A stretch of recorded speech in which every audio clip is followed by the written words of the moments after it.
reverted or even made worse than they were before. You mentioned sections like Section 63 that talks about the validation of ballot papers, which is of course a primary concern, where a presiding officer, will be able to allow or accept a ballot paper that has no INEC security features on it. This portends a danger for ballot stuffing and all that, for politicians to print their own ballots. It's also been called to action. Section 137 has also been called into question, which leaves an accountability gap, for the INEC officials, from those who conduct elections, that is the presiding officers and those who handle INEC instruments on days of election, from being joined in suits, in tribunal suits, to come to account for their actions and inactions on election day. So, and of course, the grounds of petition, the section 138, IGNI also argues there that it provides room for rigging. So all of these things, if you put them together, you find that, that's why I said in the first place that our reforms has been one step forward and 3 steps backward. And one would think that all of these issues, all of these technical issues that have been noticed over the years should be the grounds on which reforms should be made. But for them to have been done safely in 2015 and now in 2023, we are now going back to putting clauses that are that would affect the integrity of our elections.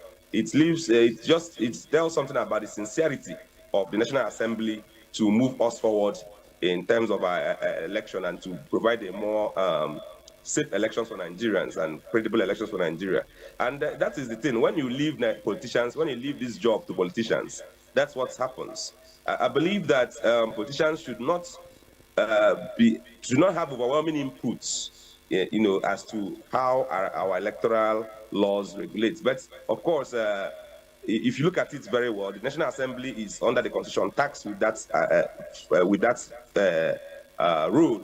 But how well they have done it, we've seen that they have not done it well. And with these new insertions into the new electoral law, it gives a lot of issues that, one, Nigerians would not want to come out to vote, because what is the point if all of these issues are hanging?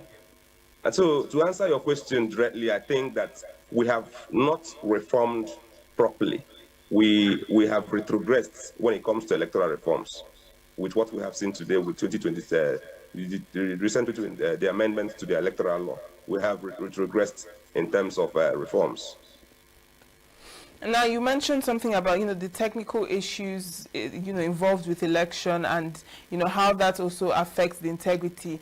And a number of people are of the opinion that Nigeria and INEC is not at that level yet, or at that point where they can handle things solely electronically, or using technology as a result of, or due to a number of issues, for instance, cyber security fears and what have you. Do you share the same sentiment or ideology? Do you think that we are at that point where we can say that we can fully 100% trust the technology that we have and the people who also operate these systems to give what it is supposed to? Well, if we don't trust technology, that means we have to trust people like the INEC chairman. I mean, I would rather trust technology than trust those who may have a preconceived notion about the election before even and holding high offices may influence, may force their notions into becoming reality. So I think that we have less danger with technology than we have with the manual ways that we are being forced to go back to. The point being that the beavers has been a singular most biggest reform we've had in recent times, and it has curbed a lot of issues, multiple voting, it has curbed a lot of issues, ballot box stuffing, and so many things. I think we should just add to it. We should just add to what has been already established. When you talk about cyber security and all that, is it not, when we talk about cyber security, is it not this same government, the same government who is talking about cyber security, and this same INEC, who came out after the 2023 election and said that the beavers had a glitch, and the service provider, Amazon, came to testify that they had not had a glitch in donkey years? I mean, so who is deceiving who? I believe that technology is far more reliable, whether even we considering the risk of cybersecurity, than leaving things, to the discretion of human beings. Especially as we've seen how Nigerians are wont to be very corrupt when it comes to them being solely in charge of getting things, doing things the right way. So the arguments for the non-adoption of technology does not hold any water, especially if you see the reality that technology is being applied in so many other. We see BVN. Nobody is afraid of. We've been using technology for banking for how many years now? Nobody's afraid of the fear, even with the present fear of hacking. Nobody has been saying. Nobody has said we should revert to days of ledgers and manual inputs of keeping balances in banks. So if we can be able to trust our monies to technology, I think we should be able to trust our votes to technology too, because increasingly that seems to be the only way forward. The issue of character question of Nigerians, no matter where they come from, whether they are from the east, from the west, from north or south, we can't rely on individuals to tell us what the votes or the results or the scores from the votes are. We must incorporate technology increasingly in our electoral experience here in Nigeria, because the alternative is to just have a very shameful display of orchestrated outcomes, which I'm sure it's what is responsible for the voter apathy we have presently in our polity. So looking at 2027, I mean, we're already seeing a lot of build-ups with political parties and what have you leading towards the election next year. And with what we've just spoken about as regards to the public trust of the electorates and INEC, what do you see happening in 2027 as regards, voter turnout and active participation in the elections next year? First, I would just say that quickly, INEC should move immediately to resolve all pending issues. All, INEC and the courts especially, not just INEC. The courts and INEC should move immediately to resolve fastidiously all issues that have to do with political parties that are pending before any of the courts, whether the High Court or Appeal or Supreme Court. They should do that as soon as possible. That is the very first step that would ensure that there will even be 2027 elections in the first place. Because when parties are not on the ballot, I mean, how do we then have an election? So that's the first, in the first instance, that has to be done. And when parties are now wind of all of these problems, then the issue of the impartiality of INEC's chairman would now be called into play, because these are issues that will cause apathy next year. I foresee that if these issues are not handled, there will be a lot of voter apathy in 2027, because these issues, nobody wants to go and stand under the sun or under the rain and discussing economic reality of January to do an exercise that will amount of utility. So INEC and the courts have their role to play, to see that Nigerians would make that effort again to come out in 2027 to vote. As to what is going to happen if these things, these conditions, if these basic things are done, I believe that Nigerians are primed to participate and to engage the democratic process that is by way of coming out for elections. But what remains is what the institutions do to make it possible for Nigerians to do so without having, preconceived ideas that their efforts would amount to nothing after they have done their own part as citizens. So INEC has a role to play in that, the courts have a role to play in that, and the politicians themselves have a role to play in conducting themselves properly and in discouraging the level of hate speech and the level of bigotry that we are seeing in this particular period, because we saw what the result of it was in 2023, and it will be very unfortunate if the politicians do not put their supporters in order and get their messaging right as we go into 2027. It may be a recipe for disaster in 2027. So these are the issues that are most crucial as we look forward to 2027 election. A very big thank you to you, Caleb Okeke Enyobi, for joining us on the program this morning. It's always a pleasure to have you. Thank you so much, and thank you, Nigerians. Well, Caleb Okeke-Nyobi just spoke about the 2027 political build-up, INEC and public trust of the electorate. Signature Morning will go on a break and we'll be back shortly. Do stay with us. We are local. The international community is observing Just finish the Where the main market is in chaos. People We are national. Those in support of this motion as amended, say aye. Aye. We have taken the bill by default. We are international. Israeli airstrikes. Donald Trump left us the worst unemployment.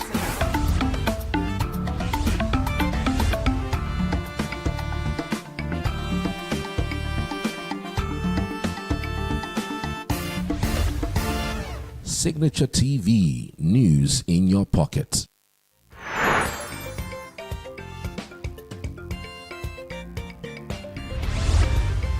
Signature TV, news in your pocket.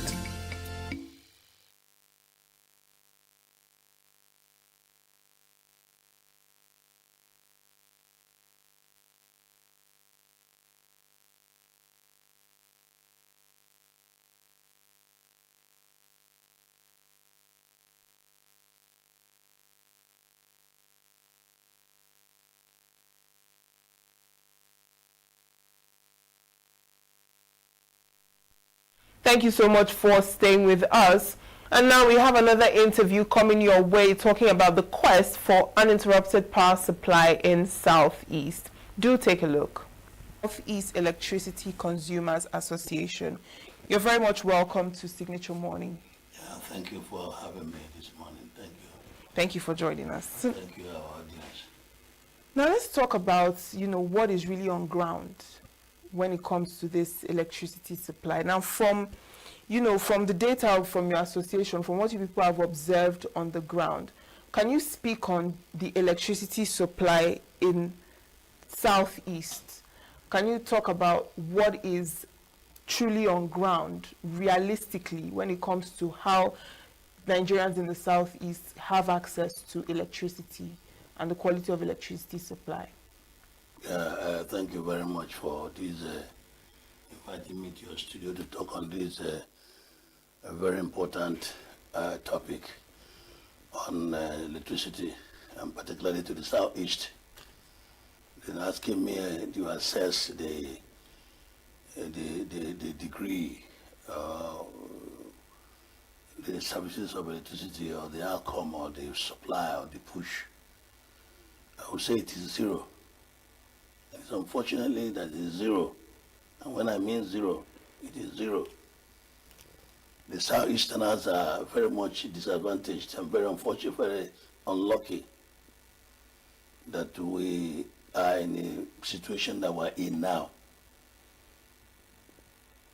When they came up with the electricity distribution, as it were, by NEPA, after ECN, then from there to PSCN.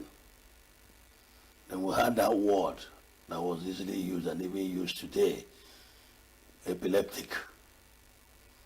People were using that, epileptic power supply. Then because of the worry and a very good intention of the movers, shakers of industry, or the policy makers of the government, they felt they had to privatize the distribution or the energy sector, particularly electricity. And that was why they did the privatization and then split NEPA into about 18 discos, and then transmission, and then the generation. The aim actually was to improve the power supply.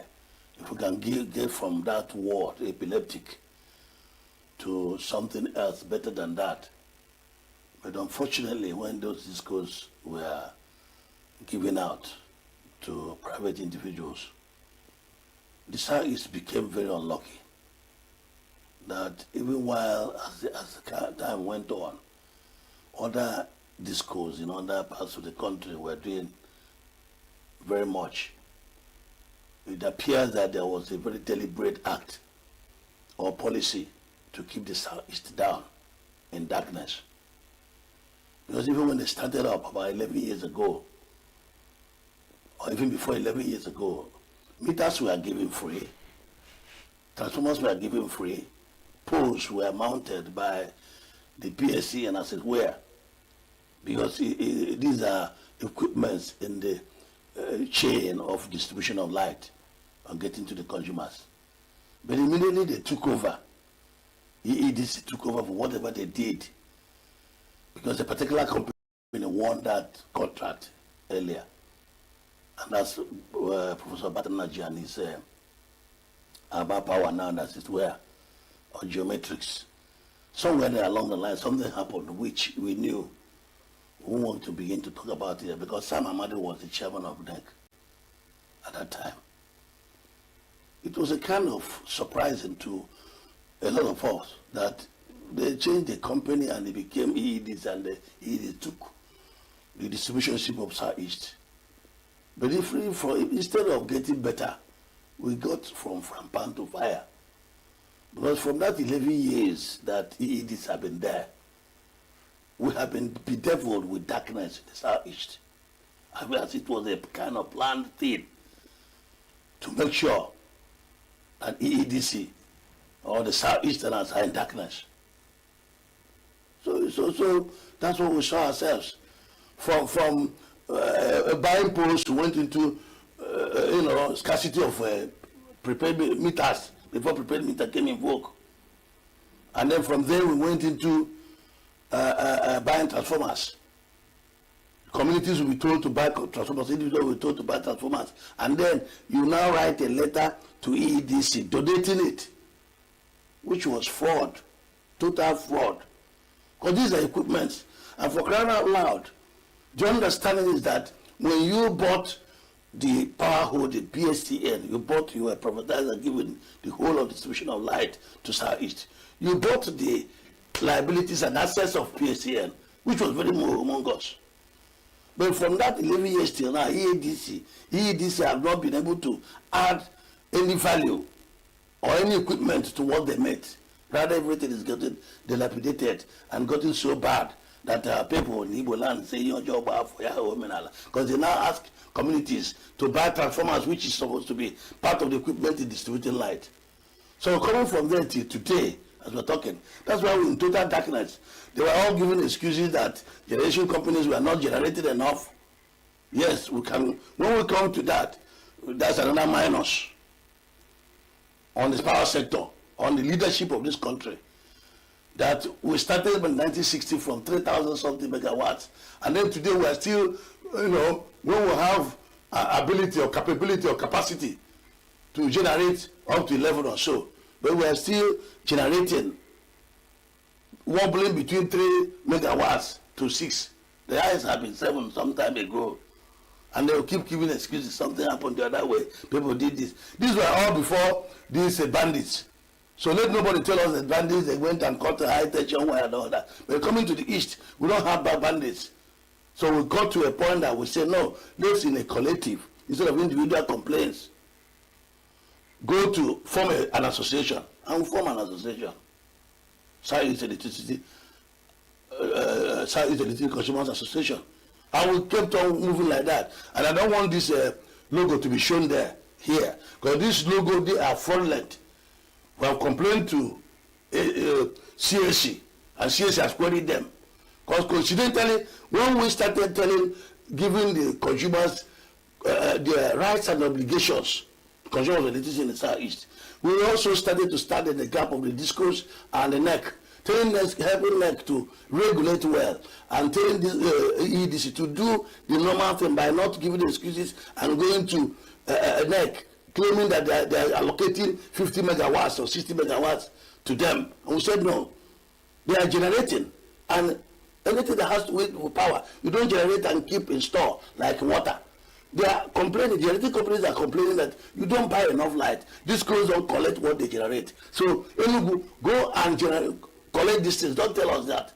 I went on the televisions, Mafia TV and all that, many of them went on that. Then this felt bad. and sued me and Sika to court, claiming 5 billion. We went through that route for 1 year, and we won them at the Federal High Court. They went into appeal, which they are out there now. What the EEDC did was to go in between while the case was on, which is something else that's going to come up, not on the air now. They went and they registered. We went to register with CAC. We had already registered, opened an account, as it were. Then they went, we now found out that the name had been reserved by EEDC. Why did we know? Because we went and made an objection. Finally, they gave a certificate to what they call Sika with this logo you are showing here. And we found out the address, stupidly and ignorantly and whatever, is 62, the headquarters of EEDC. All right. So I don't want to go. What brought about this is that showing logo of fake, fraudulent individuals, the same EEDC, going to float Sika, and they cannot get any Sika. Sika was, by the grace of God, by concept. The name was by concept. The registration was all that we did, and we did that. So all I'm trying to say is somebody want to say what brought about this additional stuff that I have to talk with them, because I treat them with reckless abandon. And we're meeting them, and when we're meeting them, where we're going to meet them, we're already meeting them now with CAC. It's because you show the logo. That logo is fake. Fraudulent. So we don't have light. Yes. The answer to your question is that the quest for electricity is that we are at ground zero in the southeast now. And that is why there is no improvement. You mentioned that the southeast has been disproportionately affected. Yes. It seems like it's a deliberate action. Deliberate by so EEDC. I want you to speak on why. So are you saying that the EEDC is why would the EEDC deliberately want the southeast to be disproportionately affected with this light issue? Well, that's what we're asking them. We asked them. We went personally to them at a point. Yours truly here. When I raised an objection, when I raised an issue at Likelek, they had a seminar about whatever. I went to Likelek, that was 10 years ago. And when I raised something there, they now came up and invited me. I went there, I don't want to mention the executive director, and I told him certain things that we done right. From there, they said, we are going to be EED's ambassador. And I became EED's ambassador. They were all calling me EED's ambassador. I was intervening between the consumers and whatever. Have a problem in Aba, have a problem in the Olo, I will also intervene. But when I kept for 10 years and we were getting from epileptic to kwashiorkor reading electricity supply, I told them, I don't want your ambassador again. I want to remain with the consumers. That's how we came up to form Sika. So that is where we are now. The EEDC deliberately, I'm saying it openly here, they deliberately, because transformers are dilapidated, they are abandoned in all the various communities. If it was when we were in the PSCN, in fact, PSCN will have a signal that the transformer is bad. Within 1 week, they'll come because it's their responsibility. It's equipment in the distribution line. But immediately you go to EEDC, EEDC will not only not come to repair the transformer, they will tell you to inform them, and when you inform them, they will also, when you now inform them and their incapacity to give light to people, that's what we have said. EEDC should have been reduced to local government to supply light, and we're still calling that. ENUGU EC, we are calling you, the leading electricity distribution. Reduce EEDC distribution to one local government. They are not capable. So I'm not here to whatever. What I'm saying is that we are more worse. It is, I'm here to tell them, they don't buy enough light that is given out, they give excuses. And the equipment, they have not maintained. The equipment is giving light. The prepared meter, they said they should give free. Before they started talking about band A, band B, Kokoma, and the Rental Brothers, which is a total confusion. All of them, both NEC, discos, and all that, they're in a state of amakeme. They're in a confused, dilapidated state in terms of electricity supply. They now came up with band A. You're not giving people enough light. They're talking about band A, band B, band C, all in total of confusion. In a complicated, you're confusion. So that's why I tell you, that's my word. In a state of ama and kage, they are confused in their brain, all of them, because NEC had always been compromising with the discourse. That's why the Southeast is in darkness, and that's why we are coming up to what we are talking with. I will tell you about the summit this week. We want to see an alternative, and we had already gone to air to say what we had expected by October. You started last year, is to give out other license for the discourse, so that they can now distribute light and compete with EEDs, because they are in total monopoly. Now, you mentioned this issue of Band A, Band B, and the like. So I want you to talk about that because there's been a lot of controversy on it. A lot of people are saying that even with the Band A, Band B, that they are billed for services that they do not receive in these bands. Those people who are, but when they started, we're not talking about Band A that you have up to 20 hours of light and so on uninterrupted, and they said now, if you don't have up to 20 hours, you now come and write and complain to NEC. Where do you see NEC? They are in the spirit. You don't see them. Even if the address is here, they are inefficient. National Electricity Regulatory Commission. Thank God they have now moved even to EC now, ENUGU Electricity Regulatory Commission. They have decentralized whatever by the Electricity Act of 2023. States are given empowered to whatever. And our amiable and working governor went immediately, the first governor in the South that went and pulled that and established by a national state house assembly. Kudos to them. They have ENUGU Electricity Regulatory Commission, the first regulatory commission in the Southeast, so that they can decentralize and get off from the NEC bottlenecks. Now EC is doing something. And that NEC has streamed something then. That still thing that is there.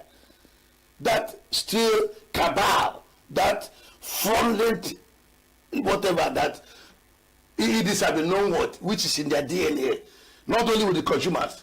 They are now having problem with EC. Because they started billing people apart from the Band A. They give you Band A, you don't get 20 hours light. They give you Band B, you don't get light at all. At times you will be in Band B and they'll be charging you Band A. Total confusion. That's what we say. If there's any possible, let there be a kind of dismantling the whole system. Dissolve everything. And the EC is now in ENUGU by Chairman Chijoke Wankwa and his colleagues doing a lot of things. But this is now trying to checkmate them. This is a thing that the private company that's licensed, registered to make profit and all that is, like that, dragging with the government of the day, government, statutory government body. That is like challenging the state of the government. You know what you are charging them, charging people. They have calculated everything technically and say you should be charging them 160 per whatever, and then you say you are charging them 200 and something. You don't take they are in court now. The EEDC is in court, just like they were in court with NEC.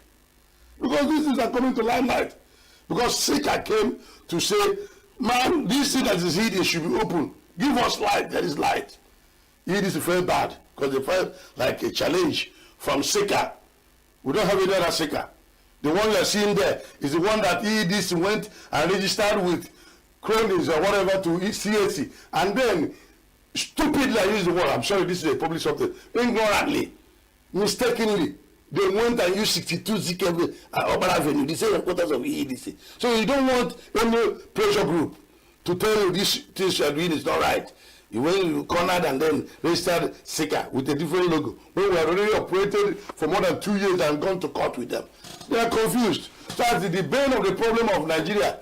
Southeast in particular, is EEDC that took up this thing. That was why they delayed and they made sure that Abba Power did not take off after 9 years of being So you're saying that they should dismantle everything. So if it is dismantled, what is the alternative? No, the dismantling is that to be able to license more discourse. The understanding we have now is that apart from the 6 months probation, they get to EEDC. They now license them again, I think, for about 20 years again. How would you do that? Get other discourse in ENUGU. Get other discourse. Because the thing is that if you say you are Manpower is a subsidiary of EEDC. So it's like putting a new wine in old wine skin and it will tear. That's what the Bible says. That's what is tearing. That's why we are all in. Because the DNA, the same DNA that is in the Manpower, it is something that's EEDC. It is something that's the first power. It is something that's second power. Whether they call it second power or decision power in Igbo. And all those things are all subsidiaries of EEDC. How can we survive like that? And they know too well. That's what I said, it's a deliberate something. If the Southeast is empowered and electrified, and we have even 50% of electricity supplied to our people, this place will open up industrially. Because that is the electricity and power or generation or whatever supplied to people is a lifeblood of every nation, economically and otherwise. These artisans will wake up. Everything will be moving on very well. You cook your soup, you calculate yourself, you work yourself, and so on and so forth. There won't be all these losses that we're having. There won't be this criminality. Because an idle mind is a devil's workshop. If there is power, all these artisans, everybody will be busy. And the Southeast, the ingenuity in Southeast. That's what I'm telling you. This is not from only within, it is without. Because if we are empowered, that's when we'll talk about the Japan of the new Japan or Dubai. Because the Southeast will explode like nothing else. People will, in fact, very soon, if there's anything like whatever, and there's a kind of visa to come to the Southeast, to get a visa to Southeast will be very, very difficult if you give us power. Give us power today. That's why we're having the summit. We want to say that we talk about the gas to buy now, hydro, whatever. The alternative to power. And then we is situated with the finest coal. Coal. The highest quality coal in the world is in ENUGU. And the biggest power plant in the world is powered with coal. The majority of power plants in the whole world, majority is powered with coal. South Africa, so on, China, India. Forget what I'm talking about here with respect to those who are talking about climate change, ozone layer, and so on and so forth. That is for the industrial and Western world. Here we've not even started doing anything in terms of reducing emitting things on the air. Look at the kind of this war within America and Iran. Do you know the kind of those bombings and so on, the thing that went to the cloud? It's more than, in fact, if we start even emitting and using coal and other things here to emit even our gas, in 50 years we'll not be able to raise on to the ozone layer what happened in Iraq, all the blowing and all that. So we are saying, please, calm down. Our governor here, you are doing a lot. Tap into, you can generate a lot of revenue. Even this is about high weightage taxation here. There is something we have that God has given to us. Even though that this thing is, coal is still in the exclusive list or whatever of the federal, arrange with them. Let there be a power plant that will be powered with coal, which is done all over the world, and will have more light in ENUGU, and be able to sell out. Apart from the ENUGU state government, what about regional power collaboration? What about the other governments? That is the reason. Documented. That's the reason why the summit that is coming next tomorrow by 10 o'clock at Villa Toscana, we sent invitations to all the GOC, the paramilitary in ENUGU, all of them, security agencies. We sent to the governors of the whole Southeast individually. Personally, we sent to them, speakers of the House of Southeast, then the chief judges of the Southeast, the whole Southeast, wanted to collaborate with the government of ENUGU and arrange with them. It's not just answering a Southeast Governance Forum. The only forum you can give that will be meaningful to the people and get down to the lives of your individuals is to give them light. Why don't you use, because what you're looking in Sokoto is in Sokoto. ENUGU is embedded. ENUGU is, concentrated with powerful coal that can be used in generating power, and that ENUGU will use enough. Because if you go by average, by our calculation, if anyone have to evolve 247 now, they will only be using about 90 megawatts. Because at times the EEDs will buy 50 megawatts and send to the Southeast. That's why you see the thing making its eyes like this every second. 20, you don't have light. They buy 50 megawatts. But 90 megawatts will serve ENUGU, and the remaining, if you get a power plant that can generate 700 megawatts by coal, which will be good and neat, you'll be selling to Anambra, selling to whatever rate, and it will be the kind of money ENUGU will have. If you put it in calculator, the battery will say, excuse me, to develop ENUGU. But what about the ABBA model? ABBA model is there, but relying on gas turbine. Today they will tell you the gas, because it can still be, I don't want to say it here in the public space, but a lot of things are being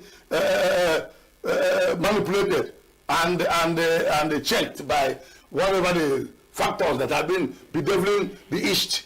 They also cry about turbine, or maybe gas turbine, and not whatever. We want to shift a little bit to have an alternative to gas turbine electricity generation. Let us go to coal. If we can get coal and we'll have them in abundance here in ENUGU, and sort out with the environment and with all the environmental challenges we have other places, you buy into it and know what will you do. All the communities are here. There will be very much. There will be life in ENUGU. There will be life in the Southeast. So the whole Southeast, we are calling all the governors. If it is only what we will do for us, it's not entering into APC. Use the APC because it's an exclusive list. Get arrangement with them. Get us what we want. Give us light. And when you give us light, forget about it.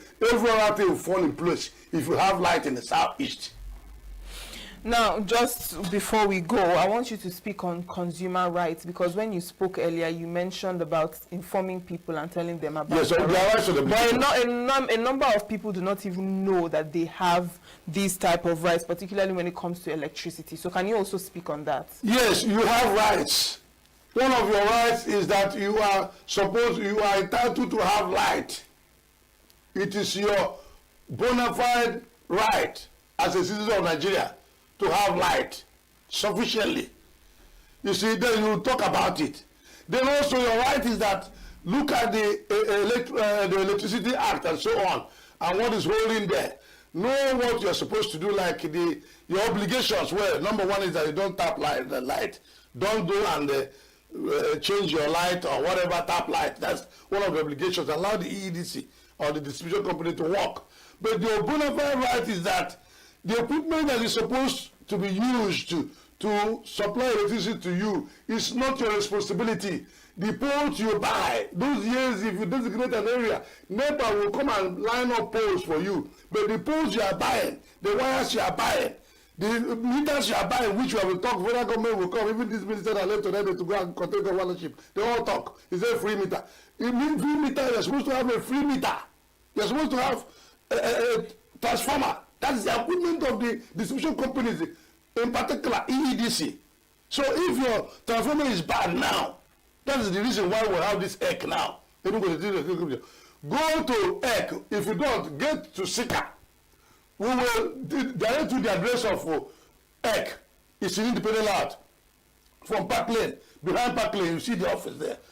Even if you have bought a transformer in your community and you have a receipt, take it to them. EEDC will be compelled to pay you back. Stop crying. You keep on bemoaning. You don't want to make any step. If you have a transformer and this transformer is again, don't buy it again. It is free. It's supposed to be given by the company. They have come to make profit and to also have losses, but they have a lot of profit because PSC gave them humongous assets. But they will be using the assets and shifting the liabilities to you, responsibilities to you to go and buy power, buy poles, go buy power. Look at what they do. They don't even give you notices as what it's supposed to be before they disconnect your light. People are all in estimated light, estimated bill. For years we're crying about it. And this estimated bill is what they're using to kill, to stifle, to exploit the citizens of this country, Southeast consumers. Because everybody is supposed to be metered. So that you'll be able to measure, to calculate and measure the energy you are using. You manage it. But they don't want to do that. They don't want people to be on estimated bill and all that. So what I'm saying is that your right is that do not buy these equipment again. Governor Peter Mba has made effort and registered and have a regulatory commission. Engineer Chijo Kokonko is very capable. Go to their office and then report your transformers and so on. They will tell you, first of all, you have to write, according to the new law, write to EEDC or manpower as it is now. 30 days, if you don't respond, take that petition and copy it to the EC, what I call shortened form of ENUGU Electricity Regulatory Commission, behind Park Lane Hospital. Give it to them. They will not compare the ENUGU Disco. I'm telling you what has been going on. You don't know. They will compare ENUGU Disco, which is a manpower now. It is a Irufan Tobacco. They are EEDC, whatever you call them, it is the same thing. Go and they will compare them to come and put your transformer in your community. And if you have bought a transformer, if you have your receipt, take it to EC. I mean, write to, first of all, write to that regulation, write to manpower. Tell them, receipt, transformer you bought 5-10 years ago. Please, this is the receipt, pay me back. This is the payback time.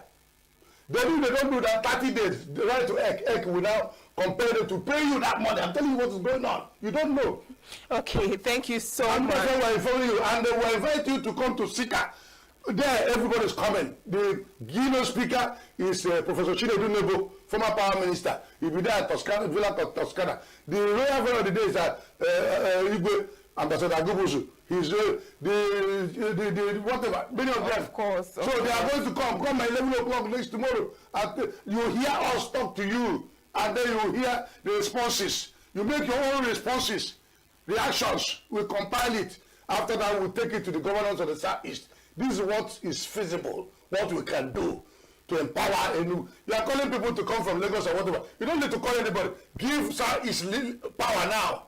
The whole of these people will start coming from Lagos, from all the Igbos. There's something like a corona. A corona will be something to attract them to come back. Thank you so much. Thank you you so much, Reverend Dr. Okechukwu Obioha, National Chairman, Southeast Electricity Consumers Association. It's a pleasure to have you Thank you very have much. this conversation Thank with you. us, talking on the quest for uninterrupted electricity supply for the Southeast zone of Nigeria. You heard what he said. You have your right. So Health is more than a diagnosis. It's your lifestyle, your choices, and your future. Join us on Inside Health, your weekly deep dive into the stories, science, and solutions shaping your well-being. From expert interviews to real-life journeys of healing and hope, we cover it all. One of the complications of cancer management or treatment is they have, some of them, at one point in time, you see them having anemia. Okay, so you see them at times being transfused. But at the same time, you come in with a diet. Nutrition, mental health, innovations in medicine, fitness, and everyday wellness. Whether you're managing a condition, staying informed, or just living your best life, Inside Health is your trusted guide. I'm Tigiti Agorum, and I'll be with you every week on Inside Health, only on Signature TV.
We are local. The international community is observing every When the meat market is in chaos, people We are national. Those in support of this motion as amended, say aye. Aye. We have taken it through by default. We are international.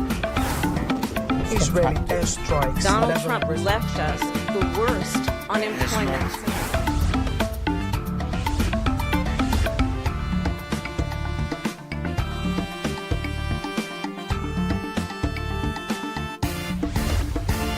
Signature TV, news in your pocket.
Signature TV, news in your pocket.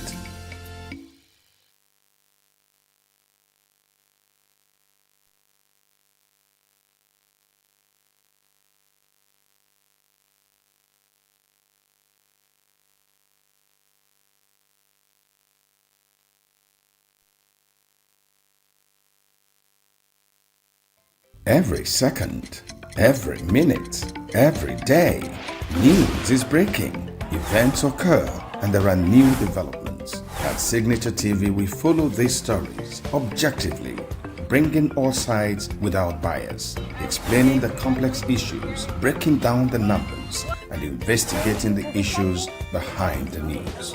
Anywhere and everywhere, near or far, wherever the news is, we will be there. Signature TV, news in your pocket. Welcome back. Hope you enjoyed those interviews. Now we have Asim Adams joining us via Zoom this morning. We'll be discussing the delay of justice in courts and its effect on Nigeria's democratic process. Barrister Asim Adams is a legal practitioner. Thank you so much for joining us on the program this morning. Yeah, thank you for inviting me, and good morning, Nigerians. First off, I would like to get your thoughts on how the justice system has fared so far, particularly with regards to democratic processes in the country. Well, my own assessment is that the justice system has not fared very well. There have been so much delays and so many conflicting judgments that have negated the interventions of the judicature in the political ecosystem by their judgments. Has not gone well with us, Nigerians. How be it that the judicature, installed governors in Bayelsa State and Imo State, whereas the people exercise their rights under our constitution to vote for governors of their choices, but by mere judicial technicalities, the man that was voted by the mass majority of the people was not made governor, but was swept aside, and the judiciary installed a governor of their choice. Having a governor of their choice, what I mean is that you can't sit down and say that about 400,000 people who voted for David Lyon or Bayelsa were foolish or were wrong, and about 7 members of the Supreme Court, now decided the fate of over 5 million Bayelsans, and you threw away the man that was popularly selected or elected by the people, and you selected your own by judicial technicalities.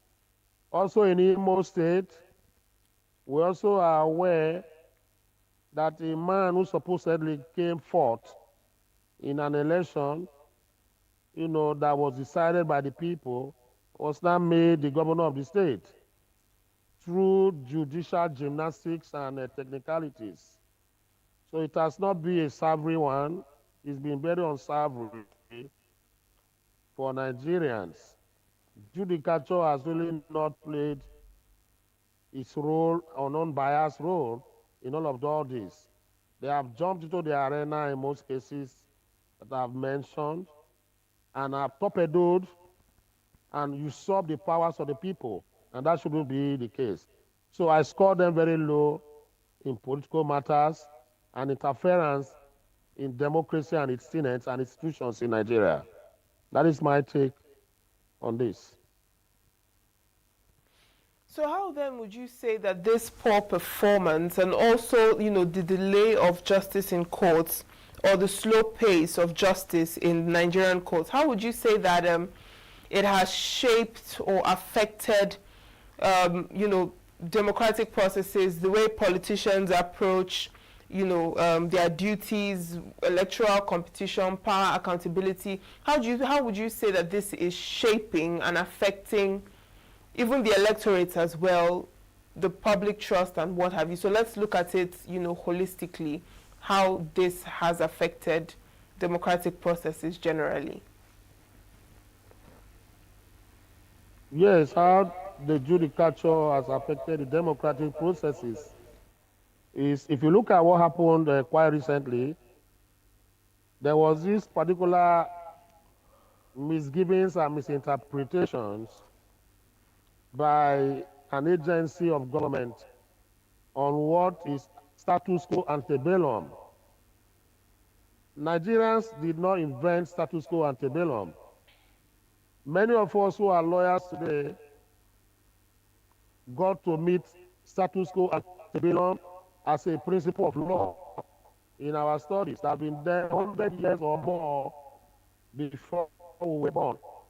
But in the Nigeria case, the judiciary gave room and vent to misinterpretation of that particular, principle of law by judgments that were given that were controversial. If you look at what has happened, the judiciary also has interfered in the removal of party hierarchy, democratic institutions, based on the fact that matters were brought before them. There has also been delay of, justice. And like we normally say, is that justice delayed is justice denied. The judiciary has also, mobiled up everything in the sense that you find that conflicting judgments have given rise to politicians creating mayhem in the political ecosystem, and this is as a direct result of the judicature by implication judgments that they gave that has affected the economy or the ecosystem of politics in Nigeria here. So, to my mind, I believe that judiciary has been a distraction for democracy and has also lobotomized democracy, dismembered democracy, and has made democracy more reliant on the judicature for it to thrive in Nigeria here. It's a sad one and very unfortunate. All right, now, Barrister Adams, let's also talk about, the consequences of these actions by the judiciary, because, when we have a lot of politically sensitive cases that are being dragged on for so long, I'll take what is happening with the ADC currently and, the judgment not being definite and pronounced. Now, when we have situations like this, what would you say are the consequences? Particularly looking at 2027 elections, what would you say about that?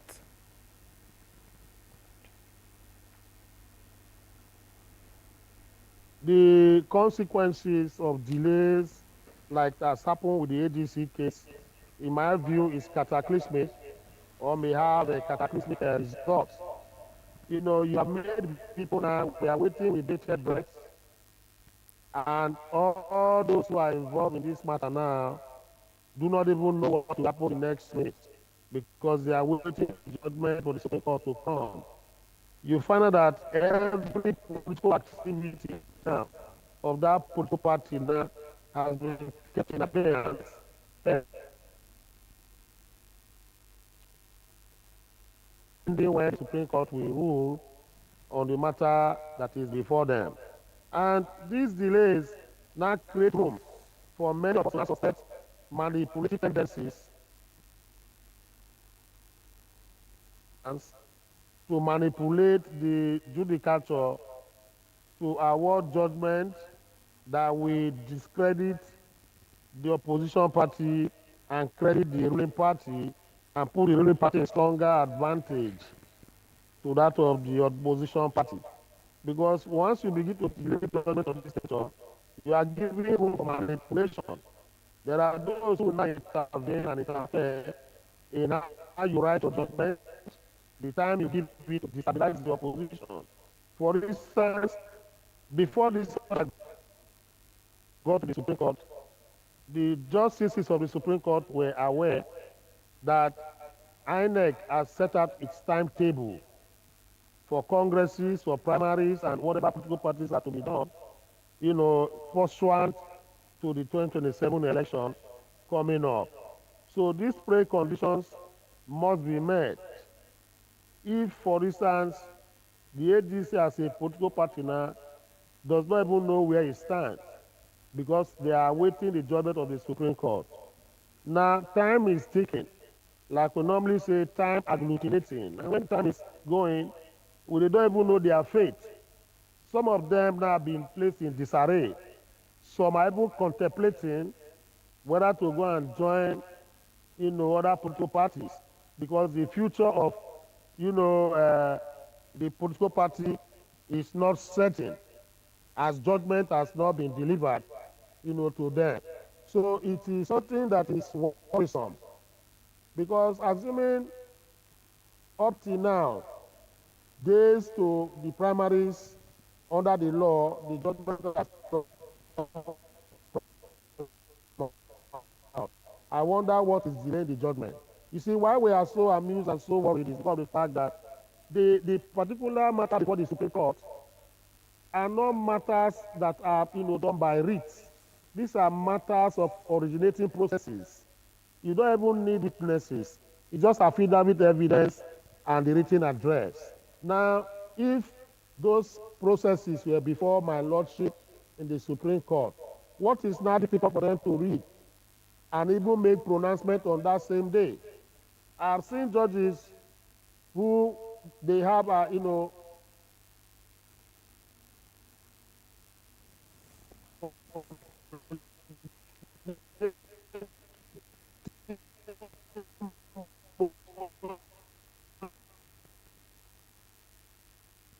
the matter for about 3 hours for them to give judgment or ruling on the matter. I was thinking the Supreme Court was going to do this, but never did that.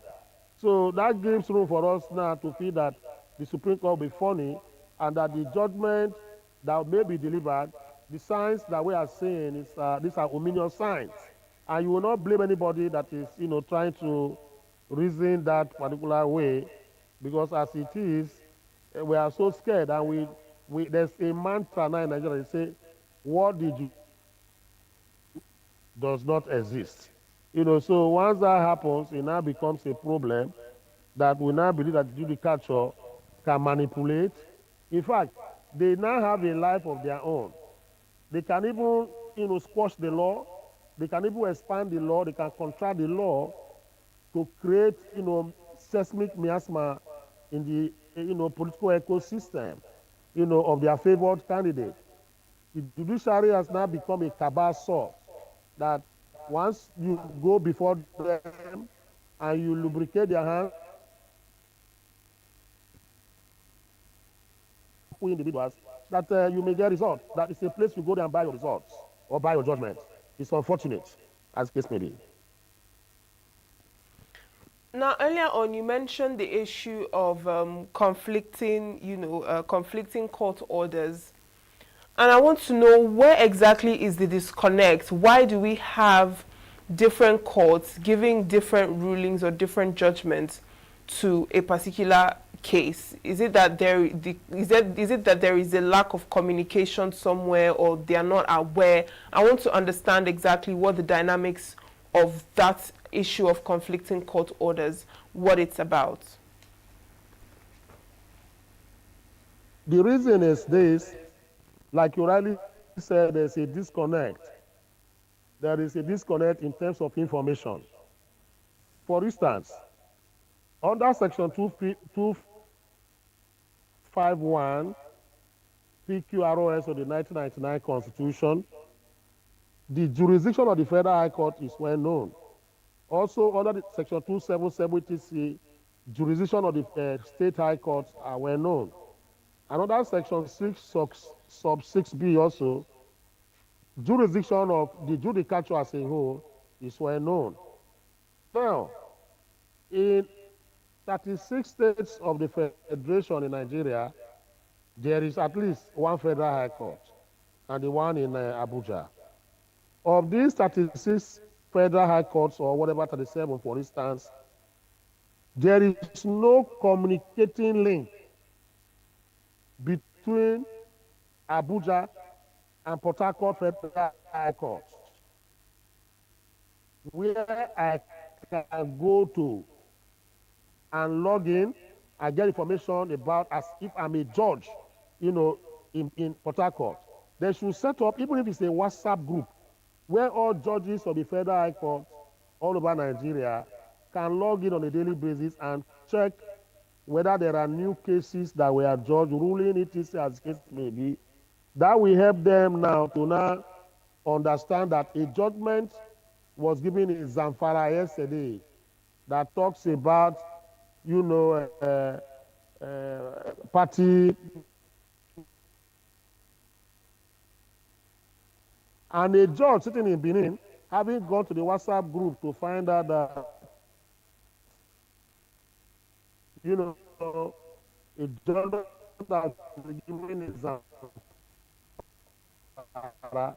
we will not give such a judgment again. No, there's synergy, and the judges that operate from those various federal high courts in Nigeria, the synergy is there. Even the CJN, recently one of the seminars she attended admonished the judges, to always interact and do some rapprochement with each other, and even pleaded with them to have a common ground and group, where they can communicate on daily basis, so that they don't begin to give conflicting judgments. So there must be a common ground. That is number one. Number two is that when judges begin to give conflicting, judgment, because you must have some recalcitrant and stubborn people in every system in Nigeria here. If a judge flouts the procedure and rules of court, the duty of the CJN is to discipline that judge. If, for instance, Judge A gave, a judgment in Zamfara, and that of Rivers, having seen or heard about that particular judgment, if he goes ahead to entertain such matter in a court of coordinate jurisdiction of that nature, that particular judge in Port Harcourt should be sanctioned. Either you can sack, or you force him to resign, discipline him and prosecute him, as the case may be. Tanko Mohammed, the ex-CJN of Nigeria, I think he's late now, did something like that, where he was the chairman of the NJC. He punished some judges who erred in law, who erred in procedural attitude, who were recalcitrant and very abysmal and stubborn with their jobs. He disciplined them, but three of them, one in Cross River, one in Kebbi State, and one in River State. These judges, part of the big stick that was wielded by the NJC there was that they will be suspended from sitting, and the other one also will not get promotion for the next 5 years, etc., as the case may be. So these are punitive measures that the NJC took as at that time. Unfortunately, we have not seen that replicated in the tenure of Kekere Ekun. We don't know exactly what is her motive and her drive, why she has not, punished any erring judge. Because she is the chairman of the NJC and the head of the NJC, and the NJC is the body responsible for appointment, disciplining judges, etc., as the case may be. So why has she not been able to, invoke or activate, some of those punitive clauses as did the predecessor, that is Tanko Mohammed, who is late now? Why is Kekere? I have not seen any single judge, that has been punished during her tenure. All judges just do whatever they like and they go scot-free. So that means that she relied on managerial and administrative discipline to discipline judges. Because if you don't punish offenders, whenever this kind of thing happens, then you are bound to have repeats of those things taking place. And that is the thing, that the scenario that is in Nigeria right now is unfortunate. I must confess to you, very, very unfortunate and shambolic. All right, now very quickly, very briefly, what do you think that the judiciary can do to, improve or rebuild confidence in it as an institution capable of delivering, timely justice in when it comes to political issues or even generally speaking?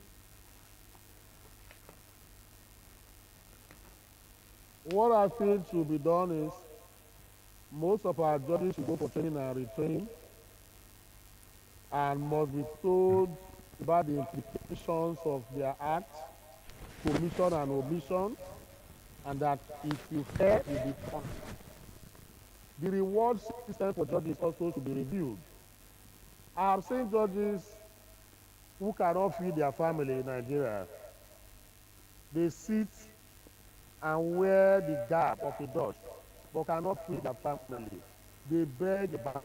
And once judges are hungry, politicians who have too much money are bound to influence them. So they have to review the salaries of judges and the emoluments and their potencies of being a judge. They have to review those things. And the third one is that the reward system in Nigeria is zero. People talk about bad judges, but nobody speaks about the good judges. You cannot tell me that of all about 6,000 judges in Nigeria, all of them are corrupt and bad. There must be one or two who are above board. But how have you rewarded them? Have you ever seen a paper that, oh, this particular judge is the best judge, in Nigeria, based on integrity, and the person is rewarded when he or she retires? No. But when footballers go outside Nigeria to go and play and win, pop and come back,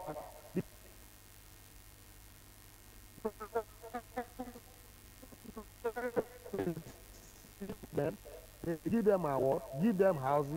The reward system is bad. And once the reward system is porous, you are bound to have people who will do things and will not regret it. Because they know that if they don't corruptly enrich themselves, nobody is going to reward them for having integrity or being straightforward. So those are the things that have to happen. Then the fourth one is this. The kind of officers being recruited into the event, the NJC has to look at them. Right now, as it is, there are some of my juniors who were never do well. They were fools in school, but as I speak to you today, they are high court judges all over Nigeria. We know them, we have studied with them, we knew that this man is not fit and proper to be a judge. But because he has connection or connect that's not in Nigeria, they make him judge. That they need to display that attitude of negativity and corruption while that is taking place. So must have to profile and look at the background of some of our judges. A judge in a matter is just like a God sitting in heaven. That is who a judge is. A judge can commit somebody to death by a stroke of the pen. And if you have somebody that is not stable, you make him a judge. What's going to happen on the day he comes? Maybe if it's not on this lucid interval, he might send somebody wrongly to jail or able to early grave, because of mistake and corruption, as case may be. So these are things that should happen to enhance it. And we should, remove the appointment of judges, magistrates, or members of the bench from the executive arm of government. How come now that if you want to appoint a judge, the National Assembly will participate, the executive arm will participate. But when you want to elect the president, or you want to elect the president of Senate and the Speaker of the House of Legislature in Abuja, judges or judiciary don't participate. It's only when they have problems that they come there and begin to talk things like that. As I speak with you also, the Senate president has a private jet. The Speaker of the House of Reps operates on a private jet. Was anyone given to the CJN, another arm of government? We have three arms of government: judicature, legislature, and the executive. But the executive we have, the legislature we have, but the judicature does not have. Look at the salaries of an average senator. is far more than the salaries of a judge that he takes home in a year. So Of these are course, things Barrister they need to Adams, rejig that the is system. quite understood. Yeah, Yes, yes. thank you so much. Well, thank you so Yes, much thank you. for joining us this morning and for sharing your thoughts. It's always a pleasure to have you join us on the program. Thank you once again. Yeah, thank you. Thank you for inviting me, and God bless you. Bless you too. All right, that is it for our discussions this morning on Signature Morning. Thank you so much for starting your day with us and for staying with us up till this moment. Don't go anywhere. Signature Morning continues just after this break. I am Uchenna Chimdi Oluoha. We are local. The international community is observing Where the market is in chaos. People are We are national. Those in support of this motion as amended, say aye. Aye. We have taken the bill by default. We are international. Israeli airstrikes. Donald Trump left us the worst unemployment.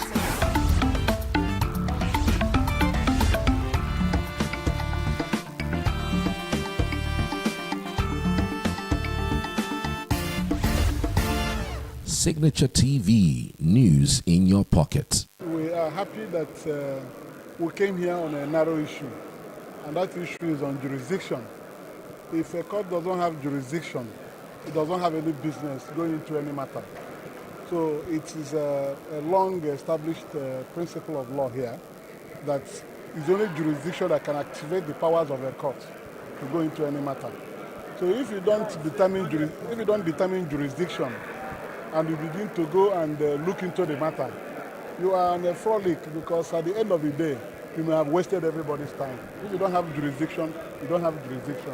At the beginning of the appeal at the Supreme Court, the plaintiff was David Mack, and the respondents were INEC, Naifu Balagombe, ADC, Raf Wonsu, and Rauf Arebeshola. On Wednesday, Raf Wonsu and ADC withdrew their briefs, while Rauf Arebeshola and INEC did not file briefs, leaving two litigants, David Mack as plaintiff and Naifu Balagombe as respondent. With the counsel to Naifu Balagombe, Robert Omupero, telling the five-man panel of justices that David Mack's appeal lacked merit and should be dismissed. He declined to speak to reporters after the court session. However, counsel to David Mack, Jubiru Okutepa, told the justices that cases cited by Naifu Balagombe's counsel had no relationship with the issue before the court.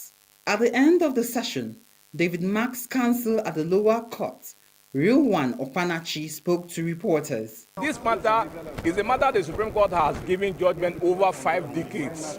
The Supreme Court has been very consistent that when it comes to internal affairs of political party, no court in Nigeria has jurisdiction. So we have plethora of authority from the Supreme Court that we are leveraging. So it's not a new matter. It's even very unfortunate that we are disturbing the Supreme Court for a matter that is very straightforward. This Supreme Court is very consistent. So by tomorrow, anytime the judgment is coming, you are going to see that the Supreme Court once again demonstrate that it's a very consistent court. My name is. As the Supreme Court determines when it will deliver its judgment, there are doubts if the case on the same matter pending at the Federal High Court will proceed, since the issue in contention is whether the courts have jurisdiction in matter of political party leadership disputes. In Abuja, Chimeze Zadima reporting for Signature Television.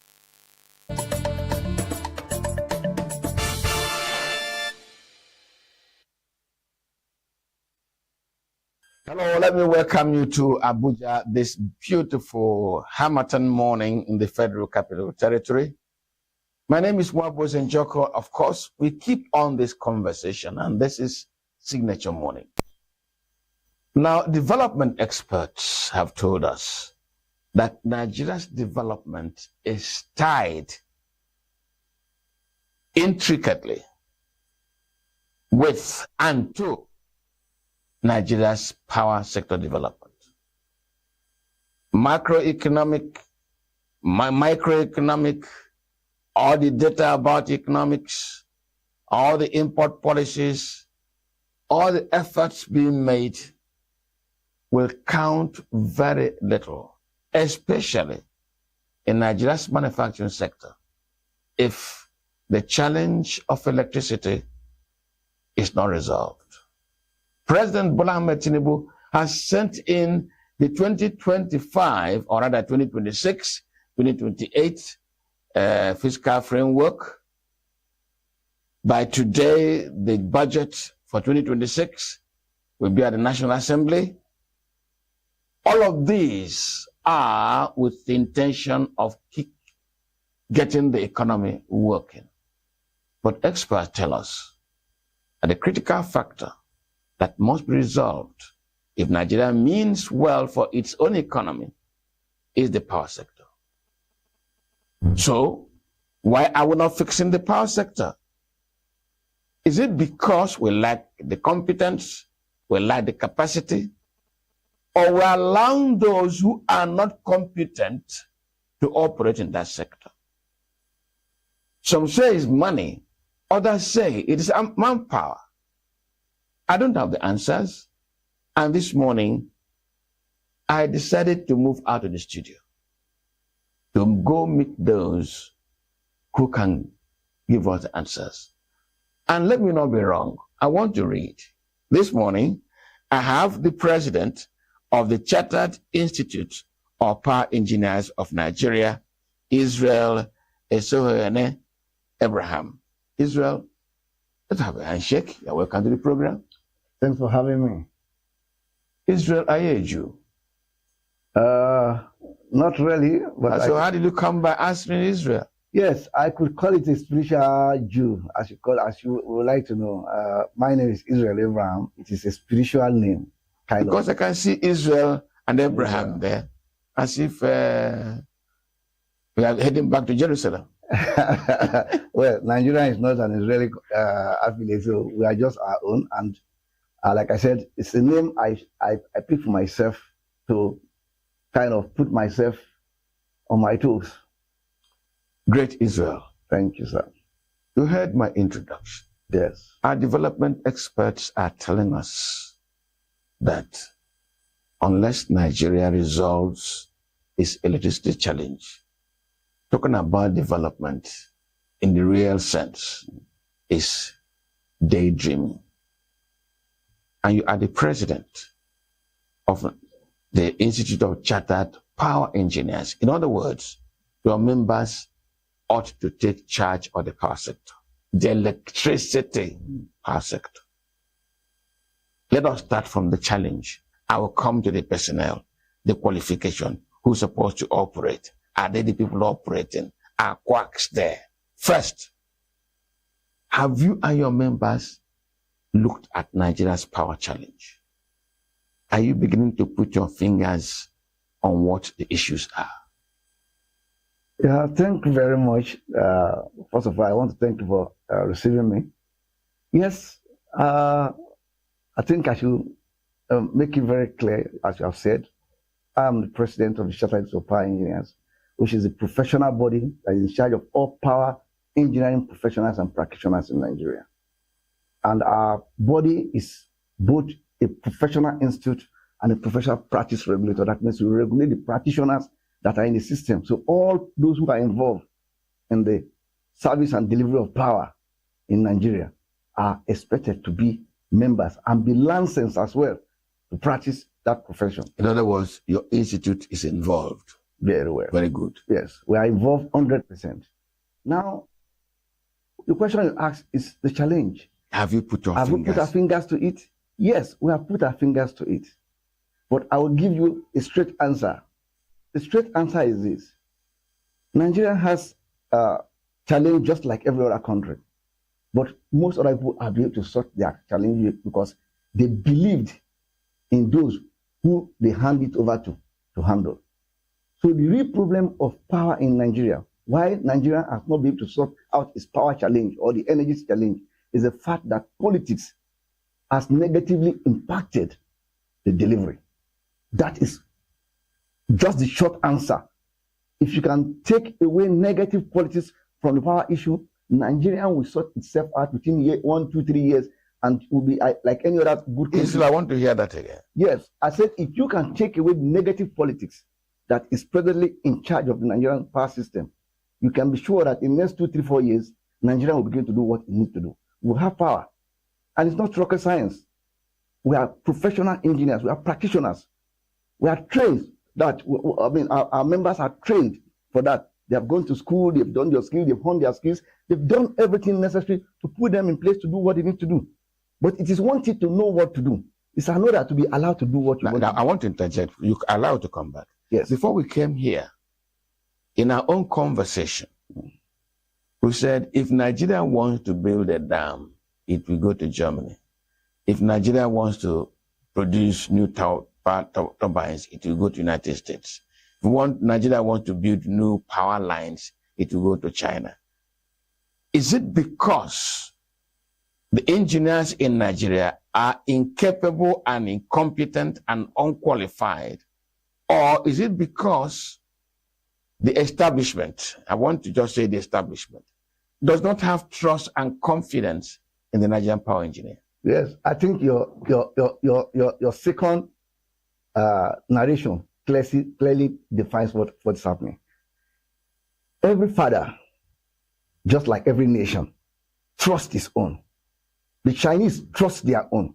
The Americans, we talked about, trust their own. The Germans trust their own people. Did Nigerians trust the power engineers to take over the system? The answer is no. Nigeria has not been able to trust its own people to say, you own this, this thing belongs to you. Please go ahead and manage this thing on our behalf and make it work. Instead, what is trust is politics. It trusts politics against professionalism. Yes, that's what Nigeria is right now. I mean, go around the power sector and pick those who controls and decide what happens. And you see what I'm talking about. This is the problem. So until Nigerians take this seriously and begin to trust the professionals, the technocrats, to take ownership of what is on ground, and then believe that these are my children. If I'm not there today, they are still the owners of this system. They will own it and they will run it. It belongs to them. Once everybody begin to see from that perspective, things will change. I give you an instance. Please. Just some few weeks back, the president appointed General Musa Christopher for as Minister of Defense. Yes, because of security issue. He did that because he saw that there's a problem, and he wanted to solve that problem. So he looked for one of the best people can rely on. The man who knows what to do, and he brought him in. And since that day to now, you can see that there's a little relative. People have some little trust. It's not as if they have total trust, but they are beginning to have some belief that something can happen. If the president did that in the power sector, you will see what will happen. I was coming there. I was coming there because he said it is politics. Yes. Is it politics in the word of who does the technical work in the field, or is it politics about who heads the ministry that oversees this function? Both, all. They are all involved. Because I give you, let me take it from where you just. Yes. Now, the politics is on all sides. It's not limited to what headship or what he does. Now, if the person who is appointed not on merit, that person sees it more like from, this is my own pot of soup, or, okay, I'm being told to serve my master. And he will do his own job based on that. So he can even take a project that is meant for some other place and put it in another place, which means that place doesn't need it, but because of the politics, the project is executed there and it has no value over there. Meanwhile, where that project may be needed, it's not being serviced. Yeah, it's not being serviced. So this is it. So that is policy on that side. Then it takes on policies of using the right people for the right place, both from appointment, from all that comes in as well. Because if you bring a person who does not know what to do over somebody who knows what to do, there will be disenchantment. That person may be doing his work, but you will feel, okay, why do I have to report to somebody who doesn't even know what I'm supposed to do here? He may not say anything. He may come to do the job, but you are sure there will be that kind of, repulsive action which may come in. It's all part of the system. Because the person will see himself that after all I'm trained, after all I'm a Nigerian, after all I'm a technocrat, why am I being subjected to somebody who did not even understand what I'm saying, that I'm telling do A? The person believes that, who are you in the first place? So that resentment comes, is part of the politics I'm talking about. It has a way. And I want to say this maybe for the records. Yes. Not everybody you see that's in the power sector is a professional. Please, that must be taken by Nigerian. The professional must be a trained person who is a technocrat as power professional. We'll come to that because yes. I was going to seek a clarification from the example you gave, which I buy completely. And that is that the appointment of General Chris Musa has stirred considerable confidence in Nigerians because it's a square peg in a square hole. Nigerians have congratulated the president for doing that. Nigerians are prepared to cooperate and collaborate, and we expect positive outcome very shortly. Do you therefore think that the Minister of Power should have been an engineer? Of course, it should have been. I've been issue. But I'm not against the one that is there. It's already there. It's already appointed. That's not my problem. Yeah, but it's part of the politics. But yes, so if the government has thought it wise, just like it has done for General Musa, it should have, from Ab Initio, appointed would it have served that sector better? Why not? Because he knows what was wrong and what is still wrong. And the answer will have been direct. He will be able to go straight to the issue, begin to sort it out, call his colleagues who are professionals and work with them. Even the thinking, the discussions will be very clear that, look, gentlemen, this is what is our problem. Let's join hands to do this. But right now, that cannot happen because you have to now begin to rely on people who may give you one advice or the other. The advice may be correct, may not be correct. But because you are not part of it, you may not know. You may not know whether it's actually correct or not because that is not your field. That's not your area of practice. And we have trained people in all aspects of power, management-wise, financial-wise, and all that. So what the president needs to have done, and which I believe he will still do in the next dispensation, is to look for that person who has all those managerial capacity and who has been well trained, so that when such persons sit at the ends of affairs across different places and agencies, he comes with that clear understanding to tell them, look, gentlemen, this is what I know must happen here. This is what I know is going on here. If he doesn't have that clear understanding of a certain age area, he knows his friends or his colleague or somebody who has worked in the past who he can call for that area because this is his field. This is his area of practice. So he can easily choose and pick and work together quickly to come up with answer. Unless if he's selfish, which I don't want to believe if the president wants to appoint him, the president will not want him to go and be a selfish person to, kind of sabotage his effort. So if you want to help the president, he has to quickly look at it that, look, I need the best. And when you have the best, of course, the best will not necessarily give you 100% immediately. But over time, as you continue to use the best people, the best men and women, of course, you are going to get some positive successes. Yes. So this is it. Now, there are some people who have said that the privatization of the power sector, by which money bags and politically connected people bought those businesses, is part of Nigeria's power challenge today. Services are not being I'm being euphemistic. Services are not being rendered. Yet the owners are so intent on collecting money. And they keep speaking to government for more investment into what they have already acquired. Do you think that Nigeria was hasty or was not thorough in privatizing the power sector? Either hasty or not thorough? I would say a mixture of both. It was not thorough because even those who are said to have bought it are still complaining that they didn't see some of the information that they used in buying it. So that is where they are having challenges from. So that means things are not thorough. Because if it's thorough, they won't give that excuse. Then hasty because a lot of people have come to say, look, this thing has taken too long, so we just have to get it done. So we can use the word hasty to an extent. Perhaps maybe in our own little judgment from our position, but we are not the government at that time. Neither do we have all the details to be able to say what they have done so far, all the necessary criteria they have set, all the different people that have come for the evaluation and bidding and all the rest. We don't have all those full details to be able to say, yes, this is what might have happened. But on a general basis, we can say it's a little mixture of both.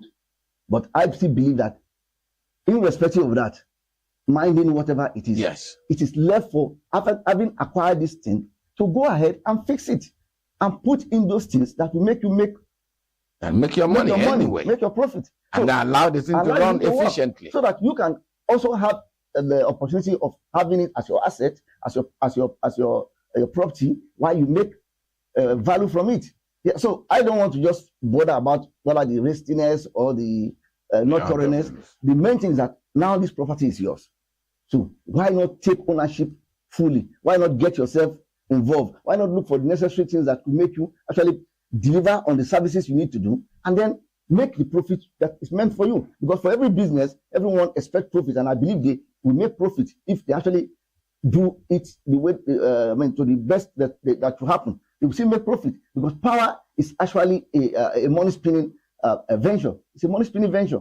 It's just for you to put in the right funding, the right persons to manage your things for you, to put to get the right environment for yourself, which I believe the government is supposed to provide the right environment as regulators, while the business owners go ahead to, put in their own machinery as to how they can make it work. So all these things are there. They are not something. It's not as if there's a hidden agenda. It's just for everybody to take in their place, do your own part. The government have done its own part, mistake or no mistakes. It's left for them to do their own part, and also ensure that they make the business function or succeed. Israel, let me bring you to what is common conversation among you professionals. There has been this conversation, if not a debate, on where really the challenge lies. Is it in generation? Is it in distribution? Is it in collection, metering and evaluation and collecting money? Let me ask you pointedly. Does Nigeria have the generating capacity first to meet its power demands?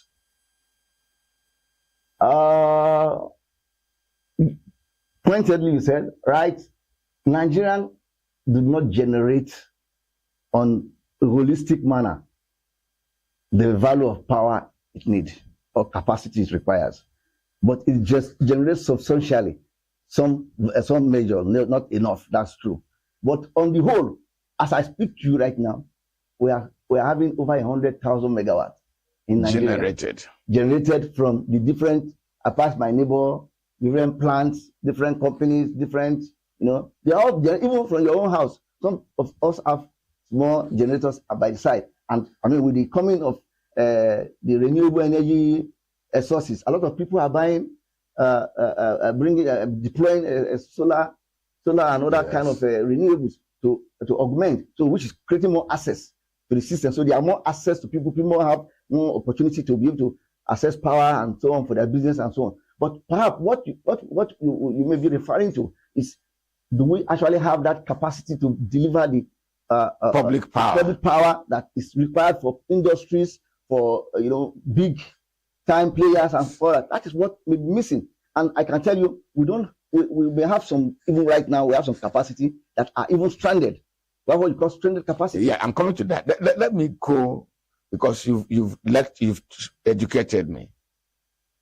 The power generated for big factories, for massive national development, for the big companies to run.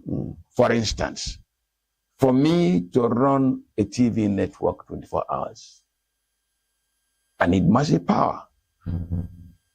I have 3 stations in this country. For me to connect all 3 of them, transmitting 24 hours, I cannot depend on solar all the time. I've been told that solar can solve the problem. I also hear that solar has an expiry date. I don't know about it. I'm ignorant. But the example I'm trying to give is the power that services industry. Are we generating enough? No. Good. Now, even the much we're generating, are we able to evacuate? Yes, we are not able to evacuate all because, like you tried to say, you have for generation transmission. In all the 3 or 4 segments, as it were, there are challenges all across the value chain. That is certain. Israel, what is the cause of these challenges? I've told you from the beginning. You You asked the politics of it. Yes, because is the expert, the technical, the technocrat. Yes, he's now involved. Mm-hmm. Does Nigeria have that capacity, personnel capacity? Here we are generating, we can't evacuate everything. Here we are generating, we can't transmit everything. Here we are generating, we can't distribute anything. That's not politics. Okay, sir, I have to be very sincere with you once again, and sincere with Nigerians as a whole. It is still the politics, I call it. It's still negative politics. Because I told you one thing earlier, or I made it very clear. If you take a project that you are supposed to put in maybe Sokoto, and you go and put it maybe in Plateau, what you've done is the technocrat have told you this thing is needed here in Sokoto, but you put it in Plateau. Of course, you don't expect the evacuation to be complete, because if you have put it where it should be, you can evacuate. So some of these projects are being misaligned because the politics tells you this is what we want, this is what the government has asked you to do. So as the civil servants or public servant, they can't do otherwise. They have to follow up with what they have been directed to do by the politician. Yes, which is the politics. Who wants to win election? Yes. So you go ahead and deliver the project to Plateau as against Sokoto. To Sokoto. Now you can't evacuate because now the project is there, but it's doing nothing. Because Plateau does not need it, but Sokoto need it. So how can you evacuate when the right connections are not there? As I speak to you, we have some plants that have been built, but there's no gas line to link it. You think the technocrats do not know that as they are building the plant, they're supposed to build the pipeline? They know. But if you are told, don't worry, just do the one I told you to do, what do? You obey. You have given the expert advice. You have told them this is what needs to be done. But the powers that be, or let me call it, your boss, your superior, your political boss, yes, has told you this is what the government says you should do. We want to use it to impress the electorate here. Yes, to show that this is what we are doing. So you have to bow to it. Otherwise, you are seen as sabotaging the government effort in that respect. So this is it. So politics is what makes those evacuation not to be done. Not because you don't have the experts who tell them what to do. Like I told you, you don't have even plans completed, but the transmission network to link it is not enough. Or maybe it's there, but it's not up to the capacity to take all the generation from that place. Or you won't have a plant done, you don't have enough gas to feed it where it is located. So it's not a single issue. It's a multiplicity of issue. Of course, the discourse have their own issue of being able to distribute and invest into their network and give out to the public. That is also part of the problem. I would to say that there's no expert or a technocrat in the discourse. They exist, but the discourse are private business people, so they can tell you don't bother about it. This is what we have to do, and the staff has to obey. So politics is involved, and the politics actually is what has strained everything in the power sector. Any other thing is secondary. The technocrats cannot, unless you want us to carry guns and begin to kill the people so that they can allow the professionals to work. I don't think that's what anybody wants us to do. So we as president, we have to continue to talk, continue to engage, continue to advise, continue to make them understand that, look, power engineering is a professional exercise. It's not just what anybody carries out. You need the professionals. You need to trust your own. You need to believe in your own children, that my children can handle this. The Germans, like I told you earlier, are in charge of their own estate. The Chinese are in charge of their own estate because they believe in themselves. They believe in their own people to do it. If you ask the Nigerian power engineer to build his plant today, just give us a time. Give us maybe 2 years, 3 years, 4 years. We'll build it. You don't take it. Just challenge. Challenge us and see the answer in 2-3 years. You get it. It doesn't take anything. It is believe. Do you trust your own? Do you trust your child?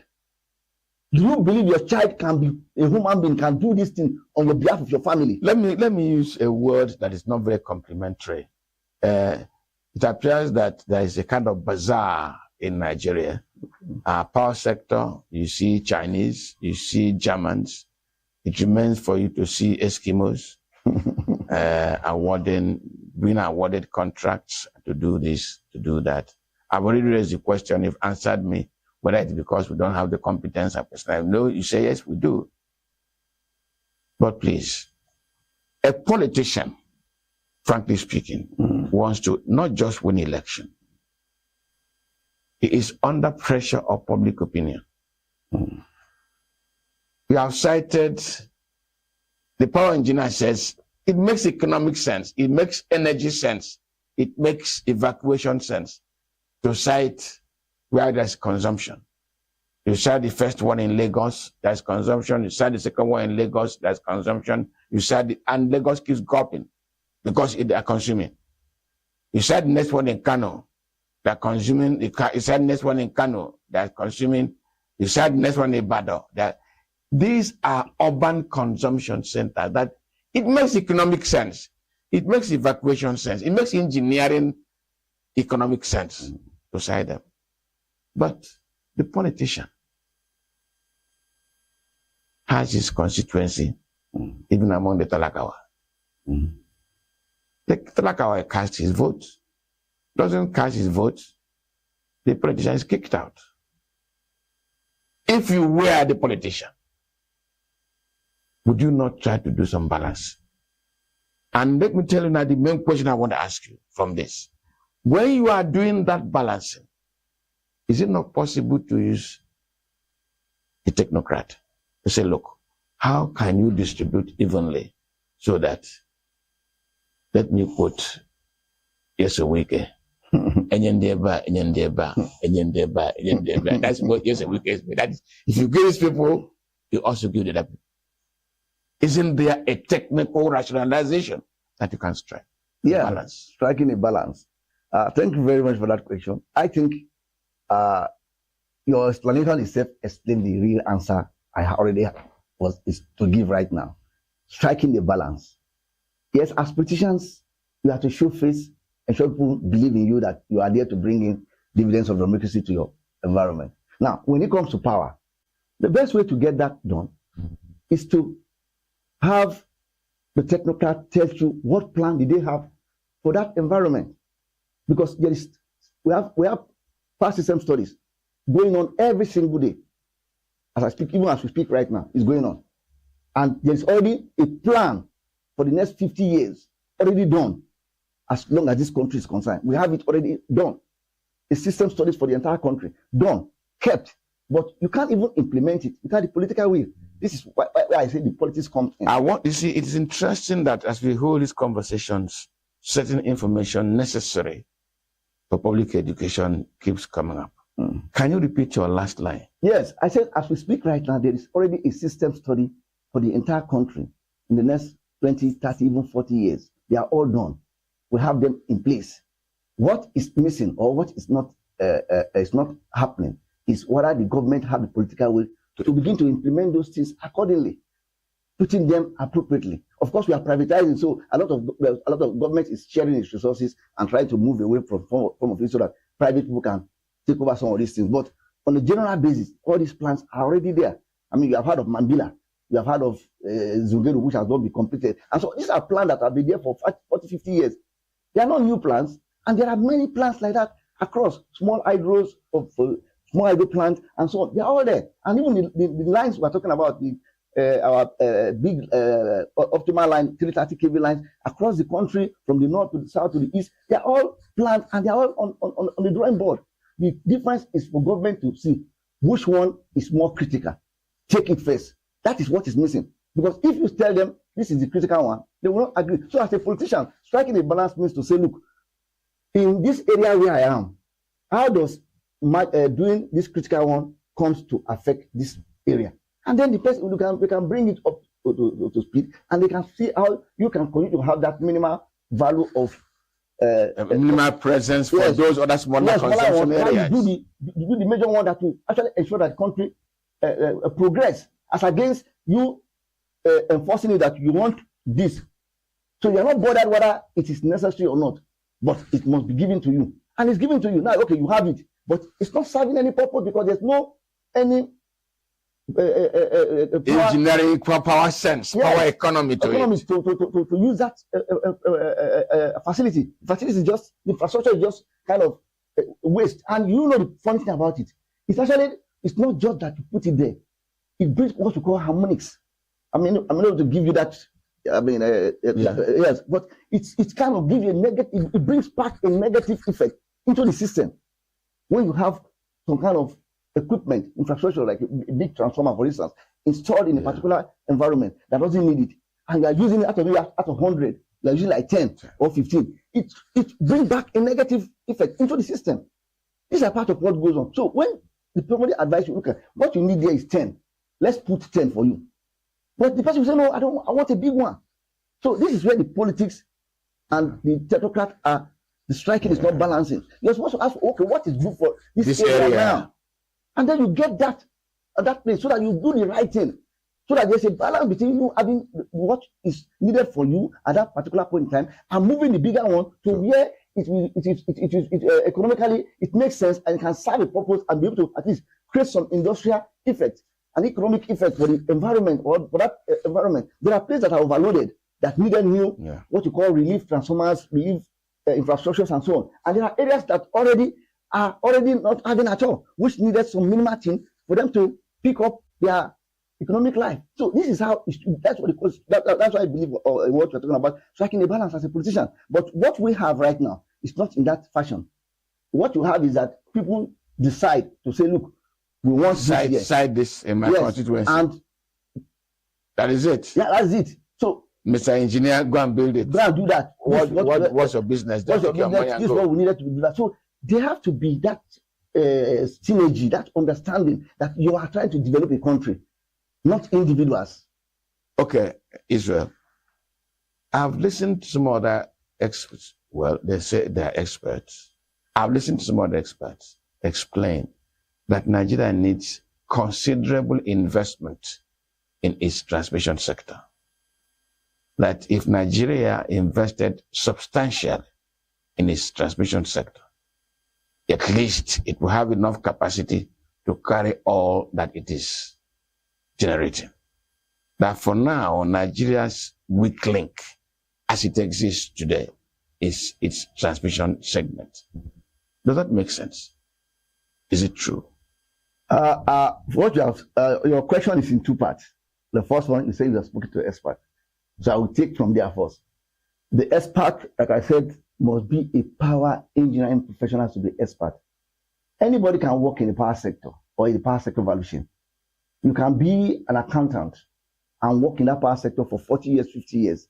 That will not make you an expert in the power sector. No. You are an expert as a professional accountant, but supporting and ensuring that whatever they are doing, you support it to ensure that they deliver on the objective of that power sector or that areas you are involved with.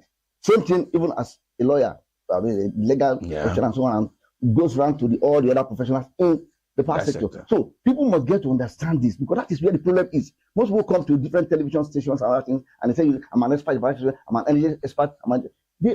I think we should begin to interrogate that from the beginning, because that is part of the problem. We should ask, who are you in the system that makes you an expert? Where are you drawing your competence from? Yeah, where are you drawing your competence from? Because that question is not being asked. So you have 1,001 experts who in real reality are only, for one reason or the other, been engaged as part of the system and have, cloned themselves in and taken a garbage, a kind of a clout to say, yes, I'm an expert in the system. We need to separate that. That's one. Now, two, we talk about that investment in transmission as maybe seen as a weak link. I will not want to agree with that. And for two reasons. The federal government is involved in transmission development. World Bank is involved.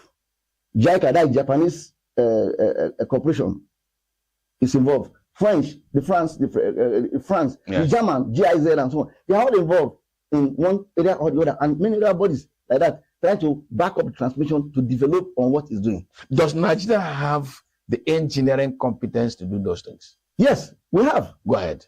We have it. I'll take the. I know I interjected. Yes. Because I'm going to find out if the German, the Japanese, yes, maybe the Americans are all involved in one way or the other in providing transmission infrastructure. No, they are providing support funding. Oh, okay, the funds. Okay. And in trying to provide that funds, they try to bring companies from their own company, their own country, to deliver on such arrangements. That's the problem. Now, that does not mean that we do not have the competence on ground. Yeah, because I'm going to push you a little harder. Yes. Because it means that. Can I just finish this? Please go ahead. What is missing is that instead of, just like I said, instead of Nigeria believing on its own to say, look, I have Mesa A or partners, partner B to do this job, they will just agree to that kind of arrangement to say, okay, since you are the one giving us support to this funding, bring your own people. Bring your company. And they use it as a basis to deliver some of the projects. And even when they don't even do that, because we want to show a kind of appreciation, yes, we allow their own company to come in so that their company can be the one supplying those equipment, even the part of their some of their construction or consulting company to be in charge to manage some of these things. It is done like that as a kind of appreciation. It's not because you don't have the competence or you don't have the consulting engineers, power engineers in Nigeria. We have plenty of them. We have many of those firms. Some of them are even working in Zimbabwe, in Tanzania, in Nigerian engineers. Yes, Nigerian companies. They are working outside all across from all over West Africa, East Africa, and South Africa. They are there. They are doing their job. But there's a limit of what you can do when you fight a system and the system is not budging. You look for alternative and carry on because you need to show that you know the job. So some of them are out doing what they can do, and others are still struggling to find how they can get some of this contract. And indeed, some of them are actually having some of the contract. I'm coming back to it. But first, when a German, a French, an American, a British, they are all providing transmission infrastructure because they are giving them the funds. They are supporting the funds, so their own engineers. Does our transmission infrastructure not turn to a mongrel? You don't know whether it's a dog or whether it is what is the other animal that looks like a dog. Because each of these providers, supporters and their providers, have their peculiar technologies. And marrying these technologies for efficient delivery, do you think it could pose a challenge? Not much of a challenge, because the difference is like, I'll just give a very simple one. It's like when you have different vehicles, Toyota, Honda, whatever. They are all vehicles. They will all deliver a basic something. And for Nigeria, we have standards that are already set, specifications. We have design specifications we give. So some of those companies will follow those specifications and deliver appropriately. Once in a while, you can have some little offsets here and there, which may not be too plenty. And we try to follow up and say, no, this is not our spec. They're supposed to meet that. And not only that, sometime before they even produce, there will be one or two engineers that will leave from here to guide them. Yes, to what they call factory inspection. Factory acceptance inspection. They call FAT, factory acceptance test. They go there and try to see all that, so that they can be sure that what we are bringing in here is based on the specification that we have. That they can match. That can work in our system. Because some countries work on 50 hours, we work on 60 hours, 50 hours, the other work on 60 hours in some other countries, and also in voltages levels. Some work on other kind of voltage, we work in our own 330 and 132 and 33 and so on. So these are different things that occur. So, but we now need to meet them and let them conform. So if you are going to produce, you let them conform with your own spec for them to deliver to you. So they can produce based on the specification. The engineering can be done both from there and from here. And all that needs today is to add that synergy and you deliver what you want. So, of course, you can, like I said, you can have much more off spec, which are not too far, and you can always be corrected and you tell them, oh, okay, no, I raised the issue of infrastructure mongrel because I didn't know the compatibility, but you explained to me. Yes. We have our own standards and specifications, so we get them to follow those specifications. But when you go into our power sector, in all truth, you see German engineers, you see American engineers, you see Oh, no. I won't call them engineers.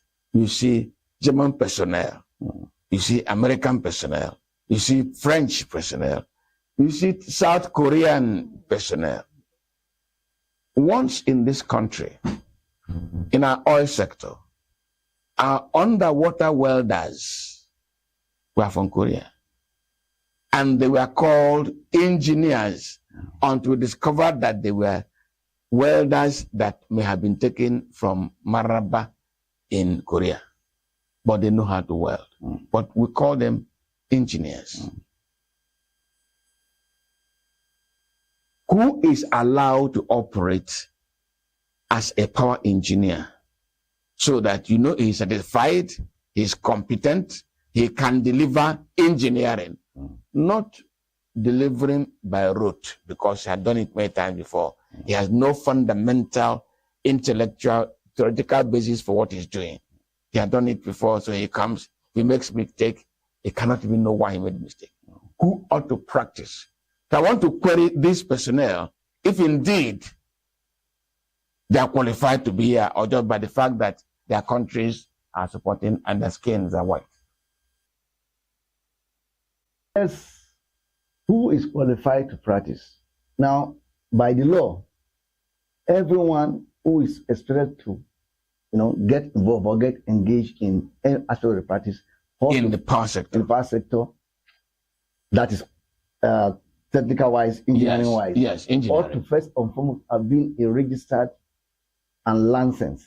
And for you to be licensed, you ought to have been confirmed, competent wise, to be able to be allowed to handle.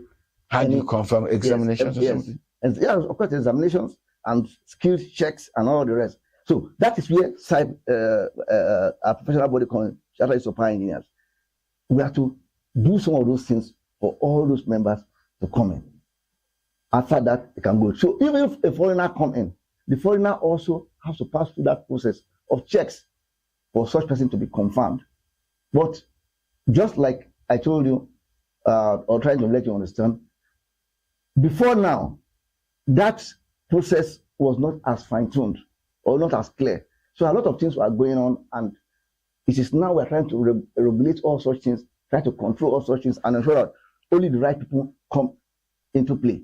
Because before now, like I said, you just have people coming here and there and doing what they can do. I could claim, if I repair my generator, I could claim to be a power engineer.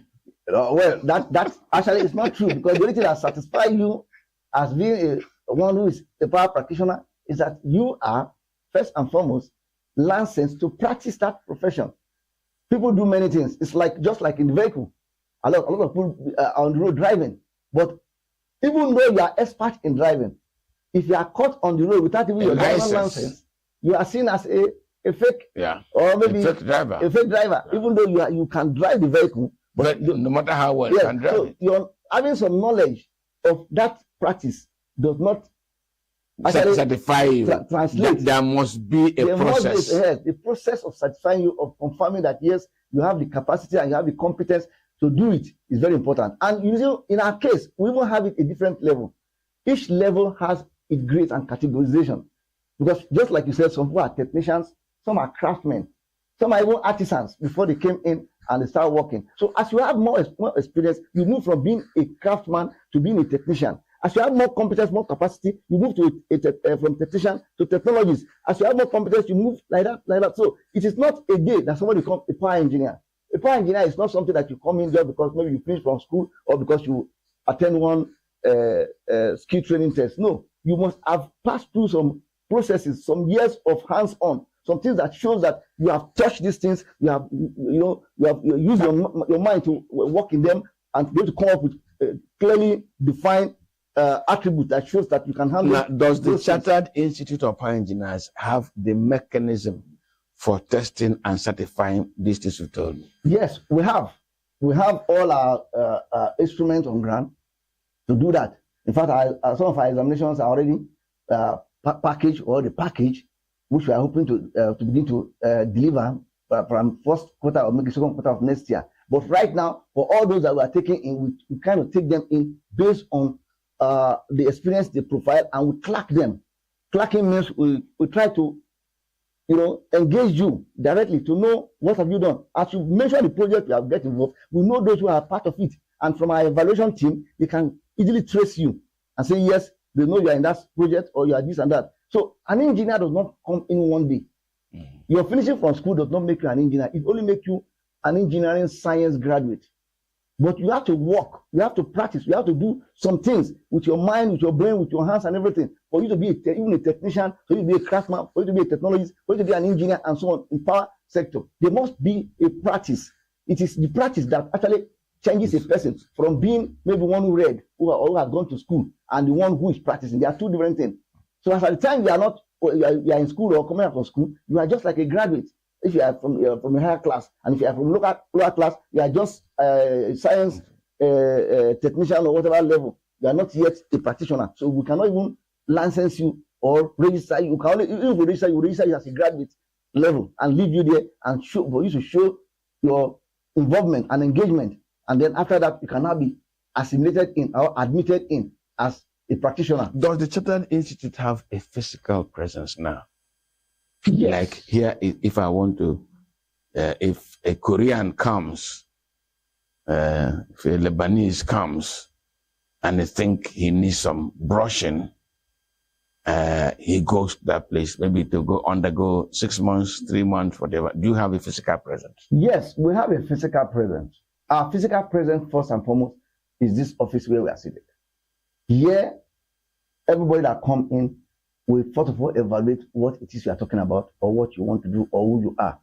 That's what this office will do. We have a membership department and professional development department and all such things that could quickly pick up the information. Now, we're also in partnership with, we have an MOU which is already drafted with NAPTIN. NAPTIN is the National Power Training Institute of Nigeria. Okay. They have a lot of training. They have been delivering for a long time over the years. So we're partnering with them right now. But most people that come in, we try to reference them there so that they can go ahead and get such minor training to get whatever it is to do. But we're in partnership with them. And like I said, our MOU is already to advanced stage for signing. Where things can be more tailored to show how the working can be. But anyone that comes, we'll direct them there. And those who are already trained, we can easily assess them based on their training and based on their knowledge. And don't forget, somebody that's coming from somewhere may already have knowledge. Yeah. The difference is that it's not a Nigerian trained engineer, but you already done an engineer, so you have that. So when you talk, we can easily know that you have that competence, you have that capacity, and you have the skills, you have honed your skill, and you can actually deliver on this particular level. So that's why I say each of what we do, we put them in levels. Everybody is not the same. All persons you see who practice in the power sector are not of the same level. Let us keep interrogating this matter, even though my producer is giving me signs. Somebody comes in from India, somebody comes in from Germany and wants to practice power engineering in Nigeria. Can you please take me to the process he will go through before then he can be licensed to practice? Because it's important. Yeah. You've talked about politics. If I were a politician, I decided to bring in a project to my village and I brought in a package and I don't even know how to say the engineers attached. And I want to come to you before this man can practice. Please tell me what those people are supposed to undergo, the steps to take before they can practice. Yes. Now, I want to assume on all categories, on all stages, or level of competence. Yes. Now, when such persons come into the country, I forgot to tell you something. We're also trying to work with immigration because we know a lot of people coming every day, every now and then. So we are working on that, but we are here to tidy up all the ends to ensure that anybody that's signing to come into the system and is going for power, something we should be able to have access to the person immediately. That is part of what we are working on. We are here to conclude all that. Now, when such persons or we get such information and we are such person come forward and say you want to practice, our website is there. Instantly, the person will just log in. And by the time the person puts in all information, our membership department will quickly get all the information about the person and a message will send back to the person. If the information provided by the person is not satisfactory enough, or the person is a novice, which I believe nobody will bring somebody who does not even know anything to come and install for him. But let's assume the person come in maybe as a kind of attachment to those who knows what to do. And they now provide that person as part of their staff. by the time the person puts his information, we know, because those who are evaluators of this system have good knowledge of many things, and it's not just one person. There are plenty on different areas. So as the person files the information, all of them are seeing it, and as they're all seeing it, they can quickly say, "Oh, this person says this," so they can call the person and clock it. Yes, but when they talk to the person, as the person 1 or 2 or 3 persons, instantly they will know that what you are saying is not true, because they are experienced in their own area. We have different little segments of our expertise, even though we are all power engineers, but we have small little. Okay, my signal is coming often and often, but there's a question I need to ask. Yes, sir. And that is, how does the arrival of the Institute of Power Engineers of Nigeria help in the delivery of service in the power sector? Thank you very much. I think that is a very important question that I must answer to the best of my knowledge right now, because it's actually the crust of what I think we need to take from this discussion. Now, the Power Engineers Act, before it was signed in, everybody is just seen as engineers. And we have over 100 disciplines of engineers. So that makes me to let you and the entire Nigerians to know that the engineer you see is a generic word. And there's nobody that you can call this an engineer. It's not a good word. It's not an engineer for everything. Yes. You have to be an engineer on something. That is what makes you an engineer. So when it's like me, I can tell you I'm a power engineer. And that's who I am. There's a road engineer who constructs roads. There's an highway engineer who constructs highway bridges and so on. There is also the software engineer who developed the ICT and website and so on. You have the water engineer that work on the water schemes and what you call water works and so on. You have the aeronautic engineer, the aviation, the aircraft and so on. And so on and so forth. They are artificial engineer and all that. Each of these people are specialist areas in their own area, and each of them are in different sectors. So you have the agri sector, you have the power sector, you have the road sector, you have the what commission of work is actually a road sector, and so on, the aviation sector. And each of these are different sectors all across. Even the automobile, the vehicles you see, there are engineers called automobile engineers. That's what they are. They even have engineers in hospitals, medical engineers. Yes, medical engineers, they are there. Each of these engineers are specialists in what they do. I may not even know what a biomedical engineer does. Colleague does. Yes. But both of you at least engineers on a generic to us, word. we are engineers. So, power engineers, the common of power engineers actually make the country to know that, look, the professionals in this sector are already here, and they are the subject matter experts of this sector. That means any issue, the failure and success of this system rest on these people. That's what that message means. It means, one, we've got a voice to be able to see that Nigerians recognize us as professionals on this sector. That is the first thing it has done. And when you can define a practice, then you have defined a sector. If you cannot define a practice, then there's no sector. We are talking of medical, because there's a medical sector. So now that you have power practitioners, it means there's a power sector. So now we are here, and we are now passing that message to let the country know, look, you have the professionals, those who have been trained and skilled on this segment. With whom you can use to put attention and resolve problems in that sector. Problems are a system, from management issues to financial issues to the technical management to every single thing, up to the last of it. The people are already here, and they are known, they are recognized by law. So if government now begin to take ownership of its children, which is the power engineers, then you can begin to have the solutions very quickly, which is part of what we're already doing, because we're already engaging government, and government is already listening, at least gradually. So that means at least the first listen, they listen that they heard us and they signed a law for us to make us professional. So government is listening. The next thing is for them to now take us in confidence and begin to hand over to say, look, go ahead, do this on our behalf.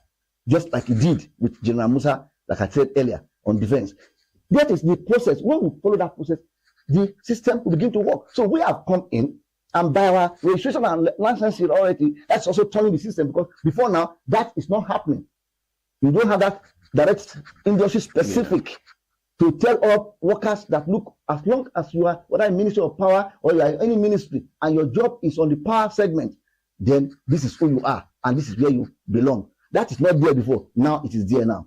and therefore it will help in the operation of the power ensuring that sector. you deliver on this measure. And like I said, I want to end it by saying that the failure and success of the power sector in Nigeria rests squarely on the shoulders of the power engineering professionals and practitioners. We will hold you to it, and we hold your members to it. And maybe each time we have issues on the power sector, we will tell you, my friends, your job has not been delivered. Why? And we hope you give us listening ear.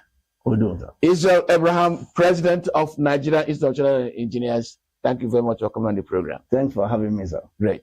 My name is Mwabos Njok. You know that this conversation never ends day after day. Today, it is the power sector.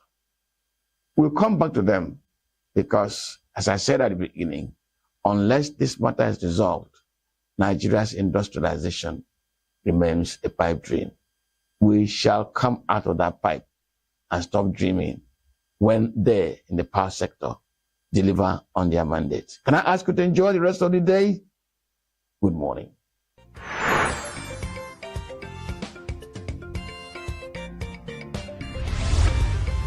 Signature TV News.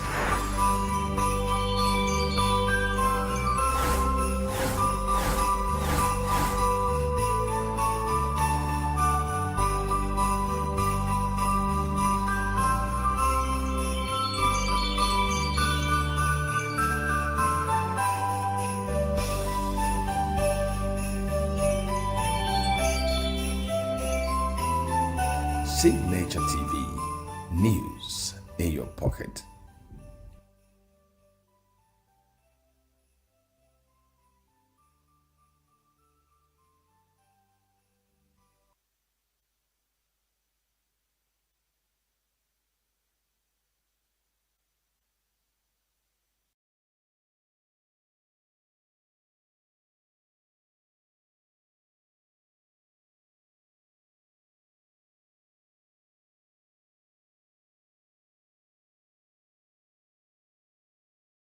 Every second, every minute, every day, news is breaking, events occur, and there are new developments. At Signature TV, we follow these stories objectively, bringing all sides without bias, explaining the complex issues, breaking down the numbers, and investigating the issues behind the news. Anywhere and everywhere, near or far, wherever the news is, we will be there. Signature TV. News in your pocket. Health is more than a diagnosis. It's your lifestyle, your choices, and your future. Join us on Inside Health, your weekly deep dive into the stories, science, and solutions shaping your well-being. From expert interviews to real-life journeys of healing and hope, we cover it all. One of the complications of cancer management or treatment is they have some of them at one point in time, you see them having anemia. Okay, so you see them at times being transfused. But at the same time, you come in with a diet. Nutrition, mental health, innovations in medicine, fitness, and everyday wellness. Whether you're managing a condition, staying informed, or just living your best life, Inside Health is your trusted guide. I'm Chigichi Agorom, and I'll be with you every week on Inside Health, only on Signature TV.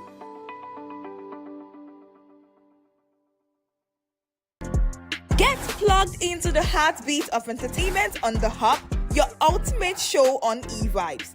From trending stories and social media drama to top charting music, must-watch movies and exciting moments from the world of arts, we've got it all. Join us for unmissable conversations with your favorite entertainment personalities, plus fun segments every week. So I should try harder, so... Okay, I don't know that one. Outfit of the day. Oh, I don't do that. That's some Gen Z stuff. Oh, now you say it's a Gen Z stuff. It's everything you love about entertainment, served fresh every week at 1 p.m. with weekend repeats just in case you missed it. The Hub's on eVibes, where the vibes never stop. Only on Signature TV.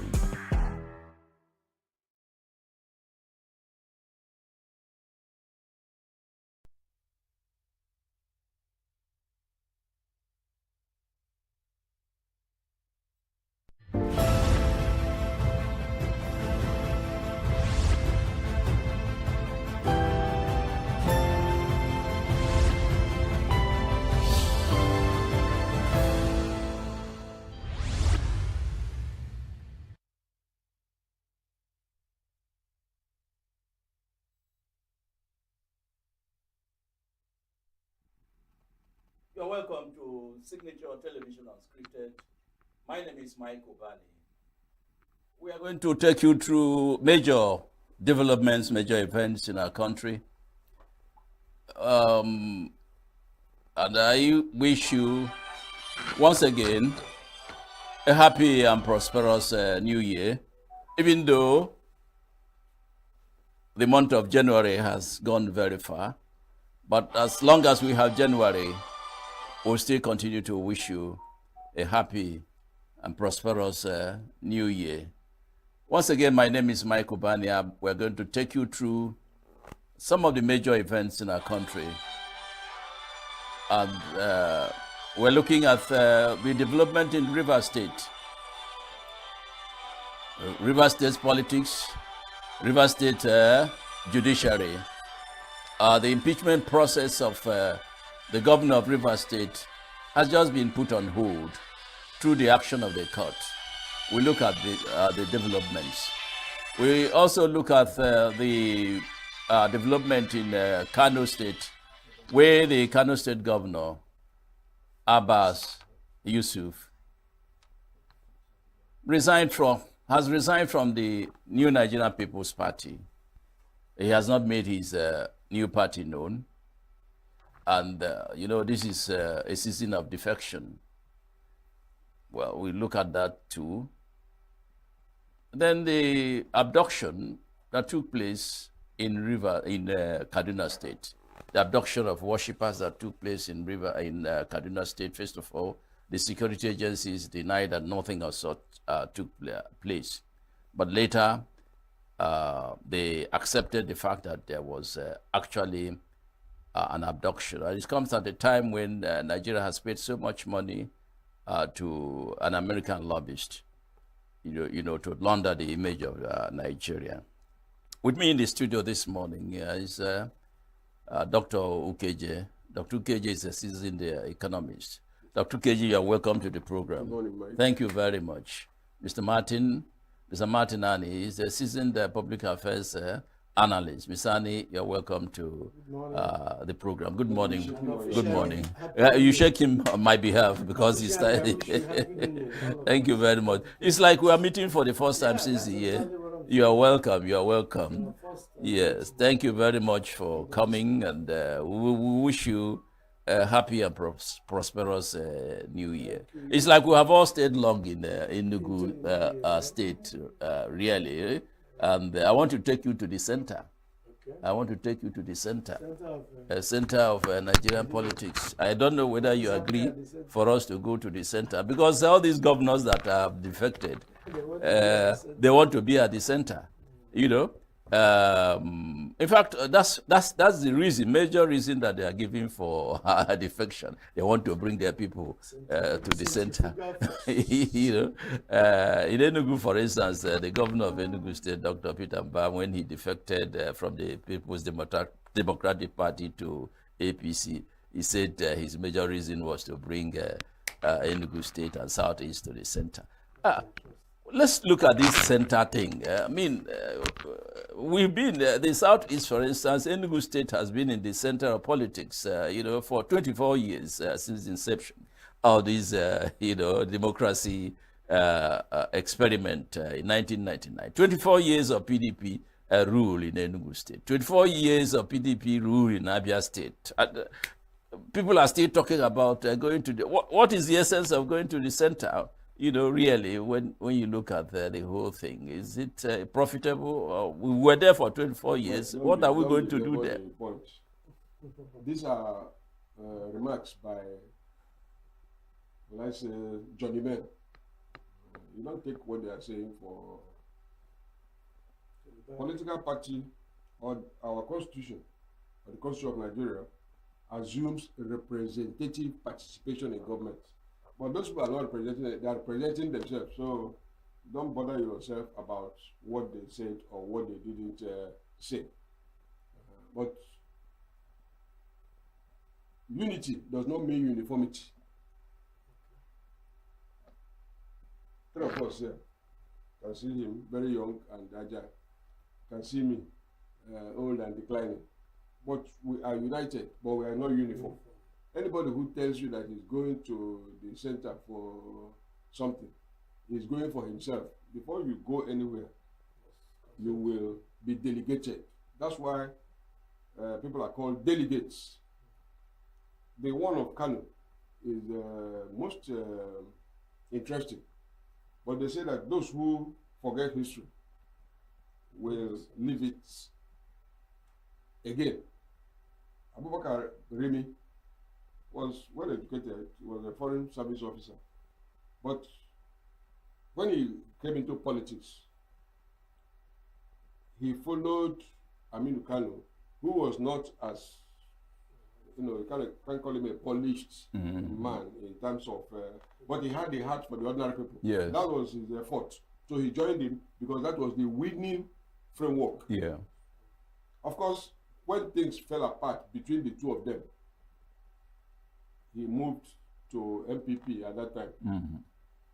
That change created a problem that eventually led to the loss of his life. Kano is a very large community, but let us see how this one goes. No, we shouldn't be wasting our time about. It's not really a question of wasting our time. It's a question. That question is relevant. We are talking about how long the PDP, before now, PDP has stayed in Enugu before this vote phase. Okay, the point here is this. You can agree with me that since 1999, apart from the Second Republic, and then up to, then when we had parties that had ideology, these days parties do not have ideology. So parties do not maintain left or right, or center left or center right. There are no conservatives, there are no liberals, there is no little to the left and little to the right and center. So what people do is to have a purpose vehicle, a means to get to power. They don't see politics since 1999 as a means to hold on to power. And that was what, coincidentally, PDP did. It wasn't as if PDP had any ideology. Could you term them liberalists? Could you tell them conservative? No. Could you tell them welfarists? No. Could you say they are center left or center right? No. Anything that could enable them survive was what they welcomed, whether it was conservative or liberal, it doesn't matter. So the point here is that it was just a mere coincidence that had PDP run till 24 years that I just mentioned, and then capitulated under Goodluck Jonathan, because he wasn't forceful about the election, he wasn't determined to run with it, to hold it and catch it at all means. So that was how PDP lost. If not, PDP would have seen how got to power, assuming they had a leader who was more forceful and all that. So the point here is that Enugu living PDP, just like you mentioned. Last year when we were discussing in this forum, I mentioned about popular politics and then elitist politics. These are people playing elitist politics. I want to move to the center to make the place better. What has changed since moving? Apart from possibly Uchenna losing his seat at the Senate and then being the leader of APC. He nominated someone from his cabinet, who was the former commissioner of Attorney General, to replace the Minister of Science and Technology. Uchenna losing his position because of the executive exactly. So what has changed? Nothing. Nothing has changed. The allocation is still the same. If he has the zeal to work for Enugu, it's still the same zeal, assuming he's still pushful. If he wants to work for the people, he will still work for the people. But if he wants to work for some persons at the expense of the people, in order to have opportunity to be at the center for protection against certain things that may be undemocratic, that is also personal to him. So for us, it is his personal decision to move to the center, but we are yet to see the import of that movement. So, like I stated, Enugu being in PDP for the past 24 years just a mere coincidence. Even ruling Nigeria.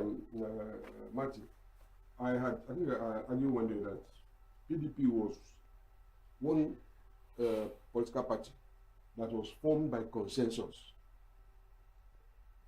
Regardless of the fact that Obasanjo was jump-started into it. He wasn't a member of the organization. Yeah. Of the Kwame that was leading them. But if you look at the character of the people who were chairman of the party, Kwame, Solomon La, you know, they were people who were open. Focused. They were open to dialogue. Exactly. If you remember, throughout the time that the PDP was in office at the federal level, Borno State, Yobe State, Lagos State, I can't remember any other state now, continued to be governed by parties that are not members of the People Democratic Party. And I don't think anybody went to jail for that reason. Actually, what is called APC now was a patchwork of people who left PDP in opposition to Jonathan running for president in 2015. So they were quite different, but what we should focus on is representative governance. If you follow international developments now, you see the UK Prime Minister was even talking about Trump as if they were mates. But Trump represents some solid interest in the United States. People who believe that the US is being taken as big for nothing. And that is why much of what he does is carried forward because he represents some people. But this one we are seeing in Nigeria is following one man. Yes. Even when your family members do not know him or are against him. You know, because it's like Amakeku. There's a music that we used to call Amakeku. Whatever you are told, you ignore it and you do whatever you like. But like it happened in the First Republic, when you build a pyramid, when you build a steel structure, one leader, one person, everybody is following him. When he's not there, things will fall apart and there will be, the center has fallen and nobody will know where to go. It will be like Israel that said everybody to your own home. But it's not good because people's life has so then that brings us to the issue of what we should do at this moment to reverse the situation. Because, I mean, power belongs to the people. If I am a governor, I am moving from one particular party, a party that elected me into office. Okay? The implication is that I should first of all get support from those who elected me. Throw the issue before that. I said, look, I am going there. You know, but you don't need to belabor the point. Edward the Seventh in England up to today, being a Catholic is a no-go area for the kingship. When he fell in love with a Catholic, a divorcee, he abdicated the kingdom and went to the United States to marry the person he loved. Can you imagine anybody who is Sultan in Sokoto converting to Christianity and remaining a Sultan? It's just that these people are private and they're engaged in private business. So whatever they say has nothing to do with the people. Just to take it off from there, have you seen APC since the emergence of Tinubu? What are the ingredients? What can you say is a democratic party? Where are the organs? Are they functioning? You can see what is going on in Rivers. One man is not in PDP, one man is not in APC, one man is also in Tinubu's government, commanding certain things, dictating certain things within PDP and APC at the same time. That is not normal in a democracy. The party will call a meeting and then sanction you. You are going far. In ENUGU here now, so, if you go around the town, so what exactly is going on? Where local government chairman and the governor are calling people to come and register. Exactly. What is happening? The party has the chairman structure and the executive. Exactly. But public resources are being used to. And once they do it, once they do e-registration, they will nominate people without people voting. That was what used to remove Ambode. The party sent people to go and conduct the nomination. Adam Soshomole was the chairman that time. He said, no, the nomination had not been done, but Tinubu insisted that it had been done. Exactly. Civil servants, local government employees are now being registered as members of APC. The last neck that APC had held in the presidency. So it looks as if, okay, at the moment, Professor Yewatide or whatever, the APC chairman, is trying to rein in the skirmish going on in Rivers as the leader of the APC. I said, the governor of the state, who is now a member, is the leader. But some people are doing things different from what they... So you can see that this is not how a political party is run. Where is the neck? Where is the organs? Where are the structures? That determine the president is just a member of the party. No, like I said, you are going too far. There is a crime. So it's unfortunate. So there's no party in Nigeria. I first saw it in Port Harcourt. There's no party, political Some party. criminals will announce that there is either fire or something. People will start running. When they run away, they will stay there. So if the main man is against what is happening in the river, he will speak. All this, he's deliberate. He's just been exactly. He's been deliberate. It's a political strategy to pretend as if you don't know what's going on, so that nobody will say I said. Nobody will say, oh, I didn't say. At the same time, things are going wrong, and you are the leader. So, can you tell me that's how the Labour Party in UK run? Can you tell me that's what Bednock is doing?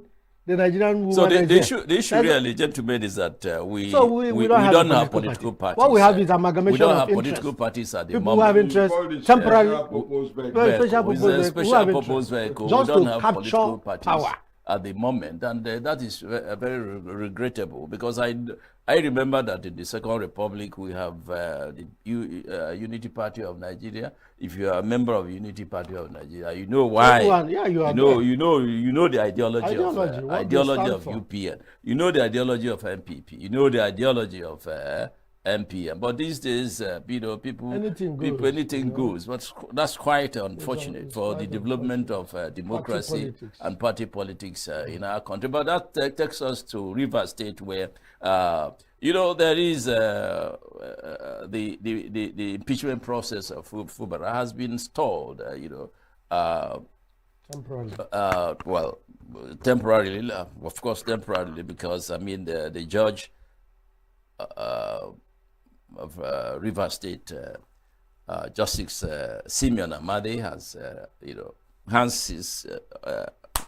says is no longer going to entertain any the impeachment process that because of a court order restraining him from receiving documents about the impeachment from the legislature in Rivers State. And of course, the Amewule faction of the legislature has gone on an appeal over this issue, and the judge says until there is a determination of this case, I'll no longer touch the case, the matter, even with a long spoon. So, what does that say to democracy? What does that say to democracy in Rivers State?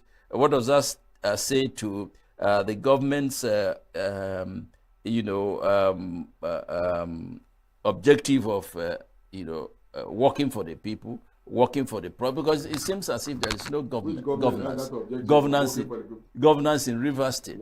There's no governance. Money, traveling anywhere he likes. His wife is spending money, going anywhere she likes. His son is going around. So he says, how can he be working for the people? The judiciary already has announced that they are standing on one man's mandate. I said, these things are just jokes. The impeachment process, in fact, impeachment means accusation. That's what it means. The vote to remove somebody from office is a different thing.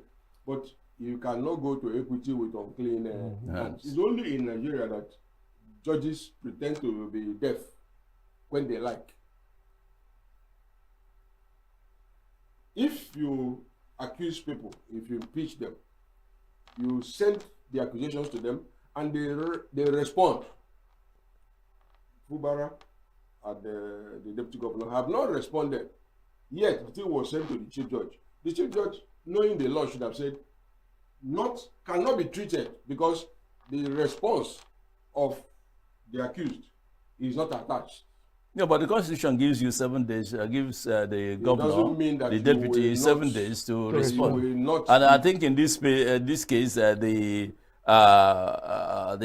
intention to impeach the governor, a letter was sent to the governor, was That served is to the what they governor. claim. The governor said he didn't receive He didn't but receive it it. should be attached Okay. to that accusation, because once you accuse, you get members to sign, they agree, they list the accusations and send it to the accused. He responds. You now vote again after that this response is not satisfactory. You attach the vote, attach the response, and send to the chief judge, pleading with. But the chief judge also has a duty to read what you have written. And if it doesn't make sense, it's only in Nigeria that people go to court to say preliminary objection. So in other jurisdictions that are republics, in US, if you accuse somebody of something, the clerk of court will read it. And if it is not to be determined, it will be thrown out. You don't waste people's, because it costs money for a court to sit. There is a case reported in Abuja. The People's Democratic Party requested the court to grant them authority to enter their compound, which had been occupied by police and weekend. The judge said, I will not issue it, and I will not strike it out. I will dismiss it. What does it mean? It's just psychologically hurting the party. But even the law of physics say that if you have a center of gravity, once it tips, there will be a crash. In the 1960s, the Northern People's Party tried it. People like J.O.J. Okeze, who is not from the north, joined the party. Memphis Okilo formed a small party that has aligned with it. Eventually, where did we end up? But it appears the lesson of that period is only for the Igbos. But I think sooner than later, other people are going to learn the lesson. Mr.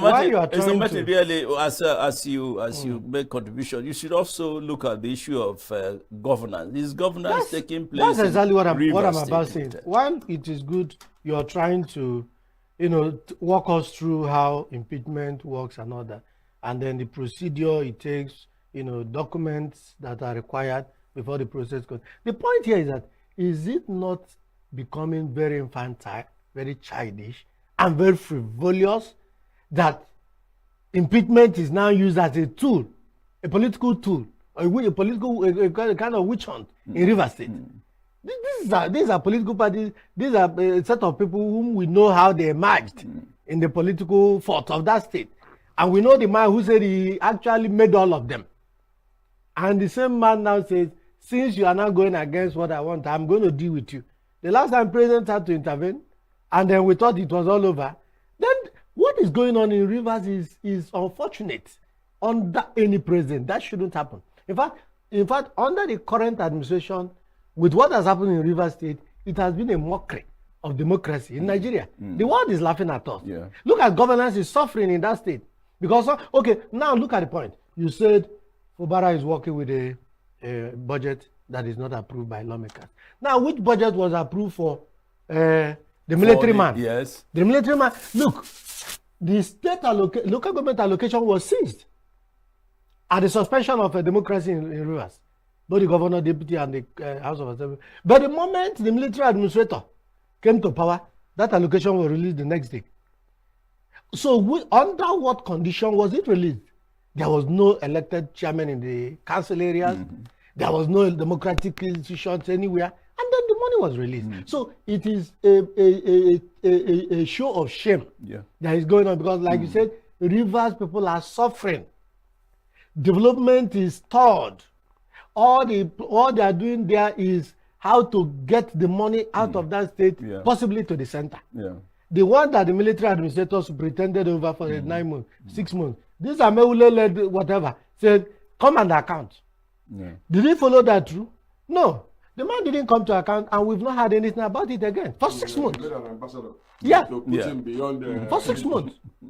So what kind of system is that? But the governor is still receiving his allocation. Sure. But what we are saying so is what happens with the money that he's receives? working. No, he has been going about commissioning a few things, working. No, we've been watching him. But the point here is that he is not operating optimally because of these troubles here and there, orchestrated by Like I said, it is, no, before, why is it that, what makes it difficult for Mr. President to rein in yes, Wike? No. Because I mean it's a public knowledge. It's simple. Unless you want me to say that. It's politics. It. Look, what does he stand to gain by constant personal division? Power. All right. Personal power. Yeah, let me not hurt this man. Let me not hurt the other man. Let's see how we continue. Since the military rule. This didn't start in 1999. In the old Anambra State, the word dichotomy was introduced by political philosopher Dr. Chuboka Debo. He did not consider anything beyond him to wreck Anambra State for his personal benefit and the benefit of his paymasters. He was a member of NCNC as a young man.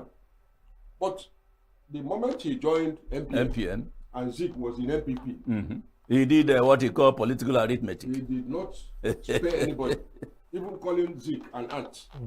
And it's not just, look at his home, look at yeah. He was a member of NCNC when Zeke was the leader. Yeah. Zeke was president of Nigeria. He did, but where is he today? They followed the Buhari, who locked him up. Yeah. They say he was tear gassed. Everybody, young Martin, yourself, myself, we must stand for something. Politics without principle, according to Mahatma Gandhi, is the problem that we are having. Yusuf in Kano have been following Kwankwaso. Yeah, Kwankwasia movement for a long time. What is it that has happened after he had won? And that election would have been taken from him. Yes. But for supporters of Kwankwaso, particularly one sheikh, somebody Bauchi, who threatened the Supreme Court that if they annul his election, then there will be consequences. Of course, they know the people who can cause riots.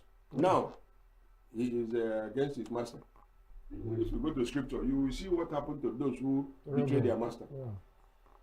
Interestingly, I saw on television where he and his group were still wearing the Kwankwasia cap. All over, yeah. They didn't discard it. You carry your father's house to another person's place and say we have come as slaves. Now you ask yourself, what exactly is the Kano governor going to lose staying put in the party that made him? Yeah. Nothing. Because the entire local government is still run by them. The entire House of Reps, the senators. Is he afraid that we will not be given a second so term there is something, ticket there to is run for something second they are term? not telling us. Yes. Possibly they want to tell us that if we are not here, even when we win in our place, it will be taken away from us. Maybe they are not telling us that that is what they've been told. Maybe there is something they've been told behind the scene that they need to tell us. Because what exactly is the gain? Yeah, it's quite unfortunate that we have politicians of this ilk and those who are averse to standing for any principle, any ideology, and we hoping and praying that that day will come when the political parties in Nigeria will be built around principles, will be built around ideology, and of course have followers, strong followers who know where they are going. It's not when the leader, like what we are experiencing at the moment, if the leader defects to party A, then everybody will follow him to party A without asking questions. Gentlemen, something happened, in Kaduna at a time that the federal government, put up a stiff denial to the fact that Christians are not being, persecuted, or there's no genocide against Christians in Nigeria. And even at a point when we were told that the federal government had hired a lobbyist in the United States, which of course the government has not come out clearly to tell us what happened, and so much amount of money, public payers' money, has been paid to the lobbyist. We had this incident in Kaduna last week where about 160, 170 church worshippers, were abducted. The initial reaction of the government, the initial reaction of security agents was that nothing of such happened. Yeah, they can insist that something happened. We are happy that today, so what would make a government act that Let me way? just weigh in quickly. The point here is this.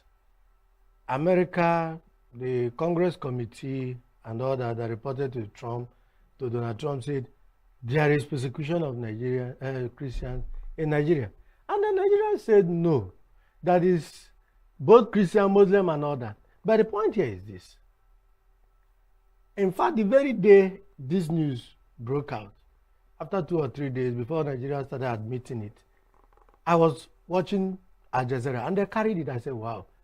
The next thing, CNN carried it. So the point here is, what would that lobbyist or that company be telling President Trump now that he will also be reading or he would also be privileged to be watching that a whole parishioners, in fact, that foreign television showed the entire church how the system, music equipment was scattered. I don't know whether you watched the video, how the entire building was wrecked, slippers, shoes, people's head gear, everything, everywhere, on the bags and everything. In fact, the church was a mess. So the point here is, what kind of state are we running that will rather, instead of dealing with our internal affairs, domestic affairs, squarely, firm, as a government that has all the apparatus to deal with it, and we're not able to deal with it, and then we're going to pay 9 million to lobbyists to go and sell a wrong narrative. Is that what it means? Or when they see this one, they will hide it. Unfortunately, they cannot hide it because it's all over the news. So the point I'm trying to make here is that Nigeria is putting their money where it doesn't matter.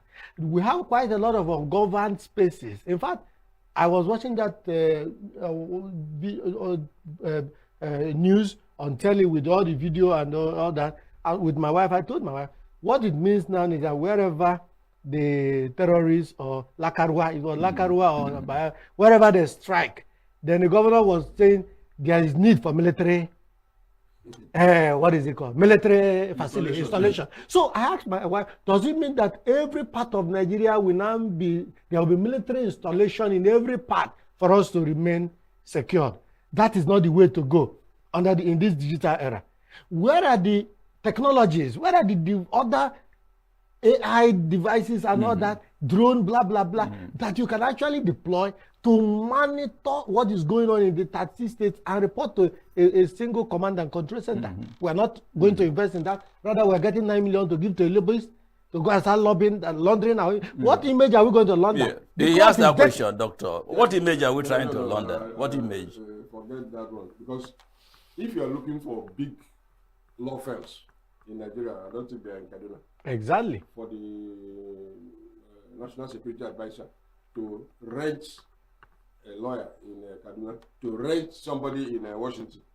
The Ministry of Foreign Affairs, the Federal Ministry of Information, the National Orientation Agency, the Nigerian Institute of International Affairs, all these are bodies that are supposed to relate with people abroad. Yeah.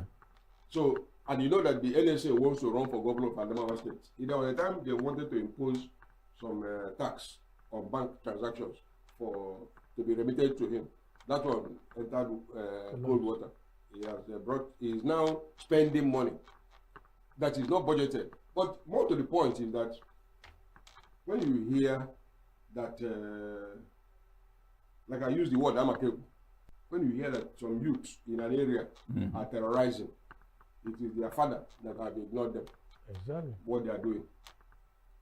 When people said you should have balance in the presidential ticket, the Muslim combination, the person who originated it is ENUGU. He wanted to run with Abuhari, but Buhari felt that it would be like scandalous. Yeah.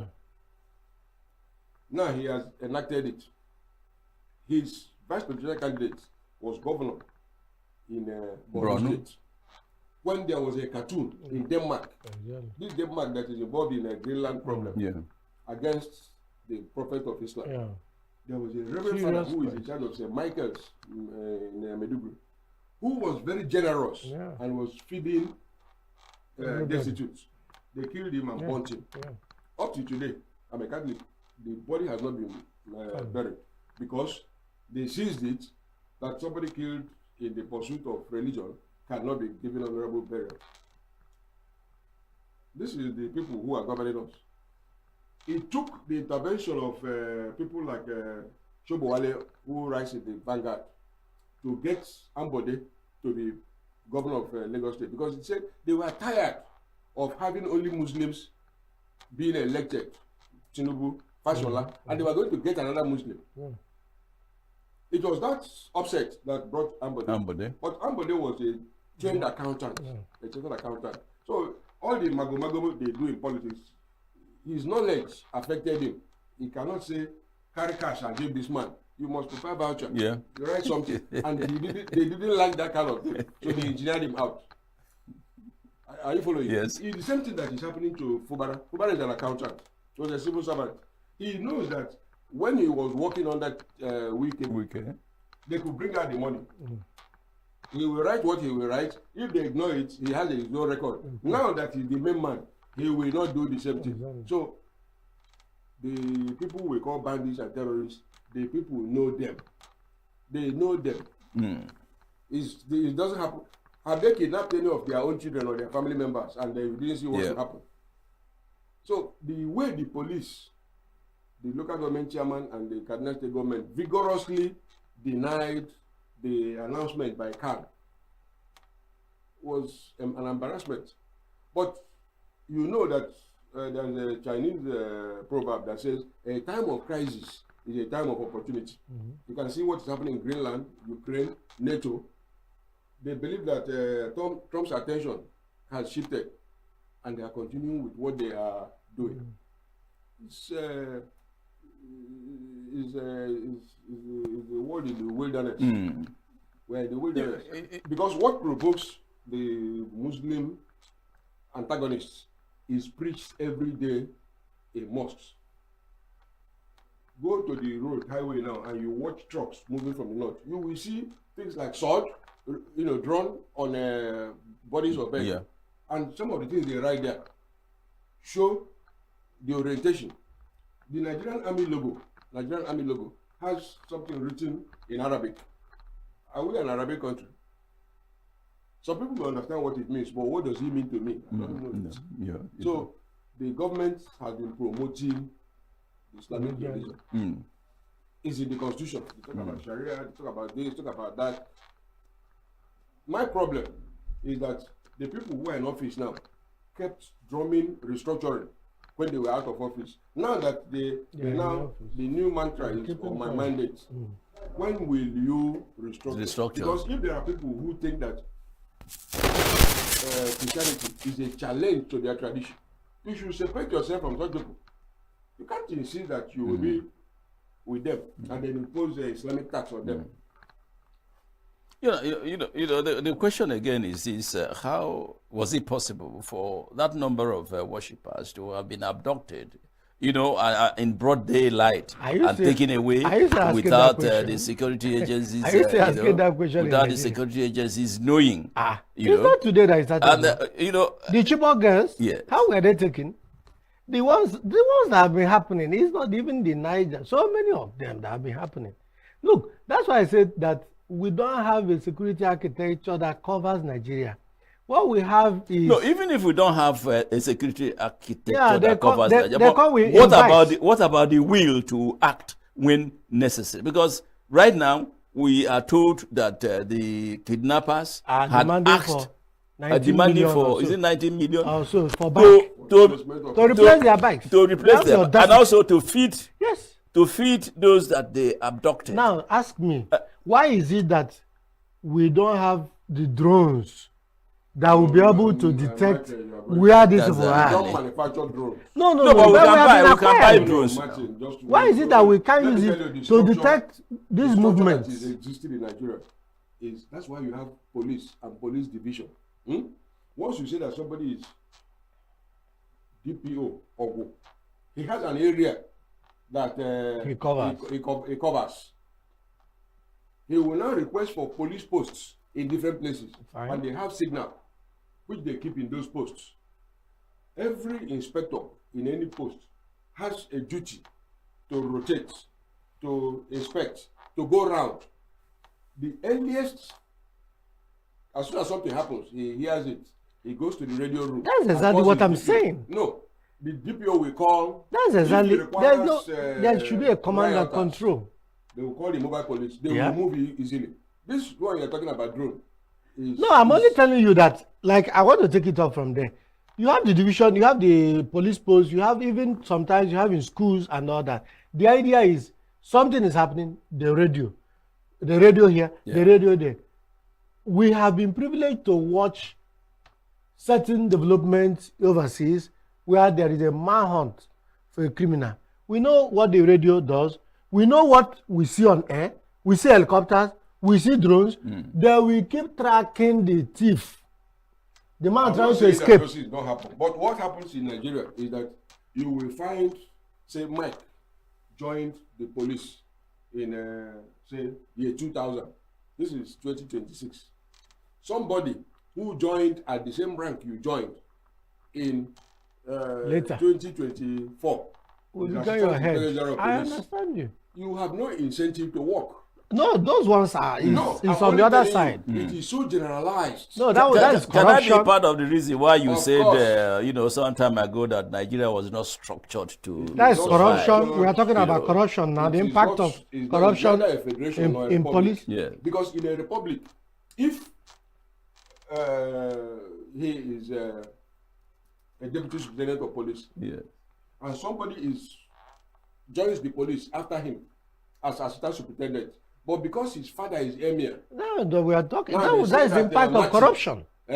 Is a commoner. Favoritism. And he should not be the boss of the son of an emir. That's the issue. Without going through the due process, I agree with you. Assistant commissioner of police. I mean, I agree with you. There are disincentives. Openly, a brigadier or colonel who was ADC to the president was to be elevated, promoted.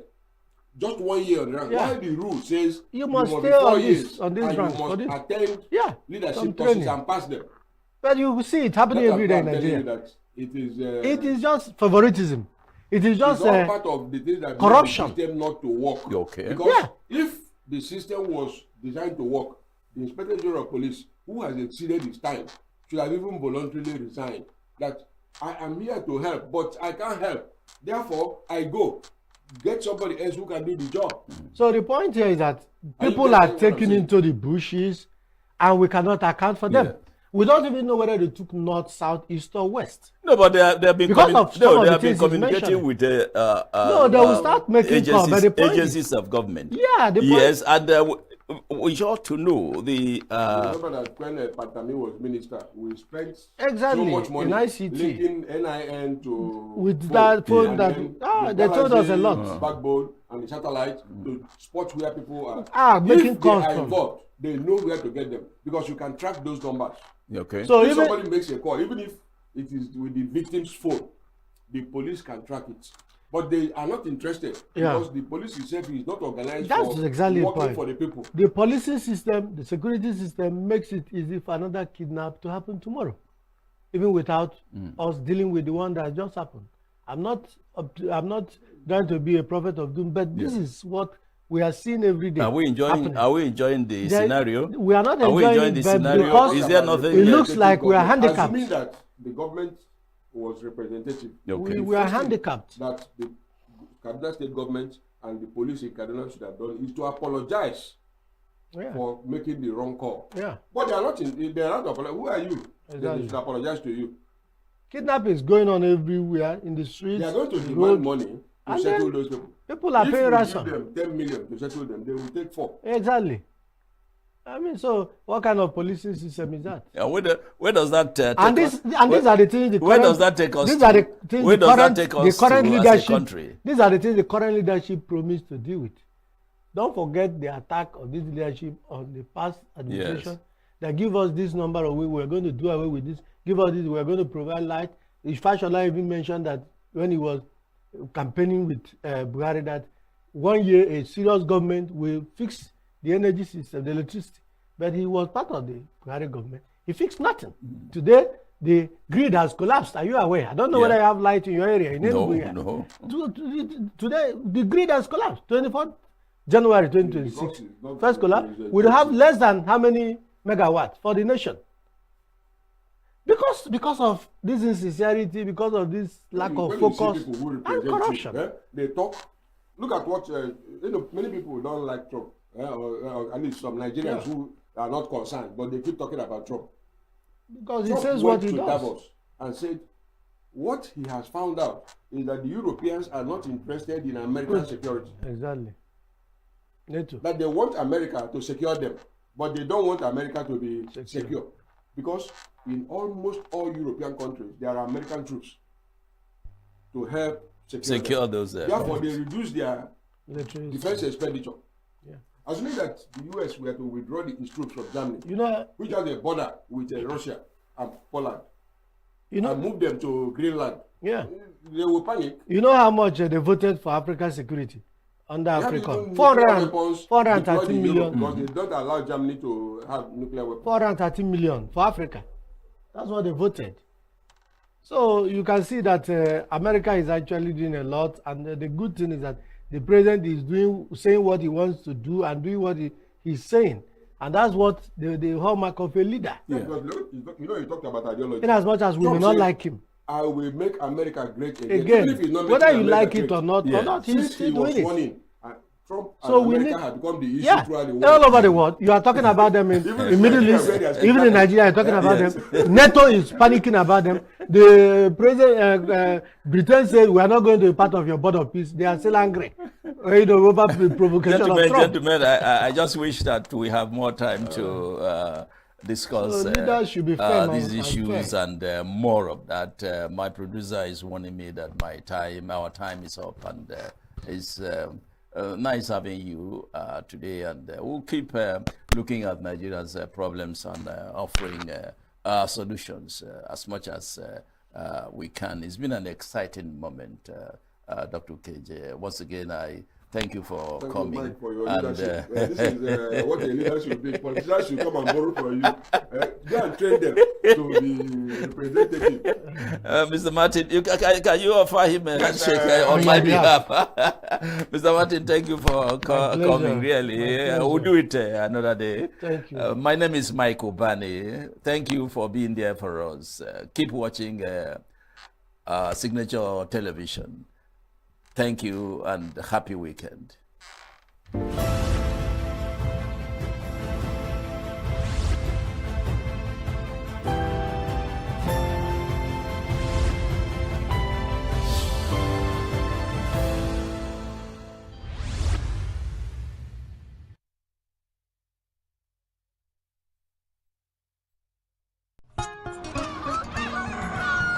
New every morning on Signature TV, we open the day for you with needed energy, information, and required vibes to shape your day. From sizzling snippets of stories in various areas of life to intriguing conversations with net worth guests. When you have people who have no track record becoming your leaders, you have a problem. There's no outstanding gratuity when Obi took over from me. I left, in all the accounts of Anambra State, 13.8 billion for him. Your day cannot be complete without Signature Morning on weekdays and Signature New Day on weekends. There is no better way to start your day except Signature Morning and Signature New Day every day on Signature TV.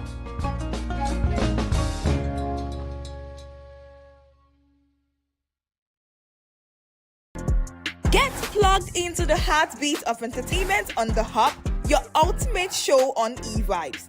From trending stories and social media drama to top charting music, must-watch movies and exciting moments from the world of arts, we've got it all. Join us for unmissable conversations with your favorite entertainment personalities, plus fun segments every week. So I should try harder. So Okay, I don't know that one. outfit of the day. Oh, I don't do that. That's some Gen Z stuff. Oh, now you say it's a Gen Z stuff. It's everything you love about entertainment, served fresh every week at 1 p.m. with weekend repeats just in case you missed it. The Hub's on e-vibes, where the vibes never stop. Only on Signature TV.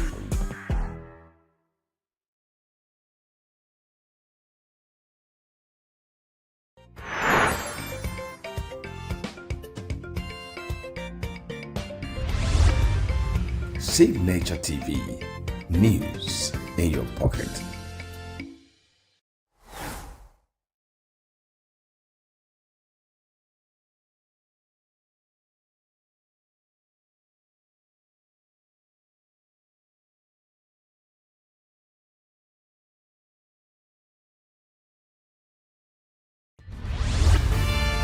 We are local.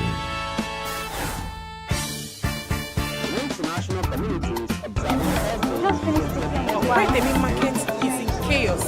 People We are national. Those in support of this motion as amended, say aye. We have taken the vote by default. We are international. Israeli airstrikes. Donald Trump left us the worst unemployment.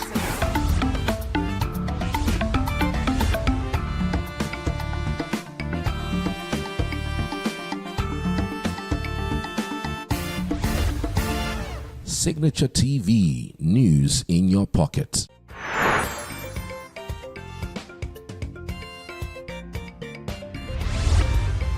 Signature TV, news in your pocket.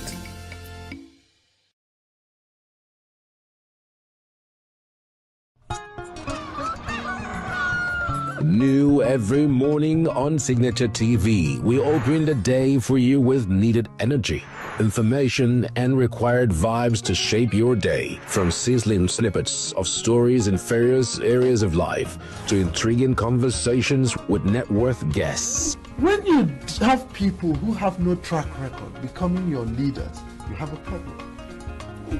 There is no outstanding gratuity when Obitupo were from me. I left in all the accounts of Anambra State 13.8 billion for him. Your day cannot be complete without Signature Morning on weekdays and Signature New Day on weekends. There is no better way to start your day except Signature Morning and Signature New Day every day on Signature TV.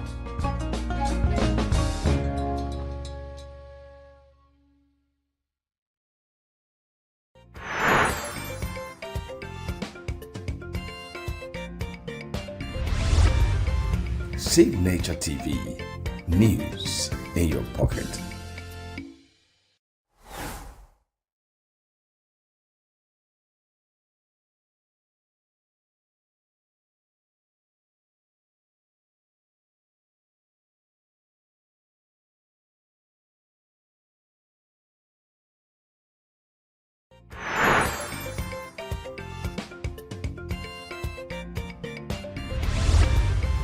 Signature TV, news in your pocket.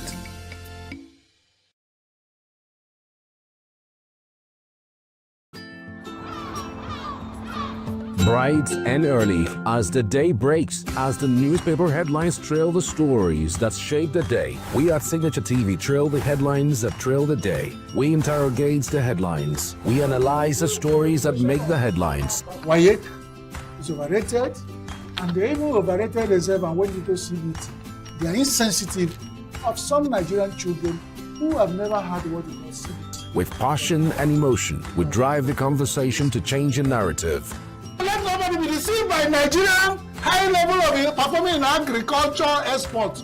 We are still where we are. Newspaper review on Signature TV every morning on Signature Morning, weekdays, and Signature New Day, weekends. Newspaper review on Signature TV. We do not just review the headlines, we make the headlines relevant to our daily lives.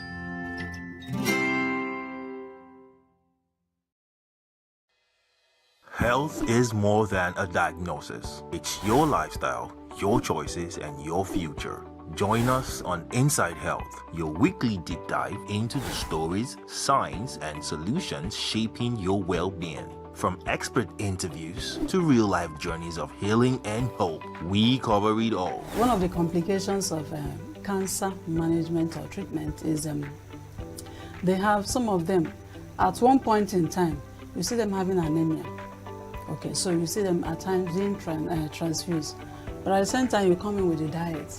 Nutrition, mental health, innovations in medicine, fitness, and everyday wellness. Whether you're managing a condition, staying informed, or just living your best life, Inside Health is your trusted guide. I'm Chigiti Agorom, and I'll be with you every week on Inside Health, only on Signature TV.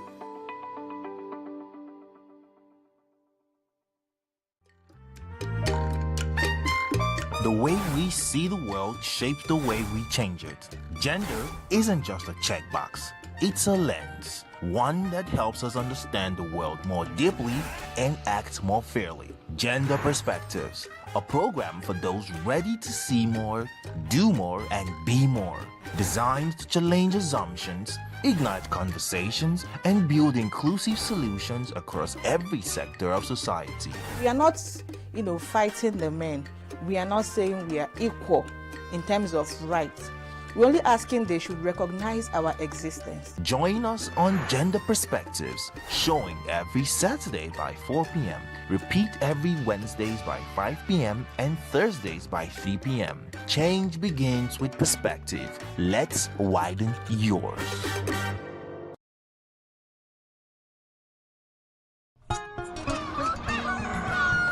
New every morning on Signature TV, we open the day for you with needed energy, information, and required vibes to shape your day. From sizzling snippets of stories in various areas of life to intriguing conversations with net worth guests. When you have people who have no track record becoming your leaders, you have a problem. There's no outstanding gratuity when Obi took over from me. I left in all the accounts of Anambra State 13.8 billion for him. Your day cannot be complete without Signature Morning on weekdays and Signature New Day on weekends. There is no better way to start your day except Signature Morning and Signature New Day every day on Signature TV.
Welcome to Global News on Signature TV. I am Uchenna Chimdi Oluoha. In the headlines, Governor Mba partners NAFOA on social welfare and support for the vulnerable. SIM cards fraud, reps urge NCC to extend validity period to 18 months. Lebanon's PM slams Israel's war crimes as attack kills three rescue workers and U.S. Senate blocks. Bid to stop Trump using military against Cuba. Details in a moment. Every second, every minute, every day, news is breaking. Events occur and there are new developments. At Signature TV, we follow these stories objectively, bringing all sides without bias, explaining the complex issues, breaking down the numbers, and investigating the issues behind the news. Anywhere and everywhere, near or far, wherever the news is, we will be there. Signature TV. News in your pocket.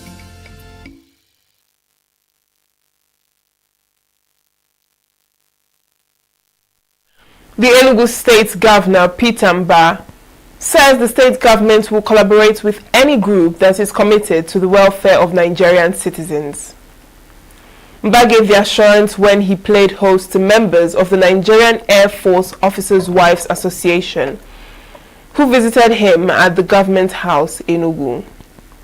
Correspondent Chinemerem Ikebunam has the report.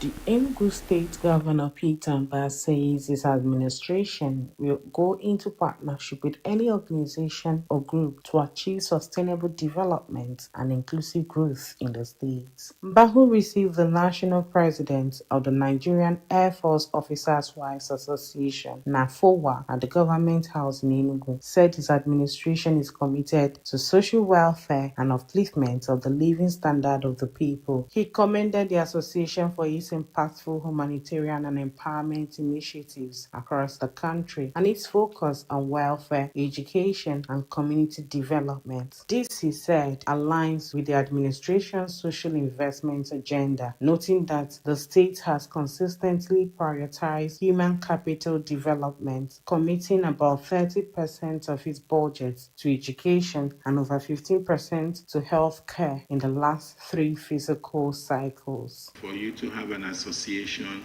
that is interested in the welfare of these women, it is something that is, we can identify with and we want to also associate with you on. And so we are happy that you're carrying out your outreach programs here in ENUGU.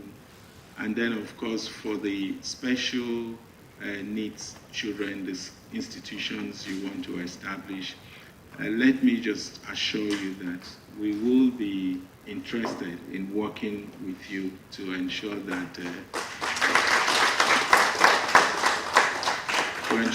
those institutions are in place. Earlier, the national president of NAFOWA, Ngozi Aneke, commended the governor for what she described as visible progress and transformation across ENUGU State. Aneke said the association was currently engaged in programs designed to offer support to widows, orphans, and families of fallen heroes, while also delivering healthcare outreach and empowerment programs for women. She therefore sought the assistance of the state government to enable the association to expand these programs for greater impact, particularly in the area of special needs education. We have an outreach we are planning, we've already planned for tomorrow, like I told you, sir. So we'll try to reach out. We had one in February in Abuja in commemoration of the Armed Forces Remembrance Day, because we try to carry the widows of our fallen heroes, and not just them, we also have 7 personnel wives, so we'll try to carry everyone along in all that we do. So tomorrow we'll be having one in ENUGU State at the parade ground tomorrow morning, just to reach out and give back, because it's very important to keep carrying them along. As part of our initiative, we intend to also distribute palliatives and essential food items to support them during these challenging times. With this commitment, the collaboration between the ENUGU State Government and the Nigerian Air Force Officers' Wives Association is expected to deepen social intervention efforts, particularly in education and welfare support for vulnerable populations. In ENUGU, Chinemerem Ikebunam, Signature TV News.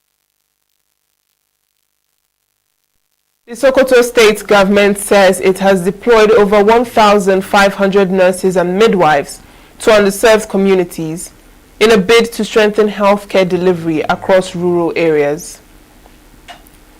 Governor Ahmed Aliyu announced the development during the 8th Sokoto State Council on Health, explaining that the initiative is part of the state's 9 Smart agenda aimed at improving access to healthcare services. He said the government introduced a 2-year mandatory rural posting policy to ensure fair distribution of health workers, particularly in hard-to-reach communities. According to him, the deployed personnel are being supported with incentives, including a 10% rural allowance to improve motivation and retention. Aliyu also disclosed plans to recruit an additional 2,400 community health workers in partnership with national health authorities to further strengthen primary healthcare services across the state.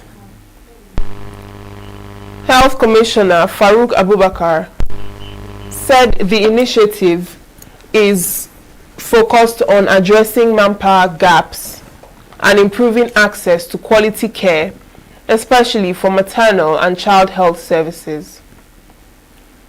Development partners, including representatives of the United Nations Population Fund, have welcomed the policy, describing it as a step toward expanding access to skilled health care in rural and underserved communities. President Bola Tinubu has held a closed-door meeting with Plateau State stakeholders at the presidential villa in Abuja, following recent deadly attacks in the state. The delegation, led by Governor Caleb Mutfwang, met with the president for several hours, though details of the discussions were not disclosed. The meeting is seen in a follow-up to Tinubu's earlier visit to Jos after the deadly Palm Sunday attack in Angwan Rukuba. The March 29th attack left at least 28 people dead, with the toll later rising to 33 after some victims died in hospital. The incident, which occurred near the University of Jos, sparked widespread fear and led to the temporary closure of the institution as security forces were deployed to restore order. During his earlier visit, President Tinubu met with victims' families and local leaders, assuring them of the federal government's commitment to restoring peace and bringing perpetrators to justice. He also announced plans to deploy about 5,000 surveillance cameras nationwide to strengthen security, with oversight assigned to Communications Minister Bosun Tijani. Despite government assurances, violence has persisted in parts of Plateau State, including Riyom, Barkin Ladi, Bokos, and Kanam, with residents calling for sustained and comprehensive security measures to prevent further attacks. Security experts from across Nigeria are calling on other states to take a cue from ENUGU State and replicate its massive investment in modern security infrastructure. This comes after members of the National Institute for Security Studies visited Governor Peter Mba at the Government House, where they commended the administration's approach for tackling insecurity with technology and collaboration. Correspondent Chinemerem Ikebunam has the details. Members of the Executive Intelligence Management Course 19 of the National Institute of Security Studies, Abuja, have commended ENUGU State's strategic investment in advanced security systems. The delegation, led by Olaleken Fashanu, was in Enugu on a study tour with the theme Ethnic Militia and Resource Completion in Africa, Implementations for National Security. During the visit, the team expressed admiration for the state's AI-powered Command and Control Center, describing it as a game changer in crime prevention and emergency response. A member of the institute, Dr. Olusola Okbola, said the installation has greatly improved surveillance and coordination across the states, a model he urged others to replicate. We're impressed, especially the area of security, with the command and control they have installed, which has assisted them in so many ways in curbing insecurity, in identifying gray areas, and which is a major factor that enable them to achieve this great length that they have achieved. We hope other states can come around to copy this kind of command and control that they have established. Governor Peter Mba said the administration's economic vision to grow Enugu's GDP from $4.4 billion to $30 billion would be impossible without a secure environment. Security, he said, remains the foundation for growth, investor confidence, and public safety. Mba challenged the visiting scholars to explore what he called Nigeria's tragedy of the commons that hinder proper utilization of the nation's abundant resources. We don't have any ungovernable spaces in our state today. So there is nowhere. Made that point clear to these criminals that we don't have room for them in Enugu. And we wasn't just by words, we also followed it by action. And as I said, investing hugely in security and we also looked at the social conditions that somehow trigger some of these tensions and fragilities. Also addressed it. We continue to invest hugely in social services. In the last 3 budget cycles, education and healthcare have remained the most sectors that we've spent the most in our budget in the last 3 budget cycles. And that's because we're not just looking at addressing security from a kinetic point of view. We're also looking at addressing it from the root causes. What are those conditions, social conditions that give rise to these criminalities, poverty, unemployment? How do we address them? The delegation, impressed by ENUGU's approach, called for stronger collaboration among all tiers of government and security institutions to ensure a safer and more productive Nigeria in ENUGU. Chinemerem Ikebunam, Signature TV News. A former Labour Party vice presidential candidate, Yusuf Datti Baba Ahmed, has dismissed the possibility of a unified opposition candidate ahead of Nigeria's 2027 presidential election. Speaking in an interview, Baba Ahmed described the idea of a single opposition candidate as impossible, reacting to the Ibadan declaration by a coalition of opposition figures aiming to challenge President Bola Tinubu. He argued that the meeting was not representative of the entire opposition, noting that only members of the People's Democratic Party and the African Democratic Congress were involved. According to him, 2 parties cannot claim to represent a broad opposition front. Baba Ahmed also expressed doubt about the viability of the coalition, saying it would not succeed even if his former running mate, Peter Obi, emerges as its candidate. He maintained that deeper issues, including low political participation among Nigerians, remain a major challenge to opposition success. He further accused the current administration of undermining opposition parties instead of focusing on governance, alleging a pattern to political destabilization. In addition, Baba Ahmed announced he is leaving the Labour Party, citing internal disagreements, and will be joining the People's Redemption Party, with his defection expected to take effect immediately. The House of Representatives has called for an extension of the validity period for SIM cards to curb fraud and protect mobile users. Lawmakers said raised concerns over the recycling of SIM cards and phone numbers by telecom operators, warning that reassigning numbers still linked to previous users' sensitive data poses serious risks, including identity theft, data breaches, and financial fraud. The motion, sponsored by Billy Osawaru, urged the Nigerian Communications Commission to extend the validity period of inactive phone numbers to 18 months before they are reassigned to new users.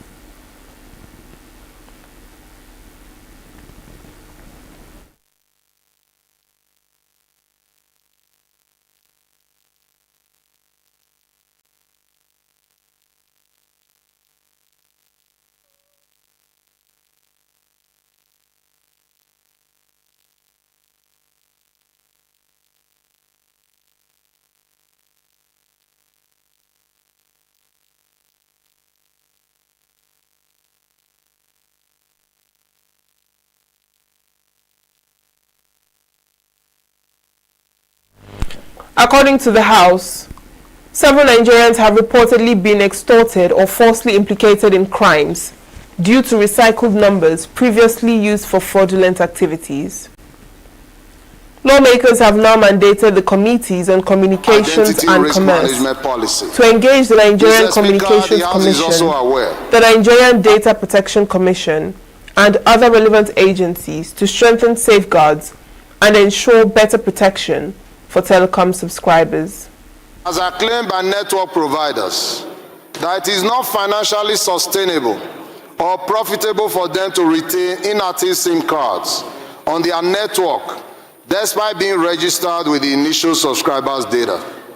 Mr. Speaker, this House is worried that many innocent Nigerians and other nationals have been embarrassed, humiliated, and extorted over false allegations resulting from reallocation of SIM cards or phone numbers used to commit crime by previous users.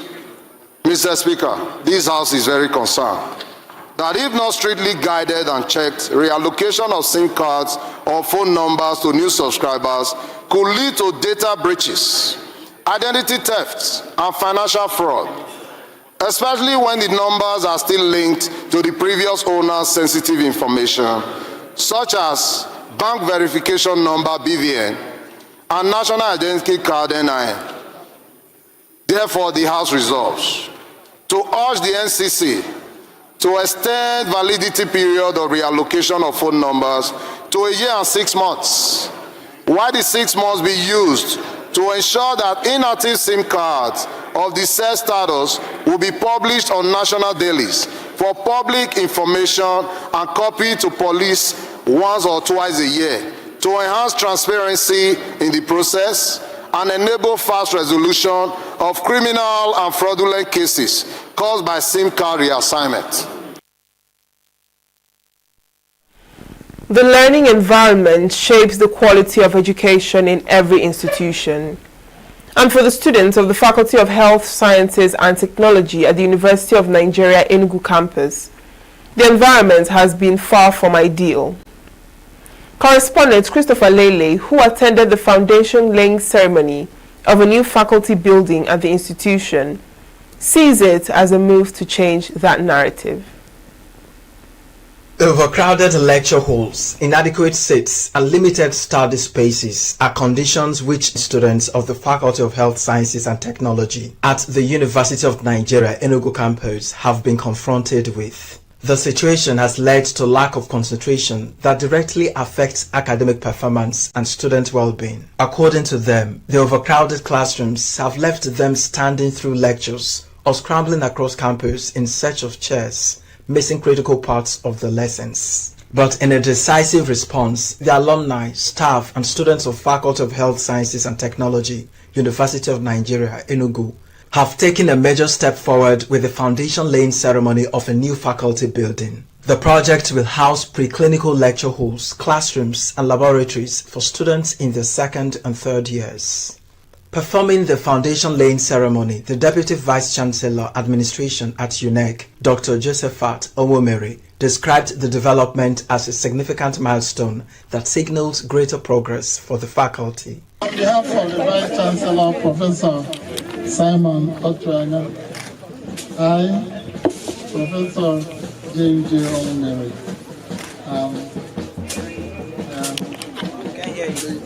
lay foundation work for this great building which the faculty is trying to build.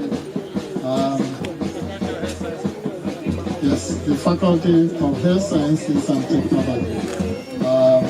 We say this in the mighty name of our Lord Jesus Christ. Amen. The Provost, College of Medicine, Professor Hyginus Ezegui, welcomed the initiative, calling it a much-needed relief for both students and the faculty.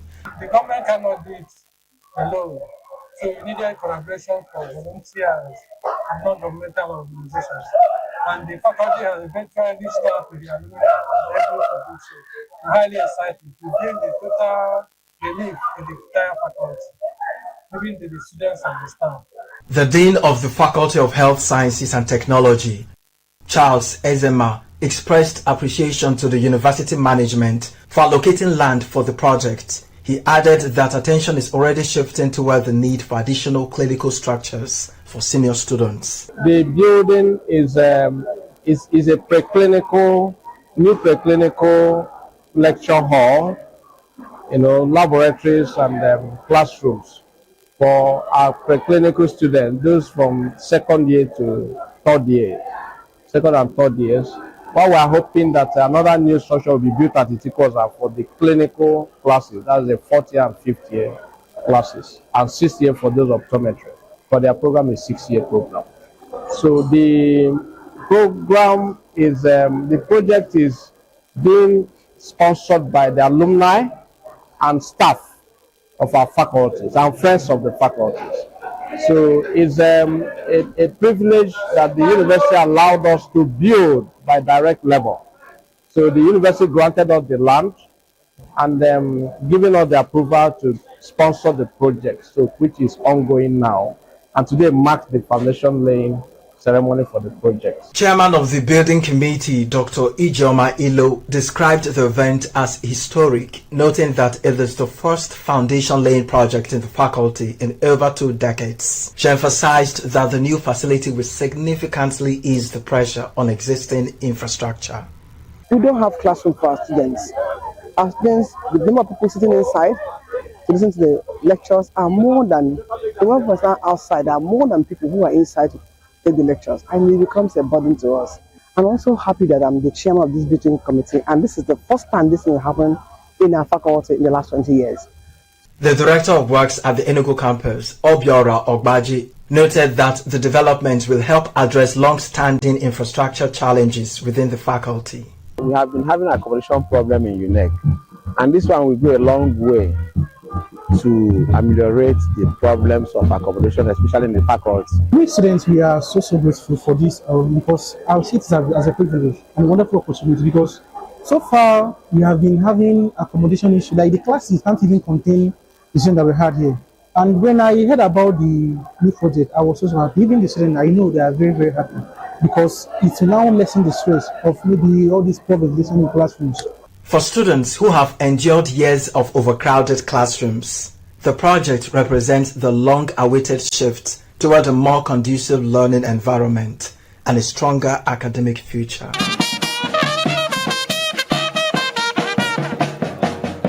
In Enugu, Christopher Lele, Signature TV News. Economists and bank customers have raised concerns over the central bank's proposed increase in ATM card issuance fees from 1,000 naira to 1,500 naira. The proposal is part of a draft guide to charges by banks and other financial institutions released on April 21st, which also includes the removal of maintenance fees on naira debit and credit cards, and a $10 annual charge for foreign currency cards. The Apex Bank has asked stakeholders to submit feedback before May 8th. Reacting to the development, President of the Bank Customers Association of Nigeria, Uju Ogubunka, criticized the timeline for public input, describing it as rushed and unrealistic. He said stakeholders need more time to properly review the proposed changes. Meanwhile, Professor of Accounting and Finance at Leeds City University, Godwin Oyedokun, warned that the 50% increase could further strain Nigerians already battling inflation and rising living costs. He noted that while banks may justify the hike due to increasing operational expenses, consumers experience such charges as a growing financial burden. Oyedokun also cautioned that higher banking costs could discourage financial inclusion, as low-income earners may delay replacing cards or revert to cash transactions. However, he acknowledged that removing recurring maintenance charges could offer some long-term relief if properly implemented. Experts say the success of the policy will depend on improved service delivery, transparency, and stronger consumer protection measures to rebuild trust in the banking system. Lebanon's PM slams Israel's war crimes as attacks kill 3 rescue workers. And US Senate blocks bid to stop Trump using military against Cuba. Details of these and more on our foreign stories. Lebanon's Prime Minister Nawaf Salam has accused Israel of committing a heinous crime following deadly airstrikes that killed civil defense workers in southern Lebanon. According to Lebanon's Ministry of Health, 2 successive Israeli strikes on a building in the town of Majdal Zaun on Tuesday killed 5 people, including 3 civil defense rescue workers who had rushed to assist victims of the initial attack. A spokesperson for the Lebanese Civil Defense said the rescuers were trapped under rubble after the second strike and were later confirmed dead.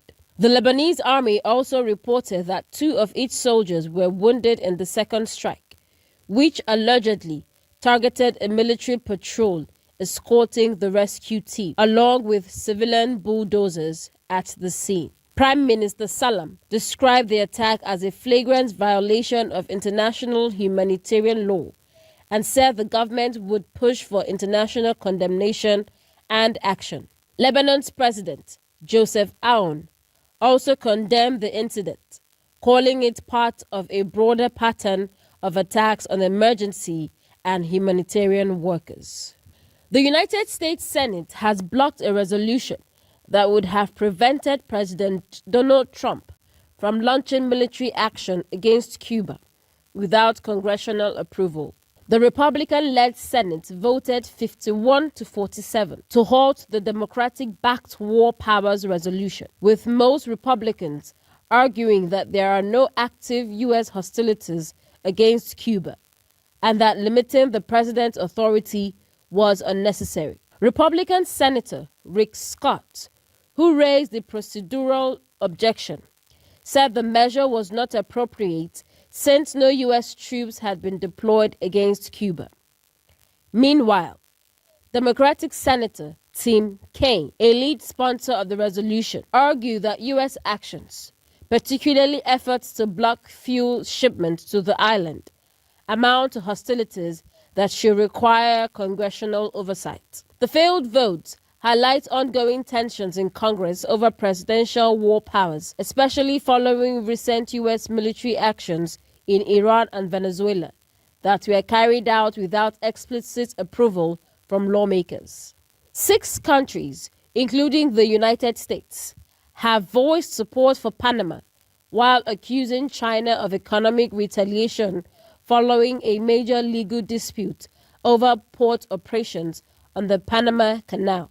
Bolivia, Costa Rica, Guyana, Paraguay, Trinidad and Tobago, and the United States issued a joint statement criticizing what they described as targeted economic pressure by China after Panama's Supreme Court annulled long-standing contracts held by a subsidiary of Hong Kong-based CK Hutchison. The ruling stripped the company of its right to operate the Balboa and Cristobal port terminals, declaring the agreements unconstitutional. According to the U.S. Federal Maritime Commission, China detained nearly 70 Panamanian-flagged ships in March, far above normal levels, raising concerns about political interference in global shipping. U.S. Secretary of State Marco Rubio said Washington is deeply concerned and reaffirmed support for Panama's sovereignty.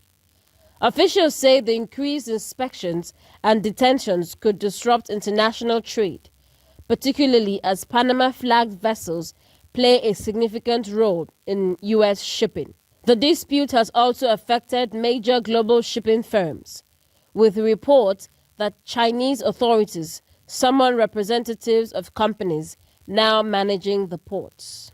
The United Nations has warned that nearly 8 million people in South Sudan are at risk of acute hunger as conflict and displacement deepen the country's humanitarian crisis. A new report by the Food and Agriculture Organization, World Food Programme, and UNICEF says 7.8 million people, about 56% of the population, are expected to face severe food insecurity in the coming months. The agency are arguing immediate global action to prevent what they describe as an irreversible humanitarian catastrophe.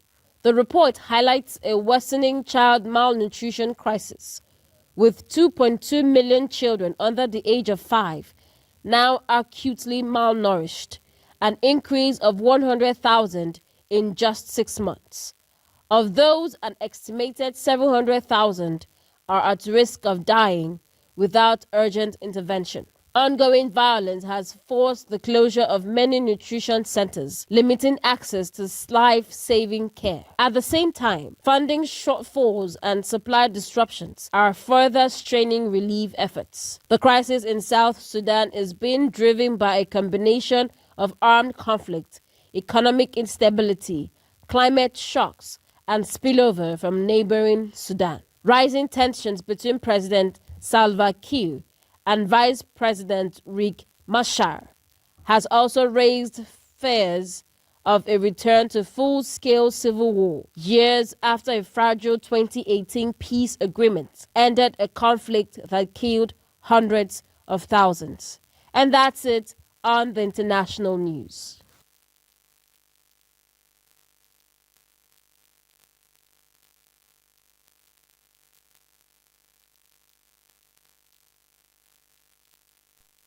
The size of our package. I am Uchenna Chimdi Oluoha. Thanks for watching.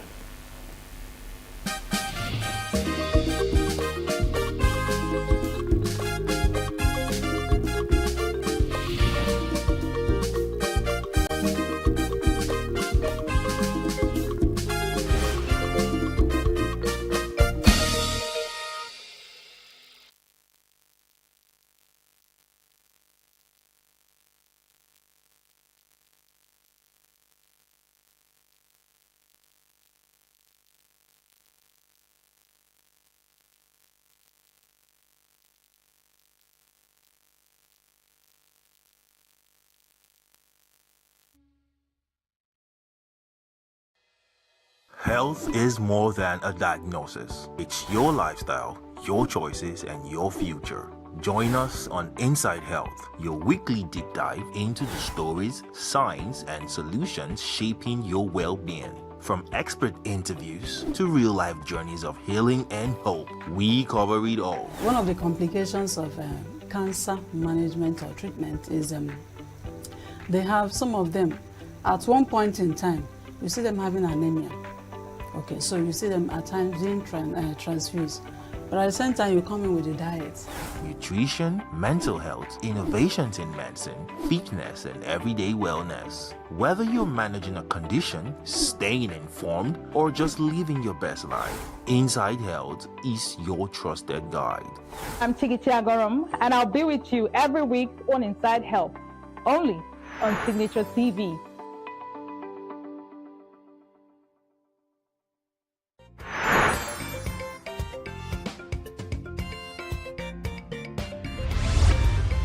Signature TV, news in your pocket.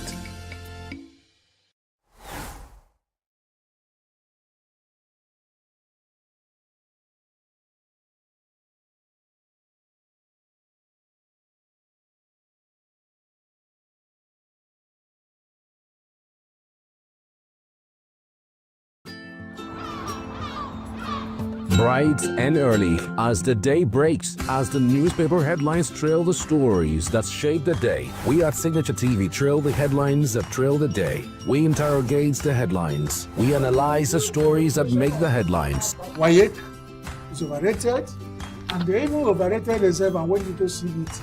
They are insensitive of some Nigerian children who have never had what they call CBT. With passion and emotion, we drive the conversation to change the narrative. Let nobody be deceived by Nigerian high level of performing in agriculture export.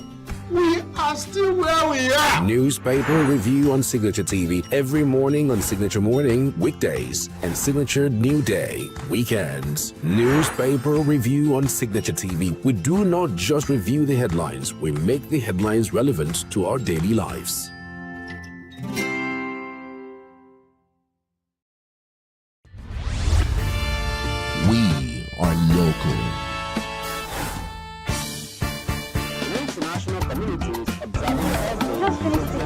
Faidemi market is in chaos. People. We are national. Those in support of this motion as amended, say aye. Aye. We have taken the vote by default. We are international. Israeli airstrikes. Donald Trump left us the worst unemployment.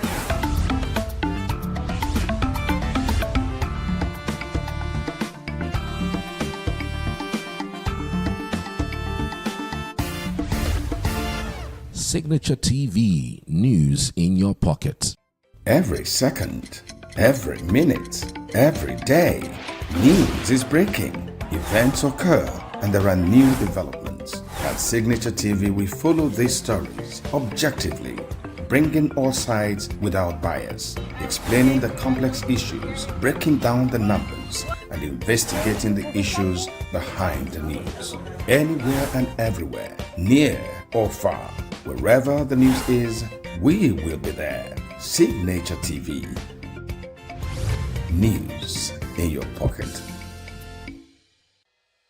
Health is more than a diagnosis. It's your lifestyle, your choices, and your future. Join us on Inside Health, your weekly deep dive into the stories, science, and solutions shaping your well-being. From expert interviews to real-life journeys of healing and hope, we cover it all. One of the complications of cancer management or treatment is they have some of them at one point in time, you see them having anemia.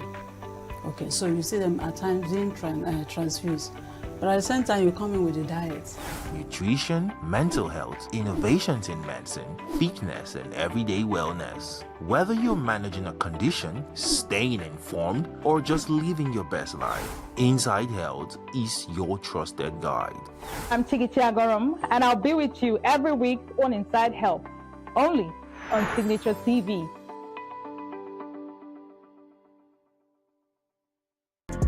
Get plugged into the heartbeat of entertainment on The Hub, your ultimate show on e-vibes. From trending stories and social media drama to top charting music, must-watch movies and exciting moments from the world of arts, we've got it all. Join us for unmissable conversations with your favorite entertainment personalities, plus fun segments every week. I should try harder, so... Okay, I don't know that one. Outfit of the day. Oh, I don't do that. That's some Gen Z stuff. Oh, now you say it's a Gen Z stuff. It's everything you love about entertainment, served fresh every week at 1 p.m. with weekend repeats just in case you missed it.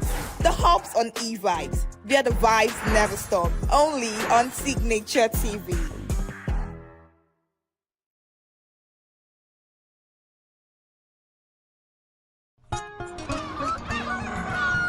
New every morning on Signature TV, we open the day for you with needed energy, information, and required vibes to shape your day. From sizzling snippets of stories in various areas of life to intriguing conversations with net worth guests. When you have people who have no track record becoming your leaders, you have a problem. There's no outstanding graduate when Obi took over from me. I left in all the accounts of Anambra State 13.8 billion for him. Your day cannot be complete without Signature Morning on weekdays and Signature New Day on weekends. There is no better way to start your day except Signature Morning and Signature New Day every day on Signature TV.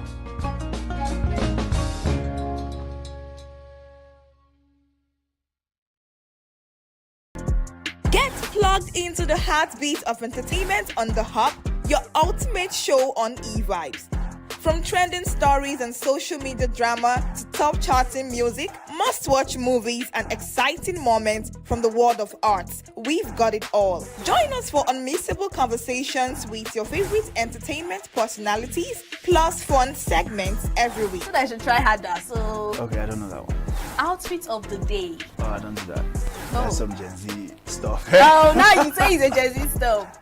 It's everything you love about entertainment, served fresh every week at 1 p.m. with weekend repeats just in case you missed it. The Hub's on e-vibes, where the vibes never stop. Only on Signature TV.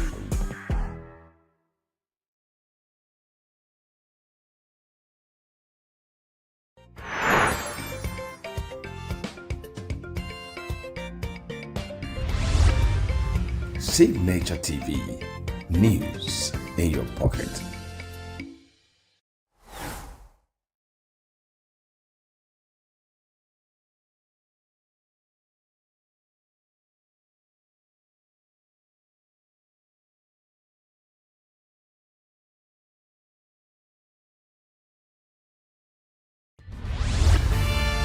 We are local.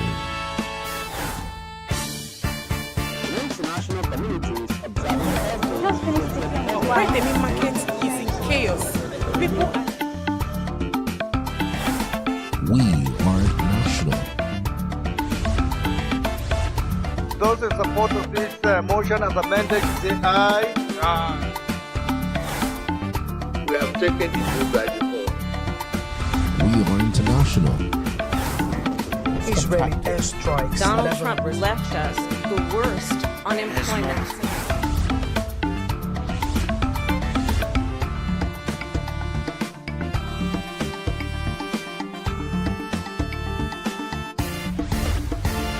Signature TV, news in your pocket.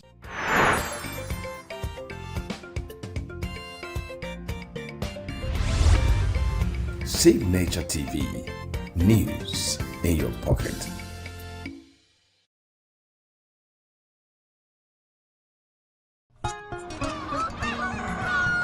New every morning on Signature TV, we open the day for you with needed energy, information, and required vibes to shape your day. From sizzling snippets of stories in various areas of life to intriguing conversations with net worth guests. When you have people who have no track record becoming your leaders, you have a problem. There is no outstanding gratuity when Obi took over from me. I left in all the accounts of Anambra State 13.8 billion for him. Your day cannot be complete without Signature Morning on weekdays and Signature New Day on weekends. There is no better way to start your day except Signature Morning and Signature New Day every day on Signature TV.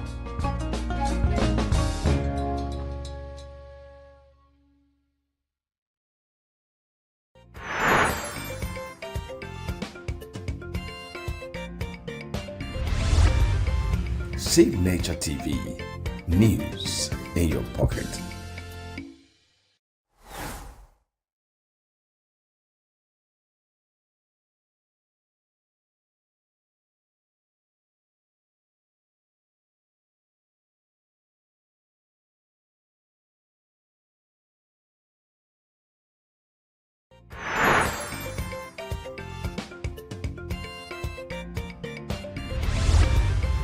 Signature TV, news in your pocket.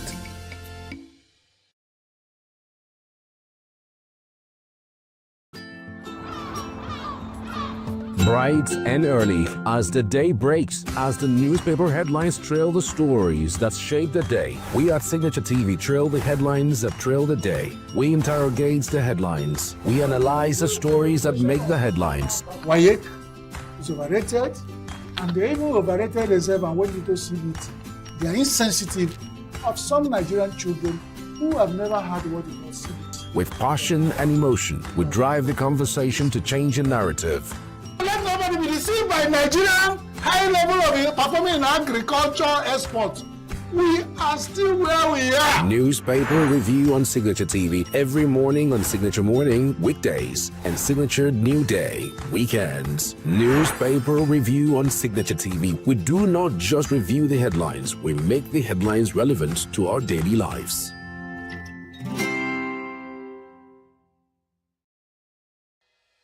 Health is more than a diagnosis. It's your lifestyle, your choices, and your future. Join us on Inside Health, your weekly deep dive into the stories, science, and solutions shaping your well-being. From expert interviews to real-life journeys of healing and hope, we cover it all. One of the complications of cancer management or treatment is they have some of them, at one point in time, you see them having anemia. Okay, so you see them at times being transfused. But at the same time, you come in with the diet. Nutrition, mental health, innovations in medicine, fitness, and everyday wellness. Whether you're managing a condition, staying informed, or just living your best life, Inside Health is your trusted guide. I'm Tigiti Agorum, and I'll be with you every week on Inside Health, only on Signature TV.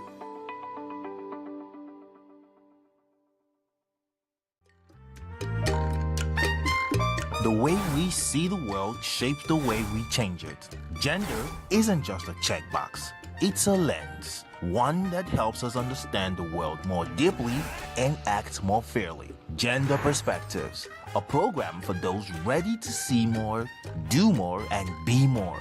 Designed to challenge assumptions, ignite conversations, and build inclusive solutions across every sector of society. We are not, fighting the men.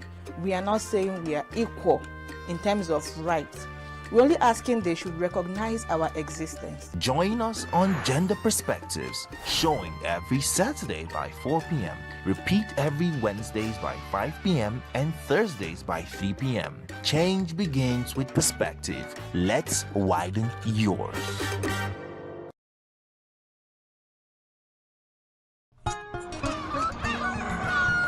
New every morning on Signature TV, we open the day for you with needed energy, information, and required vibes to shape your day. From sizzling snippets of stories in various areas of life to intriguing conversations with net worth guests. When you have people who have no track record becoming your leaders, you have a problem.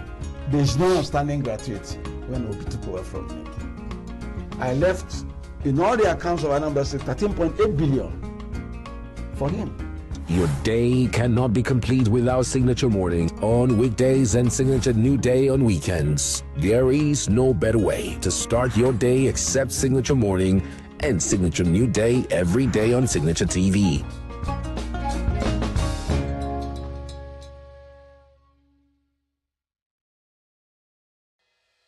Health is more than a diagnosis. It's your lifestyle, your choices, and your future. Join us on Inside Health, your weekly deep dive into the stories, science, and solutions shaping your well-being. From expert interviews to real-life journeys of healing and hope, we cover it all. One of the complications of cancer management or treatment is they have some of them, at one point in time, you see them having anemia. Okay, so you see them at times being transfused. But at the same time, you come in with the diet. Nutrition, mental health, innovations in medicine, fitness, and everyday wellness. Whether you're managing a condition, staying informed, or just living your best life, Inside Health is your trusted guide. I'm Tigiti Agorum, and I'll be with you every week on Inside Health, only on Signature TV.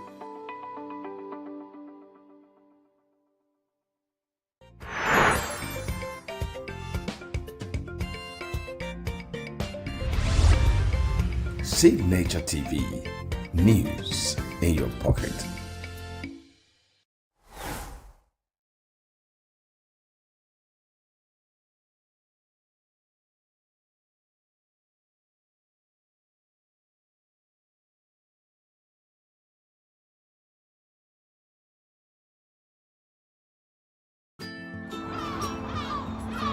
Bright and early, as the day breaks, as the newspaper headlines trail the stories that shape the day, we at Signature TV trail the headlines that trail the day. We interrogate the headlines. We analyze the stories that make the headlines. Wyatt is overrated, and they even overrated themselves and went into CBT. They are insensitive of some Nigerian children who have never had what they call CBT. With passion and emotion, we drive the conversation to change a narrative. Let nobody be deceived by Nigerian high level of performing in agriculture export. We are still where we are. Newspaper review on Signature TV every morning on Signature Morning, weekdays, and Signature New Day, weekends. Newspaper review on Signature TV. We do not just review the headlines, we make the headlines relevant to our daily lives.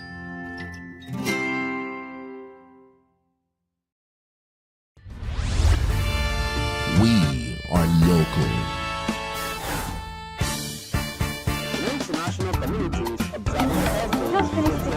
Friday market is in chaos. People are...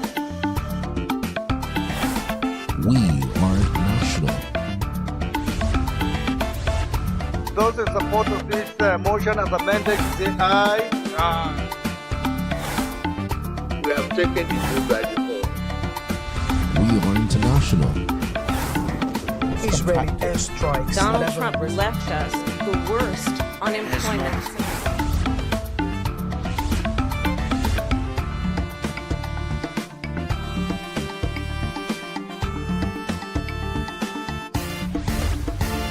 Signature TV, news in your pocket.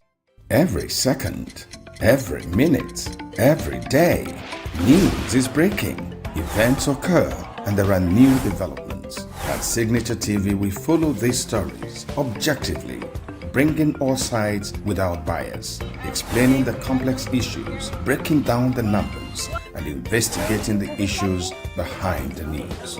Anywhere and everywhere, near or far, wherever the news is, we will be there. Signature TV. News in your pocket. Health is more than a diagnosis. It's your lifestyle, your choices, and your future. Join us on Inside Health, your weekly deep dive into the stories, science, and solutions shaping your well-being. From expert interviews to real-life journeys of healing and hope, we cover it all. One of the complications of cancer management or treatment is they have some of them at one point in time, you see them having anemia. Okay, so you see them at times being transfused. But at the same time, you come in with a diet. Nutrition, mental health, innovations in medicine, fitness, and everyday wellness. Whether you're managing a condition, staying informed, or just living your best life, Inside Health is your trusted guide. I'm Chigichi Agorom, and I'll be with you every week on Inside Health, only on Signature TV.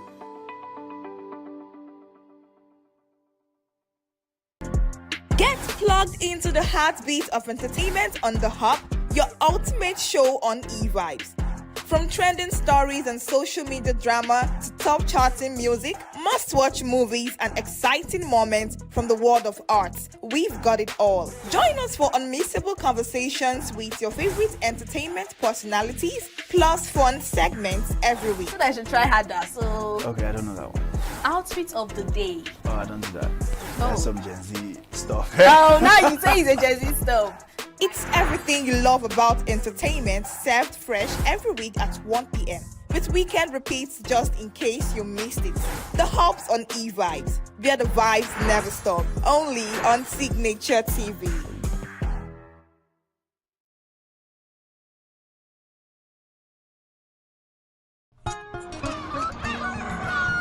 New every morning on Signature TV, we open the day for you with needed energy, information, and required vibes to shape your day. From sizzling snippets of stories in various areas of life to intriguing conversations with net worth guests. When you have people who have no track record becoming your leaders, you have a problem. There is no outstanding gratuity when Obi took over from me. I left in all the accounts of Anambra State 13.8 billion for him. Your day cannot be complete without Signature Morning on weekdays and Signature New Day on weekends. There is no better way to start your day except Signature Morning and Signature New Day every day on Signature TV.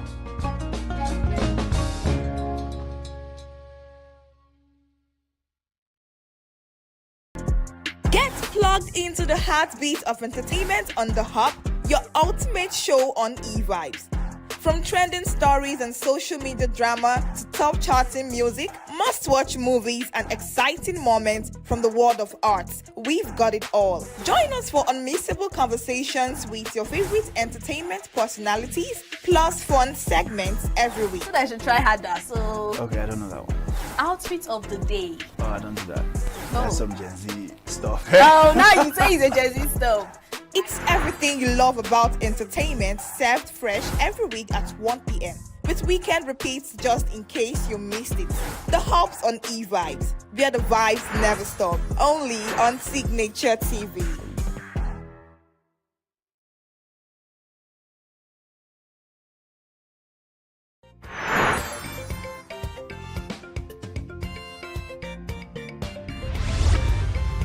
Signature TV, news in your pocket.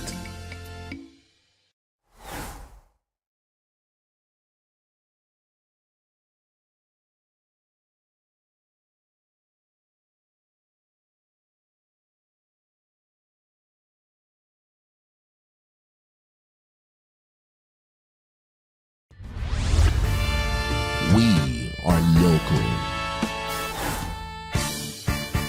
International communities observing Why the meat market is in chaos. People We are national.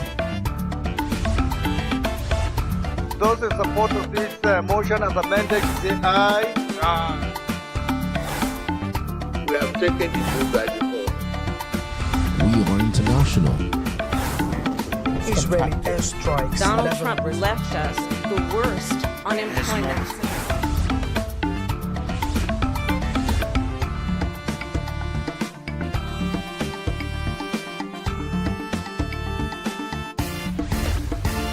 Signature TV, news in your pocket.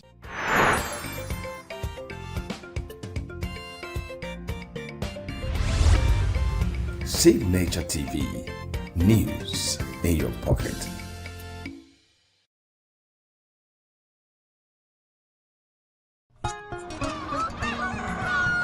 New every morning on Signature TV, we open the day for you with needed energy, information, and required vibes to shape your day. From sizzling snippets of stories in various areas of life to intriguing conversations with net worth guests. When you have people who have no track record becoming your leaders, you have a problem. There is no outstanding gratuity when Obi took over from me. I left in all the accounts of Anambra State 13.8 billion for him. Your day cannot be complete.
Good day, Nigeria. Good afternoon, Nigeria. Welcome to E-Vibes, the entertainment show on Signature TV. We have 2 days to the end of April, and we'll be marching to May, right? So yeah, this is E-Vibes, the entertainment show on Signature TV, where we tend to give interesting stories making rounds in the entertainment industry, from fashion, art, movie, music, social media. Today's Wednesday. We'll be having Playlist Pal. You know, the segment you guys do not always want to miss out on. I have interesting stories, and we also have an interview coming up for you to enjoy. But first of all, let's talk about what exactly is trending. What did who say around the entertainment industry? So Saga Adeoluwa has opened up about his views on kissing in films, explaining that it is far less enjoyable than many people assume. So speaking on an episode of the Nolly Icon podcast, the Nollywood actor and reality star noted that most actors do not take pleasure in romantic scenes involving kissing, but rather approach them as part of their professional responsibility to bring a script to life. He explained that despite appearing in several romantic roles, he has never found on-screen kissing to be a pleasant experience. According to him, the act often feels awkward and intrusive, as it involves close physical contact that can be unforgettable, especially in a work environment.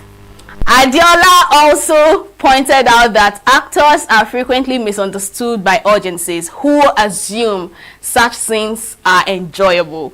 In reality, he said performers typically endures them for the sake of storytelling and character development. If given a choice, he would personally prefer to avoid kissing scenes altogether. Now, recalling the particular moment on set, he mentioned having to kiss multiple actresses in a single day, describing it as demanding and far more glamorous.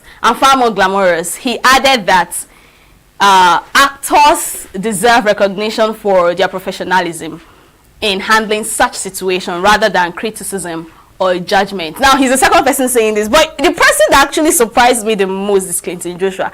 When Clinton said, he usually, I think I've noticed it, and I think someone has said it, that they've never seen Clinton Joshua kiss in any movie scene. He plays the romantic role perfectly, to the point that I didn't even notice that he doesn't kiss.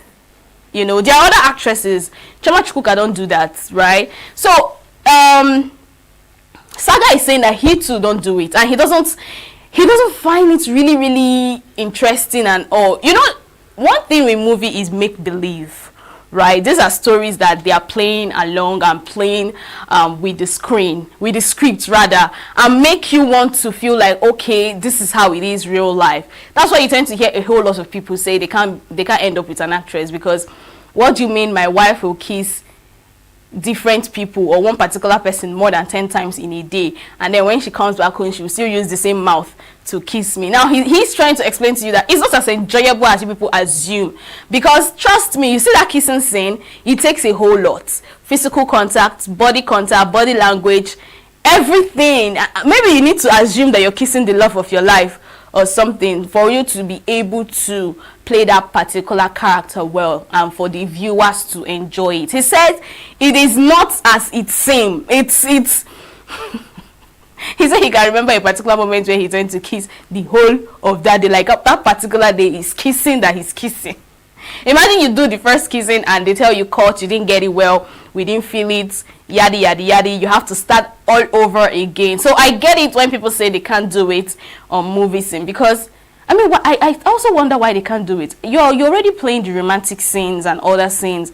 Why not do this as well, right? But of course, if you feel like no, you can't do it, that's fine. I mean, Clinton Joshua said when they asked him why doesn't he said because directors and producers will always give him a kissing role. Like any role that has to do with kissing, he must be there. And even if they see that okay, he can play this romantic, they'll add kissing scene to it, and it is not something he wants to do. Has that made him not to get movie gigs? No. He's been shooting interesting movies, playing the romantic roles and doing it perfectly outside kissing. So what do I have to say at the end of this now? Kissing or no kissing in movies, you can still do exploits. Okay, moving forward, Balash Muruda has shared his perspective on the deeper role of music, emphasizing that it goes far beyond entertainment. So speaking in the For Booming documentary, the Cash App Crooner described music as a powerful force that contributes to societal growth and development. He portrayed it as a form of warfare, in the sense that it can influence minds, drive change, and serve as a tool for progress. According to him, music also functions as an instrument of goodwill, capable of uplifting people, keeping them mentally balanced, and helping them cope with life challenges by bringing joy and a sense of self-awareness. The singer also revealed that becoming a father has significantly influenced his creative process. He explained that he is now more mindful of the kind of music he produces, with a strong focus on creating content that his children can be proud of as they grow older. Very important. Your legacy, whatever you've done in the past and present, and whatever you're planning to do in future, it should be something that your children should be proud of when they grow up and whenever their father's name is mentioned and all. Now back to what he said about music and all. It is a warfare. Let's be very realistic. You know, when someone feels so sad, generally music speaks to the soul, be it gospel music and secular music. Let's talk about gospel, right? When you're in the mood of worship or prayer, you tend to find the perfect music for you, for yourself. Either you're streaming it or you have it already downloaded on your phone or some sort. It is already there, right? It is already kept for you. Do you want warfare music for prayers? Is there. Do you want music to just thank Jehovah? It is there. Someone said Odumeje. Do you want music that you just want to be in the spirit? It is there. All kind of music is there for you. Now, down to the secular music, same thing. Are you looking for love music? Is there. Are you looking for motivational music? It is there. Are you looking for heartbreak music? You have it. Are you looking for depressed music? You have it. Are you a whole lot of music that has to do with money? You have it. We have a whole lot of artists that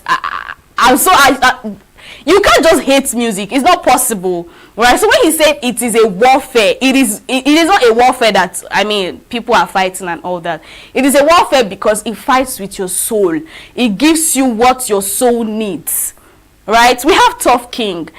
Listening to Tough King for the first time, I was like, what in God's name is this young man singing? And he's a very fine boy. That's very realistic. He is, right? At the beginning, I couldn't understand the music because I go with beats before lyrics, right? So at the beginning of the music, when you hear blah blah blah ship, have you ENUGU with his voice and everything, I'm like, okay, what is wrong with this guy? Did you just finish taking something before entering into the studio to record? Right? But at the end of the day, when I had to calm down and listen to his lyrics, because he sings mostly with Igbo language, right? So if you don't understand Igbo, maybe you can't even understand it. Although other lyrics has to do with English too, but it's very, very interesting. What am I saying? There are so many artists and so many music that will speak to you however you want it. And trust me, music heals. Honestly, music heals. Be it secular or gospel. A scenario just came to my mind. Imagine you're going through a heartbreak. I've seen that meme before, and you start playing some sort of heartbreak music, and then after the heartbreak music finishes, the next song coming up is maybe a Davido Afrobeat song, right? It changes your mood immediately, and that's even the beautiful thing, because you're actually sulking. So listening to that particular Davido song tends to change the mood and atmosphere. So indeed, music is a warfare. Now, filmmaker Mildred Okonkwo has raised concerns about the future of the Africa Magic Viewers' Choice Awards, suggesting that the current edition could be its last. In a post on X, she indicated that she would not be surprised if this year's ceremony turns out to be a farewell edition, citing uncertainties around the awards' commercial viability. Her comments come amid ongoing changes at MultiChoice and its evolving content strategy, as well as concerns about sustaining large-scale productions under new ownership. Now, the discussion follows developments involving Canal Plus, which has shifted focus away from expanding Showmax after moving to fully acquire MultiChoice.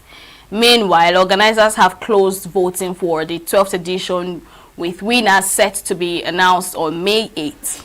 The ceremony will air live on Africa Magic channels featuring 32 categories, including jury decided, audience voted, and special recognition awards. Veteran actress Joke Silva is serving as head judge of this edition. I mean, would I be surprised?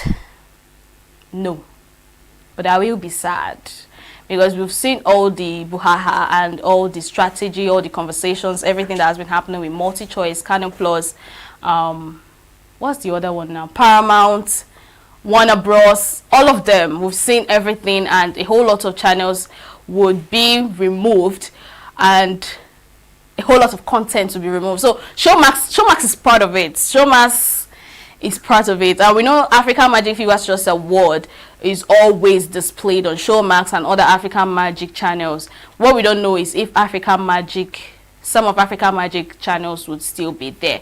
But it's going to be a very sad one if this would be the last edition. They should find a way around it, because I love African Magic Viewers Choice Award.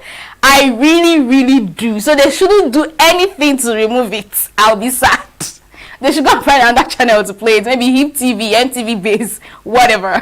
But they should do stop it. This cannot be the last edition. We fear that it would be, but let's hope that it's not. Let's really hope that it's not the last edition. All right, so moving forward, the 21-year-old man has gone on trial in Australia over an alleged plot to attack a concert by Taylor Swift. A plan that led to the cancellation of her scheduled shows in the country in 2024. The performances, part of Swift's record Breaking the Era tour, were called off after authorities warned of a potential security threat. The suspect, identified as Beran A, has been in custody since his arrest in August 2024 and is facing terrorism-related charges. Prosecutors allege that he had been involved with a terrorist organization since May 2023 and had been actively planning an attack targeting the concert. According to investigators, he is accused of distributing propaganda linked to the Islamic State and openly expressing support for the group. Authorities also claim he attempted to acquire weapons, worked on constructing a shrapnel-based explosive device and received guidance from other members of the group on handling explosives.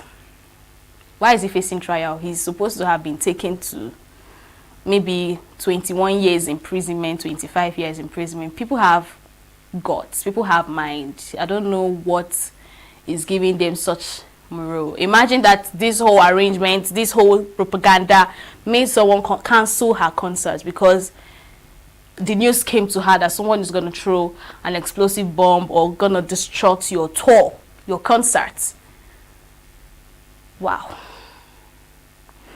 All right, that's all I have for you in the news segment. Is our go on a short break, and coming up next is Playlist Pal, so stay with us. Get plugged into the heartbeat of entertainment on The Hub, your ultimate show on eVibes. From trending stories and social media drama to top charting music, must-watch movies and exciting moments from the world of arts, we've got it all. Join us for unmissable conversations with your favorite entertainment personalities, plus fun segments every week. I should try harder. So Okay, I don't know that one. outfit of the day. Oh, I don't do that. Oh. That's some Gen Z stuff. Oh, now you say it's a Gen Z stuff. It's everything you love about entertainment, served fresh every week at 1 p.m. with weekend repeats just in case you missed it. The Hub's on eVibes, where the vibes never stop. Only on Signature TV.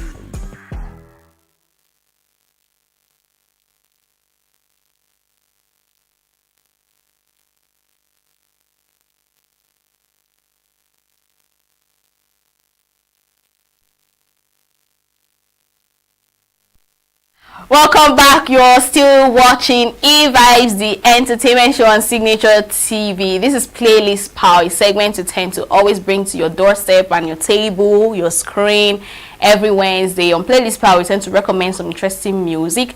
We tend to look back at most of our legends, most of our great artists that have been dropping a whole lot of bangers for us.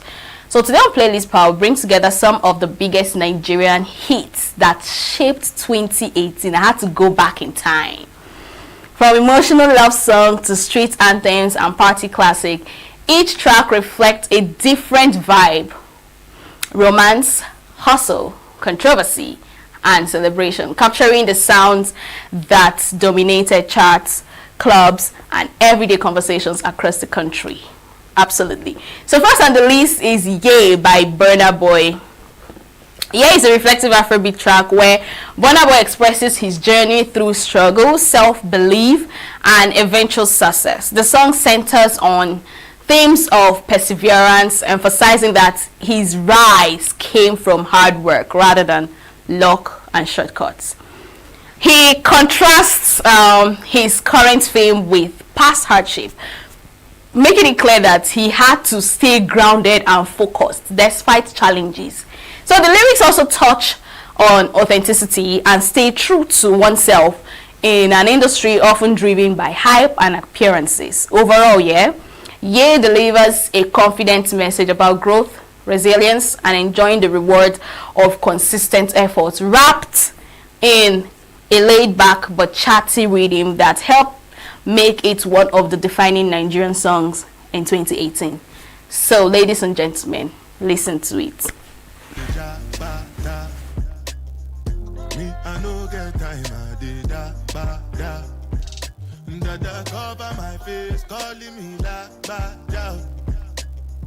Biggie man, we know they wear a bada. Tell me, my nigga, what's it gon' G-Wagon, all the Bentley, the girl them, ride the boat, I no feet, die for nothing. My nigga, what's it gon' G-Wagon, all the Bentley, the girl them, ride the boat, I no feet, die for nothing. Make you no say anything when you do, they must commend it. I can't come and keep myself. So anything when I do, I they try to do on my way. I can't come and keep myself. Plenty so far we face.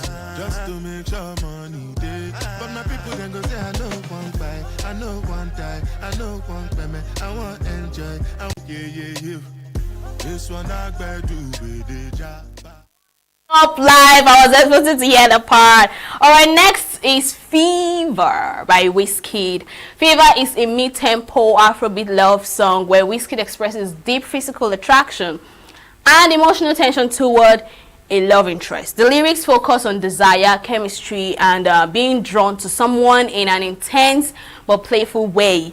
The song's smooth production, relaxed delivery, and catchy rhythm helped it become a viral hit in 2018, dominating charts and sparking widespread conversations, both for its sound and its visuals. This particular song caused problems on social media, so listen to it. Baby girl, you find yourself, oh. Girl, you make my head red, oh. Anytime you know they close to me, yeah. Baby girl, now you I want, oh. Baby, shey na me you want, oh. Make we day 1 + 1 or 2, yeah. 1 liter, oh, say 1 liter. 1 liter, oh, say 1 yacha. 1 liter, oh, say 1 liter. It be only you be my desire, oh.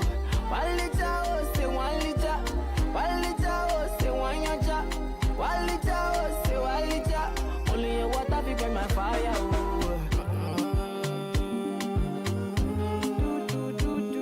Yeah. Star boy day for you.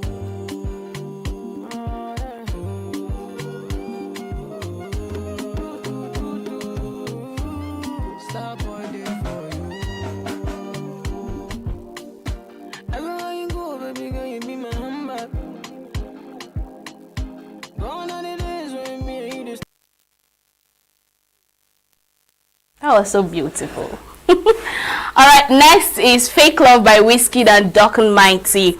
Fake Love is an Afrobeat song that explores themes of love, loyalty, and trust in relationship. Wizkid reflects on being surrounded by people who are only interested in his fame and wealth, questioning the sincerity of their affection. Now, Dark and Mighty add a heartfelt, emotional verse that reinforces the message about genuine love versus material-driven relationships. The blend of both artists' style helped the song become a major hit in 2018, especially as it marked Dark and Mighty's return to mainstream popularity, and he has disappeared again. But that one is a story of another day. Let's listen to it. DJ, play me Fake Love. I wanna be like this. If love can be like this, I wanna do like this.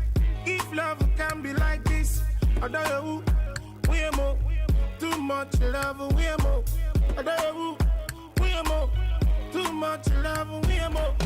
Only fakers be loving when you have. When he ready, them to wama when he ready. Only fakers be loving when you have. When he ready, them to wama when he ready. When he ready. Why you there? Sure you got that, my money not there.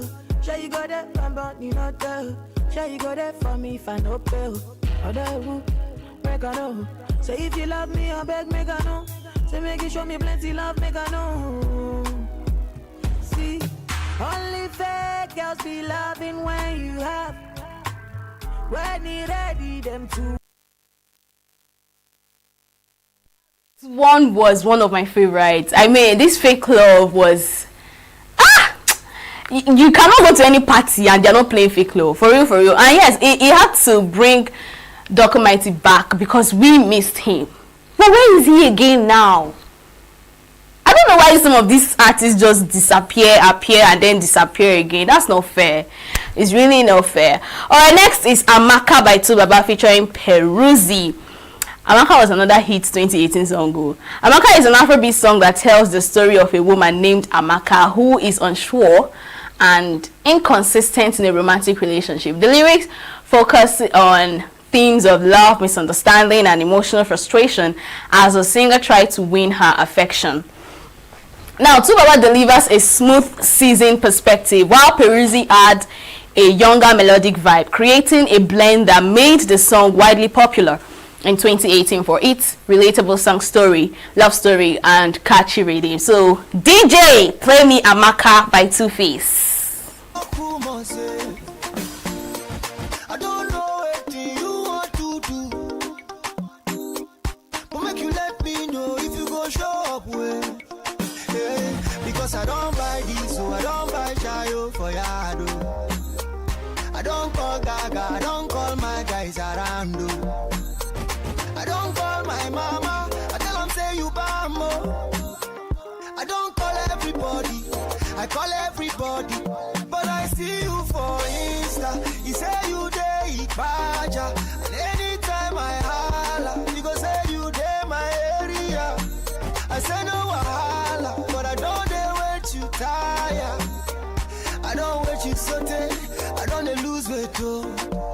Amaka disappoint me, but the end I get confusion. Amaka disappoint me, young get disappointment too.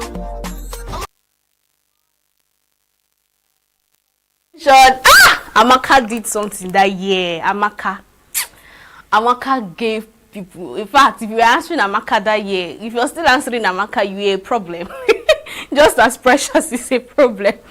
Alright, moving on is Case by Tenny. Case is a playful Afrobeat love song where Tenny expresses deep affection for someone she's willing to go to a great length for. The track uses humor and catchy lyrics to show how strong romantic feelings can be, even making her act crazy for love. Its light-hearted tone, memorable hooks, and relatable message about devotion helped it become one of the biggest breakout hits in 2018. So, DJ, play me Case by Tenny. For your case, I go to war for your case. I go to court for your case. I climb the bridge for your case. Enter water for your case. I punch the judge for your case. Anything you want, baby, that's for you, baby. For your case, yo. For your case, yo. No. For your case, yo.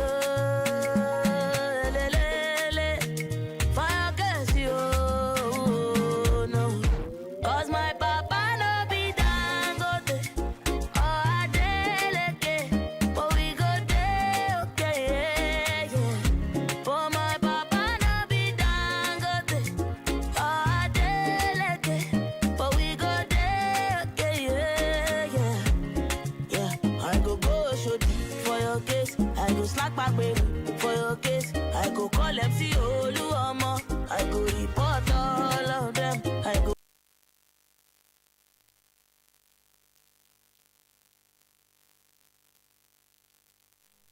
See, they are just flowing with these songs. Like, I wrote them. I can't believe this. 2018 had a whole lot of hits bang. Do you know one thing about? They are not old music, but like music that has trended since over 7, 8, 10 years ago. God, imagine DJ mixing 2017, 2018, 2016, 2019 songs. Is a bank. It's not like other music are not, recent music are not giving, no, but like it just brings back that vibe and energy that we used to feel then, because it looks like some people have forgotten them and they don't play them no more. They just keep streaming the new and current one. All right, finally on my list is Azza. This is DMW featuring Doc and Mighty. Azza is a vibrant Afrobeat track centered on money, success, and enjoyment of life. The song celebrates financial prosperity, with the artist encouraging spending, flexing, and living freely after working hard. I mean, when you hear this kind of synopsis, just know who we are talking about. It's Davido now, Minister of Enjoyment. So Dr. Mighty brings his signature melodic style to the hook, adding a catchy and uplifting feel that blends well with DMW crew and ejected delivery. So the track became a popular party anthem in 2018, widely played in clubs and social gatherings. So listen to it. DJ, play me Azza by DMW and Dr. Mighty.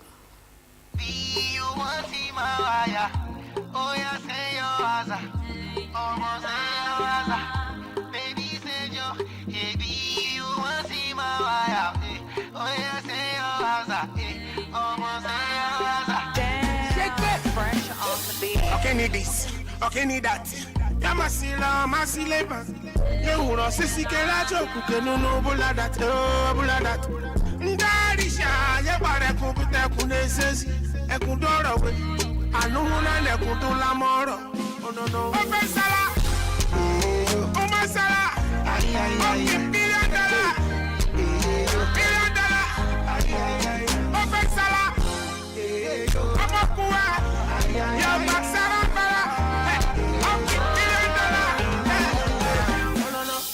What is it? Girl, where you want where David don't know if you do.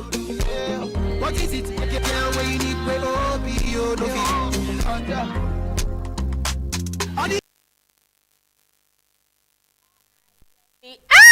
DJ, why now? You know, I was actually playing old DMW song that was 2 to 3 days ago, the old ones. So wow, those guys did a great job. Anyways, I'm so sorry. This is where we draw the curtain for Playlist Pal today and this week. You know that thing they say that weekend where go sweets go start from Wednesday. I've just given you the vibe. So if you planned going to the club this weekend, go. If you plan going for that party, go. If you plan going for that wedding, go. All the events you plan attending this week, go ahead. I give you the order. And you're going to have so much fun. Coming up next is a conversation we had with a guest. You're going to enjoy this particular one. So enjoy and, of course, have a blessed day. Thank you for watching.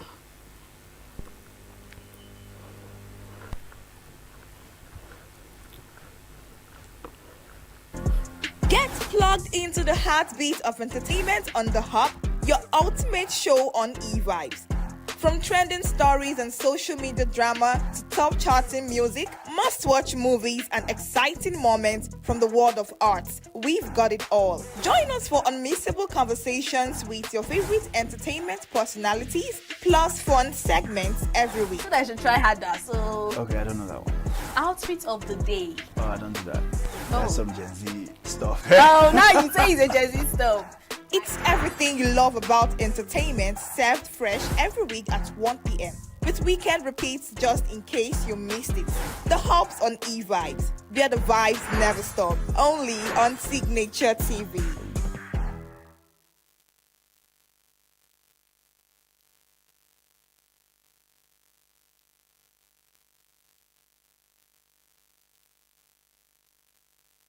Here is a public service announcement.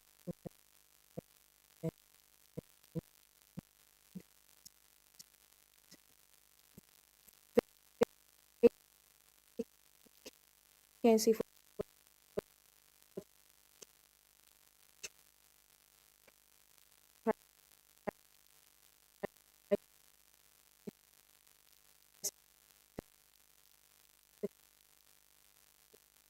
operators. The ENUGU. Get plugged into the heartbeat of entertainment on The Hub, your ultimate show on eVibes.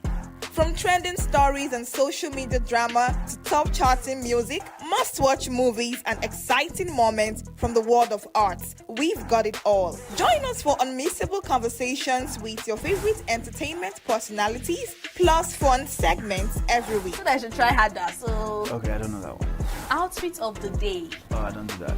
That's some Gen Z stuff. Oh, now you say it's a Gen Z stuff. It's everything you love about entertainment served fresh every week at 1 p.m. with weekend repeats just in case you missed it. The Hops on E-Vibes, where the vibes never stop. Only on Signature TV.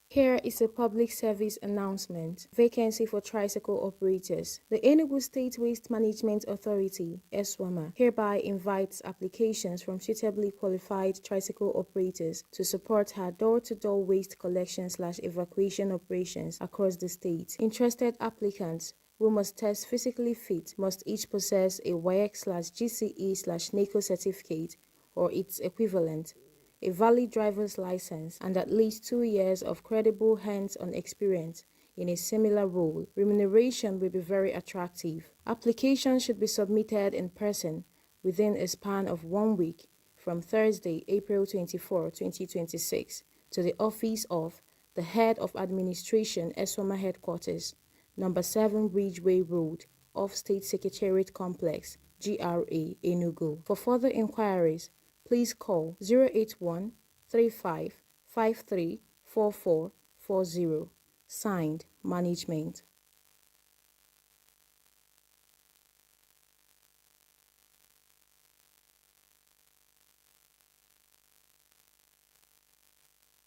Served fresh every week at 1 p.m. with weekend repeats just in case you missed it. The Hops on E-Vibes, where the vibes never stop. Only on Signature TV. Drew you first to this particular instrument? I mean, other people prepare to play drums, play keyboard, play guitar. What drew you to this particular one? Actually, let me start from I'm a chorister and I'm also a pianist. So I've played keyboard for there about 13 years now. Okay. So my father used to motivate me. He was the one that inspired me to learn piano. So there is a time I was in church playing piano. So I got this inspiration because whenever I play with emotions, I play with everything. Whenever I play, I ask God to touch everybody that's listening to my sound. You get? Yeah. So from there, I got the inspiration that I need to switch to another instrument that is more soulful and touching. Which violin came to my mind. So when I got home, I had to do some research to check about the instrument, and I watched YouTube videos to check about how to play violin, how to learn it. So then I picked interest just from there. So I had to make calls. I had to start making calls to ask around to find someone that can be able to teach me how to play here in Enugu. I was about to ask you that actually. Okay. So, but luckily for me, I got someone. But before that, in anything I do, I always pray and ask God to direct me. If this is the right path to follow or the right thing to do, direct me. It didn't even take time. I got to meet my teacher. Yeah, in Enugu, in Transeku actually. So just from there, when he called me, asked me why did you choose to learn this instrument, because it's one of the most complicated and the hardest instruments we have. So I told him that I'm a chorister and also I'm a pianist. I've played for a couple of years now. So he said, okay. So that was actually made him to listen to me, to give me that attention. So from there, he was like, I have to get my own violin if I'm about to learn. If I want to learn, I have to get my own violin to have. So from there, then I had nothing. Yeah. When after telling me what, I was kind of trying to find a way to save up. That was 2019 actually. So I was trying to make savings, which I had to borrow money from my sister. I borrowed 7,000 naira from my sister. Yeah. So then violin was actually 14,000 naira then. So that was my fixed violin. So I went to market and bought my own violin. So since then, it's been history. Yeah, it's been history. Yeah. So what challenges have you ever faced playing this violin? Because we met at a place that I got interested. So have there ever been any challenge that, okay, when you're playing, people are not paying attention, they're not interested in whatever you're doing and all that? Yes. A couple of times it do happen. Whenever I play on stage, once I noticed people are not paying attention, people are not vibing to my songs. Although before that, whenever I climb on stage, I always pray and ask God first, call upon God, so that whatever I'm going to play, I want to get people's attention. I want to communicate with people through this sound. You understand? So at times I feel like anytime I didn't pray before performing on stage, at times my performance won't go smoothly, and I'll be like, I'm just wasting my time because people won't give me that attention. They'll be like minding their business, doing whatever they are doing, sure. So it hasn't been easy, but anytime I involve God, everything works perfectly fine. Yeah. So what was the hardest thing to play in a violin without saying a word? Like, What's the coming in? Sorry. what's the hardest thing to play? I don't know how to play violin. Okay. So I'm asking now as someone that wants to learn. Okay. What is the hardest thing of playing a violin? Okay. Actually, the hardest thing of playing violin is as you know, if you want, when it comes to classical music, it's very, very more complicated. It's very, very hard. Yeah. Actually, that was where I started. Okay. I started with classical piece, but along the line, it wasn't easy. It wasn't easy. You know, here in ENUGU, or some places in Nigeria, it's only Lagos and Abuja that they normally do this classical piece of it. But here in ENUGU, they are rare actually. So, but I started there, so I tried to develop myself more with classical. It wasn't easy. It was very, very hard and difficult. So, which I had to switch to contemporary songs and hip hop. So I felt so comfortable while playing all these contemporary songs, love songs, and hip hop songs. Nice. Now I'm going to ask you a very tricky question. If your violin could talk, okay, what do you think? Is it a she now or a he? She. Okay. What do you think she would say or complain to you about? The way I strike my bow on the strings. Because I channel all my energy whenever I play. Yes. I channel all my energy whenever I play. So she will be like, it's strings. Take it easy on me, please. All right, so we're going to switch over to you playing because we want to see you play and enjoy the whole sorrowful, emotional, every ceremony you've just said here. All right, so are you ready for us? Sure. Okay. DJ, give me. Okay, I should play now? Yeah. All right.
talked about. Yeah. That is exactly what you portrayed here. You got me almost crying. So you have one more to play for us before we leave the stage. Okay. Sure. Okay.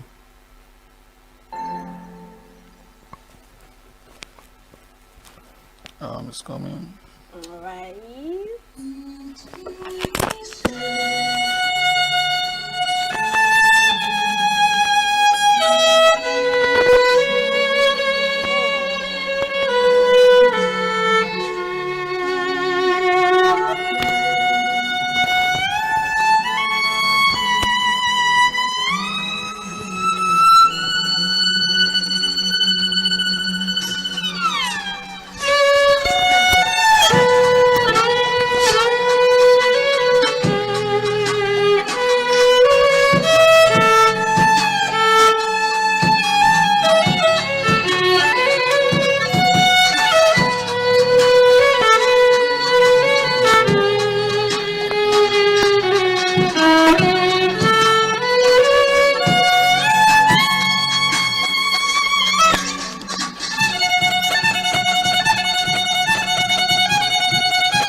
Oh my god!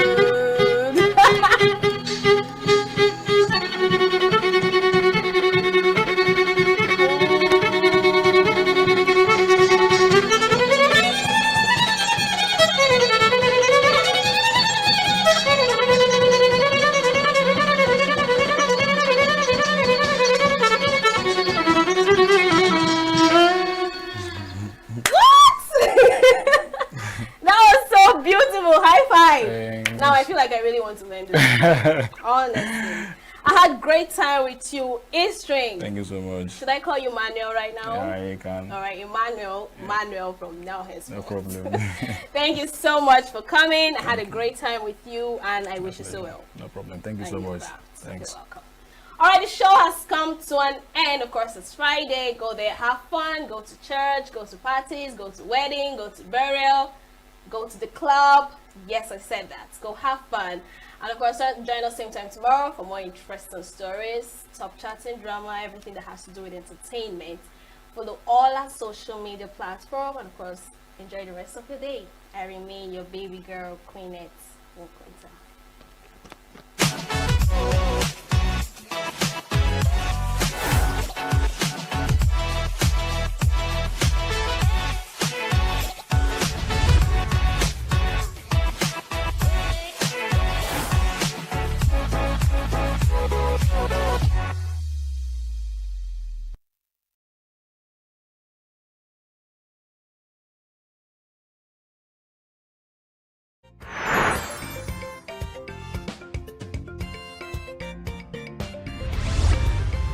Signature TV, news in your pocket.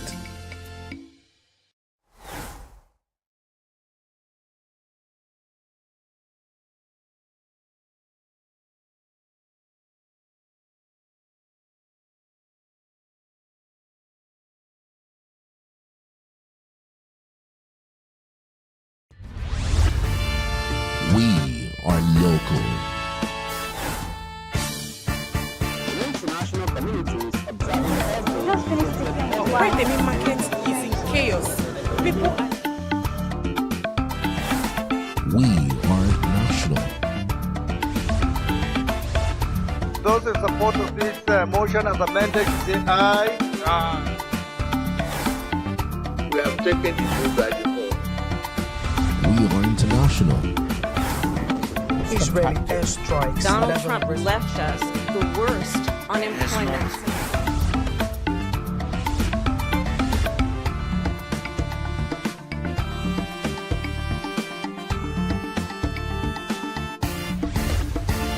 Signature TV, news in your pocket.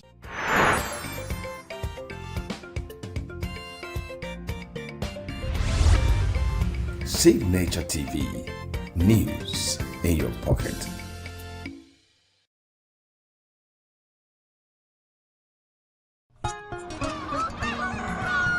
New every morning on Signature TV, we open the day for you with needed energy, information, and required vibes to shape your day. From sizzling snippets of stories in various areas of life to intriguing conversations with net worth guests. When you have people who have no track record becoming your leaders, you have a problem. There is no outstanding gratuity when Obi took over from me. I left in all the accounts of Anambra State 13.8 billion for him. Your day cannot be complete without Signature Morning on weekdays and Signature New Day on weekends. There is no better way to start your day except Signature Morning and Signature New Day every day on Signature TV.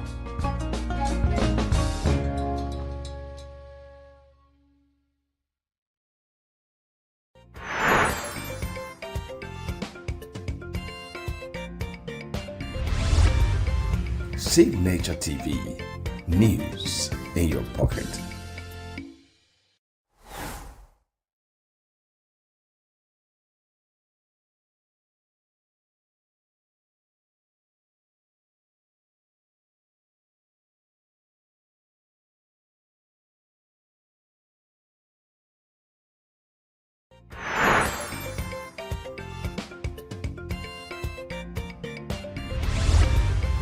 Signature TV, news in your pocket.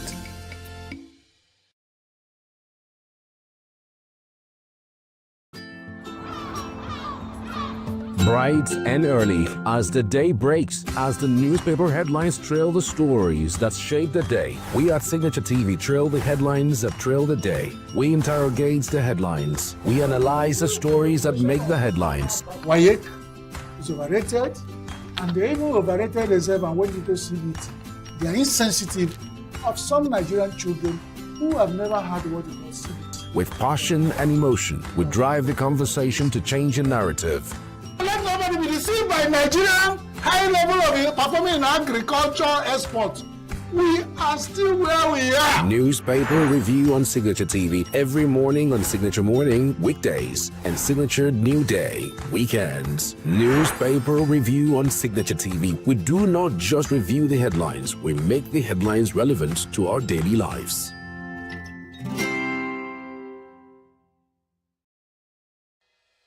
Health is more than a diagnosis. It's your lifestyle, your choices, and your future. Join us on Inside Health, your weekly deep dive into the stories, science, and solutions shaping your well-being. From expert interviews to real-life journeys of healing and hope, we cover it all. One of the complications of cancer management or treatment is they have some of them, at one point in time, you see them having anemia. Okay, so you see them at times being transfused. But at the same time, you come in with a diet. Nutrition, mental health, innovations in medicine, fitness, and everyday wellness. Whether you're managing a condition, staying informed, or just living your best life, Inside Health is your trusted guide. I'm Chigichi Agorom, and I'll be with you every week on Inside Health, only on Signature TV.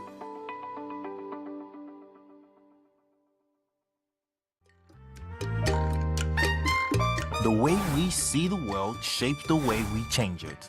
Gender isn't just a checkbox, it's a lens, one that helps us understand the world more deeply and act more fairly. Gender Perspectives, a program for those ready to see more, do more, and be more. Designed to challenge assumptions, ignite conversations, and build inclusive solutions across every sector of society. We are not, fighting the men.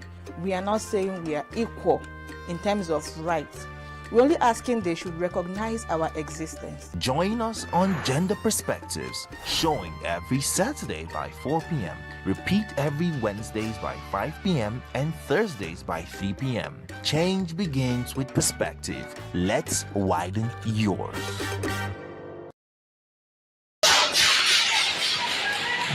Nigeria appears to be entering a troubling phase where insecurity is no longer a distant concern but a daily reality, casting its shadow over communities, highways, markets, and increasingly the nation's schools. The recent surge in kidnappings has unsettled citizens and raised serious concerns about the effectiveness of the country's security architecture across several states. Fear has become a constant companion. Travelers now avoid certain routes, farmers abandon their farmlands, and families adjust their daily routines around the unpredictability of violent attacks. Citizens have continued to voice deep concern over the worsening security situation.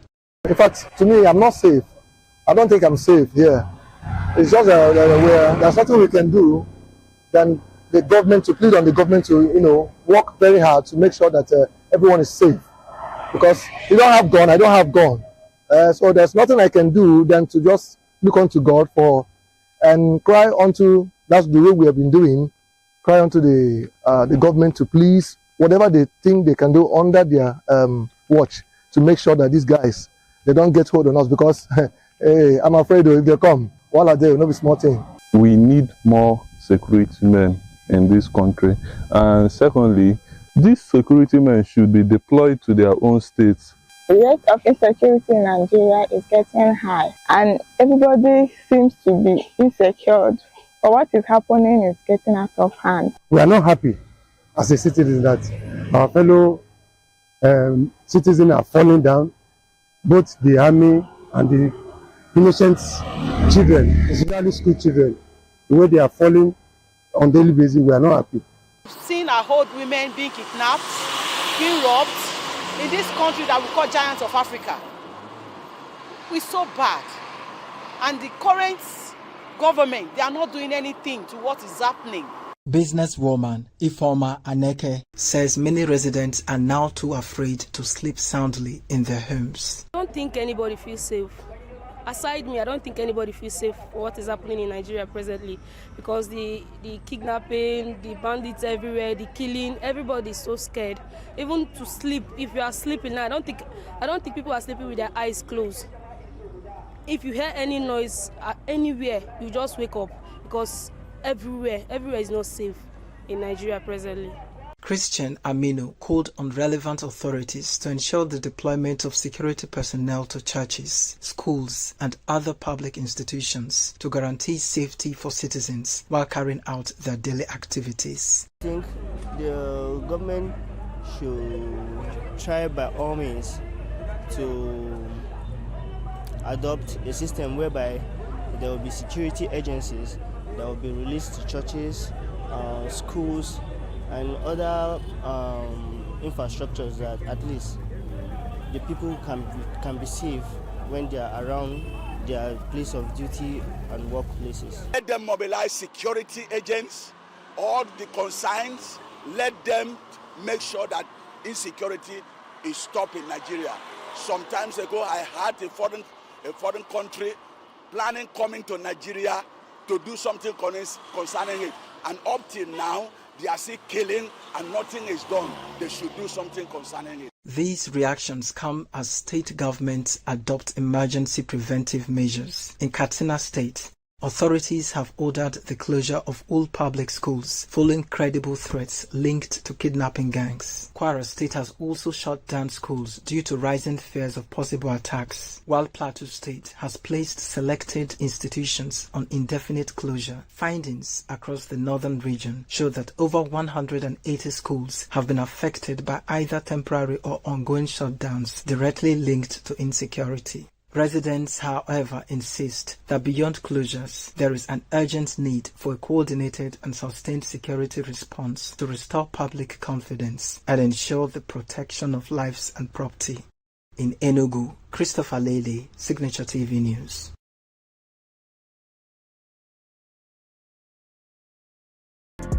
Get plugged into the heartbeat of entertainment on The Hub, your ultimate show on e-vibes. From trending stories and social media drama to top charting music, must-watch movies and exciting moments from the world of arts, we've got it all. Join us for unmissable conversations with your favorite entertainment personalities, plus fun segments every week. I should try harder, so... Okay, I don't know that one. Outfit of the day. Oh, I don't do that. That's some Gen Z stuff. Oh, now you say it's a Gen Z stuff. It's everything you love about entertainment, served fresh every week at 1 p.m. with weekend repeats just in case you missed it. The Hub's on e-vibes, where the vibes never stop. Only on Signature TV.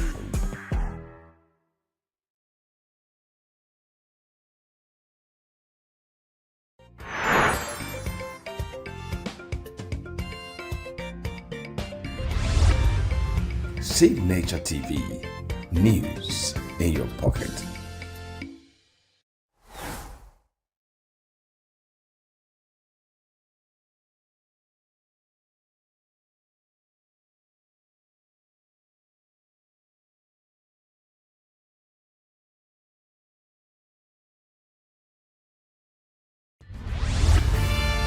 We are local. International communities observing When the main market is in chaos, people We are national. Those in support of this motion as amended, say aye. Aye. We have taken the bill by default.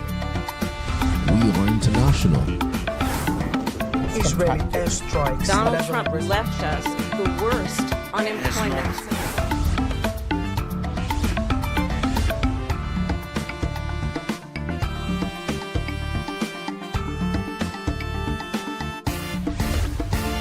Signature TV, news in your pocket.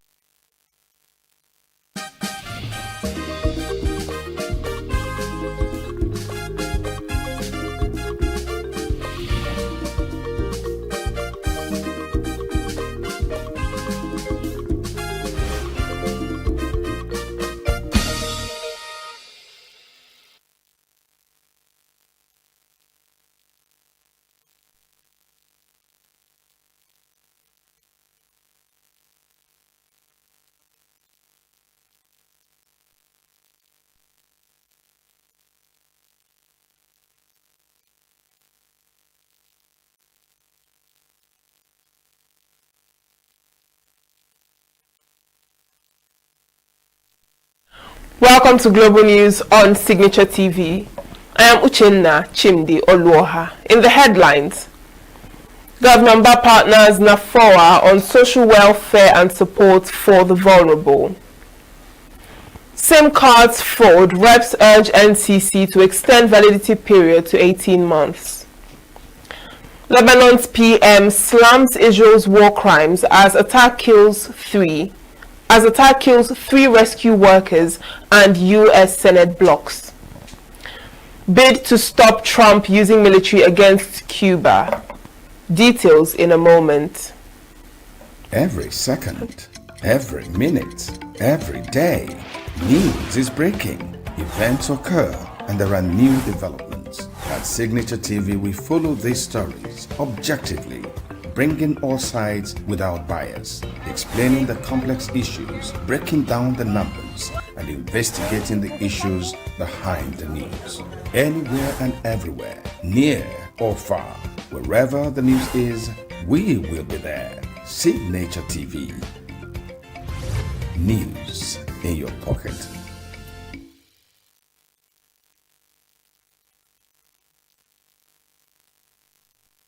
The ENUGU State Governor, Peter Mba, says the state government will collaborate with any group that is committed to the welfare of Nigerian citizens. Mba gave the assurance when he played host to members of the Nigerian Air Force Officers' Wives Association, who visited him at the government house in ENUGU. Correspondent Chinemerem Ikebunam has the report. The ENUGU State Governor Peter Mba says his administration will go into partnership with any organization or group to achieve sustainable development and inclusive growth in the state. Mba, who received the National President of the Nigerian Air Force Officers' Wives Association, NAFOWA, at the Government House in Enugu, said his administration is committed to social welfare and upliftment of the living standard of the people. He commended the association for its impactful humanitarian and empowerment initiatives across the country and its focus on welfare, education, and community development. This, he said, aligns with the administration's social investment agenda, noting that the state has consistently prioritized human capital development, committing about 30% of its budget to education and over 15% to health care in the last 3 fiscal cycles. For you to have an association that is interested in the welfare of these women, it is something that is, we can identify with and we want to also associate with you on. And so we are happy that you're carrying out your outreach programs here in ENUGU. And then, of course, for the special needs children, these institutions you want to establish, let me just assure you that we will be interested in working with you to ensure that those institutions are in place. Earlier, the national president of NAFOWA, Ngozi Aneke, commended the governor for what she described as visible progress and transformation across Enugu State. Aneke said the association was currently engaged in programs designed to offer support to widows, orphans, and families of fallen heroes, while also delivering healthcare outreach and empowerment programs for women. She therefore sought the assistance of the state government to enable the association to expand these programs for greater impact, particularly in the area of special needs education. We have an outreach we are planning, we've already planned for tomorrow, like I told you, sir. So we're trying to reach out. We had one in February in Abuja in commemoration of the Armed Forces Remembrance Day, because we're trying to carry the widows of our fallen heroes, and not just them, we also have 7 personnel wives, so we'll try to carry everyone along in all that we do. So tomorrow we'll be having one in Enugu State at the parade ground tomorrow morning, just to reach out and give back, because it is very important to keep carrying them along. As part of our initiative, we intend to also distribute palliatives and essential food items to support them during these challenging times. With this commitment, the collaboration between the Enugu State Government and the Nigerian Air Force Officers' Wives Association is expected to deepen social intervention efforts, particularly in education and welfare support for vulnerable populations. In Enugu, Chinemerem Ikebuna, Signature TV News.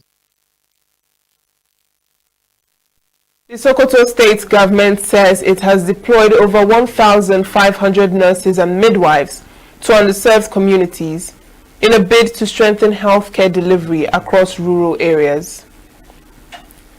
Governor Ahmed Aliyu announced the development during the 8th Sokoto State Council on Health, explaining that the initiative is part of the state's 9 Smart Agenda aimed at improving access to healthcare services. He said the government introduced a 2-year mandatory rural posting policy to ensure fair distribution of health workers, particularly in hard-to-reach communities. According to him, the deployed personnel are being supported with incentives, including a 10% rural allowance to improve motivation and retention. Aliyu also disclosed plans to recruit an additional 2,400 community health workers in partnership with national health authorities to further strengthen primary healthcare services across the state. Health Commissioner Farouk Abubakar said the initiative is focused on addressing manpower gaps and improving access to quality care, especially for maternal and child health services. Development partners, including representatives of the United Nations Population Fund, have welcomed the policy, describing it as a step toward expanding access to skilled health care in rural and underserved communities. President Bola Tinubu has held a closed-door meeting with Plateau State stakeholders at the presidential villa in Abuja, following recent deadly attacks in the state. The delegation, led by Governor Caleb Mutfwang, met with the president for several hours, though details of the discussions were not disclosed. The meeting is seen in a follow-up to Tinubu's earlier visits to Jos after the deadly Palm Sunday attack in Angwan Rukuba. The March 29th attack left at least 28 people dead, with the toll later rising to 33 after some victims died in hospital. The incident, which occurred near the University of Jos, sparked widespread fear and led to the temporary closure of the institution as security forces were deployed to restore order.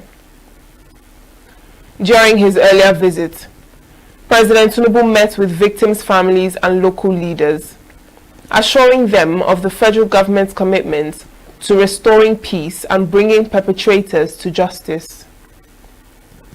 He also announced plans to deploy about 5,000 surveillance cameras nationwide to strengthen security, with oversight assigned to Communications Minister Bosun Tijani.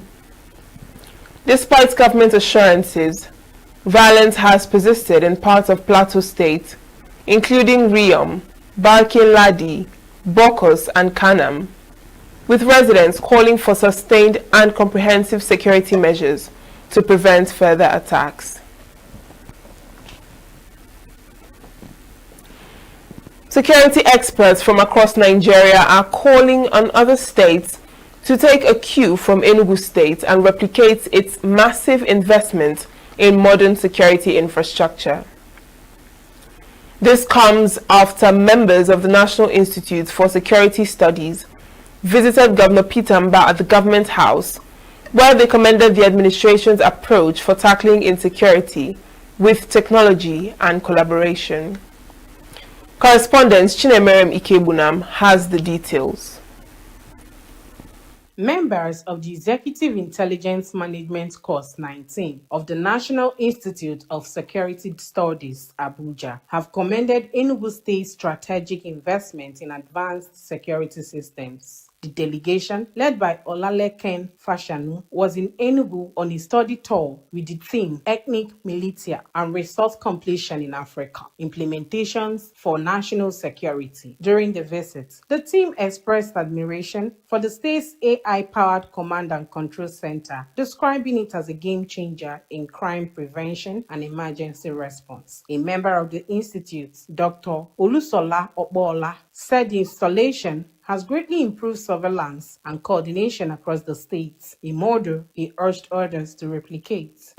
We're impressed, especially the area of security, with the command and control they have installed, which has assisted them in so many ways in curbing insecurity, in identifying gray areas, and which is a major factor that enabled them to achieve this great length that they have achieved.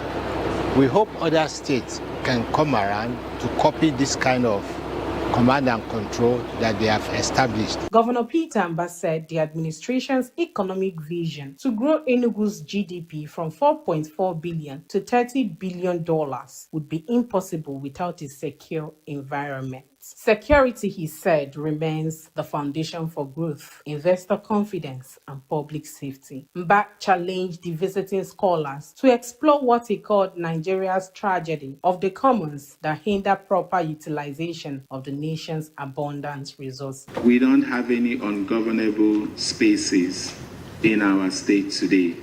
So there is nowhere. Made that point clear to these criminals that we don't have room for them in ENUGU.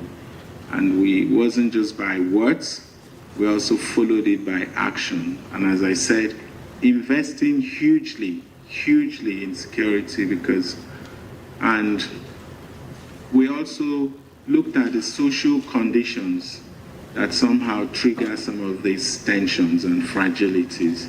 Also addressed it. We continue to invest hugely in social services.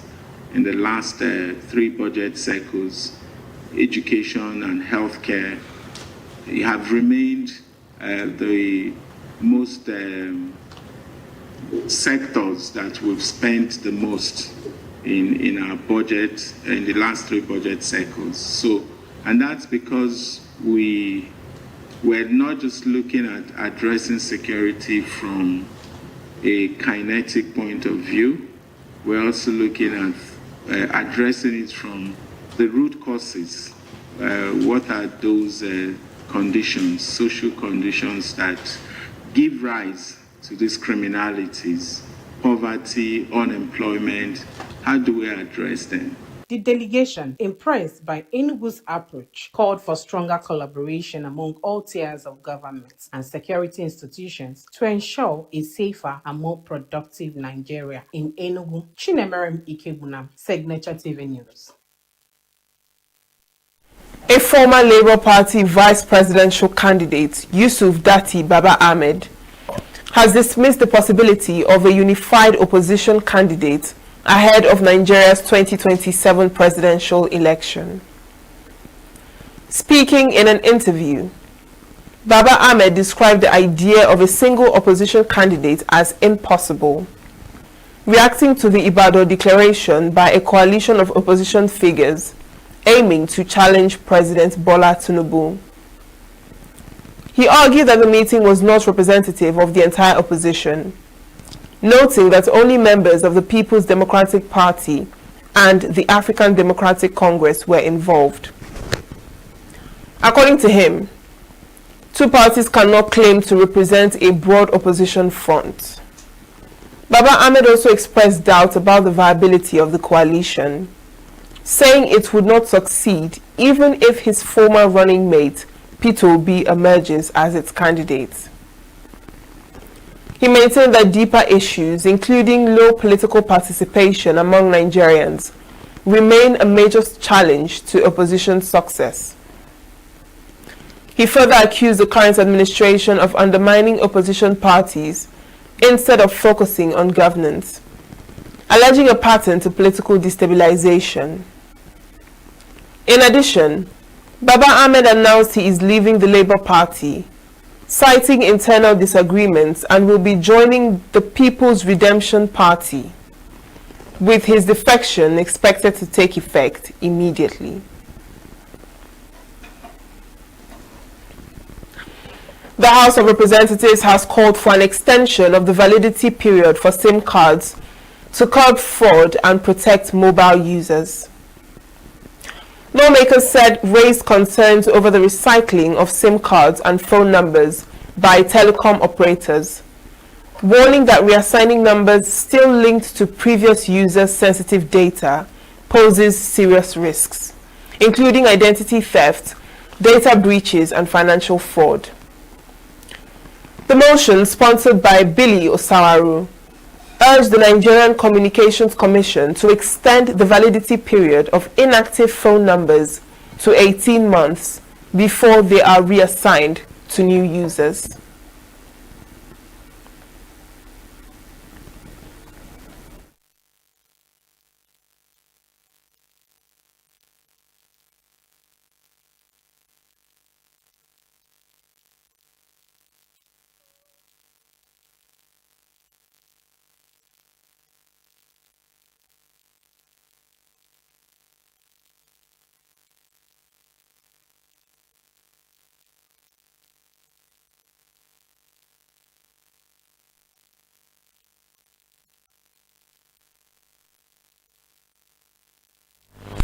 According to the House, several Nigerians have reportedly been extorted or falsely implicated in crimes due to recycled numbers previously used for fraudulent activities.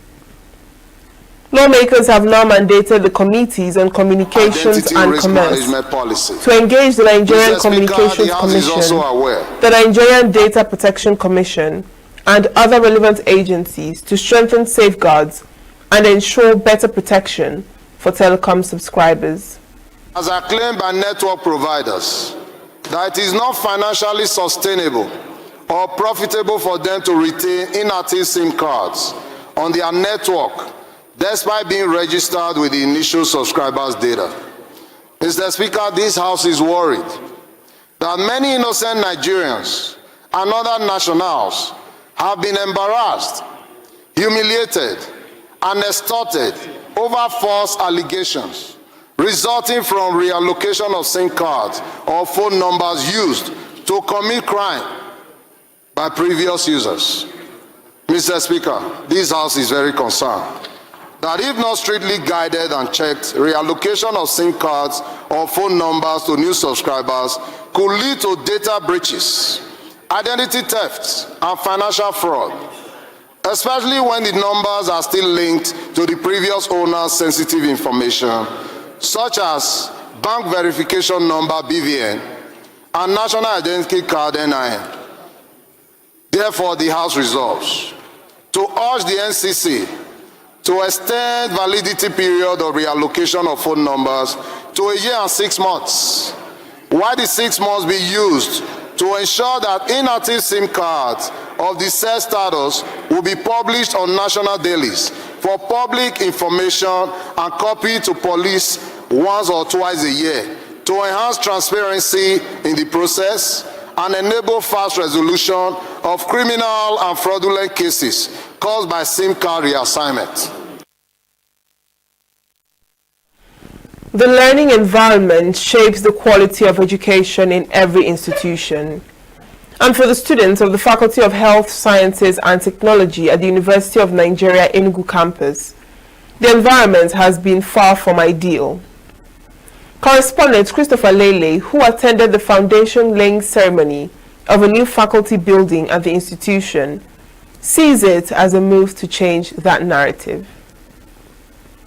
Overcrowded lecture halls, inadequate seats, and limited study spaces are conditions which students of the Faculty of Health Sciences and Technology at the University of Nigeria ENUGU campus have been confronted with. The situation has led to lack of concentration that directly affects academic performance and student well-being. According to them, the overcrowded classrooms have left them standing through lectures or scrambling across campus in search of chairs, missing critical parts of the lessons. But in a decisive response, the alumni, staff, and students of Faculty of Health Sciences and Technology, University of Nigeria, ENUGU, have taken a major step forward with the foundation laying ceremony of a new faculty building. The project will house preclinical lecture halls, classrooms, and laboratories for students in their second and third years. Performing the foundation laying ceremony, the Deputy Vice Chancellor Administration at UNEG, Dr. Josephat Omomere, described the development as a significant milestone that signals greater progress for the faculty. On behalf of the Vice Chancellor, Professor Simon Otuanya, I, Professor J.J. Omomere,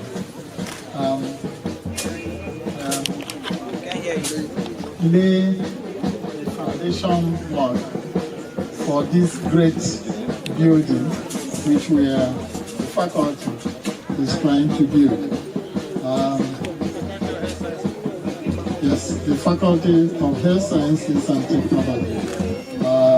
We say this in the mighty name of our Lord Jesus Christ. Amen. The Provost, College of Medicine, Professor Hyginus Ezegui, welcomed the initiative, calling it a much-needed relief for both students and the faculty. The government cannot do it alone, so we needed collaboration for volunteers and non-governmental organizations. And the faculty has eventually reached out to the alumni and able to do so. I'm highly excited to bring the total relief to the entire faculty, even to the students and the staff. The Dean of the Faculty of Health Sciences and Technology, Charles Ezema, expressed appreciation to the university management for allocating land for the project. He He added that attention is already shifting toward the need for additional clinical structures for senior students. The building is a new preclinical lecture hall, laboratories and classrooms for our preclinical students, those from second and third years. But we are hoping that another new structure will be built at Itikosa for the clinical classes, that's the 4th year and 5th year classes, and 6th year for those optometry. But their program is 6-year program. So the program is, the project is being sponsored by the alumni and staff of our faculties and friends of the faculties. So it's a privilege that the university allowed us to build by direct labor. So the university granted us the land and giving us the approval to sponsor the project, so which is ongoing now. And today marks the foundation laying ceremony for the project. Chairman of the building committee, Dr. Ijeoma Ilo, described the event as historic, noting that it is the first foundation laying project in the faculty in over 2 decades. She emphasized that the new facility will significantly ease the pressure on existing infrastructure. We don't have classroom for our students. Our students, the number of people sitting inside to listen to the lectures are more than the one person outside, are more than people who are inside to take the lectures, and it becomes a burden to us. I'm also happy that I'm the chairman of this building committee, and this is the first time this thing happened in our faculty in the last 20 years.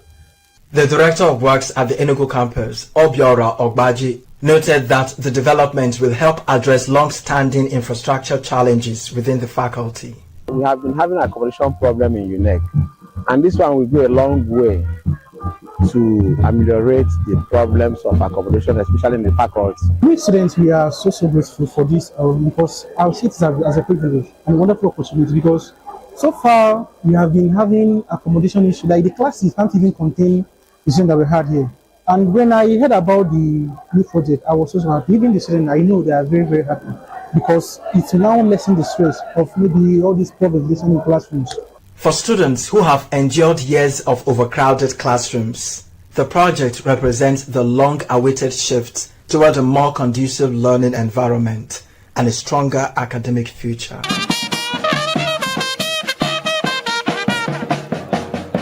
In Enugu, Christopher Lele, Signature TV News. Economists and bank customers have raised concerns over the central bank's proposed increase in ATM card issuance fees from 1,000 naira to 1,500 naira.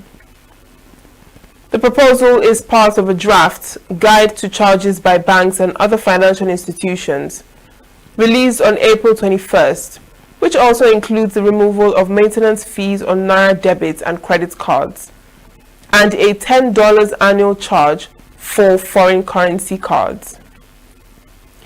The Apex Bank has asked stakeholders to submit feedback before May 8th. Reacting to the development, President of the Bank Customers Association of Nigeria, Uju Ogubunka, criticized the timeline for public input, describing it as rushed and unrealistic. He said stakeholders need more time to properly review the proposed changes. Meanwhile, Professor of Accounting and Finance at Leeds City University, Godwin Oyedokun, warned that the 50% increase could further strain Nigerians already battling inflation and rising living costs. He noted that while banks may justify the hike due to increasing operational expenses, consumers experience such charges as a growing financial burden. Oyedoku also cautioned that higher banking costs could discourage financial inclusion, as low-income earners may delay replacing cards or revert to cash transactions. However, he acknowledged that removing recurring maintenance charges could offer some long-term relief if properly implemented. Experts say the success of the policy will depend on improved service delivery, transparency, and stronger consumer protection measures to rebuild trust in the banking system. Lebanon's PM slams Israel's war crimes as attacks kill 3 rescue workers. And US Senate blocks bid to stop Trump using military against Cuba. Details of these and more on our foreign stories. Lebanon's Prime Minister Nawaf Salam has accused Israel of committing a heinous crime following deadly airstrikes that killed civil defense workers in southern Lebanon. According to Lebanon's Ministry of Health, 2 successive Israeli strikes on a building in the town of Mashdal Zaun on Tuesday killed 5 people, including 3 civil defense rescue workers who had rushed to assist victims of the initial attack. A spokesperson for the Lebanese Civil Defense said the rescuers were trapped under rubble after the second strike and were later confirmed dead. The Lebanese army also reported that 2 of its soldiers were wounded in the second strike, which allegedly targeted a military patrol escorting the rescue team, along with civilian bulldozers at the scene. Prime Minister Salam described the attack as a flagrant violation of international humanitarian law and said the government would push for international condemnation and action. Lebanon's President, Joseph Aoun, also condemned the incident, calling it part of a broader pattern of attacks on emergency and humanitarian workers. The United States Senate has blocked a resolution that would have prevented President Donald Trump from launching military action against Cuba without congressional approval.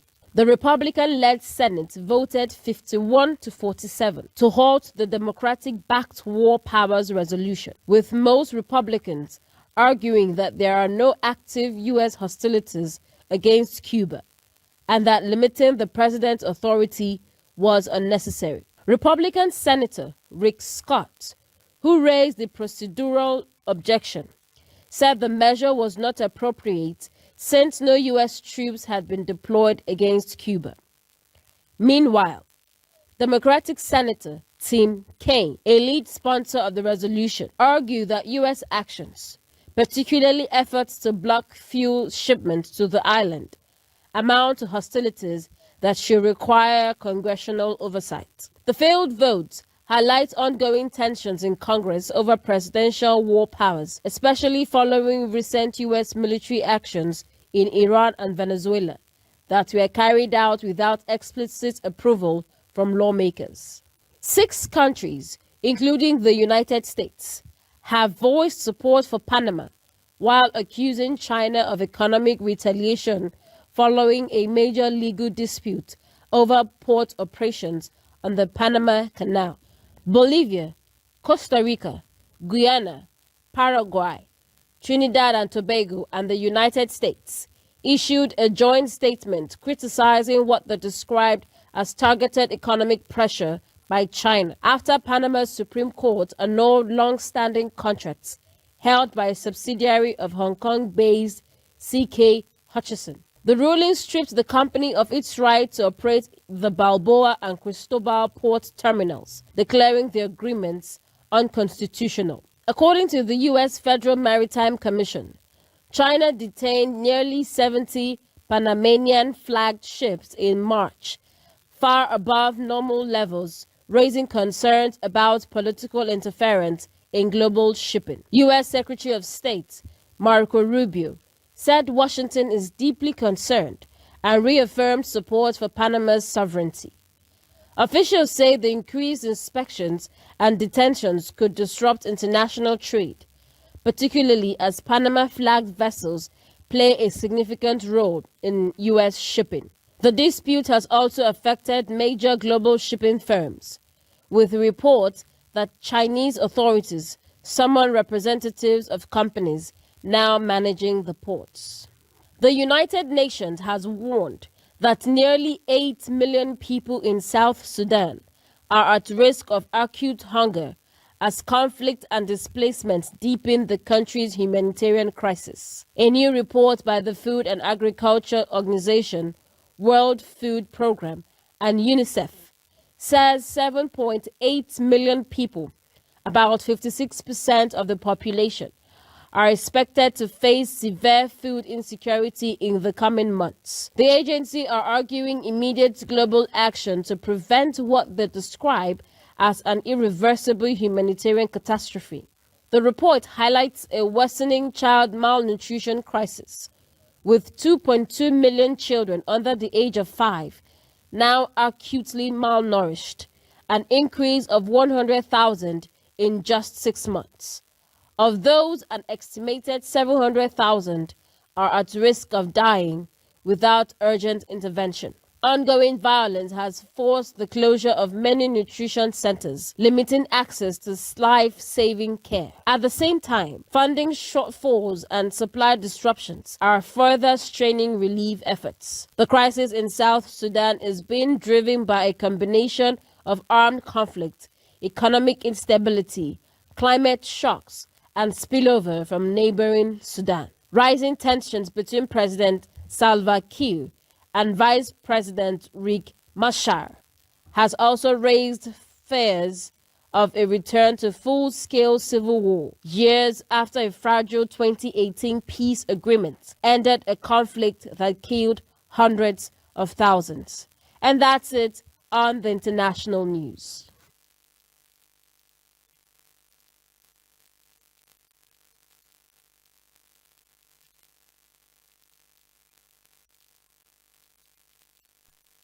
The size of our package. I am Uchenna Chimdi Oluoha. Thanks for watching.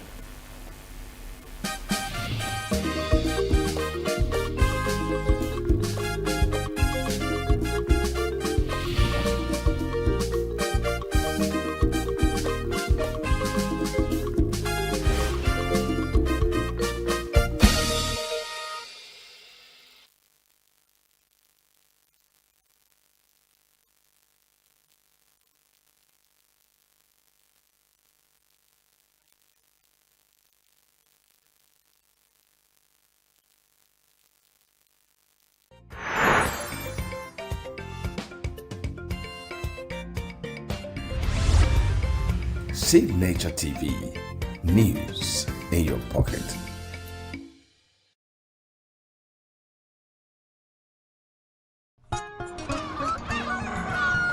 New every morning on Signature TV, we open the day for you with needed energy, information, and required vibes to shape your day. From sizzling snippets of stories in various areas of life to intriguing conversations with net worth guests. When you have people who have no track record becoming your leaders, you have a problem.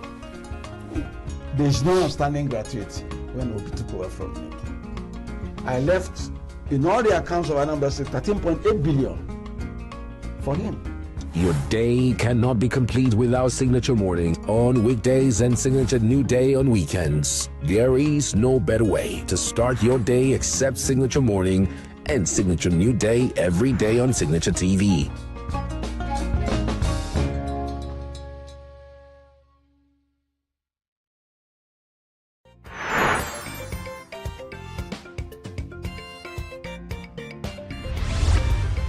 Signature TV, news in your pocket.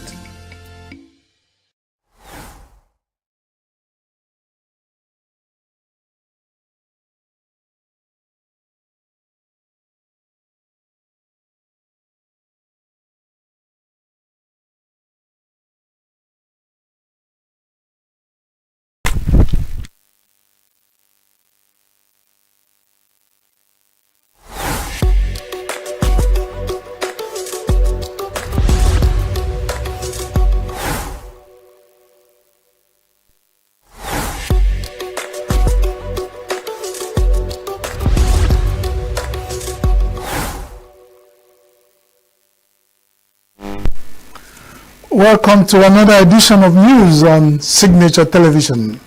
I am your chief muser, as it were, that position you by either was by selectorate or by electorate position you are put me there, whichever one. I find myself being the chief muser on this program where we muse, and the muse is where we think and talk. And as usual, I say always in Nigeria now, we are advising that people should think before they talk. But if some people choose to talk before they think, well, we go on like the Igbos will always say, where if a goat is lying on the ground, is lying on his skin. So let's get going with what we have to muse about today. There are so much in the Nigerian news headlines that will draw attention to thinking and talking, but we have only selected few. So might not be exhaustive in the topics we want to think and talk about today. But one of them is that one that has been trending and is top on the agenda since the last 2 decades in Nigeria is the issue of bandits and terrorism.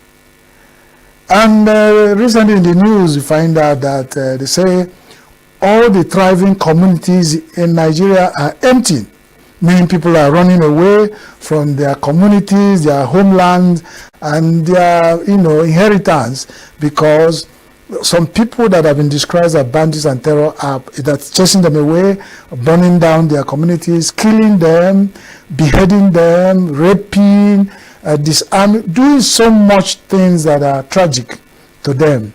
And quite recently in the news, we also read about how almost 30 communities in Kwara State, their traditional rulers have run away with their families because they can't stay any longer, meaning they are submitting, they are throwing in the towel. It's like, let's run away, save our lives, let whoever want to take over the land, take them. And of course, those who are taking over the land are the bandits and terrorists. And it's not talking, it's not, saying, it leaves a lot of sour taste in our mouth, and everybody who is right-thinking Nigerian, who is peace-loving, who has been a Nigerian, the resilient Nigerians, one of the happiest people on earth, have turned to become one of the most, what do we say, the most sorrowful and the saddest people on earth. And how did this, how did this turn? How did it turn around that in Nigeria, blessed with so much resources, human and natural and material, now most of the communities are living in IDP camps? And you know what that means. IDP camps where people line up for rations in the mornings with their families, that is surviving ones, those who are alive. And when it has taken this turn, it started with bombings and setting bombs on mass transport vehicles in Abuja. It started with kidnapping of children in Chibok. A lot of campaigns were done, a lot of things were done. Where is the Chibok? Now, nobody, even the Chibok people, are going to voicemail.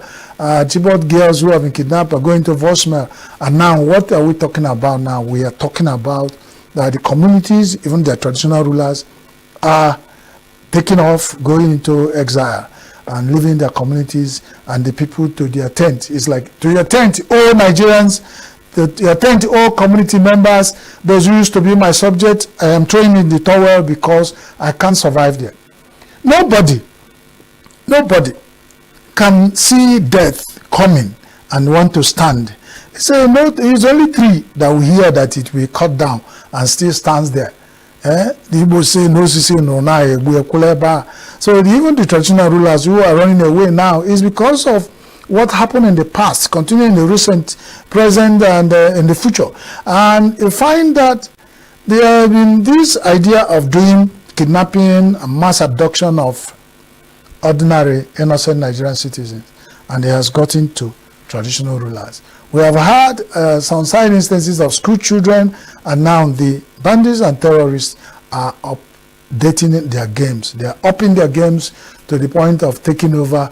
And the Igbo say that when the big tree falls down, all the birds will find, they will scamper and find wherever where they will find a tent, where they find safety. And that's what is happening. Now we are saying, for how long will this continue? So many communities up the north have been taken over by terrorists and bandits, and Nigerian security apparatus is doing all they can to fight these menaces, and it's even becoming overwhelming. We are saying the Nigerian security forces and the agencies and all the establishments are doing whatever they can do, But there is something that will happen when it gets to a point where something becomes overwhelming. It becomes a full-blown war.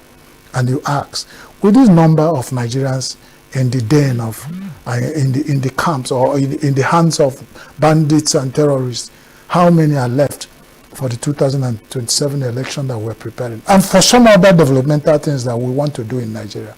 It calls for attention. It calls for serious attention. And the question has been, do we as Nigerians call for international communities to come and assist us? And do we then need for us to call them to come and assist us when Nigeria has been in the forefront of helping other countries of the world who have one kind of problem or another? Nigeria has been in the forefront. One of the achievements of the great Nigerian nation has been to contribute gallant soldiers to peacekeeping forces. And now Nigeria has found itself in this kind of war, whether declared or undeclared.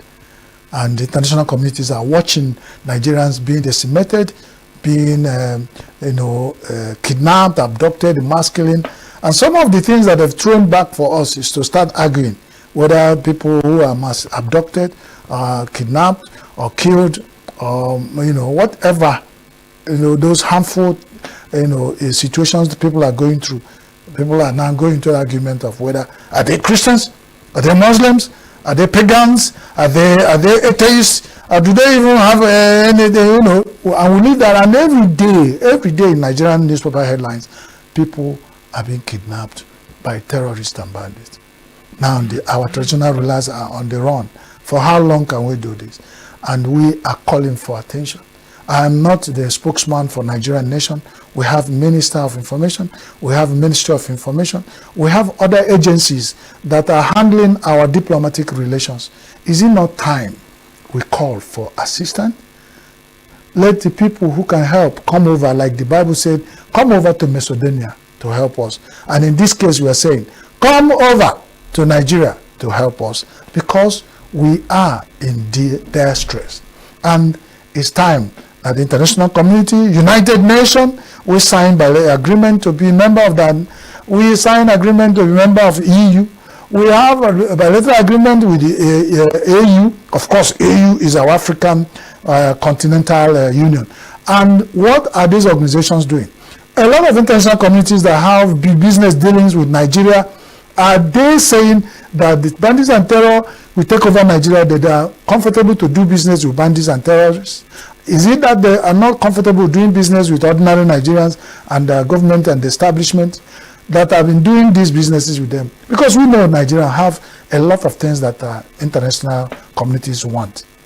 Can there be something be done?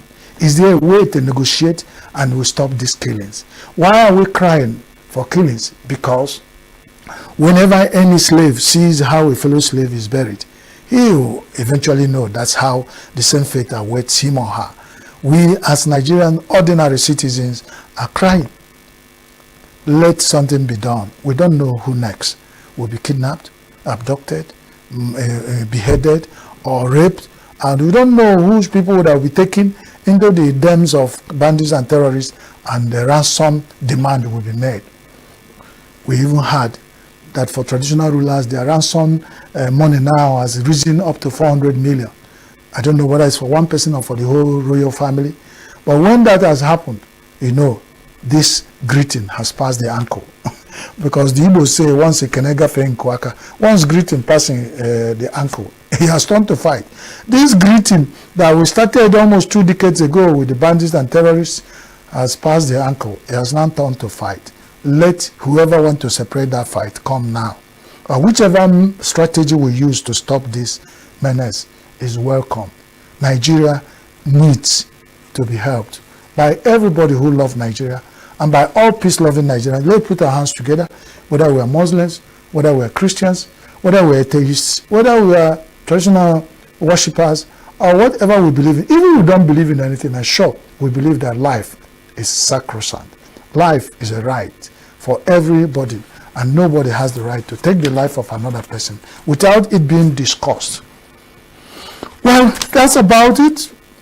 In Nigeria now, as broadcast journalists, you hardly talk about any news, discuss anything on air without talking about bandits and terror. It has become top trending issue in Nigeria for the last going to 25 years, and we said it's high time something be done. Well, that's about that. I've talked several platforms about this issue. Can somebody add their voice? Let's see whether that will help. Well, the next thing we will talk about today on the news, a platform where we think and talk, is Nigerian National Broadcasting Commission, NBC, has recently issued a directive to all the broadcast media in Nigeria, talking about defaulting the broadcast code of Nigeria, that Bible that all broadcasters and people on the glare lights and the microphones and the people who use biros to write about information in Nigeria, but this is about broadcast journalists. And our regulation has been there. We recognize our regulator, the Broadcast Commission. But whenever the elections are coming, they find out that their constituency, that's the broadcasters, have the penchant of doing things that are also heating up the politics. But I say, if you think the broadcast media are talking and doing too much about happenings in Nigeria and going overboard to even commit offense or going beyond the code and doing things that are not contained in the code, which becomes an offense, let's look at even the situation and the environment of Nigeria. Is it promoting, forcing the broadcast journalists to begin to do things ordinary way? Remember that when wrong things stay too long in a community, it becomes a culture. The Igbo say it becomes a culture.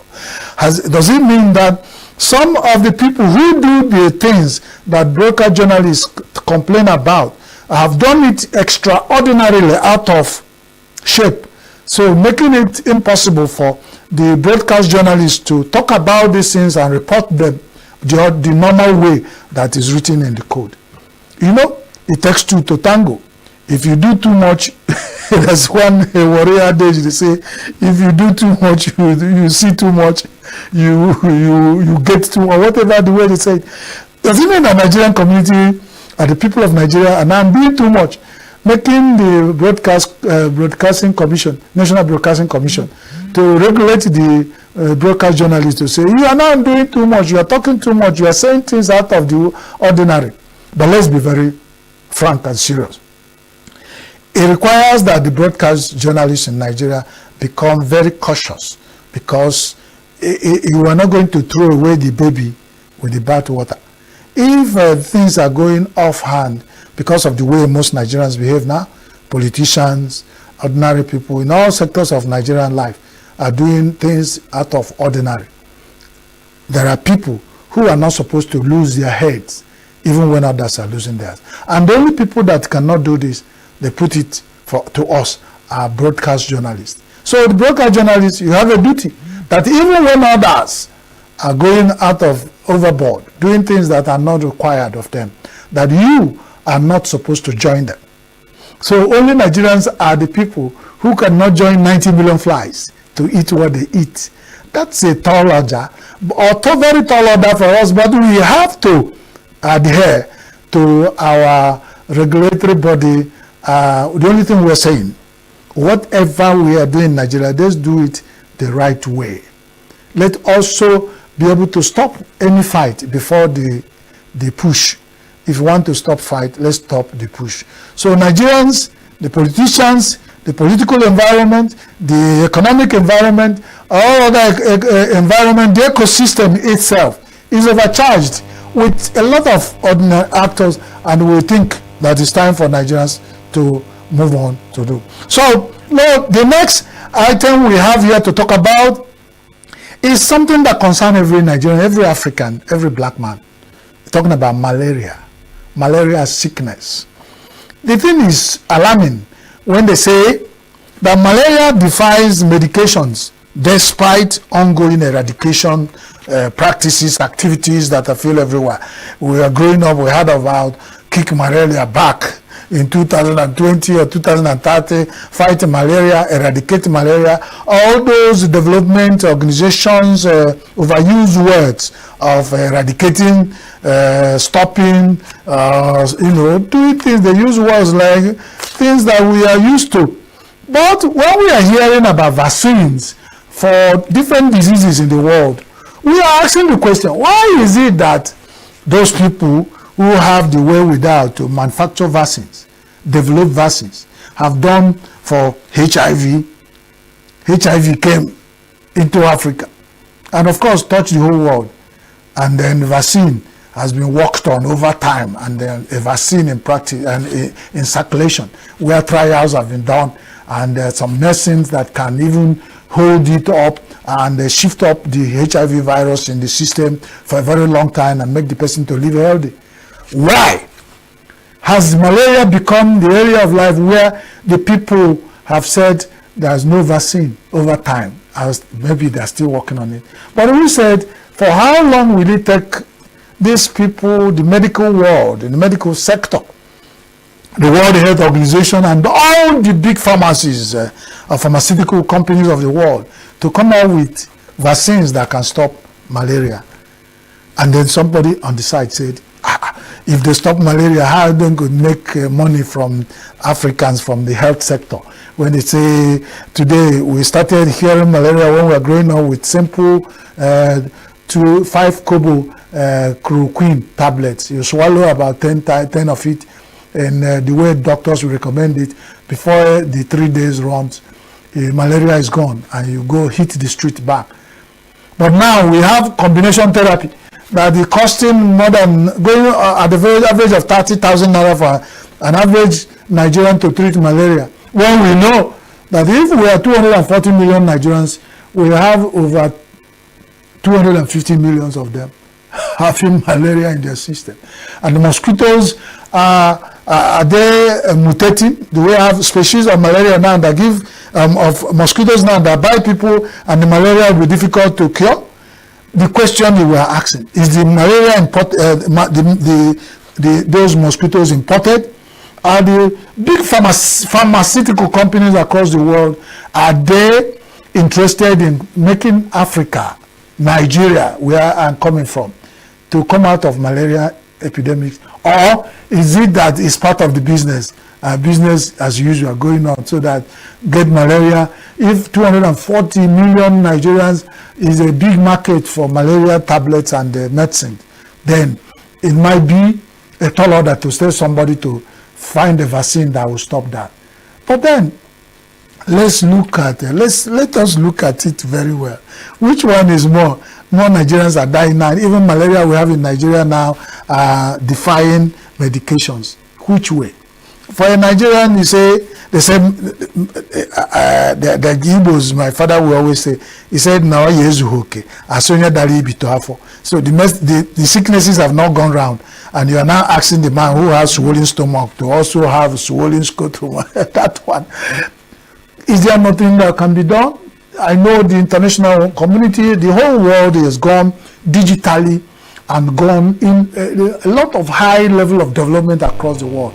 We are calling for vaccines to eradicate malaria to be introduced so that we will stop.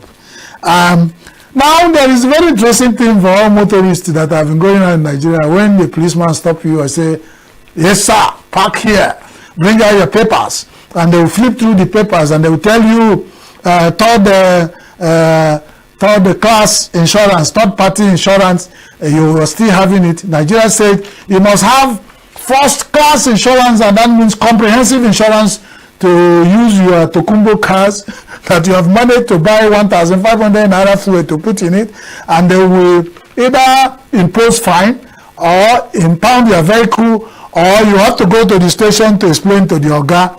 Or if you are not able to do any of those things, you know what I'm talking now. Because in Nigeria, every offense, whenever you run into the hands of our friend, the police is your friend, I know. But whenever you run far or run into their net, I follow, will cost money. I not follow, cost money. So which way Nigeria. But it's a good news that SAN, Senior Advocate of Nigeria, Falana, has gone to court and they has gotten judgment, and they say court now stops police and the Federal Road Safety Commission from imposing fines on defaulting motorists in Nigeria who do not have who have third-party insurance. That means we can now use third-party insurance to drive our cars. It's some kind of so-called, knowing the hardship and hunger in Nigeria, what it takes an average Nigerian to survive. That is the few that still have their vehicle on the road, because 95% of Nigerians have parked their vehicles. Only the politicians and people working in government can use government cars, but with our tax money and our resources to move around with sirens, and some of the cars are even armored vehicles. No policeman can even stop them with in that convoy to say whether you are using third-party insurance or whether you are using comprehensive. The world is not straight. No, this one is not fair. But whichever way, whenever there is a move to help cushion a little bit the suffering of Nigeria, we welcome it. So, Nigerians, kudos, you can now drive your cars according to the report we have with the third-party insurance on Nigerian roads. Good luck, and let all the people who will fight for more rights for the ordinary citizens of Nigeria keep on fighting, because it's like we have two worlds now, they and us, and somebody need to be the middleman who will talk for the ordinary Nigerians, because if they don't talk for us, who will talk for us? Because even the rich now also cry. So imagine what it is for the poor and the wretched of the earth of Nigeria. I am not promoting defaulting. I am not promoting lawlessness or anything. But even in madness, they told me there's an order. Let's put order, even the hardship and hunger and the economic system of Nigeria, how we can survive. Let us shield ourselves from some of the suffering. Because, like they say, are we going to all to die and cry and squeeze us to death before certain cushion is introduced into the system? Thank God we cannot drive with third-party insurance in Nigerian roads. Well, that's if you can afford to buy the fuel. And somebody was saying engineering and other accessories they used to drive car in Nigeria. But most cars in Nigeria are second hand. Some of them are third, 10th hand. And we are still managing to drive them. But when the condition of driving them is adding up to hardship and hunger, it makes it so difficult for us to survive. Well, that's about it. The next item we have here, because we are running it up today, you can see that Muslim today is taking a fast lane. We are moving. NNPC has cleared the air. He said, we do not say that the refinery is now a scrap that is now standing for sale. That they are warning people because Nigerians, let them not find themselves into the hands of 419s who will come and tell you that Port Harcourt refinery is up for sale because it's now a scrap, or that the Warri refinery is now up for sale because it's now scrapped, or that Kaduna refinery is now up for sale because it's now scrapped. NNPC said, we not talk about one more. So if somebody comes to you, for the international communities where Nigerians, they think they will come and tell you, I am the minister of oil and gas in Nigeria. I am coming on behalf of Nigerian government and we are selling our refiners, who can buy. They put a caveat. NNPC has put a caveat. If you buy, buyers are buying at their own risk. Owners, if you park your car in certain hotels and some joints, they will tell you cars are parked at the owner's risk. That's why I stopped when I was able to buy fuel to use my car. I stopped going to such places with my car. If you stop to buy one bottle of beer at expensive price, or buy any drink you drink, and you look around, you see a signboard saying that you are parking your car here at your own risk. Even in somebody's premises, you is running business, you say your car is parked at your premises. So everybody in Nigeria is on their own. So just like the NNPC is saying, if you go to buy, anybody approach you and say he's buying our refineries, they may be scrap. But then the NNPC and the Nigerian government has not declared them for sale yet. Probably they further notice. And somebody said maybe when it becomes scrap of, you have A class of scrap, you have B class of okreka, you have C class, until when you get to Z, level of scrap, that's when they will sell. Now, I'm not talking on behalf of NNPC, but they know when they scrapped or whatever looks like refineries that cannot turn around money into it. We have turned them around with a lot of budget in Nigeria for the last 28 or 30 years, and nothing happened. And some people have said, let us not put more money there again. It's as good as scrapped. But even at that, a lot of decisions will be made across board before we decided whether our refineries will be up for sale as scraps. You know, you are moving around a lot of, in the cities, you find a house that looks old and dilapidated, where people, maybe the owners are managing to still only collect the rent from tenants living there. And you find on the wall big written text saying, beware, this house is not for sale, beware of 419. I got a joke of one, they wrote, one man was very clear when he wrote, beware of my first son. This house is not for sale. Nigerian young men, because of lack of employment, say Nigeria has up to 80% of unemployment rate in Nigeria. You know, that's what they told me, and here you can confirm from the Ministry of Employment and Labor whether Nigerian youth are employed. So they are looking for a way of surviving. They say, when the land is not good, those ones who are positioning as peacemakers and keeping peace, they are the ones who are thriving. In Igbo land, when Indians come to settle talk for you, you have to buy drinks and buy cola and even buy goat and kill. And before they settle, probably you have an issue, you are struggling to settle an issue of 200,000. It will take you about 200,000 to bring Indians and also the India and Aladimma. Those people who talk about Aladimma, when you hear Aladimma in Igbo land, is about let the communities be okay. What you take them to bring them as alternative dispute resolution platform is costlier than even what you are trying to settle. And you think Nigeria is going to be better? I'm not talking about when I talk say make there will be crisis. So when there's crisis, they will invite Indians and also to settle. And if you bring the red cap chiefs to come and settle issues for you, they must chop something before they talk about the issue, and that's about it. So on that note, that's where we can draw the curtain on today's edition of the News, a program on Signature Television, a global TV that is, pushing the voice from the Southeast for the world to hear. We'll go to our social media handles, it's on your screen, comment and share, and let more people know what we are doing. Let's continue to do this together. As we grow together. So when we get there, we all share the profit. Thank you for having been with us today again. My name is Christian Chibuzo Maduka, your chief muser. Thank you for accommodating me in your sitting room with all my excesses. I will come again next time with another edition of the News. Keep watching all the programs on Signature Television. Don't go away. Thank you for being here.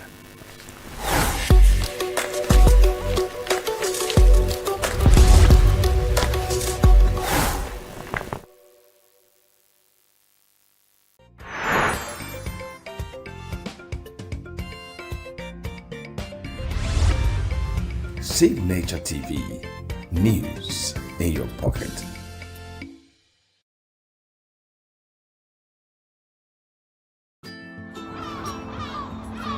Bright and early as the day breaks, as the newspaper headlines trail the stories that shape the day. We at Signature TV trail the headlines that trail the day. We interrogate the headlines. We analyze the stories that make the headlines. Why is overrated, and they even overrated themselves, and when people see it, they are insensitive of some Nigerian children who have never had what they call CBT. With passion and emotion, we drive the conversation to change a narrative.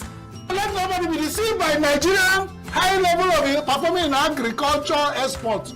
We are still where we are. Newspaper review on Signature TV every morning on Signature Morning, weekdays, and Signature New Day, weekends. Newspaper review on Signature TV. We do not just review the headlines, we make the headlines relevant to our daily lives.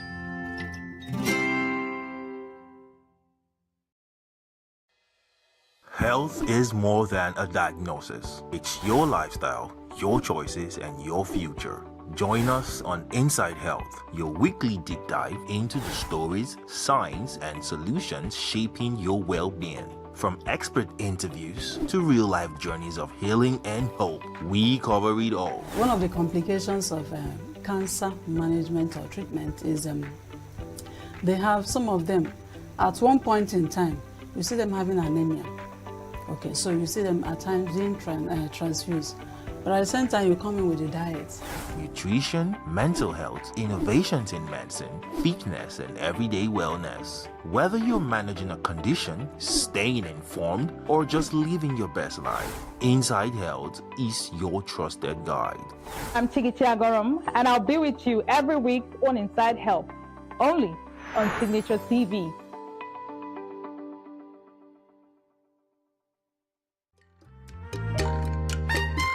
The way we see the world shapes the way we change it. Gender isn't just a checkbox, it's a lens, one that helps us understand the world more deeply and act more fairly. Gender Perspectives, a program for those ready to see more, do more, and be more. Designed to challenge assumptions, ignite conversations, and build inclusive solutions across every sector of society. We are not, fighting the men. We are not saying we are equal in terms of rights.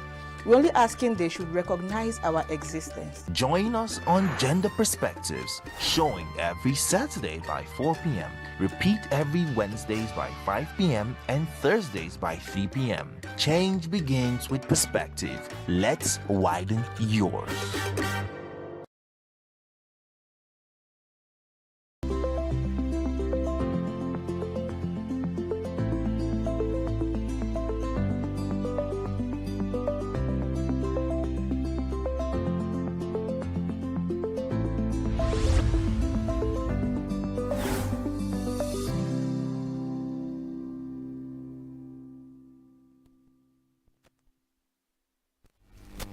Well, hello and welcome to Inside Health on Signature TV, your health show where complex health issues are broken down into bite-sized information that will help you take care and take charge of your health and well-being. Well, today we have a very deeply personal, in my view, and very relevant topic: infertility. The costs of infertility in Nigeria's growing fertility industry.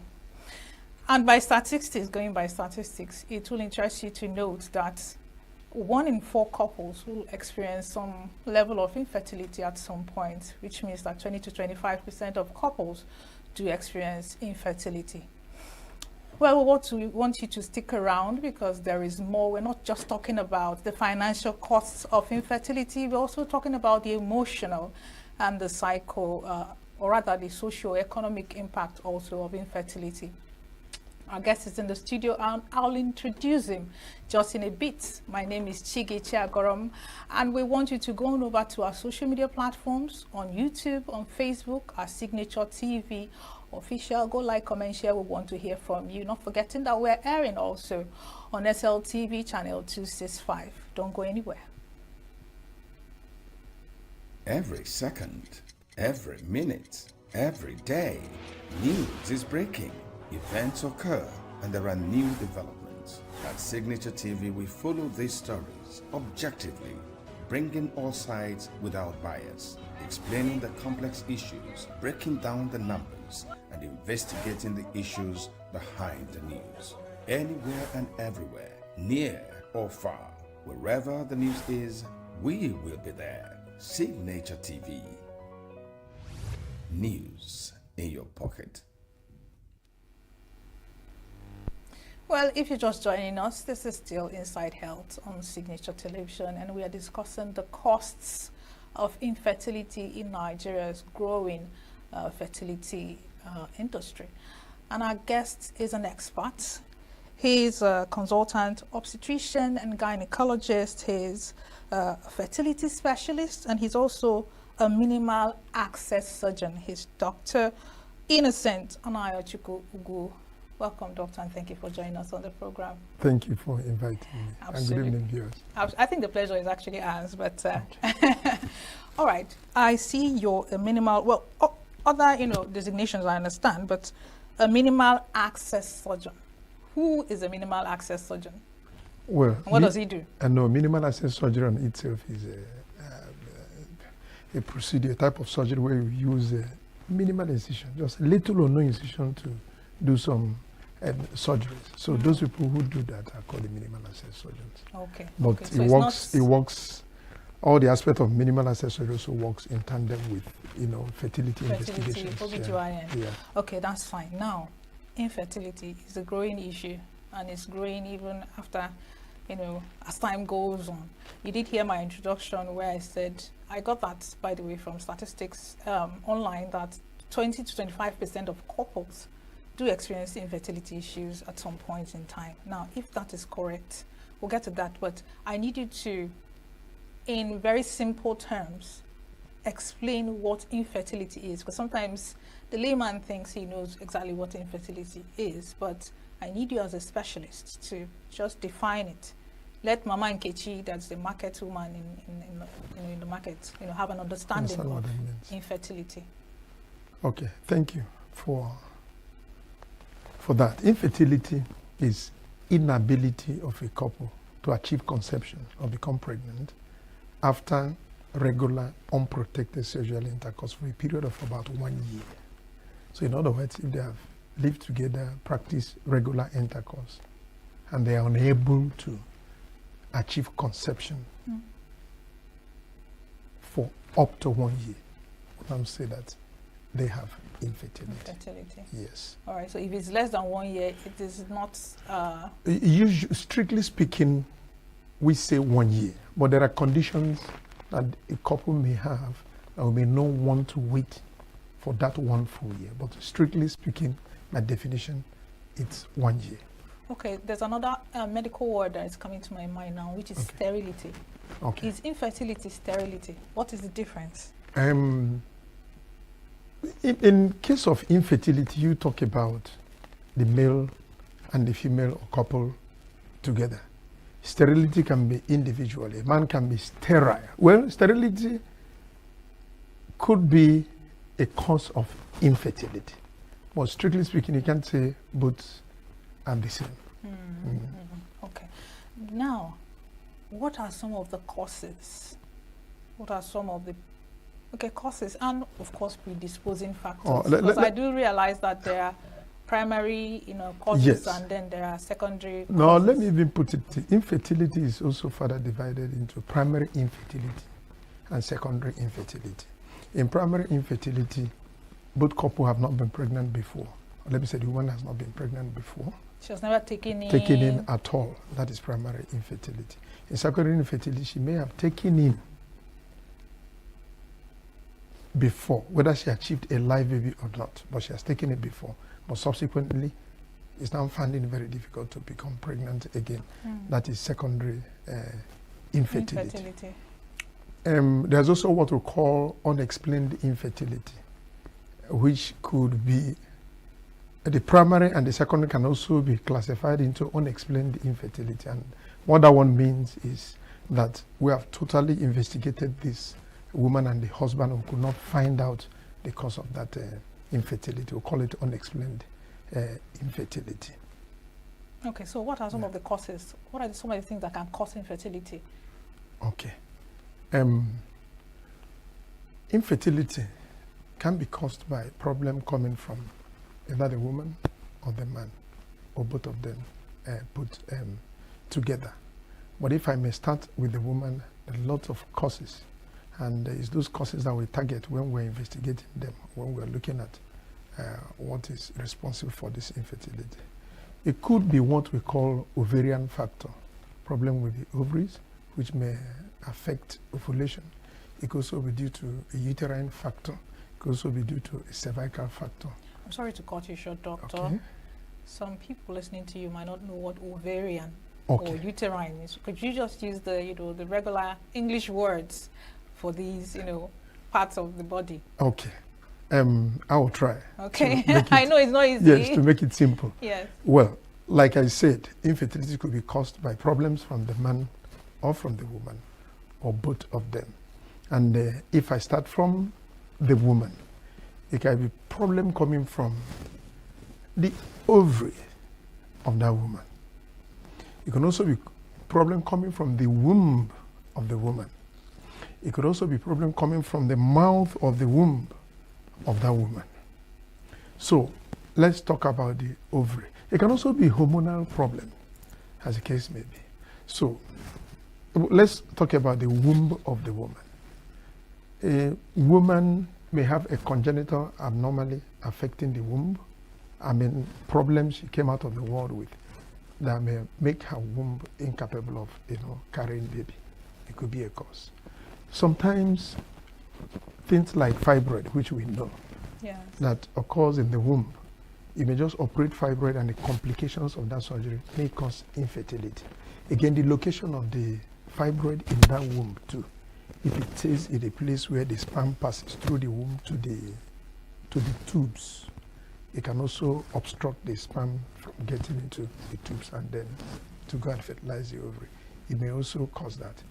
The womb factor too, or the uterine factor. Some people when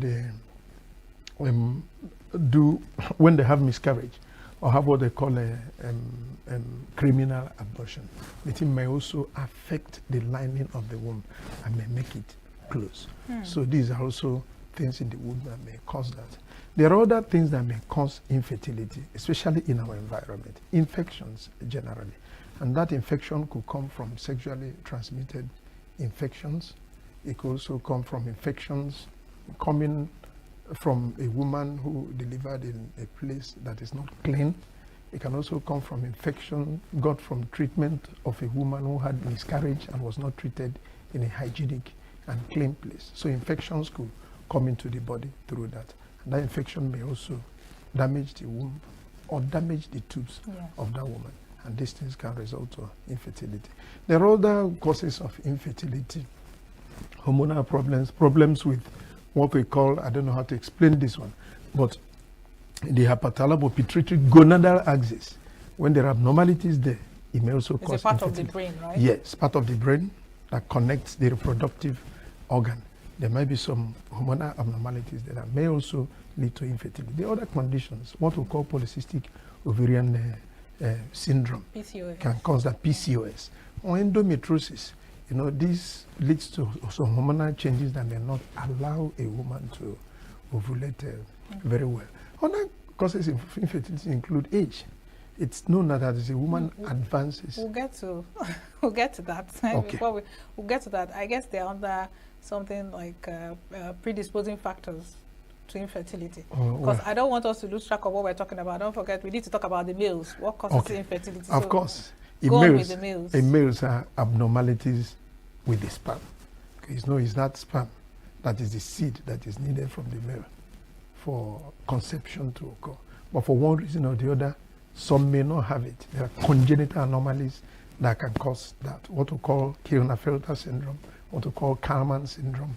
Those things they are congenital conditions the man that was may, born with yes, born with it, that may make you not to be able.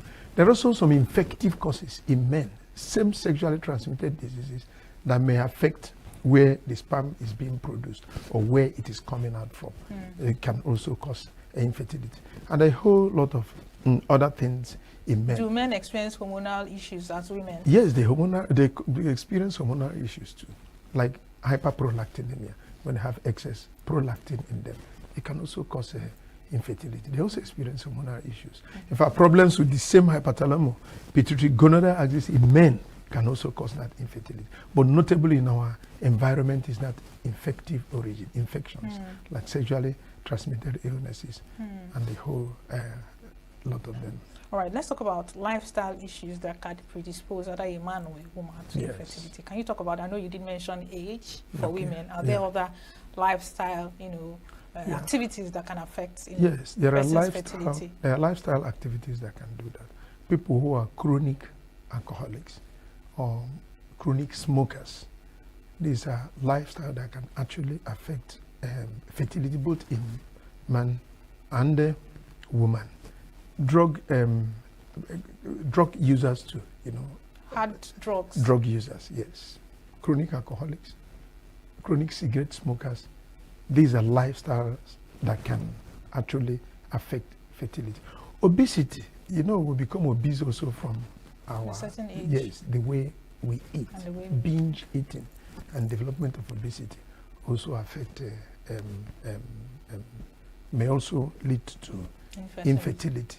Obesity may also be linked to other chronic medical illnesses like diabetes mellitus.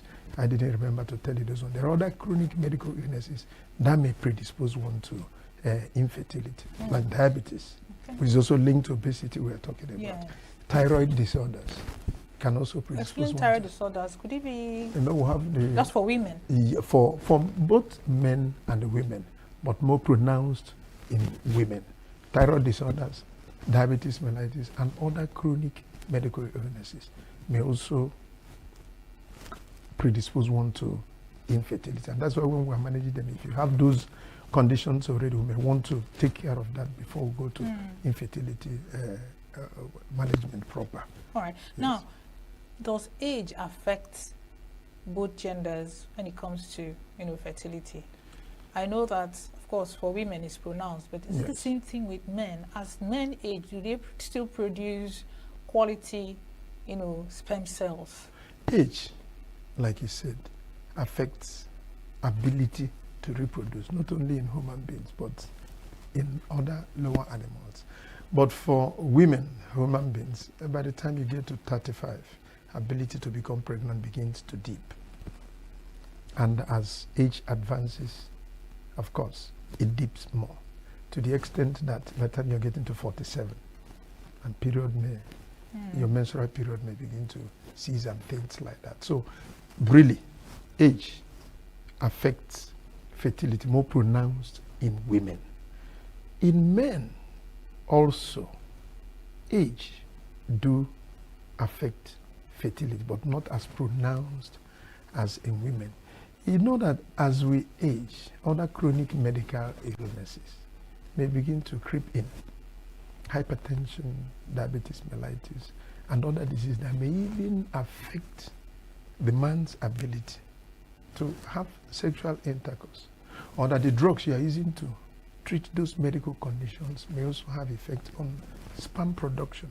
So as you advance in your age, and those medical conditions are beginning to come in, apart from age on its own, it may also affect your ability to reproduce. So it does in men, but not as pronounced as in women. Right.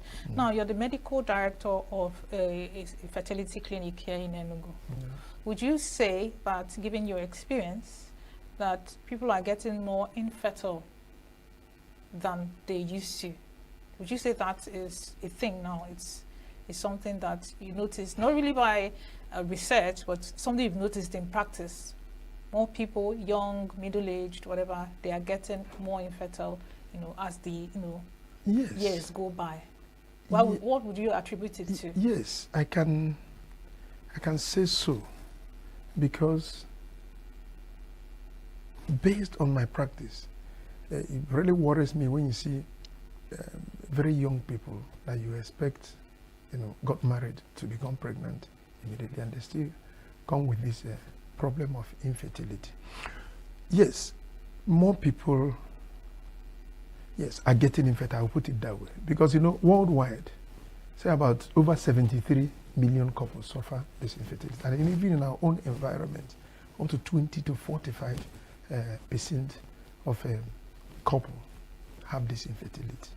And what young people? Well, across the different different ages. And what I can attribute to that, especially in our environment, is infective causes. When women deliver in an unhygienic environment, or due to the increased incidence of pelvic inflammatory diseases in our women. Again, more people are becoming aware that there are other things which they don't know before that can be done to solve their infertility problems. So either because of the availability of these assisted reproductive techniques or a combination of that availability and the presence of this infection, increase in the incidence of pelvic inflammatory diseases, or two of them combined together. I think that's part of the reason why they are coming more from what I noticed. In other words, what I mean is that before something like IVF came into being in this country, those who have attended clinics and their infertility problems seem to not to be solved except through IVF. Yeah. Before now, they don't know that those things exist, but now they know. So more of them are coming. So apart from that, infection is also another increase in the incidence of infection, prevalence of infective conditions, and making them to come more. Now, this might look like a conspiracy theory, but there's a school of thought that's saying that there's a global plan to reduce the population of people in Africa. Do you think we should beam our lights? I mean, the scientific community should beam her lights on certain pharmaceutical products that are coming into this country? Because how can you explain that a young, vibrant male, female got married, no prior history of infertility, no infection, yet they can't conceive? What are your thoughts? I hear those theories. Yes. And to be honest, it worries me. It does. And being a fertility specialist, I know people will ask you, even in clinic. So I think our scientists, our researchers, our government should look deep into that. Because, come to look at it, the donor agencies that come from developed countries to come and help us, they're more interested in giving us contraception, family planning. But fertility, which WHO has defined as a disease on its own, has a great toll on women. They are not sponsoring that. Government is not actually helping.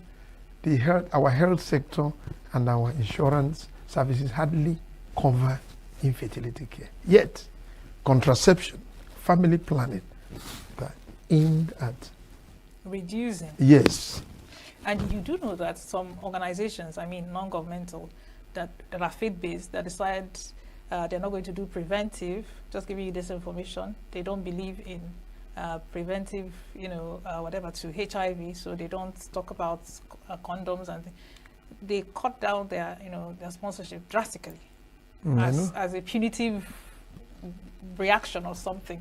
So they are not, my point exactly is that they are not as interested in fertility as they are in prevention. Yes, but why I said I can categorically say that they have an ulterior motive is that even also in developed countries, it's not all the people in developed countries that their insurance scheme covers fertility, just as we have in this place. But there are some there that can, to an extent, cover, the cost of fertility treatment.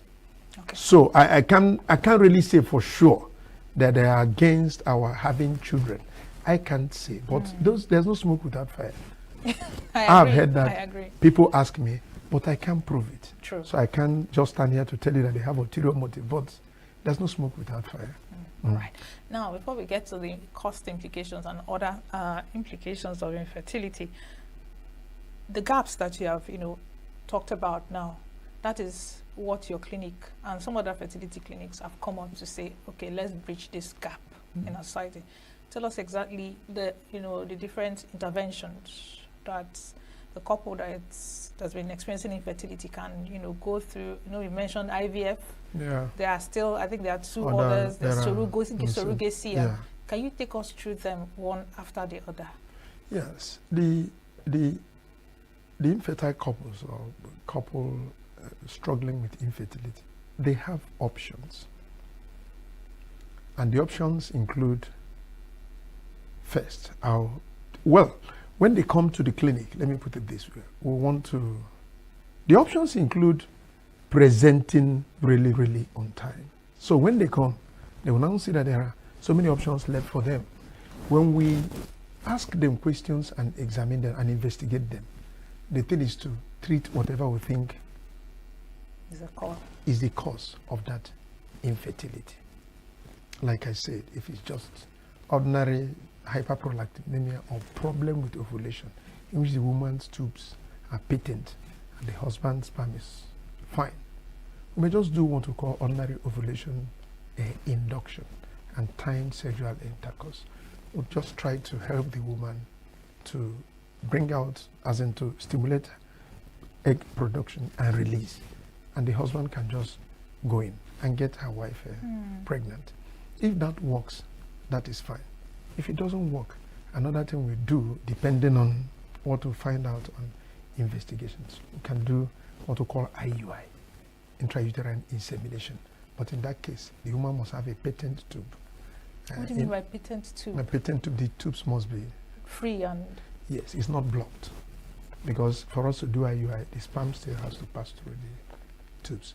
So IUI is also an option. In that case, we do some treatment with the sperm, we stimulate ovulation in the woman, and then inject the sperm into the woman in the laboratory. Okay. That's also an option that they have. Another option is other assisted reproductive techniques in which IVF, in vitro fertilization, is part of it, depending on the cause. If a woman's tube is totally blocked, the only option is that IVF. So it's an option. We may do IVF for that woman. There's another one we call IVF with ICSI, intracytoplasmic sperm injection. Is another assisted reproductive technique. There are so many of them. The ZIFT and the GIFT, what we call zygote intrafallopian transfer and gamete intrafallopian transfer. And all these procedures are available? And they are all available. They are all available in our center and available in most of the IVF centers in ENUGU here. Other options available for them include adoption, surrogacy, depending on the cause of that infertility. So you can offer all this to assist. Can you also assist with adoption? No. You know, adoption has something also to do with the government. Yes. The only thing is you have to let them, if that is the only option, you may bring it to their awareness that they can actually go and adopt. And then we'll start searching for government establishments and agencies that could help. All right, that's fine. How affordable are these procedures? Because someone listening to you now is itching to know. How affordable? You said they are available, established, but how affordable are they? Can you give us like a range? Yeah. Well, I have to tell you, infertility treatment is costly. It's really costly. It's not even somebody, it depends on the cause and the type of treatment you want to give. As you move from ovulation induction to IUI, to IVF, to all these ones I mentioned, the cost increases. But generally, it's a very costly thing. The investigations alone, because you don't just start treating, you start with investigations. Those things is one of the impediments that infertile couple, experience. They're costly. They are just costly. The investigations are costly, and the treatment itself. Yes. Are there guarantees? Is there a particular procedure that there's at least 90 to 100% guarantee? No. Even the IUI we are talking about. In fact, it's not guaranteed. The only thing is that if you're able to identify the cause and properly treat it, then there is hope that the woman will get pregnant. But you don't tell the woman that I'm 100% sure that you're going to get pregnant. Something like IUI, they say success rate 1 in 10. 1 in 10? 1 in 10. Then IVF, even in developed countries, have a 20 to 35% success rate. So they are not guaranteed, and that's not add to the cost, because you pay that exorbitant amount. If it doesn't work out, you have to really come again. In some people, it could be 100%. So when you do IVF, they carry triplets at a go. To them, is 100%. But generally speaking, you cannot just guarantee a woman that once I do this, you're going to become pregnant. So it's costly. In terms of price, you just asked about price of treatment. It depends on the kind of treatment you want to give. But for something like IVF, in this ENUGU now, price range of about 3 million to 3 to about 4 million. But a procedure. Yes, the IVF procedure itself. But the fact it doesn't end there. Maybe this woman, on the course of investigation, you find that there are other factors involved that may also need money. So you need to take care of those factors before you even come to the price of the IVF. So usually we want to encourage them, they come, first evaluate them, sort out problems if there are problems, then before we come to IVF proper. And that's where the cost you are talking about comes in. So when you're talking about cost, you look at cost of investigation, sorting out all those other problems, but the cost of the IVF proper. But by and large, it's cheaper in this environment compared to the developed countries. It's really a sad story, but moving on, there's this new wave. You know how it is with blood donation, where there are commercial blood donors. Yes. So there's this, it even made the news today in the morning when we're talking on our morning show, where doctors were decrying young undergraduate students coming to donate their eggs for money, you know. So is there a regulation available? Because this has to have a health implication of the young girls in the long run. Yes. What are your thoughts? My thought is that, let me start by telling the public that most of the patients that undergo IVF, most of them they are old, 45, 47, probably They are 50-year-old. They are older. Yes, women who does not produce quality eggs again. Even some of them don't menstruate again, so you cannot get egg from their body. The egg we use for them is from these young girls. It's not an illegal action. In developed countries, they donate eggs. Just the way you can donate blood, yes, kidney, or any part of human body, eggs can also be donated. So when I hear those things in the social media about, you know, selling people, nobody gets egg to sell. We just get the egg to assist those older women who cannot produce egg. Based on donation? Yes, strictly. based on donation. And they donate for two reasons. Either for money. Abroad, in some areas, they donate for, not for money, call it altruistic reasons. So either they donate for money, they are paid, or they donate because they just want to donate without any financial gain.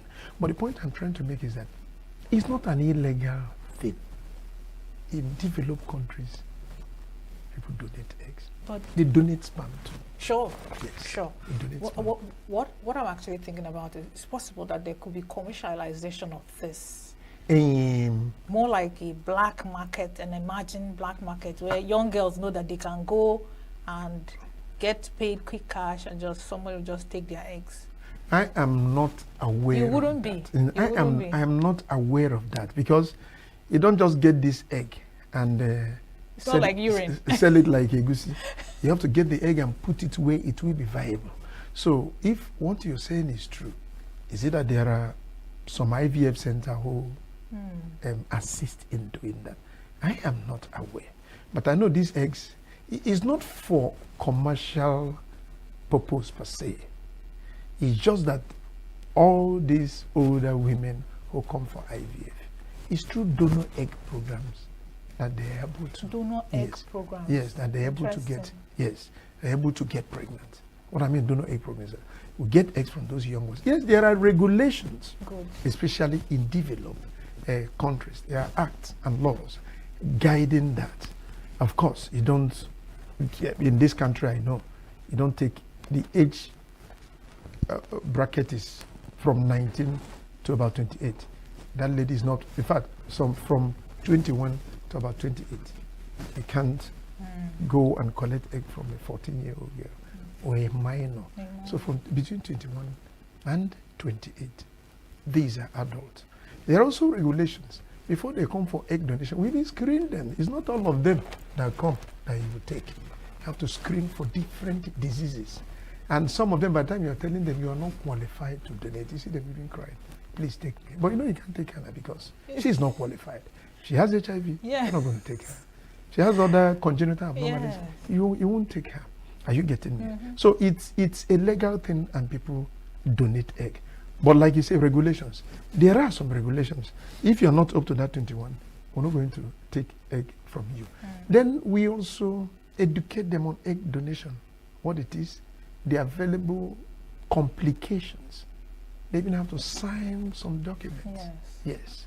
So that, I mean, yes, they won't say you grab them on the street and you went for their eggs. They sign some documents. The process of the aspiration of egg, they also sign some documents. So it's not something, it's not hidden.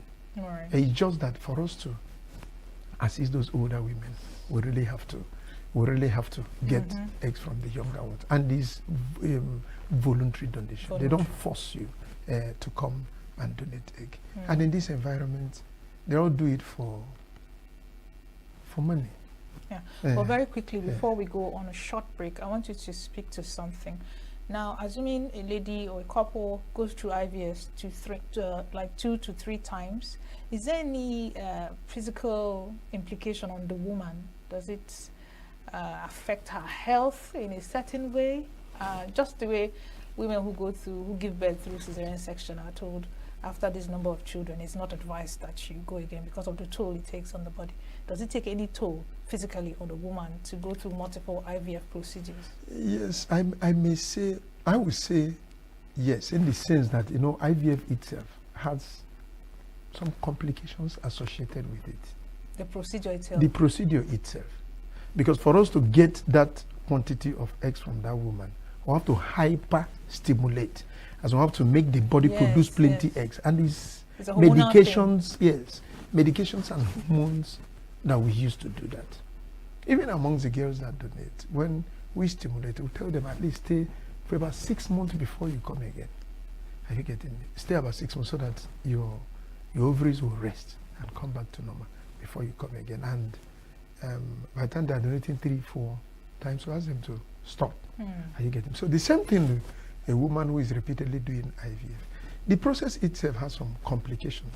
From ovarian stimulation, we can overstimulate them, which is what we call OHSS, ovarian hyperstimulation syndrome, even as we are doing the first one. Wow. And if it's a very severe one, it can lead to death. Wow. During the aspiration of the egg, there are also some complications associated with it. The pregnancy itself, remember that the patient took in through IVF does not mean that other complications that may be associated with pregnancy will not be there. No, they will be there. It's even more in them in the sense that they may be carrying 2 or 3. So those complications associated with the process of the IVF itself, carrying the pregnancy up to delivery, is not something you would want any woman to be doing year after year. And remember, here, we don't just put one. Here, you might just deliver twin triplets in the first attempt. I'm sure she's going to she'll rest, yes, for the next 2-3 years, because she'll be willing to come. And so it's it's not the cost implication alone will not even allow them to come so frequently like this. The complications associated with them will not allow them to do it. But if I may just answer you, it's not something, of course, if you do repeatedly year after year, which is not possible due to the cost and other things, you may land yourself in some troubles because of the risk associated with the procedure itself. Right. I don't know whether... Yes, you did. Okay. Yes, you did. Yeah. All right, so we'll go on a short break, and when we get back, we'll be busting some myths. Do stay with us.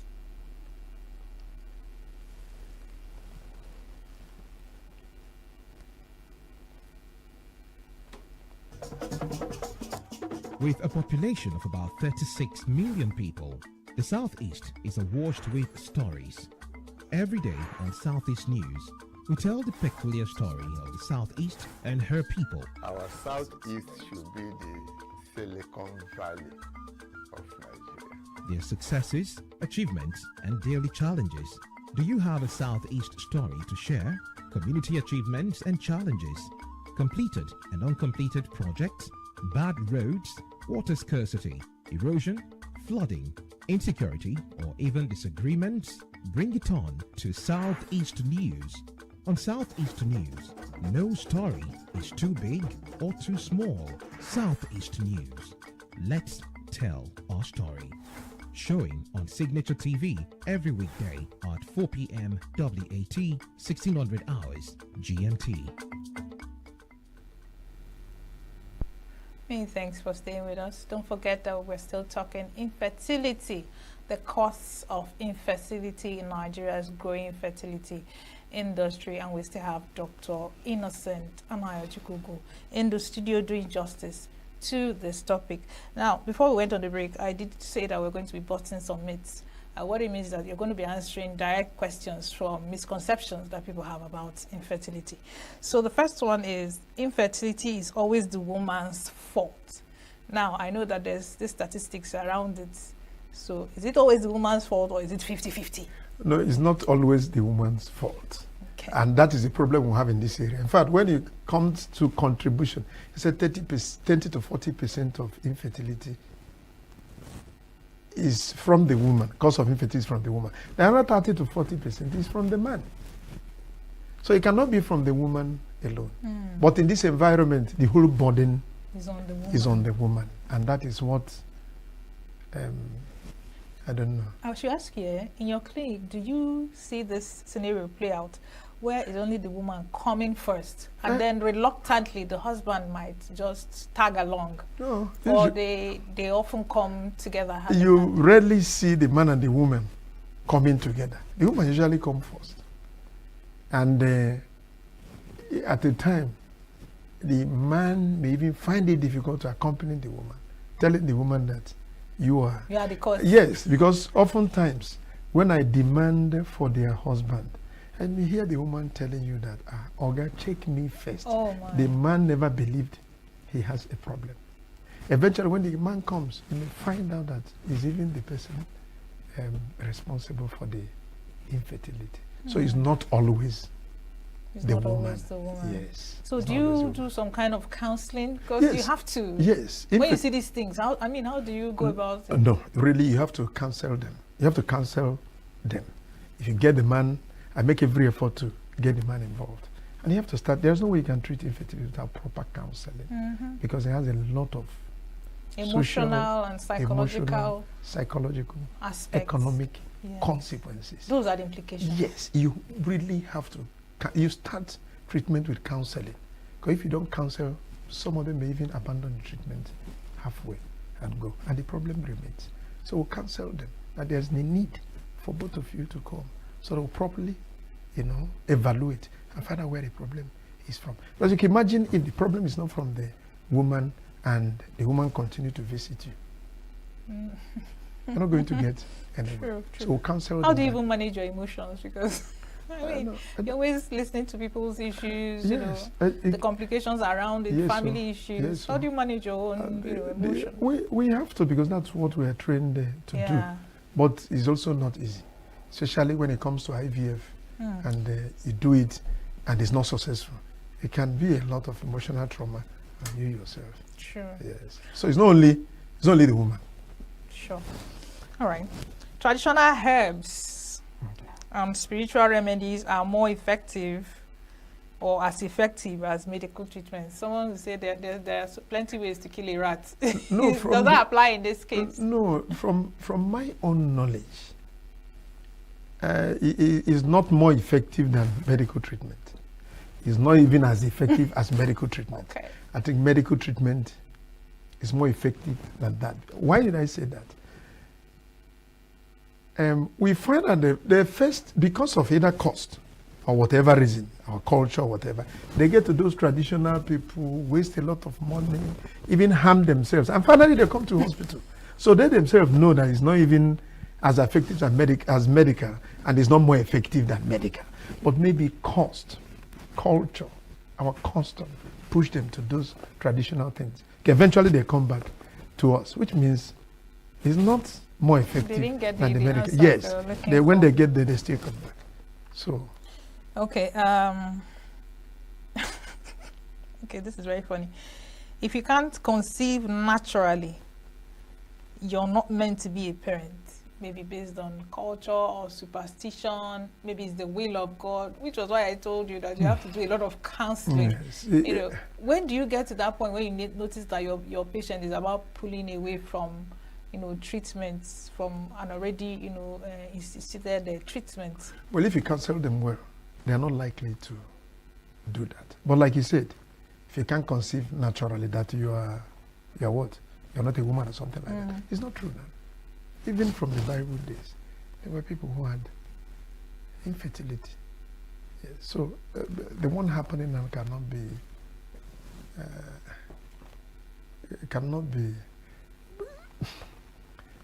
Yes, if you conceive naturally, no problem. So thank God. Yes. But there are still some percentage of women who cannot.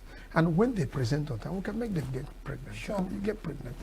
You not become a woman that people say you are not, or a mother that people say you are not. Now, when these women, when they conceive, at least those who give birth to triplets, do they still, do you still follow them up, or you refer them to antenatal clinics, other places, or you follow them up until when they give birth? Yeah, most times when they get pregnant, we refer them to antenatal centers. Okay. You know, where the pregnancy can be managed. Sometimes some of them will refuse. Yes. Understandably so. Other places. Those ones will still have a way of doing antenatal care for them and delivering them. Yes. But if they wish to, like some of them may come from Lagos, from Abuja, you get them pregnant, they have to go back there and then register antenatal in a nearby place to where they reside. But some who resides here in ENUGU may not agree to go to another place, or will try to persuade them to go. Or if they refuse, still have a way of doing antenatal care for them and still deliver them. Some couple would rather go childless than go through surrogacy. What do you think? Well, it depends on choice. You didn't quite explain what surrogacy means. Explain it first. It just in common terms means another woman carrying baby. Okay. For someone. Is it the woman's eggs and the husband, the other one's husband? It could be. Just in simple terms, let me say, I'm a woman now, and my womb is not good. Doctor has advised that, or maybe you've done repeated IVF, due to uterine factor is not working. They just go to contract a woman that may carry baby for you. And when that woman delivers that baby, the woman gives you back your baby. So it could be your own egg if you're young. Bring out your egg, use your husband's sperm. Then fertilize the egg. Okay. Then put the baby inside of the woman who could carry the baby, because you or my own womb as a woman is not functioning well. So we put the baby in the womb of another woman who will carry that pregnancy. She is paid.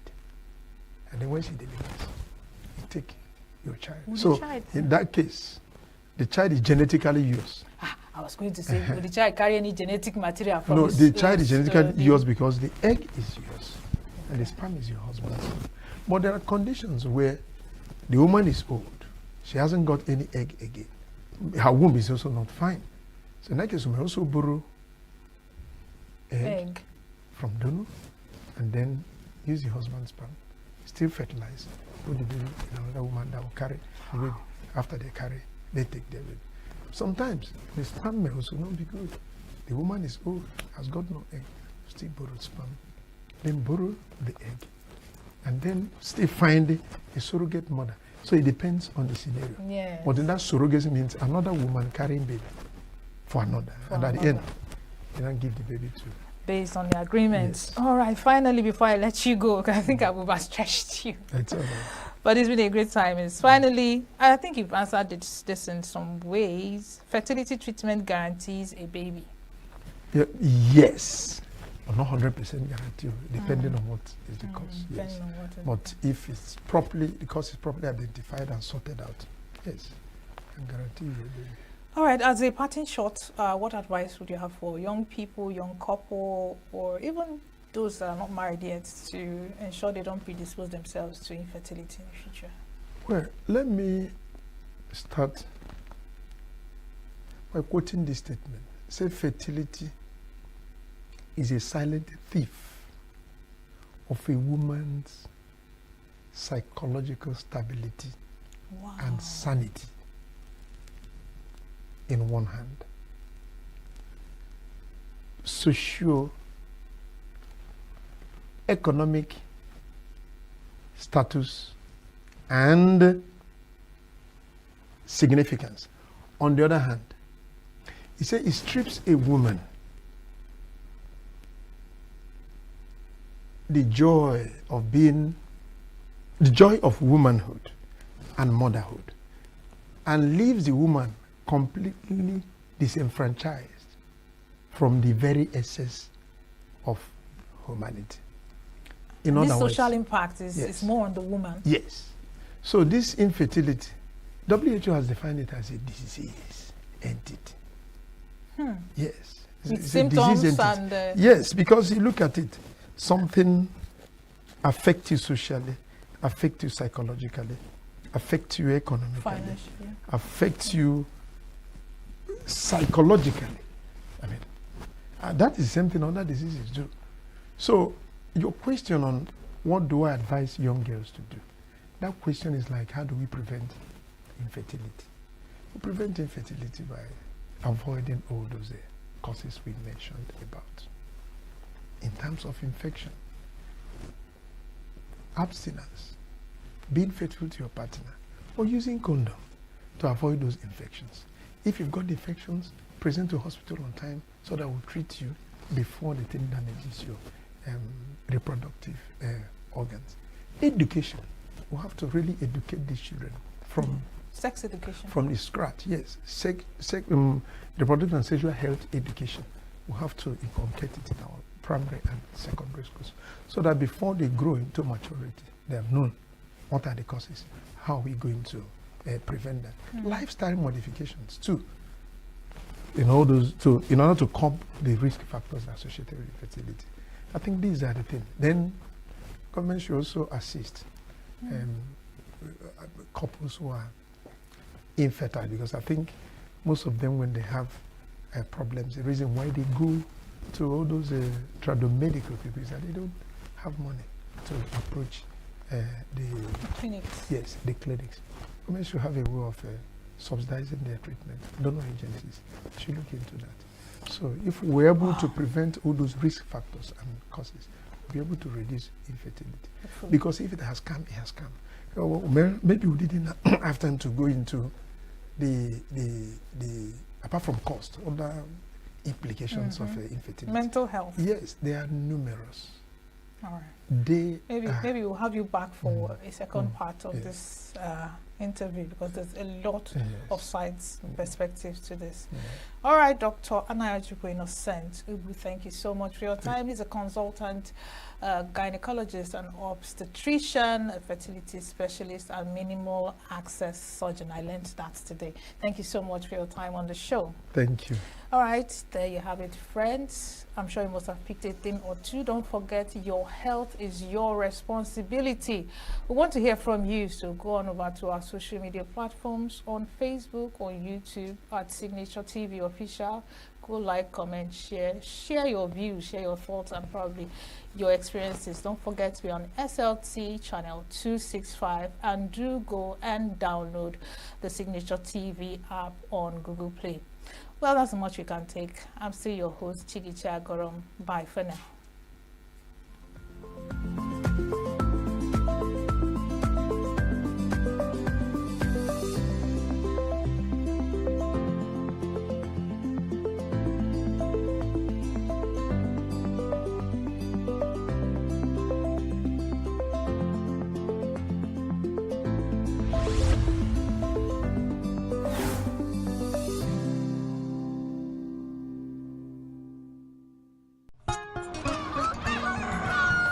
New every morning on Signature TV, we open the day for you with needed energy, information, and required vibes to shape your day. From sizzling snippets of stories in various areas of life to intriguing conversations with net worth guests. When you have people who have no track record becoming your leaders, you have a problem. There is no outstanding gratuity when Obi took over from me. I left, in all the accounts of Anambra State, 13.8 billion for him. Your day cannot be complete without Signature Mornings on weekdays and Signature New Day on weekends. There is no better way to start your day except Signature Morning and Signature New Day every day on Signature TV.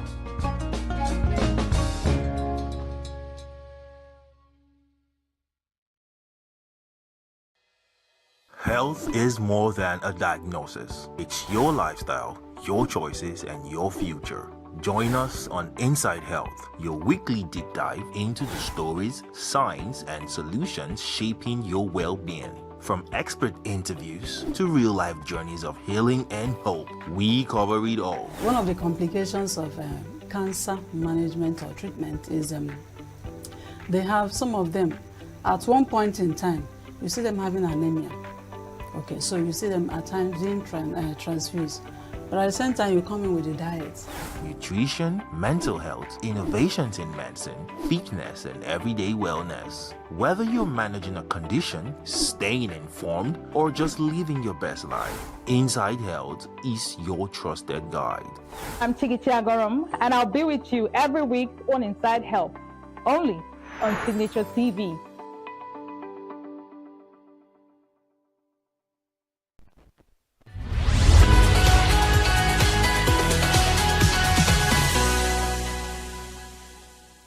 Welcome to another episode of Gender Perspectives on Signature TV, where we unpack the complex ways gender shapes our lives, our relationships, and our systems. Now today we are diving into an often hidden but deeply damaging issue, which is emotional abuse, and the gendered realities that surround it. And so we ask, what happens when emotional abuse doesn't follow the script? When men are victims, when women are abusers, and people generally face harm that society doesn't even have words for. My name is Uchenna Chimdi Oluoha, and we'll continue this conversation after this timeout. We are local. We are right now with the wife of the man that was... Why the main market is in chaos? People... We are national. Those in support of this motion as amended say aye. Aye. We have taken it by default. We are international. Israeli airstrikes. Donald Trump left us the worst unemployment.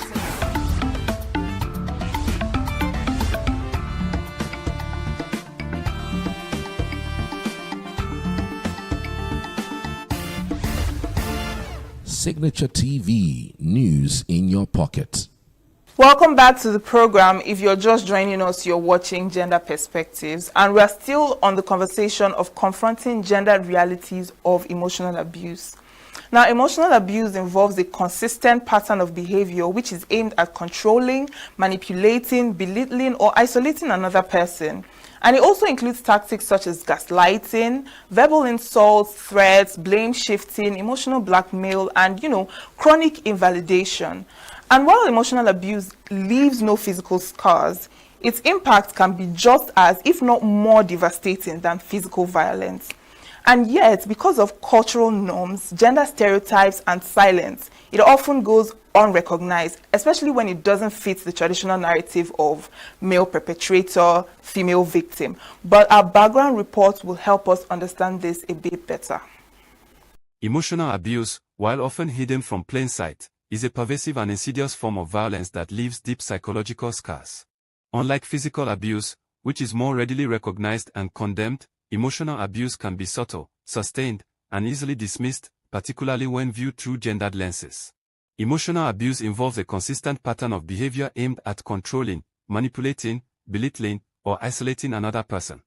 It includes tactics such as gaslighting, verbal insults, threats, blame shifting, emotional blackmail, and chronic invalidation. Unlike physical violence, emotional abuse often operates under the radar, leaving no visible marks but eroding the victim's sense of self, autonomy, and worth.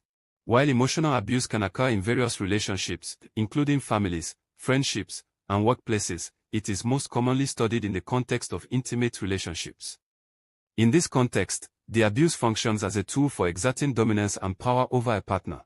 Examples of emotional abuse include things such as humiliation and criticism like name-calling, insults, belittling accomplishments. Control and shame such as monitoring whereabouts, digital spying, gaslighting, making unilateral decisions. Accusing, blaming, and denial like trivializing feelings, blaming the victim for the abuser's problems. Neglect and isolation like eliminating contact with friends and family. Research and lived experience show that women are more likely to report emotional abuse, often alongside other forms of intimate partner violence. In many cases, this abuse is rooted in patriarchal ideologies that assign women subordinate roles, promote male entitlement, and normalize male control. Tactics like jealousy framed as a protection, or isolating a partner from friends and finances, are often dismissed as normal relationship behaviors, particularly when men are the perpetrators. Additionally, women face heightened barriers in living emotionally abusive situations, including economic dependence, child custody threats, and societal victim blaming. Men also experience emotional abuse, but social norms that equate masculinity with strength, stoicism, and emotional suppression create significant barriers to acknowledgement and help-seeking. Many male survivors fear disbelief, ridicule, or being perceived as weak. As a result, the abuse often goes underreported or unrecognized. Male victims may face unique forms of abuse, such as humiliation targeting their masculinity or parental alienation during custody battles. When they do seek support, services are often ill-equipped or biased, reinforcing the invisibility of male victimhood. Cultural norms, religious beliefs, media representations, and legal frameworks all shape societal understandings of emotional abuse. In many communities, women are still expected to be nurturing, submissive, and forgiving, which can pressure them to tolerate abuse. Men, meanwhile, may internalize beliefs that seeking help is unmanly. Even within legal systems, emotional abuse is frequently under-recognized, with many jurisdictions lacking clear legal definitions or adequate protections. When it is acknowledged, responses often fail to reflect the gendered dimensions of power, control, and vulnerability. Emotional abuse is not gender-neutral, even though it affects people of all genders. It is shaped by deeply rooted societal structures that influence how it is experienced, interpreted, and addressed. Confronting its gendered realities means dismantling harmful norms, expanding our definitions of survivorship, and ensuring that no one, regardless of gender identity or expression, is left invisible or unsupported. Only by taking an intersectional and inclusive approach can we truly address the hidden epidemic of emotional abuse. Addressing the gendered realities of emotional abuse requires tailored support and resources. While general services for domestic violence victims are crucial, recognizing the specific needs and experiences of different genders is essential. For women, this includes access to safe shelters, counseling that addresses trauma and the impact of gender inequality, legal aid, and economic empowerment programs. For men who experience emotional abuse, it's vital to have resources that acknowledge their experiences without judgment and provide pathways to support and healing. Breaking down societal stigma around male victimization is also a key aspect of effective intervention.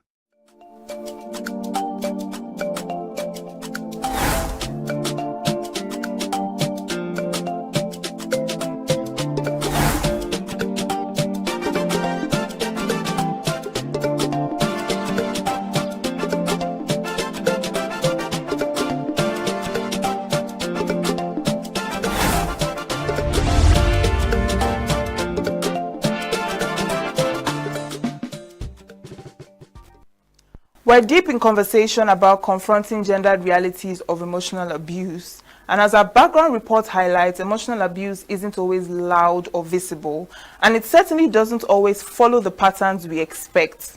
Society often frames abuse through a narrow lens, usually a man as the aggressor and the woman as the victim. And while that does not reflect many real experiences, it's far from the whole picture. Emotional abuse can be subtle and gendered in complex ways. It can happen to men who are often silenced by toxic masculinity and shame. It can happen to women, especially in cultures where speaking out is discouraged or where emotional control is normalized as discipline or love. Now, to help us confront these layered truths, we are joined by Ngozi Ebo. She is the Executive Director, Global Initiative for Development, Care of Women and Youth, GIDCOWE, and she will shed more light on this issue and help us explore how gender influences not just who experiences emotional abuse, but how it's understood, responded to, and prevented. Welcome to the program. Thank you so much for joining us. Thank you. Thank you. It's my pleasure. Okay, so let's start with the basics. In your view, what is emotional abuse, and why do you think it's often overlooked or misunderstood? Yeah, your background has really done a whole lot of justice to the topic. You know, it's emotional, so you can't really hold it in your hands. You know, it's not like it's tangible. And it comes under a whole lot of guise, maybe protection for a woman, you know, being macho for a man. So most times it's swept under the carpet. I was in a meeting and some people were asking the team lead of that group, how do we deal with hurt when someone has hurt us? And he said, when you're hurt, just find a way to forgive and move on. You know, we just have nice ways of just saying, just move on, just move on. No. Are there measures? Can whoever has hurt this person be called? Can there be a dialogue? Can there be some form of pacifying of someone who feels hurt? We usually don't go into all of that. Just go ahead, just forgive. You know, it's normal. You know, so we wave it off because it's not tangible. Yeah. So what does this emotional abuse, what does it entail? What is it that will be done and it will be termed emotional abuse? Abuse is already something that contravenes someone's person. When you try to demean a person, it's a form of abuse. Whether it is through the words you've spoken to the person or through your actions, you know, to that person, it's a form of abuse. You are trying to bring the person a little lower than the person is, you know, as a human being. That's already an emotional abuse. How do we deal with it? That's your question? No, like what are the things people do that will be called emotional abuse? When you throw tantrums at people, when you demean someone's person, you know, when you tell someone, I know you are so daft, you just can't learn fast. Some people don't learn as fast as others do, and we must have to understand whether it's in a workplace or it's in a school. Okay, no one should receive that kind of blame game from the other party. When all of that is done, you are dealing with someone's emotion. Or when you try to withhold something that ought to be for someone, let's say a husband who feels, okay, my wife didn't serve me dinner, or I didn't quite enjoy the dinner she served, so for that I won't give her money for food the next day. That's emotional abuse. You're dealing with her emotions. You're trying to let her know that you have more authority and you can determine whether she eats or not, that she's dependent on you. So when these things show up, then one form of emotional abuse or the other is already in place. Or when you don't feel someone's pain, someone is saying I'm pained, that you're like, get out. Why should this make you angry? You know, it's so normal. You know, why should you be angry because of is it just this? But we absorb things at different levels. So if I feel that I am not happy with the way you treated me, I do have a right to my feelings, and you shouldn't do anything to demean it or sweep it under the carpet or tell me that I'm immature or overreacting. Yeah, because why are you overreacting? I just said this now. Is that not what I told Peter? Then you now told John, and John says, no, I am angry. Why now? John, you're not mature. You ought to be mature. So when that happens, emotional abuse has set in. Yes, and so that means that emotional abuse is not strictly for couples or married people. It also goes into friendships and relationships generally with other people. So how do you think traditional gender roles and stereotypes, do you think it contributes to this emotional To a very large abuse? extent, it does. The culture of silence. Okay. Whatever is happening in your home, keep quiet. In Igbo parlance, they will say "dibundidi," as in when you get married, then you now learn to be patient. So if you maybe are so pressed in your home and you want to talk to your mom, she says, "Please take care of your home. I know what I went through with your father to get to this point." So traditional gender roles has made it normal for a woman to be abused, or a woman decides to go to a police station to report. They say, "Madam, go back home. It's a family matter." And it's dismissed at that point because of gender roles, because you believe, what's wrong with this woman? I better go and cook for your children.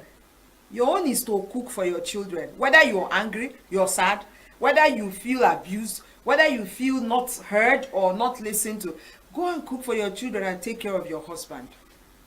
So traditional gender roles have so heightened it. A woman does not break kola nut. I was an MC at an event. When it got to kola nut time, they said, "MC, please shift. Let a man come and," you know. That, I think that's more of like the traditional part of it. If I do not have a high self-esteem as a person, you are already demeaning me. You're telling me that no matter where I go in this world, as long as I am female, me and kola nut should not have, we should be parallel lines. But is it an abuse to your emotions though? Yes, it is. I am in the room. I am part of the meeting. So, okay, if they were sharing drinks, would they give me? So, why would you get to kola nut and you exclude me from it? Okay. So, you've spoken about the women, but do you think these stereotypes also, affect men too when it comes to emotional abuse? Yeah, but not as much as it does for women, because we live in a world where most people will say it's a man's world. So whatever a man does, it's fine. He's the head of the home. He can just do anything.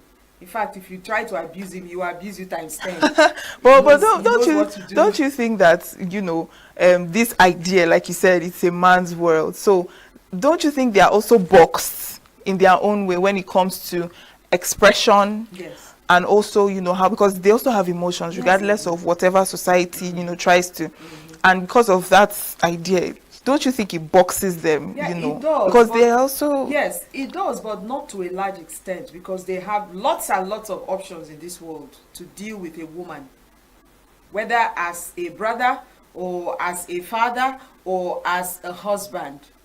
They have lots and lots. In fact, there are many things you would want to do now.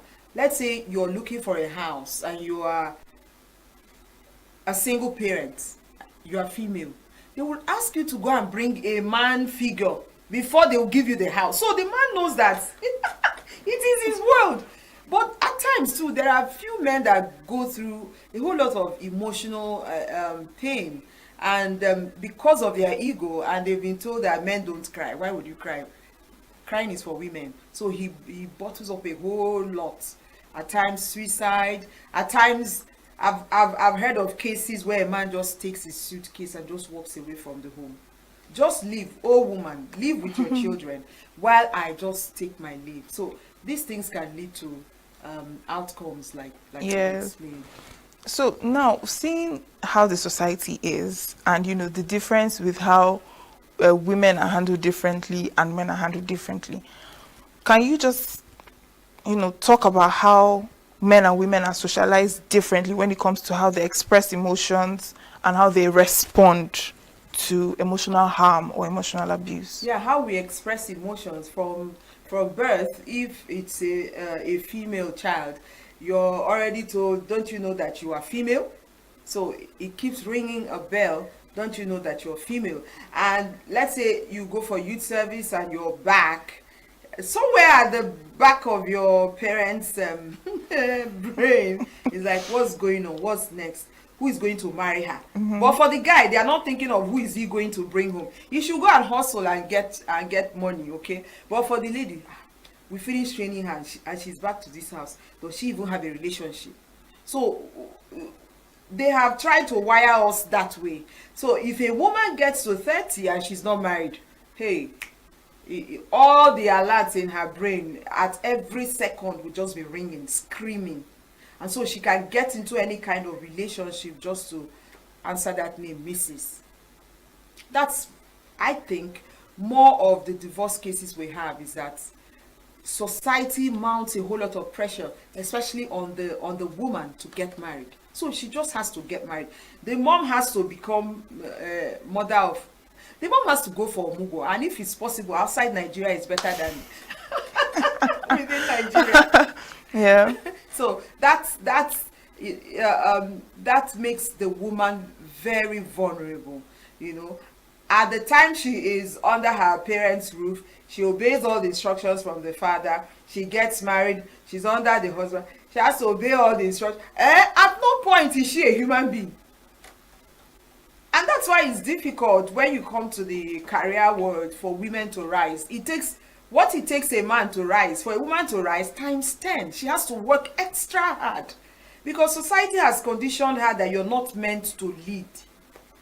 So when men see a woman rise, she's arrogant, she's too radical, she's assertive. But those same qualities are what the normal man would have, and they'll say, wow, you're doing so great. So how come the woman has it and she talks too much, you know, arrogance and all.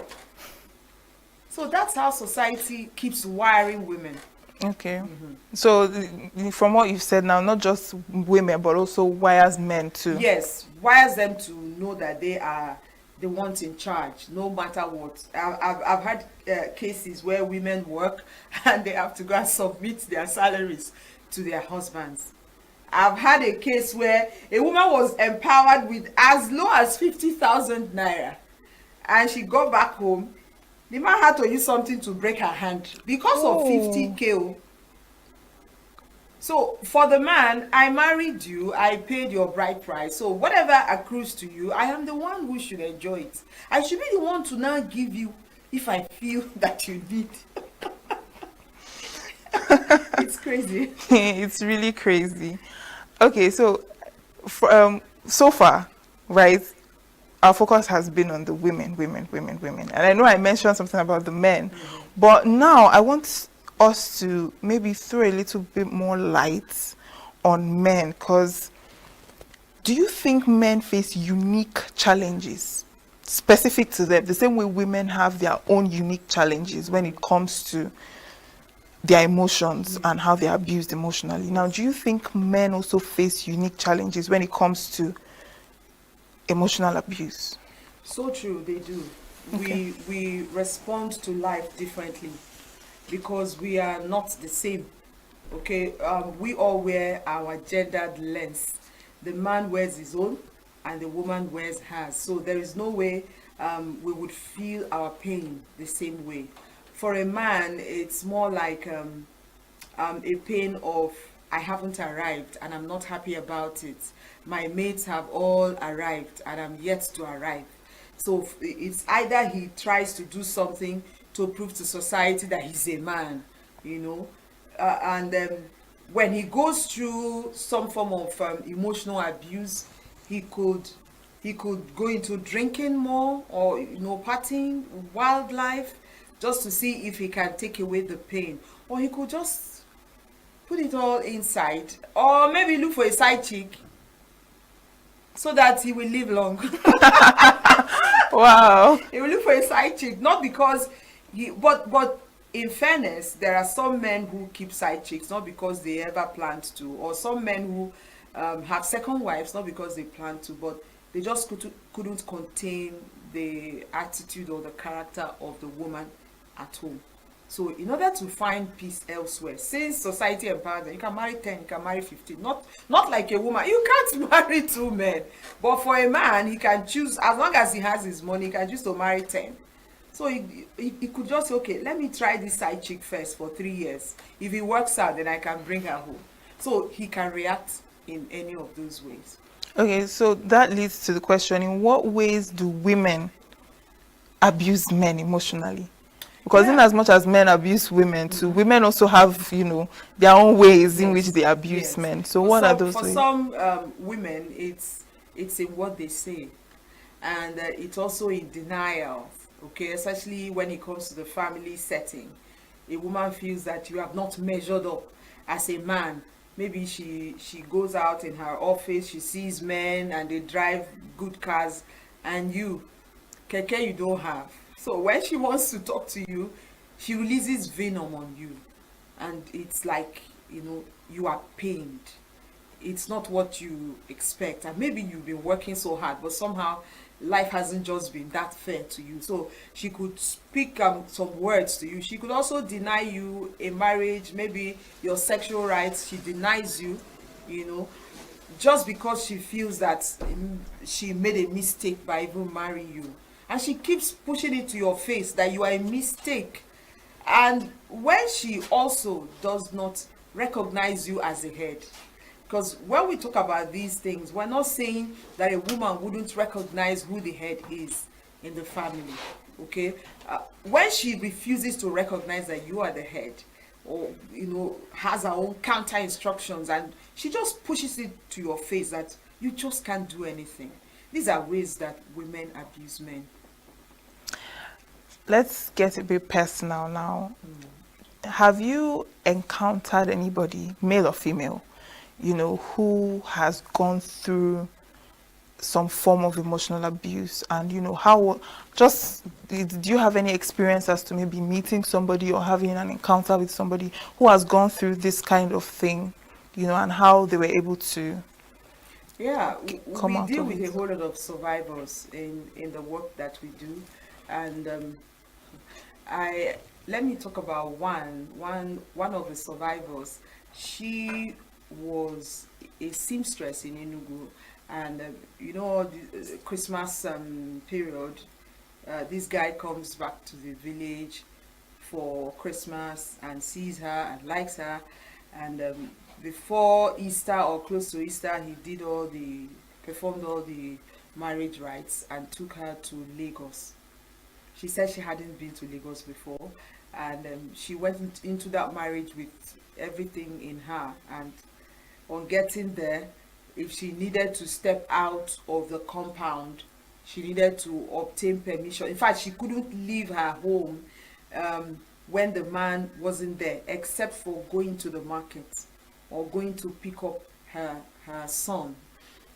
But that for her wasn't even the issue. The issue was that each time the man would come back in the evening, I guess it's a public compound, the man would speak to her in ways she wouldn't like, beat her up if he feels there's anything she ought to have done that she hasn't done, to the point where I guess the man was into one form of cultism, to the point where her undies, her panties, she would suddenly start looking for them. Okay, and she would ask the man, and the man would just give her a dirty slap for even asking where her undies were. At some point, no money, no business, nothing. Then she tried to escape. I don't know who told, I don't know, maybe someone in the compound told the man. The man came to the park, picked her back to the house. But eventually, over time, she escaped and came back to her family house in ENUGU.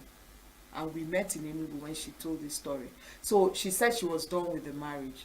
So the first, she got in contact with her husband's people to say, we want to return the bride price. And those ones were like playing her. And so we took her to FIDA. FIDA said, go to the court, to the customary court in your village. Since you had traditional marriage, go there and return that bride price if they don't want to accept it from you. So that was what she did, and she had to start life all over again. She went back to her sewing business and began picking the pieces of her life. Okay, wow, that's quite a story. That's a very sad one.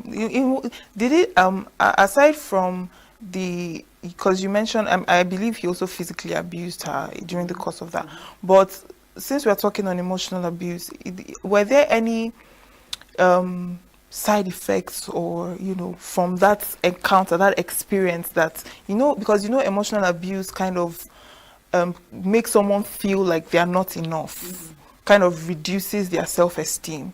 So did it affect her in that area in any kind of way, or Okay, is she struggling with some maybe form I should of... give you the other part of the story, because she said that when she came back for 4 to 5 months, her family made her stay indoors, not to come out, because she was looking so emaciated. She needed to get her psyche back, so she stayed indoors for 4 to 5 months before she started coming out to her mom's shop.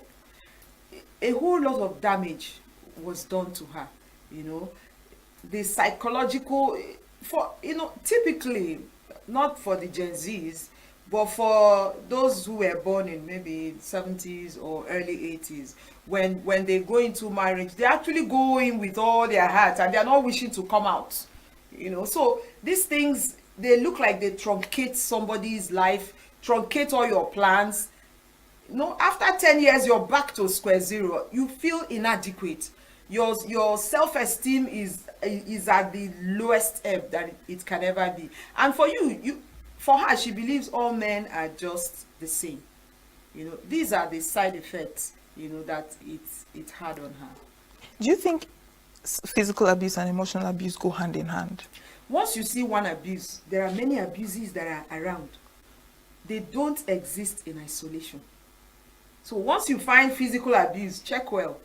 Psychological, emotional, financial, whatever is there. It's all okay. So at the end of the day, one abuse takes care of the rest. Yes, because by the time you hit a woman, you must be saying something. Stupid idiot. You are hitting her. Oh yeah, get out of this house. All manner of things. So they all go hand in hand. In fact, for that, tomorrow I'm going to give you money for food. Let me come back to this house and not eat. So emotional, psychological. So where do you want her to get the funds? Assuming you have stopped her from working. So once you find one, look very well. The other ones are around.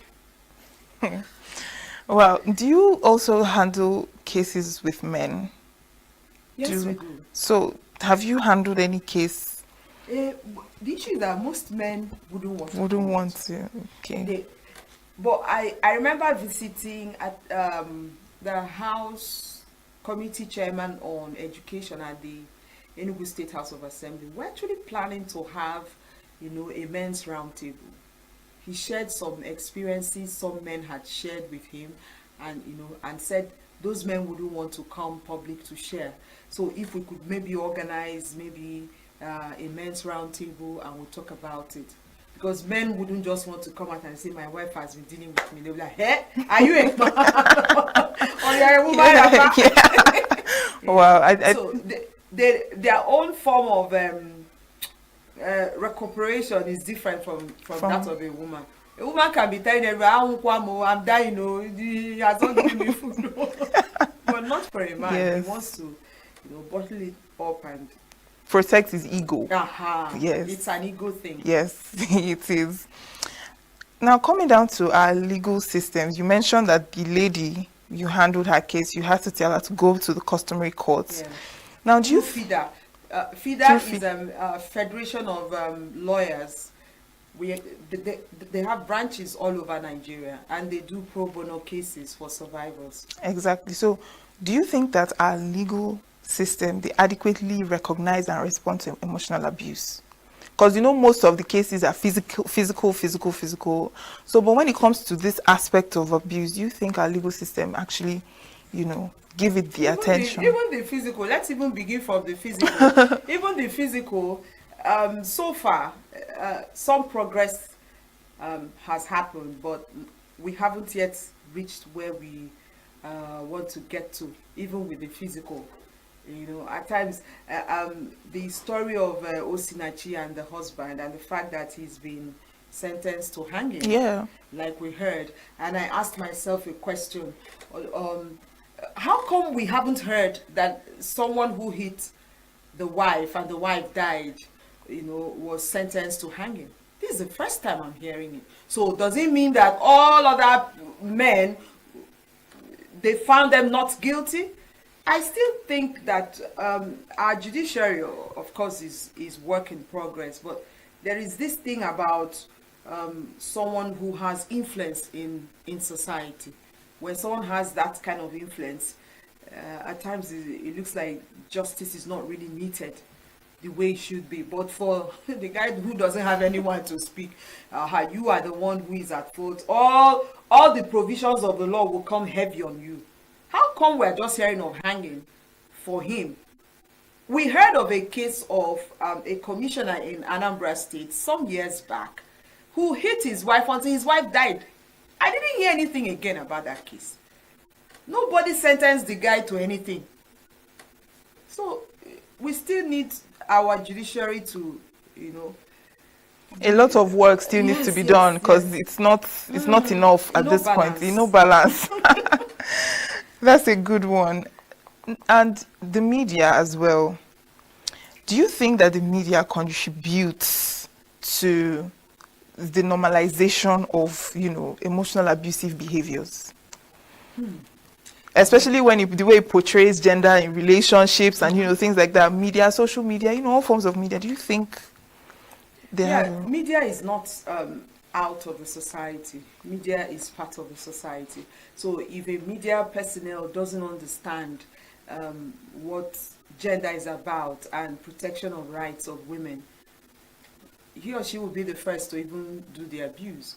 For instance, when someone tells you women dress well so that you're not raped, and I ask, would you go to a stinking gutter and scoop water and drink because you're thirsty? You won't do that. So I am not holding brief for women who don't dress well, in quote, whatever that you're dressing well means. Because dressing for the beach is not the same as dressing for church.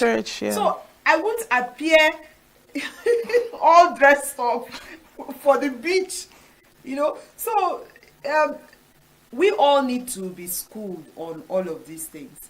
No, there is no reason that is justified for abuse. Not one. Because if a woman is not properly dressed, what's your problem? Go your way. Did she drag you or something? You can as well ignore. Do you know how many things you ignore when you're driving, for instance? Okay, so you would have, maybe you see where people are fighting, you stop. You now go and join because you saw people fighting. So just ignore and go your way. For that thing that you feel that is indecent is relative. It may just be that the weather for that woman is so hot and she decides to wear something that just have, just one slip and you're like, hi, she's even showing all her hands. Just pass and go. So if the media is not trained to understand all of this, they would keep re-stigmatizing a survivor. You were raped because you were walking on a lonely path. You were raped because your cleavage was showing. You were raped because you're beautiful and you now made up. See what yeah. So the media needs to be schooled to understand issues around gender and abuse. Yeah. No one has the right to abuse any other person. And when a case of abuse has been established, it's no more between the two persons. It's between the government and the abuser. It's no more Chike raped Mary. It's now, the matter is now between Chike and the government because it's a criminal offense, as criminal as armed robbery. Yes, that is true.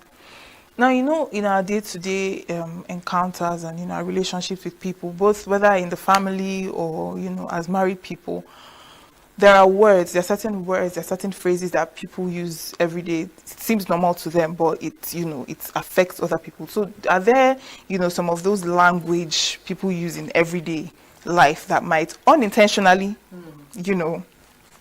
be a form of emotional abuse? There are so many.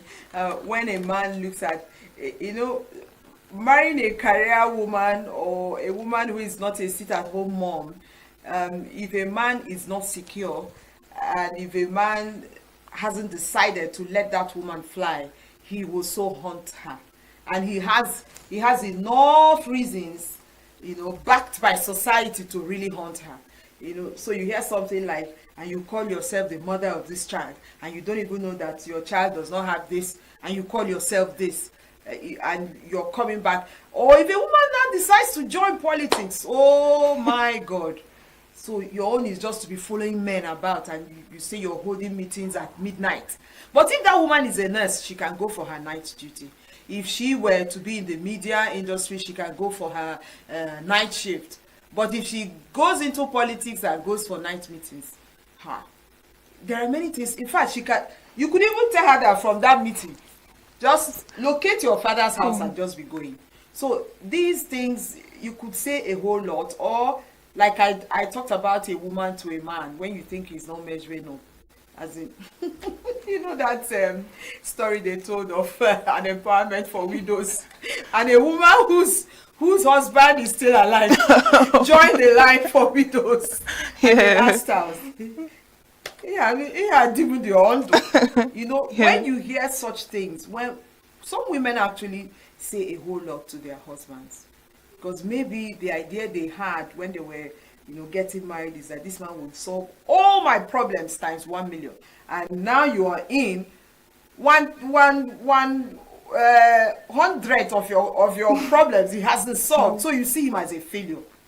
So you just treat him like one dog that you just got in the house to protect the house. Well, this is your food. Yeah, we don't have food. No, yeah. Such things. Okay.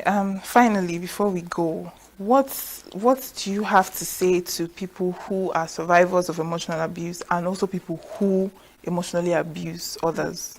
Okay, for survivors, it's not the end of the world. You have gone through a season and determined not to inflict your pain on anyone. Most times what happens is that most people now inflict that same pain that they went through on another person. Or, you just want to make things difficult for others because it was made difficult for you. First, you have to understand that it's not because you are not worthy that all that happened to you happened. It wasn't because you were not a good wife, for instance, if it happened in a marriage relationship. So you need to understand all of that, first of all, so you don't begin to blame yourself for the rest of your life. And so, okay, see now, all these other ones, their marriages are working. There must be something they are doing that I didn't do. That's why mine failed. No. Just come out from that and forgive yourself, look at it critically, learn your lessons, and move on with your life. And what about those that emotionally abuse others? Hi. Most times they don't even They don't know. They don't know. Whatever you do to someone that looks like taking away the person's rights by force, the use of force, because you did this, I won't do this. Even parents self, I remember in those days in school, maybe just that you spilled water on the floor. You will just hear, after all the school fees have been paying, look at how stupid you've been behaving. Just water that you just call the person and say, please, could you mop? Yeah. So it's just to be more conscious of how we speak. Be more conscious that no one really owns anyone. Parents of those days, not today's parents. Today's parents, they are on the other extreme. Parents of those days will tell you, as long as you're under my roof. And one day they still will die. So what's all this? So understand that you don't own anyone. Even the child that you gave birth to, you are not the owner. Okay, we have actually run out of time, but thank you so much. I had, so much fun having this conversation with you. Thank you. Thank you so much. Thank you so much. Yeah, we'll go on a short break and Gender Perspective continues.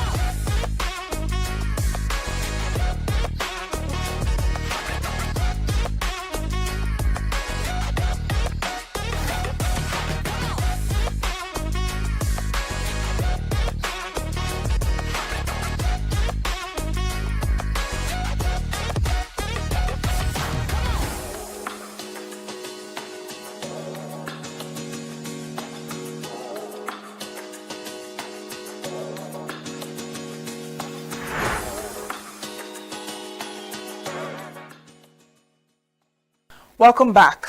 Well, emotional abuse is often misunderstood, minimized, or completely dismissed, especially when filtered through gendered stereotypes. And too many people suffer in silence because the abuse they're experiencing doesn't look like what society expects, or because they've been told it's not that serious. Now, it's time for one of the most eye-opening parts of our today's conversation, which is we're looking at the myths and facts about emotional abuse. And in this segment, we are setting the record straight. We'll unpack the common myths that keep emotional abuse hidden and the hard truths that need to be heard, whether it's about who can be abused, what emotional abuse really looks like, or why gender matters in how it's experienced and addressed.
As we wrap up today's conversation, one thing is clear.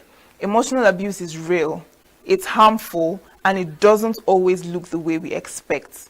It thrives in silence, and that silence is often shaped by gender norms, cultural expectations, and unequal power dynamics. Whether it's a woman being told to calm down or a man being told to man up, emotional abuse doesn't discriminate, but the way it's understood, recognized, and responded to often does. Now, confronting these gendered realities means challenging what's been taught about love, control, vulnerability, and strength. It means listening differently, supporting survivors across the spectrum, and building systems that reflect the complexity of human experience. And if you or someone you know is experiencing emotional abuse, remember you are not alone and there is support out there. Thank you for joining us on Gender Perspectives. I hope you enjoyed this episode of the program. Make sure to follow us on all our social media platforms and make sure to stay tuned to SLTV channel 265. And until next time, I am Uchenna Chimdi Oluoha. Enjoy the rest of your day.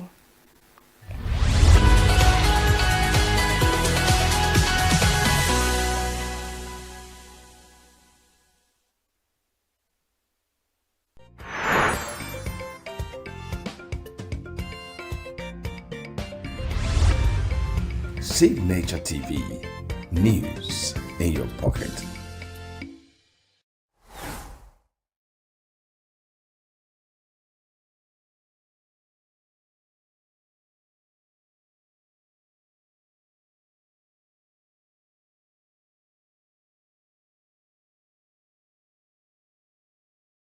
President Bola Tinubu has continued to engage with critical stakeholders, especially during the Ramadan and Lenten season, especially those he considered central to Nigeria's democratic and developmental processes. It was therefore the turn of leaders of the Newspapers Proprietors Association of Nigeria, the Nigerian Guild of Editors, and the Broadcasting Organizations of Nigeria, who joined the president in the interfaith breaking of the Ramadan and Lenten fast at the State House, Abuja. President Tinubu used the occasion to charge the media industry to help deepen the country's federal system by shifting greater attention to the activities of states and local governments, insisting that development must be driven at all tiers of governments. He told the media executives and editors that the recent reforms that guarantee direct funding for local governments have created a new opportunity for grassroots development, noting that the press must play a critical role in ensuring accountability at all levels. He added that state governments are also benefiting from improved fiscal space and must be scrutinized accordingly, as governance and national progress require collective responsibility among leaders, institutions, and citizens, describing the media as an indispensable partner in nation building. Leadership comes with responsibility of taking decision at the time it ought to be done. Otherwise,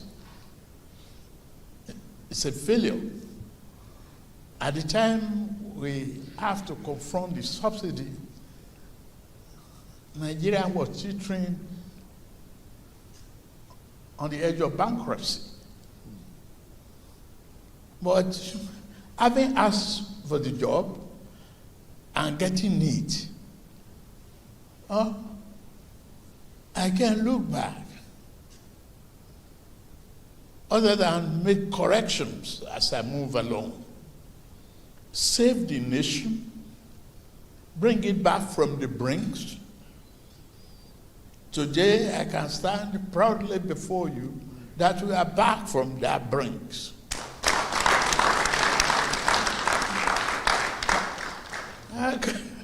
Can you imagine a nation that is owing the airline for reimbursement of their tickets and galloping exchange rates, galloping inflation?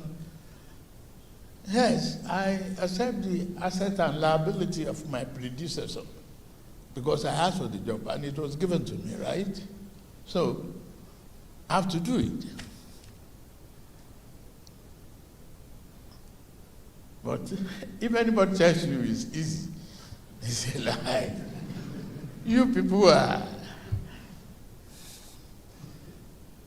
Earlier, the Minister of Information and National Orientation, Mohammed Idris, said the Tinubu administration recognizes the critical role of the media in sustaining democracy and national development. He disclosed that the federal government has already begun engagement with major technology companies such as Meta and Google over their impact on Nigeria's media industry, and assured that the administration remains firmly committed to press freedom.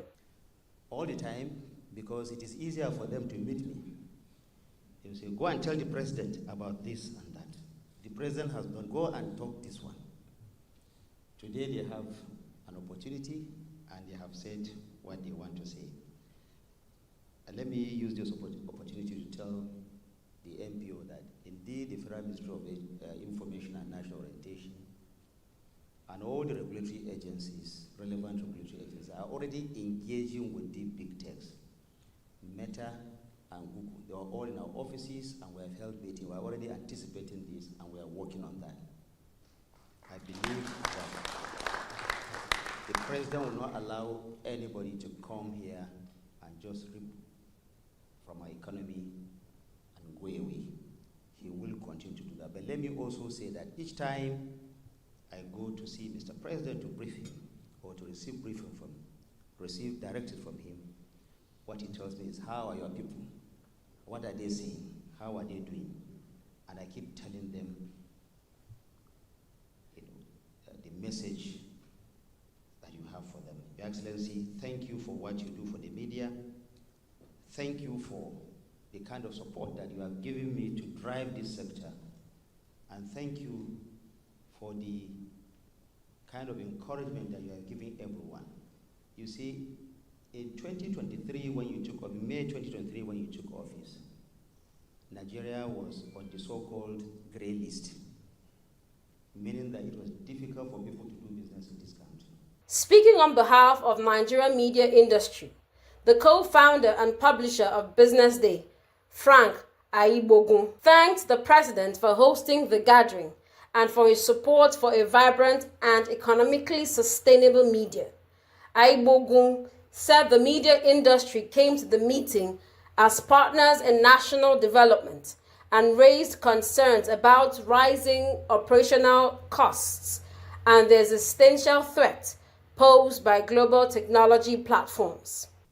But as partners in the project of national development, and as an industry that remains indispensable to Nigeria's democracy, there are three issues in particular that we would like to raise very, very quickly. The first relates to the matter of, in fact, all of them relate to the matter of the survival of the media, but I'll be starting with the first one, which is around tariff and other costs inflicted upon us. We consider ourselves as sources for education and enlightenment in society. Import duty under government's tariff schedule, specified in the ECOWAS Common External Tariff CET, as adopted by the Nigerian government and listed under the Nigerian Customs Duty Exemption List schedule. I will leave all that. Please, sir, very, very quickly.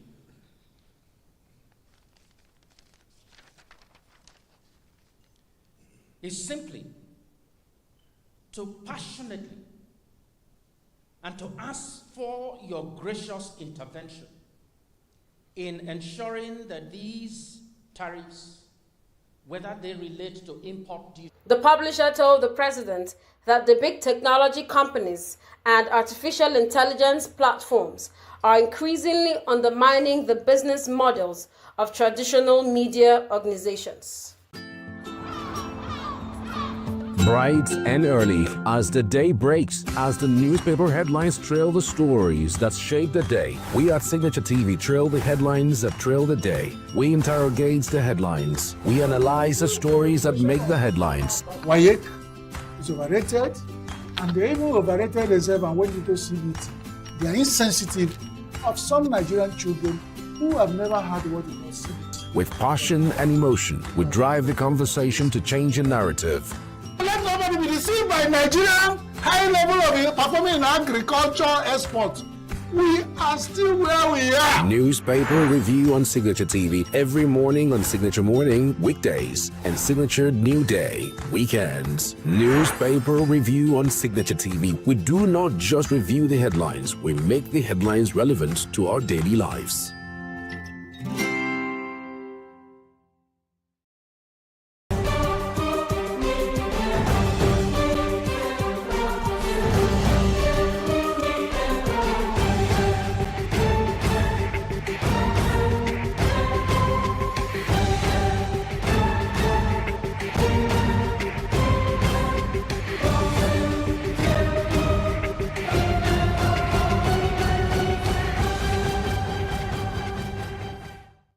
Another Sunday afternoon is here with us, and this is the Signature Show, and I'm Vin Martin Obiora Ilo. Well, like many other Nigerians, I'm so excited about the performance of our boys in that match between Nigeria and Iceland. But, you know, that result actually brought out, you know, the life of the average Nigerian. When the Eagles lost in their first match to Croatia, there was no word, no negative word in the dictionary that was not thrown towards the Super Eagles. But on Friday, all that changed when the Eagles had beaten Iceland 2-0. And Musa, the man of the match, who scored the 2 goals, became the darling of every Nigerian, and even some women wanted to marry Musa like yesterday. Well, as they say, success has many relations, and failure is an orphan. Congratulations to the Nigerian team. We're praying and hoping that they will prevail over Argentina.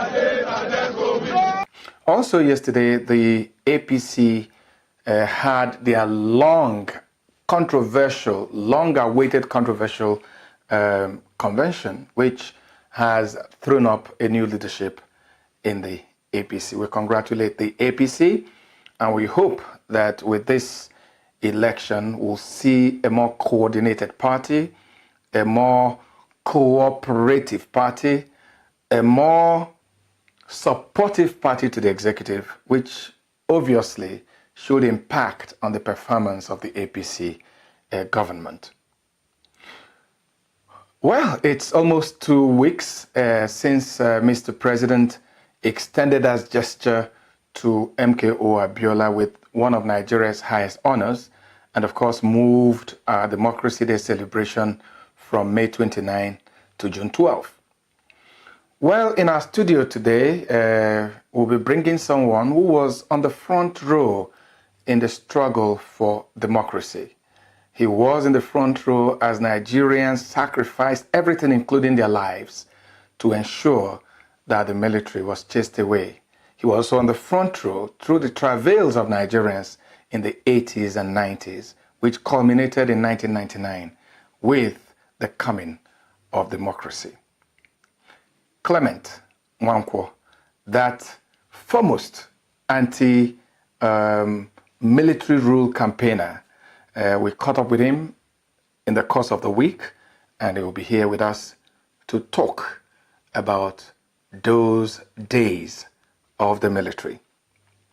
2 weeks ago or thereabouts, I was on vacation, and I had the opportunity of getting to the United States and, of course, getting to the United Kingdom.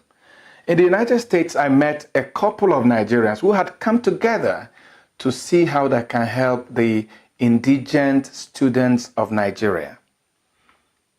These group of Nigerians that live in where they call the Maryland area near Washington in the United States, in 1996 started a program that made it possible for them to raise money that will be used to support indigent Nigerian students. They are called the Nigerian Friendship Association. On the 2nd of June, they had the 13th edition of their annual charity golf outing. I was there, and I'll be bringing you details of how that happened in Maryland, and also in the course of that trip, I bumped into a Lithuanian woman in Leicester in the United Kingdom. This woman in the last 10 to 12 years has become an expert in cooking Nigerian dishes. Actually, I met her in a restaurant owned by a Nigerian where this Lithuanian woman is the chief chef. But more interesting is that this woman speaks better pidgin than a lot of Nigerians. I'll be bringing you my encounter with her. But first of all, we are going to the streets to bring the reactions of Nigerians to the controversy that was raised by Mr. President when he signed the 2018 budget, when he accused the National Assembly of inserting some projects in the budget and taking away some projects as proposed by the executive. The worry of Mr. President was that some of the projects that was put forward by the National Assembly was not thought through, was not in tandem and in sync with the program and focus of the federal government. Let's hear what Nigerians are saying.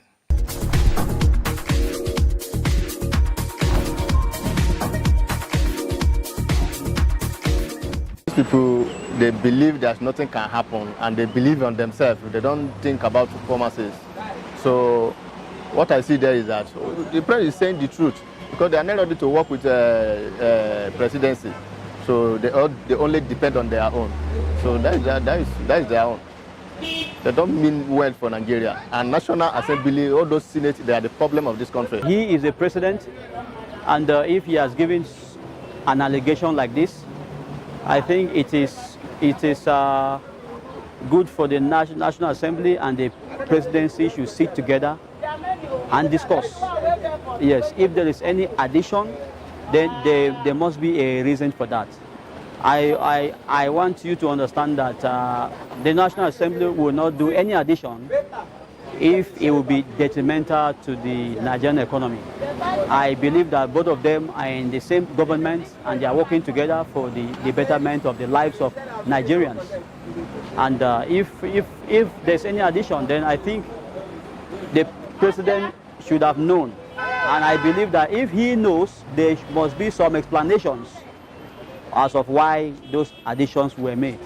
Well, I cannot able to exactly say why do they remove that part of the budget which is meant for the executive.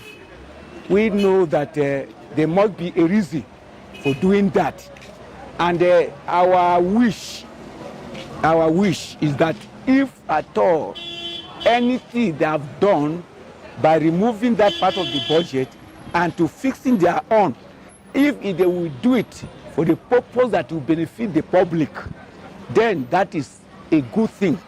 But if it is done with the kind of bias or with the selfish interest, then it is not at all, in fact, accepted by the public or by the people. So I believe that they will be able to look at that issue so that the executive and the legislation, they will come together and resolve those issues so that whatever that is going to be done, let it be done for the purpose of for the interest of the common masses and for the benefit of the public. And that is what we really want it to be done. If they have not done well, he wouldn't have signed it. Even himself that signed it, if he said they didn't do well, why must he sign it? If they did not do well, he look at it and he signed it, it then means even he himself didn't do well. Therefore, automatically all of them are on the same line. How can the president sign something that is not in line with what they have proposed? So, what he signed there is what I think all of them have agreed together. That is why he signed the budget.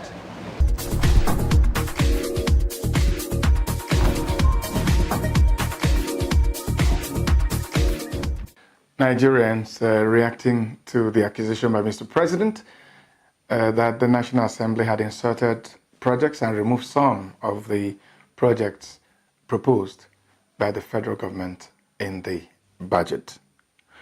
Well, before I bring you our conversation with Clement Nwankwo, a pro-democracy campaigner, let me bring the activities of the Nigerian Friendship Association in the United States, who held the 13th edition of their annual charity golf outing aimed at helping indigent Nigerian students in Nigeria and in the United States of America. Are you 18 years and above? Have you registered with the Independent National Electoral Commission, (INEC)? Do you have your permanent voter card, PVC? If your answer is yes, what about your family members, your friends, your colleagues, and your neighbors? Remember, your vote can guarantee a better future for Nigeria and Nigerians. Your vote can make all the difference. Your vote is your power. Don't sit on the fence. Be an active citizen. This is a signature show contribution to better citizen participation in governance. The Nigerian Friendship Association, NICFA, United States of America, held its 13th anniversary charity golf outing in support of its Friendship Association Education Assistance Program on the 2nd of June 2018.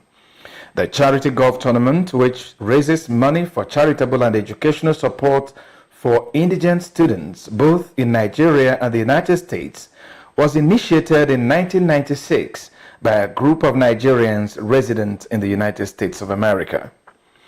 This year, the charity golf tournament, which was declared open by the Nigerian ambassador to the United States, His Excellency Sylvester Nsofo, took place at the prestigious Worthington Manor Golf Club, Urbana, Maryland, and saw golfers from across the United States and Nigeria participating. I would like to introduce our guest today, who's going to be to start up this occasion in the name of the new Republic of Nigerian ambassador to Washington, United States of America, Ambassador His Excellency Nsofo. I would like him to give us make a few speech, maybe a brief remark, and then before we kick off the event. Ladies and gentlemen, I am proud and I feel much honored to be associated with this event. The organizers and the participants as well. Thank you very much. I welcome you all, Nigerians and Americans. This is a good cause for assisting the underprivileged children here and in America. Big thanks to you and to FAE members. Thank you very much. Earlier, officials of the Nigerian Friendship Association captured the essence of the charity tournament and what the money raised can do for thousands of indigent students in Nigeria. Before the tournament kicked off in earnest, the rules of the game were read. All right, I don't know if you all got brochures. All your contests are in that. The close-knit pin, there's different divisions for men and women. There's a long drive for men and women on different holes. All four.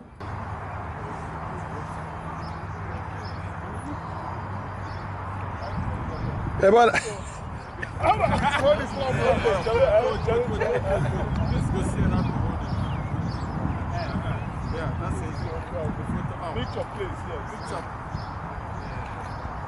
Got it. Okay. Perfect.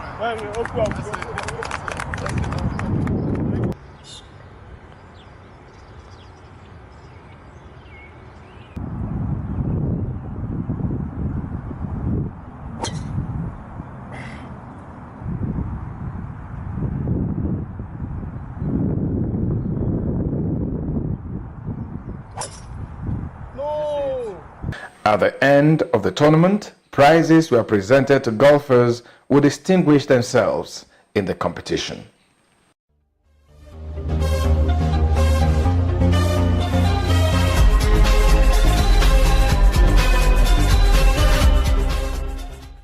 Quite an impressive outing by the Nigerian Friendship Association in Maryland, United States of America.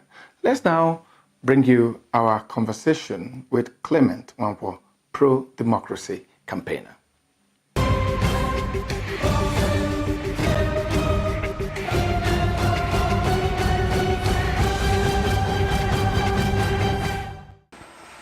For so many Nigerians, another sigh of relief that at last someone in government is realizing that something went wrong on June 12. How do you see the gesture of Mr. President to move Democracy Day from May 29 to June 12 and to honor MKO Abiola and others with some national honors? Very welcome. I think the President's recognition of Chief MKO Abiola has been an agitation that's been going on for a very long time. Nigerians had looked at the struggles against military rule and decided that June 12 symbolized all of the efforts that the citizens have made to ensure that this country doesn't get ruled by dictators anymore. June 12, 1993 was an important day because that was the day that General Babangida, after several rigmaroles, several deceptions and promises of returning the country to civilian rule, was the day that the elections actually held to end his rule. And when he came up again and said the elections failed to meet his own definition of free and fair, citizens said to him, "We've had enough of your abuse of us. And whatever you say about the actual elections, this particular election symbolizes the end of your rule, symbolizes the end of military dictatorship that General Babangida represented," and citizens mobilized. So coming through several years, 25 years of agitation for this date to be commemorated, especially that Chief MKO Abiola, who contested that elections, who won the elections, and who, from the date of that election, became symbolic of the fight against military rule. And in spite of his death in 1998, we did see him become symbolic of the struggle against military rule, and these agitations for that date to be commemorated have remained till the present President Buhari decided that this should be commemorated. Democracy Day, yes, it means that we have to alter by legislation the Democracy Day that we currently operate, which means that the National Assembly needs to be approached by the President because he's made a pronouncement and he said June 12 will be a date in the future, if you read his statement, which he personally signed.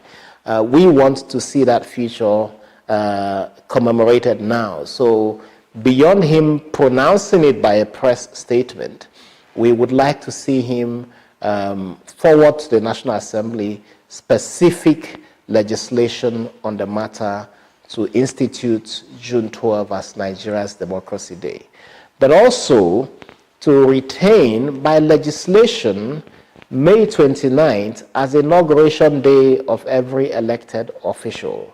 The Constitution is quite clear on the turnaround time for persons to seek election, and although between May 29 and June 12 is a few days, we do not want to see a shift from that handover date. It has to remain as May 29th and then Democracy Day as June 12. You know, for those of us that were around when June 12 happened, we seem to know everything that happened at that time. But we're talking about 25 years, a new generation of Nigerians. Can you do a recap for the benefit of some of these Nigerians? What actually happened in that period? That was one of the worst periods in Nigeria's history. And I think that if we look at what has happened across the world, the opening up of democratic freedoms, the technological innovations and leaps and bounds of development that has occurred. And looking back 25 years to see what the military did to dehumanize Nigerians. Nigerians were not allowed to speak, and General Buhari, when he took over in 1983, made laws that were very brutal. Journalists were not allowed to publish a story if it embarrassed the government, and this is whether it is true or not. And we had journalists, two of them particularly, Tunde Thompson and Ndokai Rabo, who published a story in the Guardian newspapers, who were jailed by the military government, not because the story was false, and it was a story about the posting of ambassadors. So it was not a national security issue, but because the government felt embarrassed that the newspapers had a scoop on an intended appointment, these two journalists were jailed. And they were not jailed by regular courts. They were taken to military tribunals. We also saw these military tribunals seize politicians. And we all agree that the politicians of the Second Republic were very corrupt. But we saw military courts being set up to try these politicians. Some were jailed for 300 years by tribunals constituted by serving soldiers and military men dressed up in uniform. Lawyers protested this, and you were told, in fact, that you had to prove your innocence, not for the prosecution to prove your guilt. So the rule of law stood on its head. We had people not being able to talk, people not being able to travel. A lot of us couldn't travel out of the country. We were restricted. Our passports were seized. A friend of mine who was based in ENUGU was arrested. A major mentor for me was arrested. Why? Because he said he had invented a test tube baby, Dr. Ernest Ugo. He was arrested and detained for several months under Decree Number 2 for something that had absolutely nothing to do with politics. So police officers, if they didn't like you, would see you, make a photocopy of blank copies of detention decree, fill your name, and you would rot in police cells and detention centers maintained by what was then called the Nigerian Security Organization, NSO, headed by one Rafin Dadi. So the situation that the country went through was harrowing. People were killed on the streets by agents of the state, agents of the military government. So I think, and you know, today it's fancy to say, yes, you're an activist, you're a social media activist and so on. But it was really, for you to be an activist in the 90s, it wasn't a cocktail party. It wasn't child's play. People were killed. Immediately after the election on June 12, and when it filtered out that Abiola had won that election, there was a lot of jubilation across the country. There was a lot of excitement that at last Nigeria was going to see a new day, and then the annulment a couple of days later. Describe the mood. For a lot of us and a lot of citizens, the mood was, at last, this dictator, General Babangida, would have to leave office. That's what it was soon after the results were announced. And people didn't care who it was that was to succeed him, because if you cared, then you would ask yourself, oh my God, it's a very close friend of General Babangida that has won this election, Chief M.K. Abiola, who had been hands in glove with the military. But citizens said, this is a break from the dictatorship of the military. We will now be ruled by a constitution. We would no longer have newspaper houses shut down, and several newspaper houses were shut down. We would no longer have our beloved ones picked up on the streets or in our homes and locked up, and nobody would ever find them. disappearances was very high.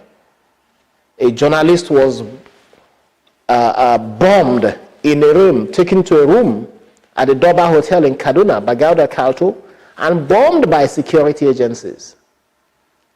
And when they bombed him, they threw copies of Shoyinka's book into the room to say that he was carrying seditious materials. So the mood was, finally, this country will begin to go forward. And then General Babangida spoils the mood of the country by his, again, new tale of unfair process leading up to the elections and cancelling the elections.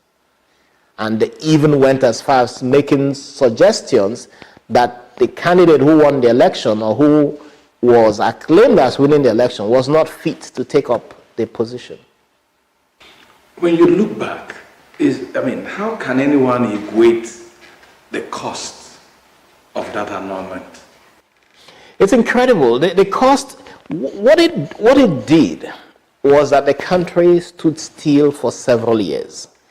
People were not making decisions, whether it's investment decisions or private life decisions. A lot of activists couldn't even live a private life, couldn't even go forward with their lives. They were stopped because they were fighting to end military rule. Businesses could not come into the country. Businesses were in fact heading out of the country. So in terms of development, development was stalled. The costs have been incredible. And this country would have moved miles and miles and miles ahead, years ahead, if the military did not get involved in the shenanigans of abuse of human rights and annulment of the June 12, 1993 elections. Let's take you back to those years. What was the experience of civil society after the annulment and then that robust agitation for the will of the people to be actualized?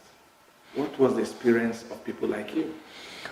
Once he annulled the elections and we all came back from Vienna, it was a struggle. Everybody felt that there was no other story that Babangida could tell, that he had told all of the stories he had to tell. Like a magician, he had sprung out all the pigeons from his hat, and this was it.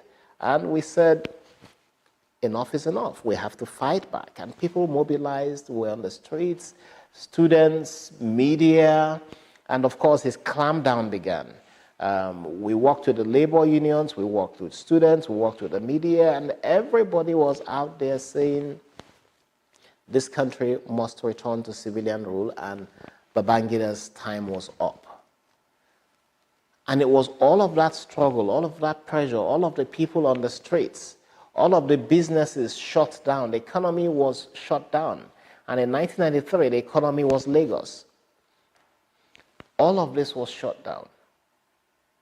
And Babangida realized that he couldn't go on any further. And he set up a scrappy interim national government headed by his friend, Ernest Shonekon, a businessman, and asked him to be head of the interim national government. And he left the presidential villa to return to Minna. But as history sees, he left behind a worse dictator. He left General Sani Abacha as chief of army staff and created a contraption that made General Sani Abacha the real power behind Ernest Shonekon. Civil society, Nigerian citizens saw that, of course, this was a contraption aimed at keeping the military in power still, removing the face of Babangida and replacing it with General Sani Abacha. And so the agitation continued. And it was at that stage that we then saw that the military had to bring forward what its real plans were. And what they did was scrapped the interim government, and General Sani Abacha organized his own final coup and took over power in November of 1993, making himself head of state. Well, the period that Abacha was in power was one of the worst times for civil society and civil rights in Nigeria. And I've never stopped wondering, what was the driving force for those of you in civil society, even as death, assassination stared you in the face? What spurred you? What was that thing that, made ordinary Nigerians without guns and machetes to look Abacha in the eye and say, we disagree with you? I think that there was a lot of unity within the NGO community at the time. There was a lot of agreement within the community that we needed to work together to save this country. There was a lot of idealism, and people behaved and acted as if they had nothing to lose. We gave our all. You were with a colleague and you see your colleague being arrested, or you being arrested and your colleague carrying on. We would go to meetings and we would see colleagues being arrested. I was at a lunch, waiting to have lunch with Kudirat Abiola and a few other activists, and in the middle of waiting for her, we couldn't wait any longer, so we started our lunch, and then a few minutes after, the message came that she had just been shot on the streets, driving to the venue of the lunch. And for a lot of us, this is, one of the things, rather than scare us, we felt incensed, we felt angry that this was going on in our country.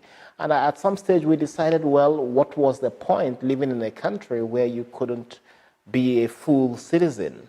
And so for us, it was, we either end this or we end with it. And that was the motivation for a lot of people. There was no fear about the military. Of course, you took basic precautions to avoid being arrested, but you also knew that if you were arrested, that was it. That was part of the struggle. That was part of the sacrifice that was made. So for a lot of people, the media, for instance, I'd never seen such incredible commitment from the media. Media houses were shut down. People found alternative venues to print. And it's not today that you have social media. People had to print physical newsprint copies of newspapers to circulate. And so people would go to Shomolu, a printing area, and get a printer to print. Some magazines, the weekly magazines, were printing in London and ferrying it in surreptitiously and distributing. So there was a whole lot of incredible commitment. And people were not doing it because of money. A lot of the media houses were not making money from what they were selling, the newspapers they were selling, because it was barely enough to pay their costs. People couldn't use conventional physical spaces anymore. You were using hideouts. People couldn't live a normal life in this country. You basically knew that you were in hiding 24/7. A lot of us who had to do the international diplomacy found that we couldn't go through the airports. So what do? You keep your passport in Ghana or in some other neighboring country. You then go through the land borders without being checked. And if you want to go out, you do the same. So for a lot of people, the sacrifice was incredible. Not as we see today. Today is a completely different kettle of fish. In the 90s, it was completely different. You enjoyed front row during this period. You met, and a good number of them that lost their lives one-on-one. You were at a lunch waiting for Kudirat, only for you to get the message that she was shot. We remember Iwani, we remember a whole lot of people. Of course, we remember someone like Ken Saro-Wiwa, who lost his life because for a lot of people, he was also agitating how did you feel as a person, as a Clem Wambo, how did you feel knowing that people that were in the same business with you were dying and that you could be shot or eliminated at any minute? It was always a realization that was there all the time, that you were in constant danger. Ken Saro-Wiwa was with me heading to Vienna for the World Conference on Human Rights, and by the time I crossed the immigration, he couldn't cross. He was stopped. And this was in 1993. He was stopped right there at the airport. And there was a lot. By the time we got to Vienna, we started a whole campaign to allow for the Nigerian government to allow Ken to come to Vienna. He only arrived in Vienna a couple of days after the event had started. It was the same with Gani Fahimi. We were in meetings, and Gani Fahimi, for instance, was someone who never hid. You knew where to find him. And so he was constantly being arrested because he wasn't prepared to hide. And one of the good things with his being arrested was that it again mobilized, resurged civil society, human rights agitations for his release. He became a major symbol for a lot of us, because once he got arrested, the tempo rose really high. And surprised that nobody ever advised the government at the time that a lot of this arrest meant that the tempo rose in terms of agitations, in terms of drawing international community's attention to the crisis of Nigeria. Seeing a lot of colleagues being arrested, being killed, meant that you did what, as a human being, you could do to take whatever precautions you could afford to take. But it didn't stop you from continuing to agitate, because you know that if you give up, you will be part of that list of people who were killed. And the struggle is to ensure that this country comes out of that stage where people were just being shot on the streets for no reason. Let's come to the present. The president says, or rather has honored Abiola, has honored the man that was his running mate, King Gibe, has honored the acclaimed, icon of the fight against democracy, Gani Fahimi. But that has opened floodgates of anger and demand by so many that a lot of people that should also have been honored have not been honored. Some people talk about Professor Humphrey Musu, for instance, and then the countless others, Kudirat, who gave her life, was not honored, and countless others that sacrificed so much for June 12th to be realized. Do you think there's justification in that anger? I think that for a lot of us who fought for June 12, it wasn't a search for honor. It wasn't a search for recognition. It was a fight for freedom. It was a fight for Nigeria. And I don't think that if Kudirat, for instance, was alive today, that and the elections had been allowed to stand, I don't think that, in fact, since the elections were annulled, I don't think that her concern would be about not being honored personally. I think it would be that this country takes the lessons. The biggest honor you can give to Kudirat, to Rewane, to Omashola, who was bombed at the airport in Lagos, Bagauda Kauto, the countless Nigerians who were killed, and there are lots and lots of them. Olisa Agbakoba, who had a black eye from the attack in Yaba by the military during the demonstrations. The biggest honor you can give to everyone that fought for democracy and fought for the realization of June 12 is to look at the principles that June 12 represented. The principles of accountability, the principles of transparency, the principles of respect for human rights and the rule of law, and the principles of democratic practices that all of this meant and take it forward.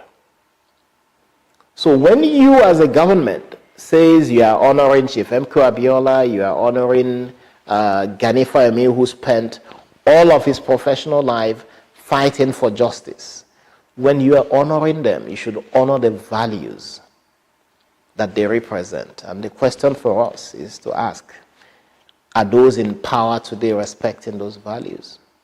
The evidence is there to say no. So would you agree with a lot of people who say that the gesture of Mr. President, yes, a step in the right direction, is just one first step?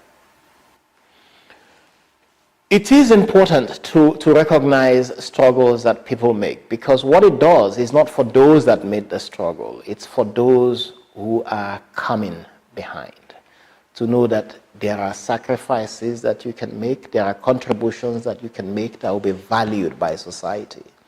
So for me, it's not an issue of receiving accolades, it's an issue of the country knowing that in honoring those that have made those sacrifices, you are sending lessons to those coming behind to know that they could contribute to a bigger, better, much more developed Nigeria, and that the country would value it. And that's what the president needs to do, that's what the politicians need to do, to ensure that they serve the country. Being a president, being a governor, being a legislator is not about serving your ethnic group. Chief Abiola, in winning the elections, won elections across the country, getting votes from the remotest parts of the country. The charity work he had been doing across the country that knew no tribe, no ethnic group, no religion, was what propelled Nigerians to vote for him, and that was what propelled Nigerians to support June 12. And I think the lesson for those in office today is to look back to the life of Chief M.K. Abiola and the values that he represented in being a pan-Nigerian. This government at the center is not being a pan-Nigerian government. And that's been the anger of Nigerians. That the government is not bringing in the best resources, the best human resources available to drive the country forward. And I'm not talking about having 36 ministers from the 36 states. I'm talking about who constitutes your inner cabinet, your inner decision making when you are withdrawn from everybody else. And if those that constitute that are from your ethnic group or your religion alone, then you have no understanding of what it means to be a pan-Nigerian. And perhaps that's the crisis that this country is faced with today. Thank you so much. Thank you. Are you 18 years and above? Have you registered with the Independent National Electoral Commission, ENUGU? Do you have your permanent voter card, PVC? If your answer is yes, what about your family members, your friends, your colleagues, and your neighbors?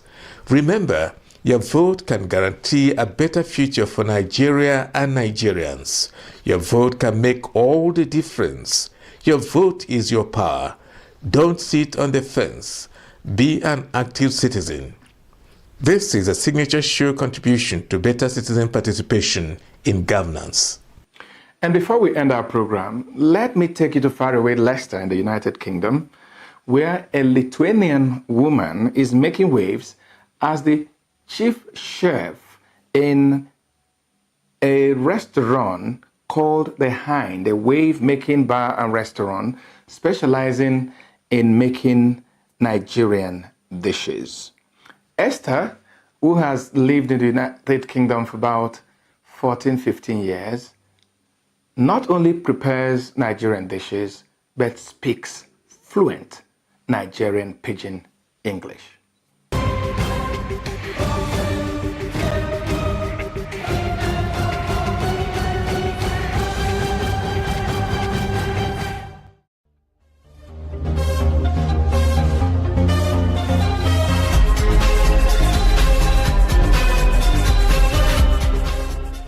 you cook African food, Nigerian food? Yes, most of Igbo food. Mostly Igbo food? Yes. So where did you learn this? It's from my ex-fiance. He teach me how to cook Nigerian food. Which person, when I tasted it first time, I really liked it. So I forced him to teach me, and which he done it. It took me around 1 year to learn. But now I start cooking for restaurants. Before I cooked for people in my house, they come, they pick it up. So now I finally open a Nigerian restaurant with my all African food here now. So how long have you been doing this? Around 8 to 10 years now. Okay. Which of the foods, Nigerian foods, do you cook? I do banga soup, I do oha soup, okra soup, idikaikon, ogbono, well, fish, tilapias, grilled fish, moi mois, jollof rice, normal rice, white rice, stew, fried seasoned fish, goat meat, which is like a more snack meat, but goat meat with sauce. Yeah, little food. Almost everything. Little bit. And you know, the one that really thrills me is not that you just cook Nigerian food, you also you have copied, you know, Nigerian way of life, especially when you speak Pidgin English. So how you doing now? I didn't fancy. So what is going to happen now? I don't think I did prepare pepper soup, which my customer wants pepper soup. Goat meat pepper soup. So yes, let me check the pepper soup.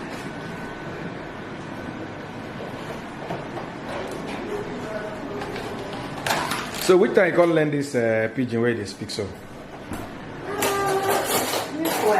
Or how long? At the same time, since I start cooking, because I love Nigerian tradition, which is really nice Nigerian tradition. So like this one, because of so that it can be fast, you prepare them and then put them in the fridge for a while. Yes, I do pepper soup, goat pepper soup. Let's say like last night, yesterday. Then I portion it. Then one customer order, I just bring them out. Warm it. It's all seasoned. It's all meated. So.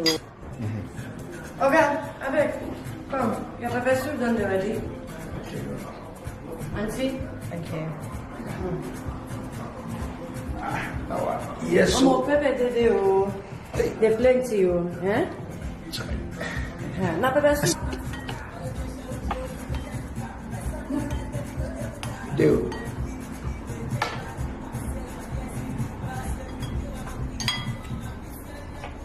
Pepper dede. Pepper dede. Sorry I go follow them chop this your food. Make I know whether they taste like Nigeria food. You will taste them all. Okay, we go sit down. We go cook, give me food. Make I follow them chop. I beg. Hey. Sir. Make I follow your people eat now. Oh yeah? Give me water. Make I wash them. I beg. Wash them. Make I taste them first. If I get talk, I will talk that time.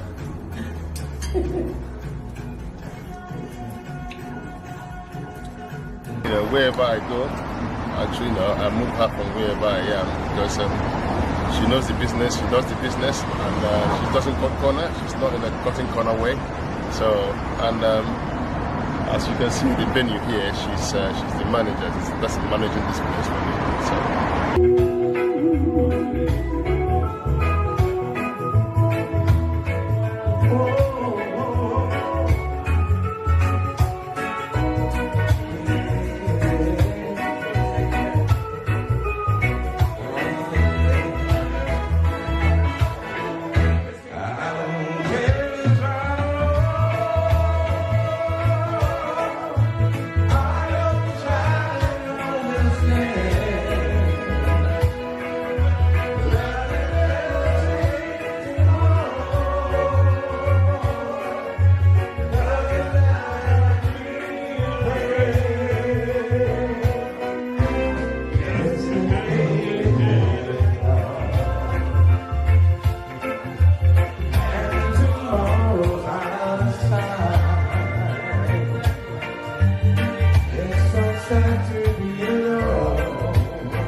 these editors make it through tonight. Ladies and gents, a round of applause. It's Paul.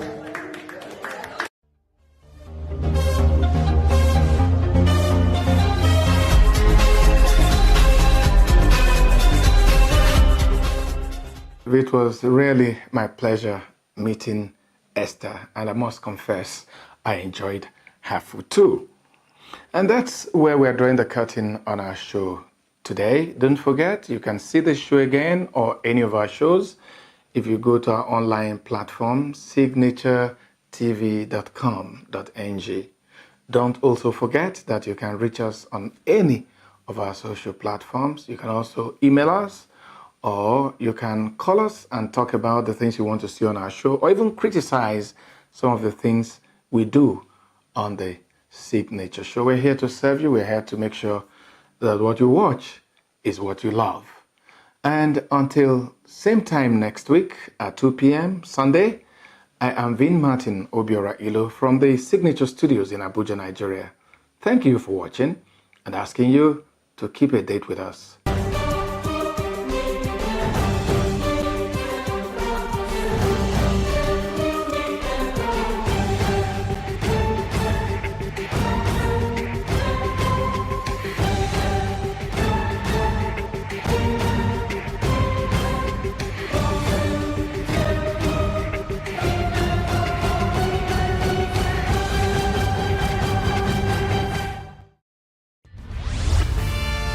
We are local.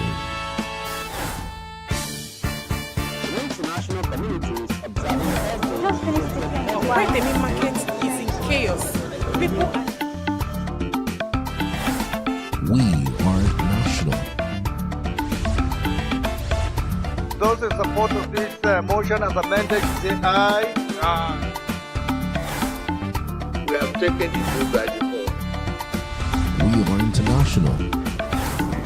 Israeli airstrikes. Donald Trump left us the worst unemployment.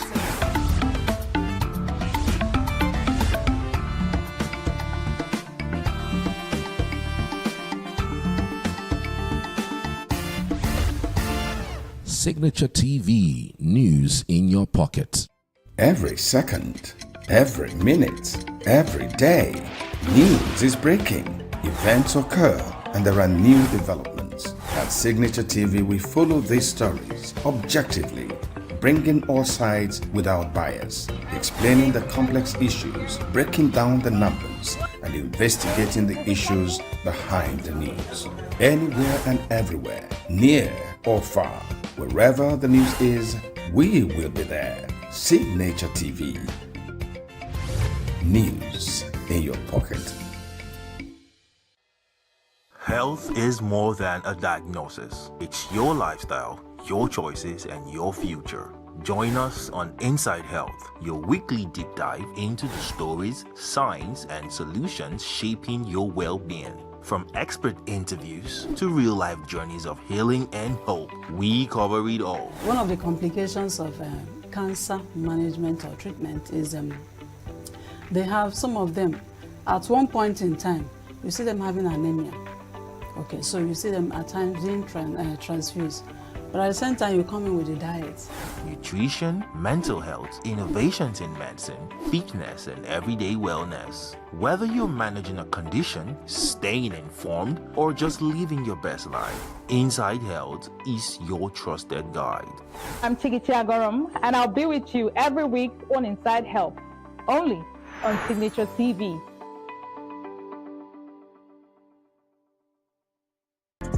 Get plugged into the heartbeat of entertainment on The Hub, your ultimate show on eVibes. From trending stories and social media drama to top charting music, must-watch movies and exciting moments from the world of arts, we've got it all. Join us for unmissable conversations with your favorite entertainment personalities, plus fun segments every week. I should try harder, so... Okay, I don't know that one. Outfit of the day. Oh, I don't do that. That's some Gen Z stuff. Oh, now you say it's a Gen Z stuff. It's everything you love about entertainment, served fresh every week at 1 p.m. with weekend repeats just in case you missed it. The Hub's on eVibes, where the vibes never stop. Only on Signature TV.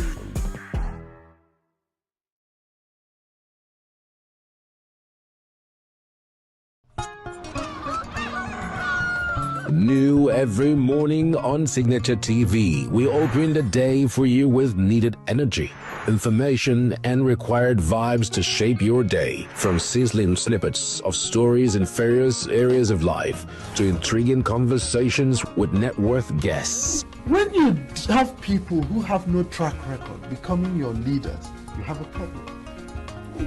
There is no outstanding gratuity when Obi took over from me. I left in all the accounts of Anambra State 13.8 billion for him.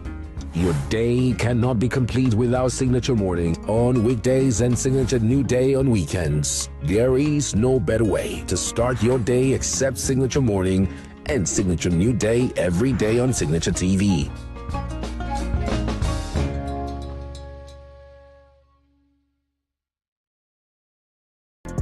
Get plugged into the heartbeat of entertainment on The Hub, your ultimate show on eVibes. From trending stories and social media drama to top charting music, must-watch movies and exciting moments from the world of arts, we've got it all. Join us for unmissable conversations with your favorite entertainment personalities, plus fun segments every week. I should try harder, so... Okay, I don't know that one. Outfit of the day. Oh, I don't do that. No. That's some Gen Z stuff. Oh, now you say it's a Gen Z stuff. It's everything you love about entertainment, served fresh every week at 1 p.m. with weekend repeats just in case you missed it. The Hub's on eVibes, where the vibes never stop. Only on Signature TV.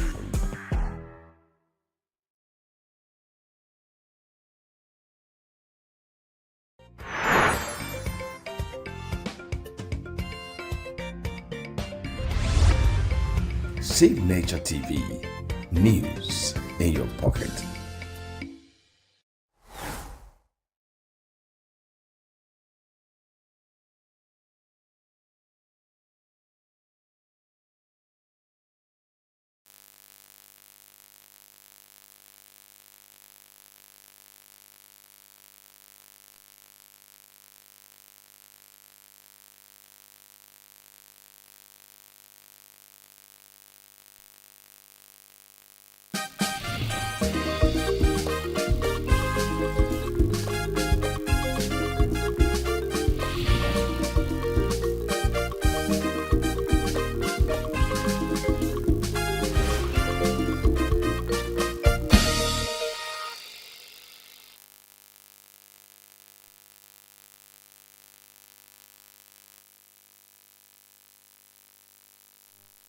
Welcome to Global News on Signature TV. I am Barry Kumo Ado.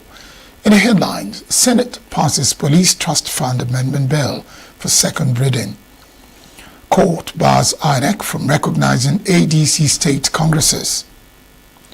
Mali military leader Goita emerges as Russia declares its halted coup. And Indonesia puts 4 soldiers on trial over acid attack on activist. Details in a moment.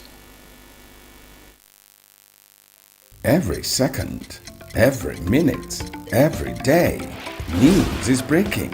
Events occur and there are new developments. At Signature TV, we follow these stories objectively, bringing all sides without bias, explaining the complex issues, breaking down the numbers, and investigating the issues behind the news. Anywhere and everywhere, near or far, wherever the news is, we will be there. Signature TV. News in your pocket.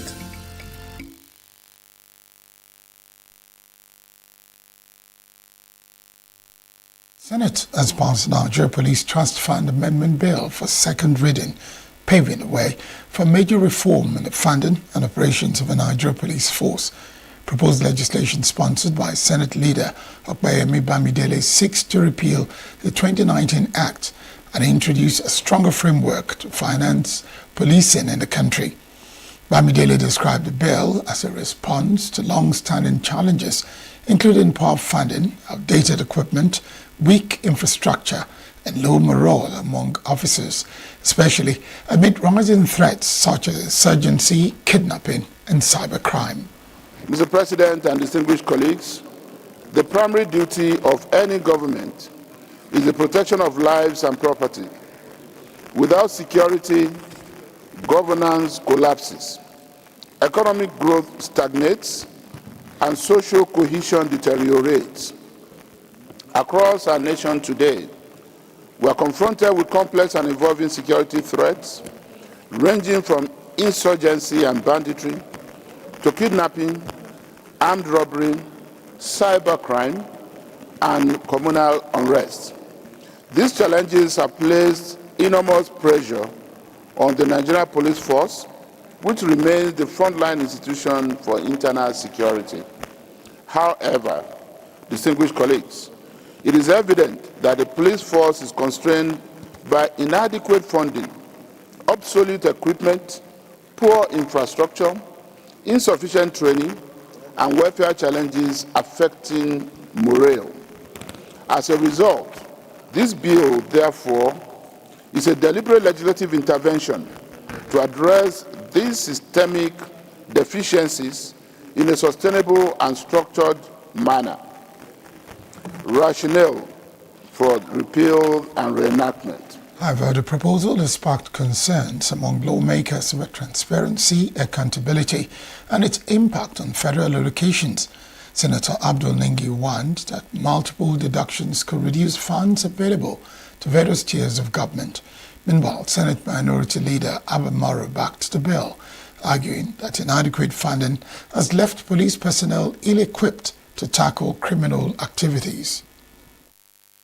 Mr. President, when you look at number 4 on the submission of the Senate leader, 1% of total revenue accruing to the federation account. That's really huge.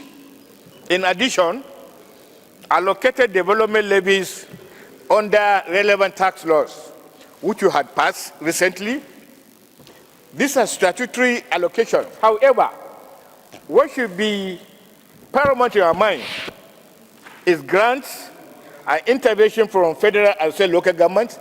More often than not, that has not been disclosed. Donations and international support from bilateral and multilateral partners, we know these things, but it has never been disclosed. Private sector contributions and endowments, we also acknowledge that, but it has never been disclosed. And I'm speaking because, as a member of this committee and a former chairman of the House of Representative Police Committee, these last 3 allocations, last 3 items I saw mentioned, it becomes almost impossible to have the Nigerian police open up to this. And therefore, when you are budgeting for the Nigerian police, you'll not be able to get the right comprehension as what goes into the nitty-gritty. Mr. President, you will recall that one of the problems associated with policing in Nigeria is the fact of lack of adequate funding, which in the first place necessitated the passage of this Police Trust Fund. Mr. President, I think that the time has come that we must frontally confront the problem of inadequate funding of our security agencies, especially the police. Also weighing in, Chief Whip Mohammed Tai Mongono stated that the proposal remains constitutional, provided it is backed by an act of the National Assembly. That what we are doing now is not in any way in breach of the Constitution of the Federal Republic of Nigeria, which is the ground rule. I want to crave your indulgence and refer you to Section 80, subsection 2 of the Constitution of the Federal Republic of Nigeria. Exactly. Subject to your indulgence, I will read, because that provision is very clear. Please read. And Please read. Please read. No monies shall be withdrawn from the Consolidated Revenue Fund of the Federation except to meet the expenditure that is charged upon the fund by this Constitution, or where the issue of those monies has been authorized by an Appropriation Act, Supplementary Act, or an act first in pursuance of Section 81 of the Constitution. An act first pursuant to. In In his remarks, Senate President Godswill Akpabio said the bill is aimed not only at increasing funding, but also addressing structural inefficiencies in the administration of the trust fund. He assured that strict oversight mechanisms will be put in place to ensure transparency and prevent misuse. You said any act, the section 80 says any act passed in line with section 81 of the Constitution. Now, listen to section 81. Section 81 says, the President shall cause to be prepared and laid before each House of the National Assembly at any time in each financial year estimates of the revenues and expenditure of the Federation for the next following financial year. We are not considering the estimates of the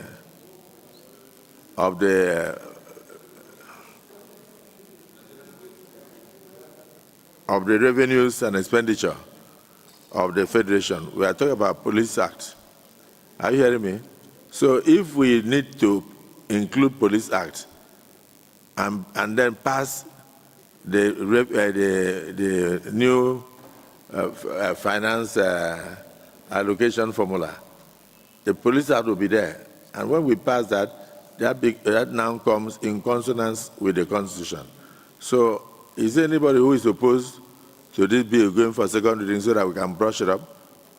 Those in support that it goes for second reading say aye. Aye. Those against say nay. The ayes have it. So we were just talking grammar. The bill has now been referred to the Senate Committee on Police Affairs, which is expected to report back within 2 weeks. The House of Representatives has approved a $516,333,000 syndicated loan from Deutsche Bank AG for the construction of Sokoto-Badagry Superhighway.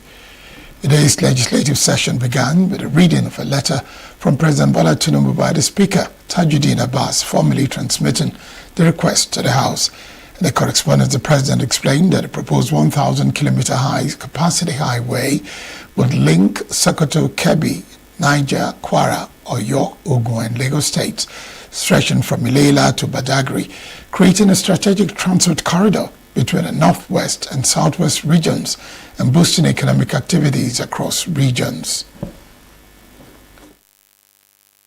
Consider the report of the Committee on AIDS, Loans and Debt Management on the request for approval of the total sum of $560,333,007 syndicated financing from Deutsche Bank AG for the construction of the Sokoto-Badagry Superhighway project, Section 1, Phase 1A and 1B, and approve recommendations 1, 2, 3, 4, and 5, respectively.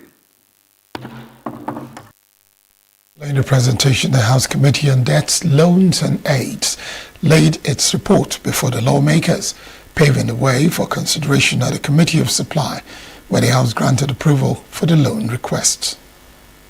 The House do receive and consider the report of the Committee on AIDS, Loan and Debt Management on the request of the approval of $500,333,007 only syndicated financing from Deutsche Bank AG for the construction of the Sokoto-Badagry Superhighway Project Section 1, Phase 1A and 1B. I so move. Number 2, the House of Representatives is invited to note that Sokoto-Badagry Highway is a flagship infrastructure project of the Renewed Hope Agenda, designed to open Nigeria's northwest-southwest axis through the construction of an approximately 1,000 kilometers inland dual carriageway linking Sokoto State, Kebbi State, Niger State, Kwara State, Oyo State, Ogun State, and Lagos State, running from Ilela to Badagry. Development, the House is also seeking to amend the West African Gas Pipeline Project Act to introduce a licensing regime for all shippers under the project, scaled second reading on the floor of the House.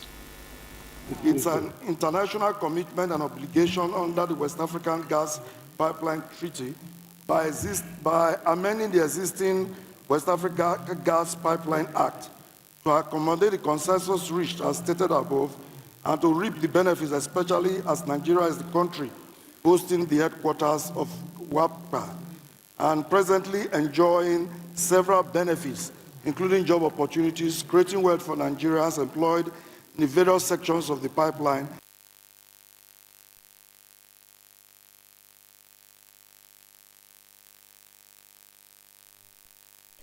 The House of Representatives has called for an extension of a validity period for SIM cards to curb fraud and protect mobile users.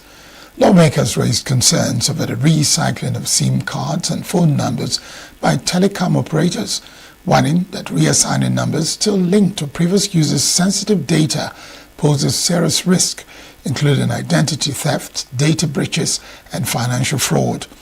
Motion sponsored by Billy Osawuru urged the Nigeria Communications Commission to extend the validity period of inactive phone numbers to 18 months before they are reassigned to new users. Identity risk management policy. Mr. Speaker, the House is also aware, as acclaimed by network providers, that it is not financially sustainable or profitable for them to retain inactive SIM cards on their network despite being registered with the initial subscribers' data. Mr. Speaker, this House is worried that many innocent Nigerians and other nationals have been embarrassed, humiliated, and extorted over false allegations resulting from reallocation of SIM cards or phone numbers used to commit crime by previous users. Mr. Speaker, this House is very concerned that if not strictly guided and checked, reallocation of SIM cards or phone numbers to new subscribers could lead to data breaches, identity thefts, and financial fraud, especially when the numbers are still linked to the previous owner's sensitive information, such as bank verification number BVN and national identity card NIN. Therefore, the House resolves to urge the NCC to extend validity period of reallocation of phone numbers to 1 year and 6 months, while the 6 months be used to ensure that inactive SIM cards of the said status will be published on national dailies for public information and copied to police once or twice a year to enhance transparency in the process and enable fast resolution of criminal and fraudulent cases caused by SIM card reassignment. According to the House, 7 Nigerians have reportedly been extorted or falsely implicated in crimes due to recycled numbers previously used for fraudulent activities. Lawmakers have now mandated the Committees on Communications and Commerce to engage the Nigerian Communications Commission, the Nigerian Data Protection Commission, and other relevant agencies to strengthen safeguards and ensure better protection for telecom subscribers. The Minister of the Federal Capital Territory, Nyesom Wike, says President Bola Tinubu has approved the allocation of land in Abuja to ambassadors and high commissioners designate as part of efforts to strengthen Nigeria's diplomatic engagement and attract foreign investment. Wike made the disclosure while receiving a delegation of envoys led by Dunoma Omar Ahmed, Permanent Secretary of the Ministry of Foreign Affairs, Nigeria, during a courtesy visit in Abuja. He said the initiative is aimed at enhancing Nigeria's diplomatic presence and supporting the federal government's economic diplomacy drive. The minister urged envoys to play a more active role in attracting foreign investment, stressing that they represent Nigeria's image abroad. Wike also dismissed concerns about Nigeria's political direction, insisting the country remains a multi-party democracy with no plans to transition to a one-party system. He highlighted ongoing infrastructure development across the Federal Capital Territory, noting that Abuja has been positioned as a modern global capital. The minister called for increased investment in sectors such as agriculture and waste management, pointing to untapped potential in areas like Gwagwalada and Kwali. It further revealed that the FCT administration is pursuing partnerships with countries including Saudi Arabia and Egypt, as well as the European Commission, to support development initiatives.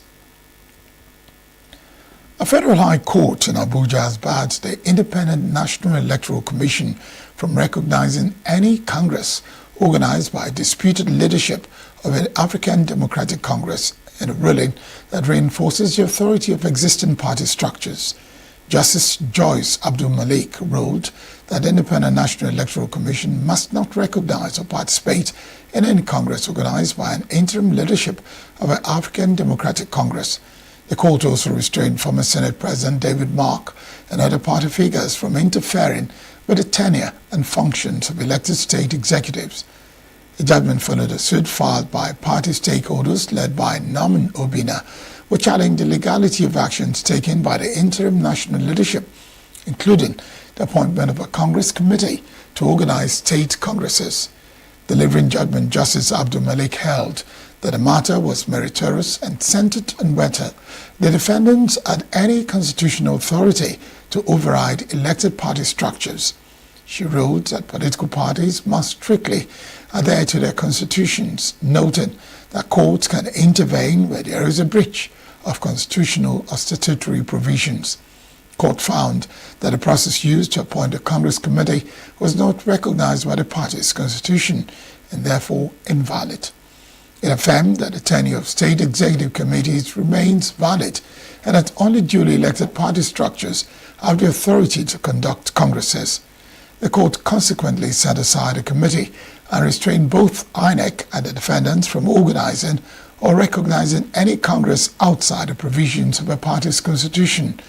The ruling also dismissed preliminary objections by the defendants, including claims that the matter was an internal party issue and not justiciable, with the court affirming its jurisdiction to hear the case. The ENUGU State Governor, Peter Mbah, says the state government will collaborate with any group that is committed to the welfare of Nigerian citizens. Mbah gave the assurance when he played host to members of the Nigerian Air Force Officers' Wives Association, NAFOA, who visited him at the Government House, ENUGU. Correspondent Chinemere Mikebunam has the report. The ENUGU State Governor Peter Mbah says his administration will go into partnership with any organization or group to achieve sustainable development and inclusive growth in the state. Mbah, who received the national president of the Nigerian Air Force Officers' Wives Association, NAFOA, at the Government House in Enugu, said his administration is committed to social welfare and upliftment of the living standard of the people. He commended the association for its impactful humanitarian and empowerment initiatives across the country and its focus on welfare, education, and community development. This, he said, aligns with the administration's social investment agenda, noting that the state has consistently prioritized human capital development, committing about 30% of its budget to education and over 15% to health care in the last 3 fiscal cycles. For you to have an association that is interested in the welfare of these women, it is something that is, we can identify with and would want to also associate with you on. And so we are happy that you're carrying out your outreach programs here in ENUGU. And then, of course, for the special needs children, these institutions you want to establish, let me just assure you that we will be interested in working with you to ensure that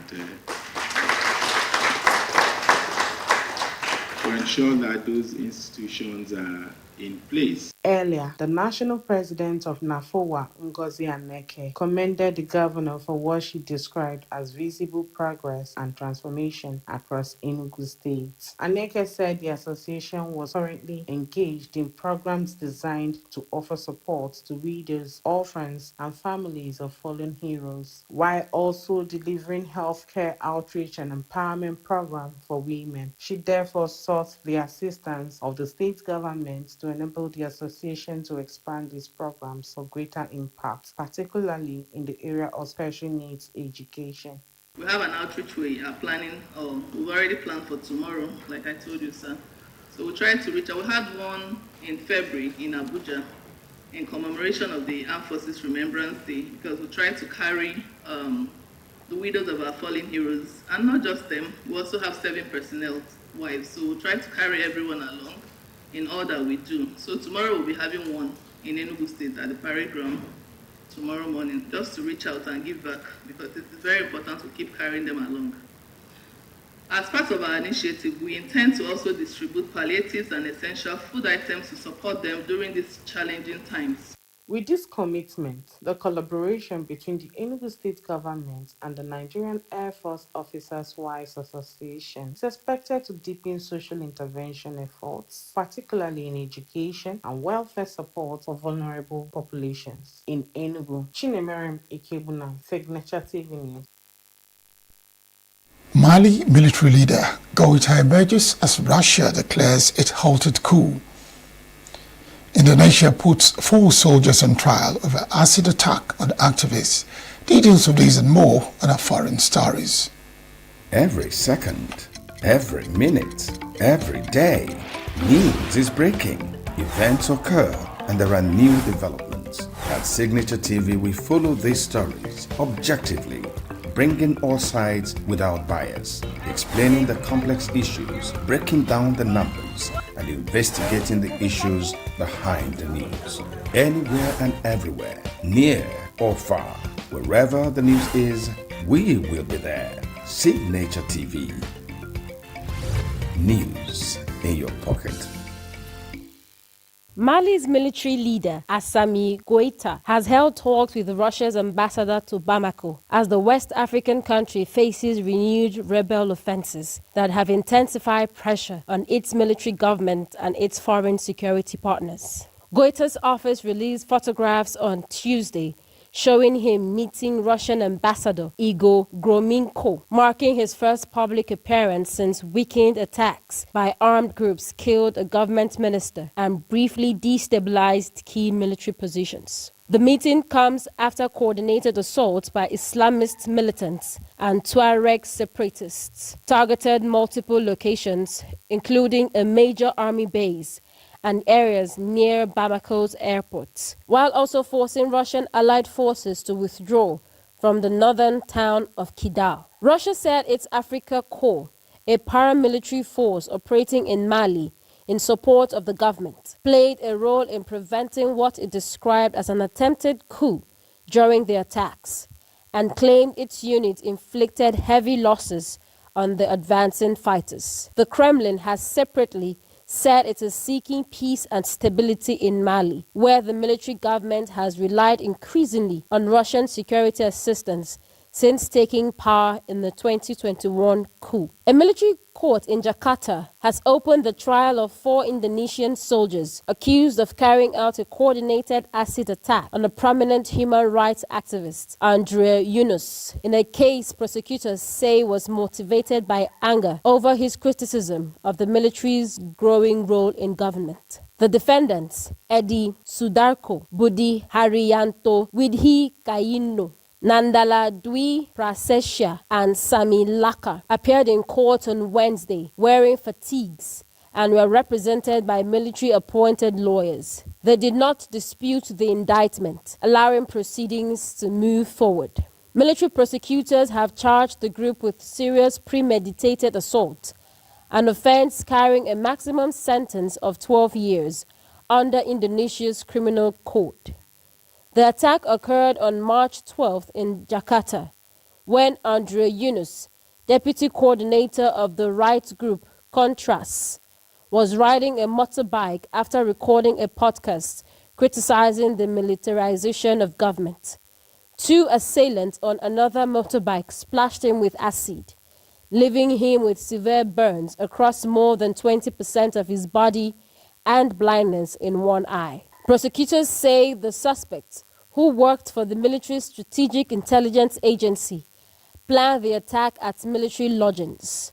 One allegedly obtained rust removal fluid from a military workshop and mixed it with battery fluid before the group went searching for the victim. Although CCTV footage initially pointed to 2 suspects, investigations later led to the arrest of 4 additional personnel linked to the case. Rights watchdog Comnas HAM has also said at least 14 people may be connected to the incident. The next hearing is scheduled for May 6th, when prosecutors are expected to present witnesses. The European Union has unlocked a €90 billion loan package for Ukraine, following a political breakthrough involving Hungary. But the deal has reignited controversy over continued Russian oil flows through a key pipeline and divisions within the bloc over Ukraine's support and EU accession. EU member Hungary agreed to lift its veto on the financial package after Ukraine restored the Druzhba pipeline, which runs through Ukrainian territory and supplies Russian crude to Hungary and Slovakia. Ukraine, which is seeking long-term funding to sustain its war effort, has described the arrangement as deeply contradictory, arguing that it effectively allows Russia to continue earning revenue that supports its military campaign. Last year, Hungary and Slovakia together received millions of tons of crude through the pipeline, worth several $billions, even as most EU states moved to reduce or eliminate Russian oil imports following the invasion of Ukraine. Ukrainian officials and lawmakers have criticized the compromise, saying it forces Ukraine into a position where securing financial survival indirectly supports its adversary. Energy experts note that while the EU has banned most Russian seaborne oil imports, pipeline deliveries through Druzhba have remained exempt, leaving Central European countries heavily reliant on the route due to limited alternative infrastructure. German authorities have arrested a Kazakh national in Berlin on suspicion of spying for Russian intelligence services, in a case prosecutors say is part of a wider pattern of espionage activity linked to Moscow since the start of the Ukraine war. The suspect, identified only as Sergej K., was detained on Tuesday and had been in continuous contact with the Russian intelligence service since at least May last year, according to Germany's Federal Prosecutor's Office. Prosecutors alleged he provided intelligence on German military support for Ukraine, including details on companies involved in drone and robotics development. He is also accused of sending photographs of NATO military convoys and public buildings in Berlin to his Russian handler. Authorities say he offered to recruit additional espionage agents in Germany, though it has not been confirmed whether any were actually identified or recruited. The arrest comes amid a series of similar cases in Germany since Russia's full-scale invasion of Ukraine in 2022, including suspected sabotage plots targeting Western military infrastructure and alleged low-level operatives recruited for espionage activities. The suspect remains in custody as investigators continue to examine his communications and alleged activities. And that's it on the foreign news. That's the news. I am Barry Kumo Ado. Thank you very much for watching.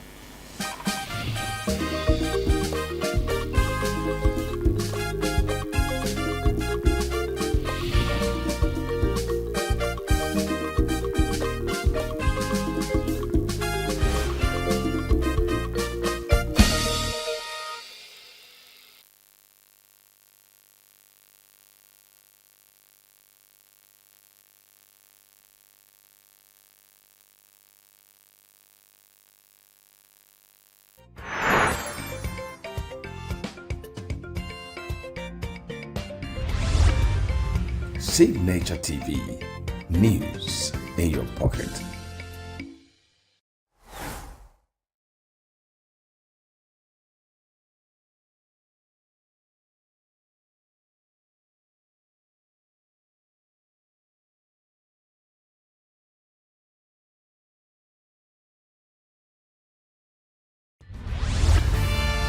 We are local.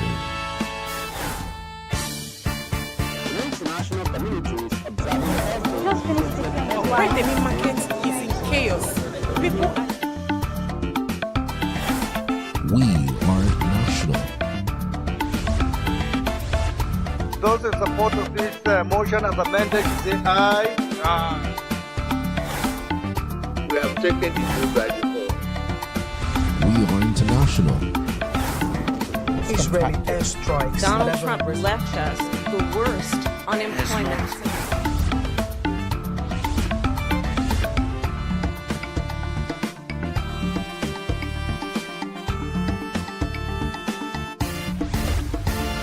Signature TV, news in your pocket.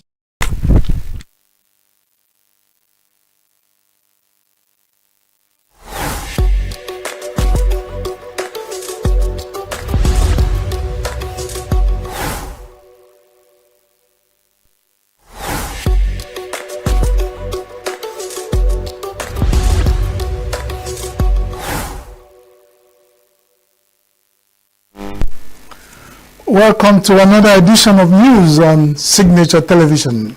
I am your chief newser, as it were. That position you, by either was by selectorate or by electorate position, you have put me there. Whichever one, I find myself being the chief newser on this program where we muse, and the muse is where we think and talk. And as usual, I say always. In Nigeria now, we are advising that people should think before they talk. But if some people choose to talk before they think, well, we go on. Like the Igbos will always say, where if a goat is lying on the ground, is lying on his skin. So let's get going with what we have to muse about today. There are so much in the Nigerian news headlines that will draw attention to thinking and talking, but we have only selected few. So might not be exhaustive in the topics we want to think and talk about today. But one of them is that one that has been trending and is top on the agenda since the last 2 decades in Nigeria is the issue of bandits and terrorism. And recently in the news we find out that they say all the thriving communities in Nigeria are empty. Many people are running away from their communities, their homelands, and their, inheritance, because some people that have been described as bandits and terror are that's chasing them away, burning down their communities, killing them, beheading them, raping, disarming, doing so much things that are tragic to them. And quite recently in the news, we also read about how almost 30 communities in Kwara State, their traditional rulers have run away with their families because they can't stay any longer, meaning they are submitting, they are throwing in the towel. It's like, let's run away, save our lives, let whoever want to take over the land, take them. And of course, those who are taking over the land are the bandits and terrorists. And it's not talking, it's not, saying, it leaves a lot of sour taste in our mouth, and everybody who is right-thinking Nigerian, who is peace-loving, who has been a Nigerian, the resilient Nigerians, one of the happiest people on earth, have turned to become one of the most, what do we say, the most sorrowful and the saddest people on earth. And how did this, how did this turn? How did it turn around that in Nigeria, blessed with so much resources, human and natural and material, are now most of the communities are living in IDP camps? And you know what that means? IDP camps where people line up for rations in the mornings with their families, that's the surviving ones, those who are alive. And when it has taken this turn, it started with bombings and setting bombs on mass transport vehicles in Abuja. It started with kidnapping of children in Chibok. A lot of campaigns were done, a lot of things were done. Where is the Chibok? Now, nobody, even the Chibok people are going to voicemail. Chibok girls who have been kidnapped are going to voicemail. And now, what are we talking about now? We are talking about that the communities, even their traditional rulers, are taking off, going into exile. and leaving their communities and the people to their tent. It's like, to your tent, all Nigerians, to your tent, all community members, those who used to be my subject, I am throwing in the towel because I can't survive there. Nobody can see death coming and want to stand. So no, it's only 3 that we hear that it will cut down and still stands there. The Igbo say no sisi no na egbu ekuleba. So even the traditional rulers who are running away now is because of what happened in the past, continuing in the recent, present, and in the future. And you find that there have been this idea of doing kidnapping and mass abduction of ordinary innocent Nigerian citizens, and it has gotten to traditional rulers. We have had some side instances of school children, and now the bandits and terrorists are updating their games. They are upping their games to the point of taking over. And you know, the Igbo say that when the big tree falls down, all the birds will find, they will scamper and find wherever where they will find a tent, where they find safety. And that's what is happening. Now we are saying, for how long will this continue?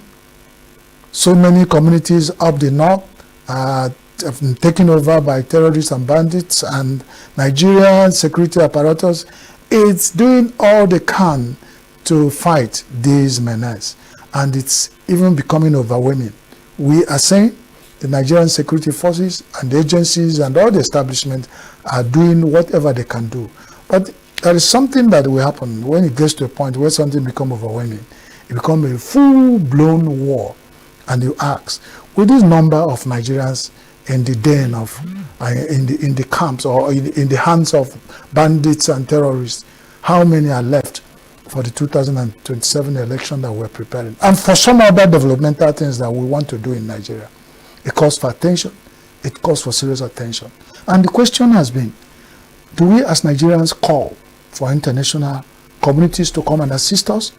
And do they need for us to call them to come and assist us when Nigeria has been in the forefront of helping other countries of the world who have one kind of problem or another? Nigeria has been in the forefront. One of the achievements of the great Nigerian nation has been to contribute gallant soldiers to peacekeeping forces. And now Nigeria has found itself in this kind of war, whether declared or undeclared. And the international communities are watching Nigerians being decimated, being kidnapped, abducted, mass killing. And some of the things that have thrown back for us is to start arguing whether people who are mass abducted, kidnapped, or killed, or whatever, those harmful situations that people are going through. People are now going to the argument of whether are they Christians, are they Muslims, are they pagans, are they atheists, or do they even have anything, and we need that. And every day in Nigerian newspaper headlines, people are being kidnapped by terrorists and bandits. Now our traditional rulers are on the run. For how long can we do this? And we are calling for attention. I am not the spokesman for Nigerian nation. We have Minister of Information. We have Ministry of Information. We have other agencies that are handling our diplomatic relations. Is it not time we call for assistance? Let the people who can help come over, like the Bible said, come over to Macedonia to help us. And in this case, we are saying, come over to Nigeria to help us, because we are in dire stress. And it's time that the international community, United Nations, we signed by agreement to be a member of that. We signed agreement to be a member of EU. We have a bilateral agreement with the AU. Of course, AU is our African Continental Union. And what are these organizations doing? A lot of international communities that have business dealings with Nigeria, are they saying that the bandits and terror will take over Nigeria, that they are comfortable to do business with bandits and terrorists? Is it that they are not comfortable doing business with ordinary Nigerians and the government and the establishment that have been doing these businesses with them? Because we know Nigeria have a lot of things that international communities want. Can there be something be done? Is there a way to negotiate and we stop these killings? Why are we crying for killings? Because whenever any slave sees how a fellow slave is buried, he will eventually know that's how the same fate awaits him or her. We as Nigerian ordinary citizens are crying. Let something be done. We don't know who next will be kidnapped, abducted, beheaded, or raped, and we don't know whose people would have been taken into the dens of bandits and terrorists, and the ransom demand will be made. We even heard that for traditional rulers, their ransom money now has risen up to 400 million. I don't know whether it's for one person or for the whole royal family, but when that has happened, you know, this greeting has passed the ankle. Because the Igbo say, once a kenega fe nkwaka, once greeting passing the ankle, he has turned to fight. This greeting that we started almost 2 decades ago with the bandits and terrorists has passed the ankle. It has now turned to fight. Let whoever want to separate that fight come now. Or whichever strategy we use to stop this menace is welcome. Nigeria needs to be helped by everybody who loves Nigeria and by all peace-loving Nigerians. Let's put our hands together, whether we are Muslims, whether we are Christians, whether we are atheists, whether we are traditional worshippers, or whatever we believe in. Even if we don't believe in anything, I'm sure we believe that life is sacrosanct. Life is a right for everybody, and nobody has the right to take the life of another person without it being discussed. Well, that's about it. In Nigeria now, as a broadcast journalist, you hardly talk about any news, discuss anything on air without talking about bandits and terror. It has become top trending issue in Nigeria for the last going to 25 years, and we said it's high time something be done. Well, that's about that. I've talked several platforms about this issue. Can somebody add their voice? Let's see whether that will help. Well, the next thing we will talk about today on the news, a platform where we think and talk, is Nigerian National Broadcasting Commission, NBC, has recently issued a directive to all the broadcast media in Nigeria, talking about defaulting the broadcast code of Nigeria, that Bible that all broadcasters and people on the glare lights and the microphones and the people who use biros to write about information in Nigeria, but these are about broadcast journalists. And our regulation has been there. We recognize our regulator, the Broadcast Commission. But whenever the elections are coming, they find out that their constituency, that's the broadcasters, have the penchant of doing things that are also heating up the politics. But I say, if you think the broadcast media are talking and doing too much about happenings in Nigeria and going overboard to even commit offense, going beyond the code and doing things that are not contained in the code, which becomes an offense, let's look at even the situation and the environment of Nigeria. Is it promoting, forcing the broadcast journalists to begin to do things ordinary way? Remember that when wrong things stay too long in a community, it becomes a culture. The Igbo say it becomes a culture. Does it mean that some of the people who do the things that broadcast journalists complain about have done it extraordinarily out of shape, so making it impossible for the broadcast journalists to talk about these things and report them the normal way that is written in the code? It takes two to tango. If you do too much, there's one warrior adage, they say, if you do too much, you see too much, you get too much, whatever the way they say it. Does it mean the Nigerian community and the people of Nigeria are now doing too much, making the broadcasting commission, National Broadcasting Commission, to regulate the broadcast journalists to say, you are now doing too much, you are talking too much, you are saying things out of the ordinary? But let's be very frank and serious. It requires that the broadcast journalists in Nigeria become very cautious, because you are not going to throw away the baby with the bathwater. If things are going offhand because of the way most Nigerians behave now, politicians, ordinary people in all sectors of Nigerian life are doing things out of ordinary.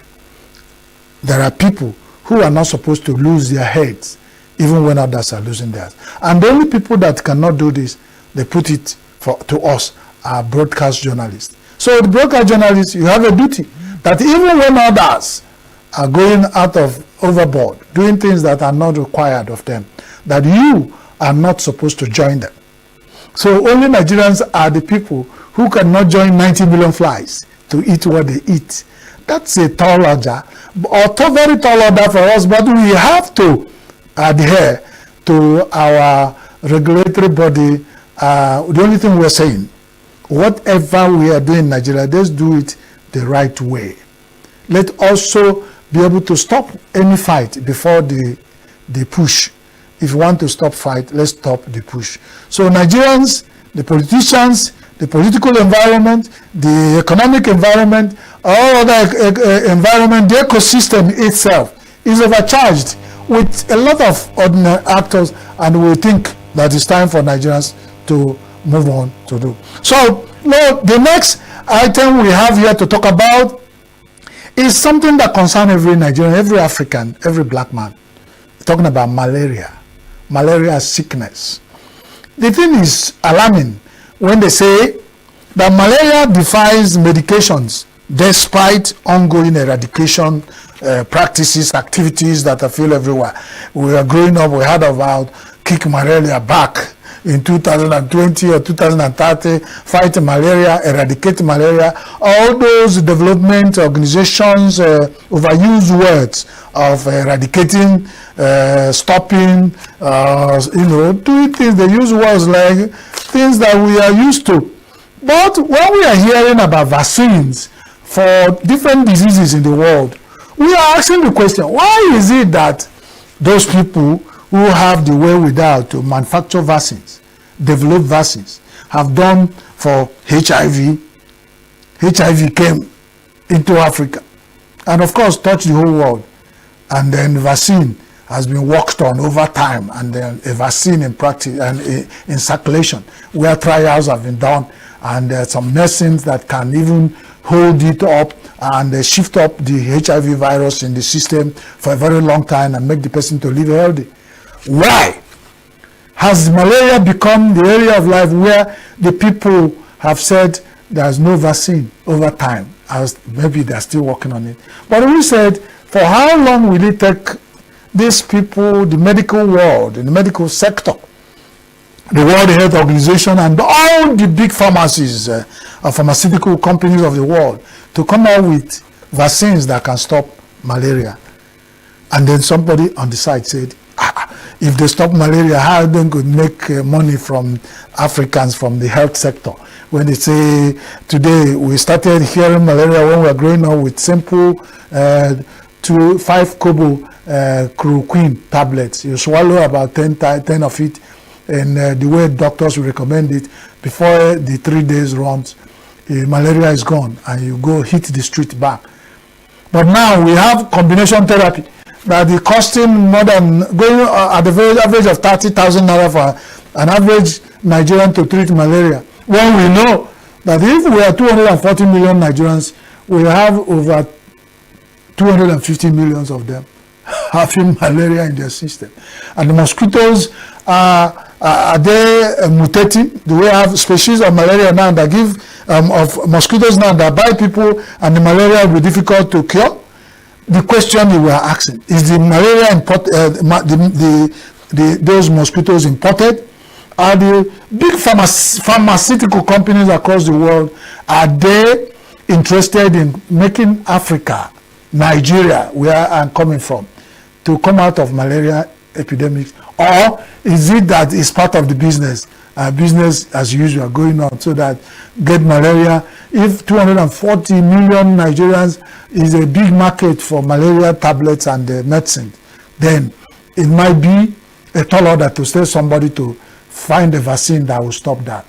But then let's look at it. Let us look at it very well. Which one is more? More Nigerians are dying now. Even malaria we have in Nigeria now are defying medications. Which way? For a Nigerian, you say, they say, the Igbos, my father will always say, he said, "Now yezu hoke, asonya dari bitohafo." So the sicknesses have not gone round, and you are now asking the man who has swollen stomach to also have swollen scrotum. That one. Is there nothing that can be done? I know the international community, the whole world has gone digitally and gone in a lot of high level of development across the world. We are calling for vaccines to eradicate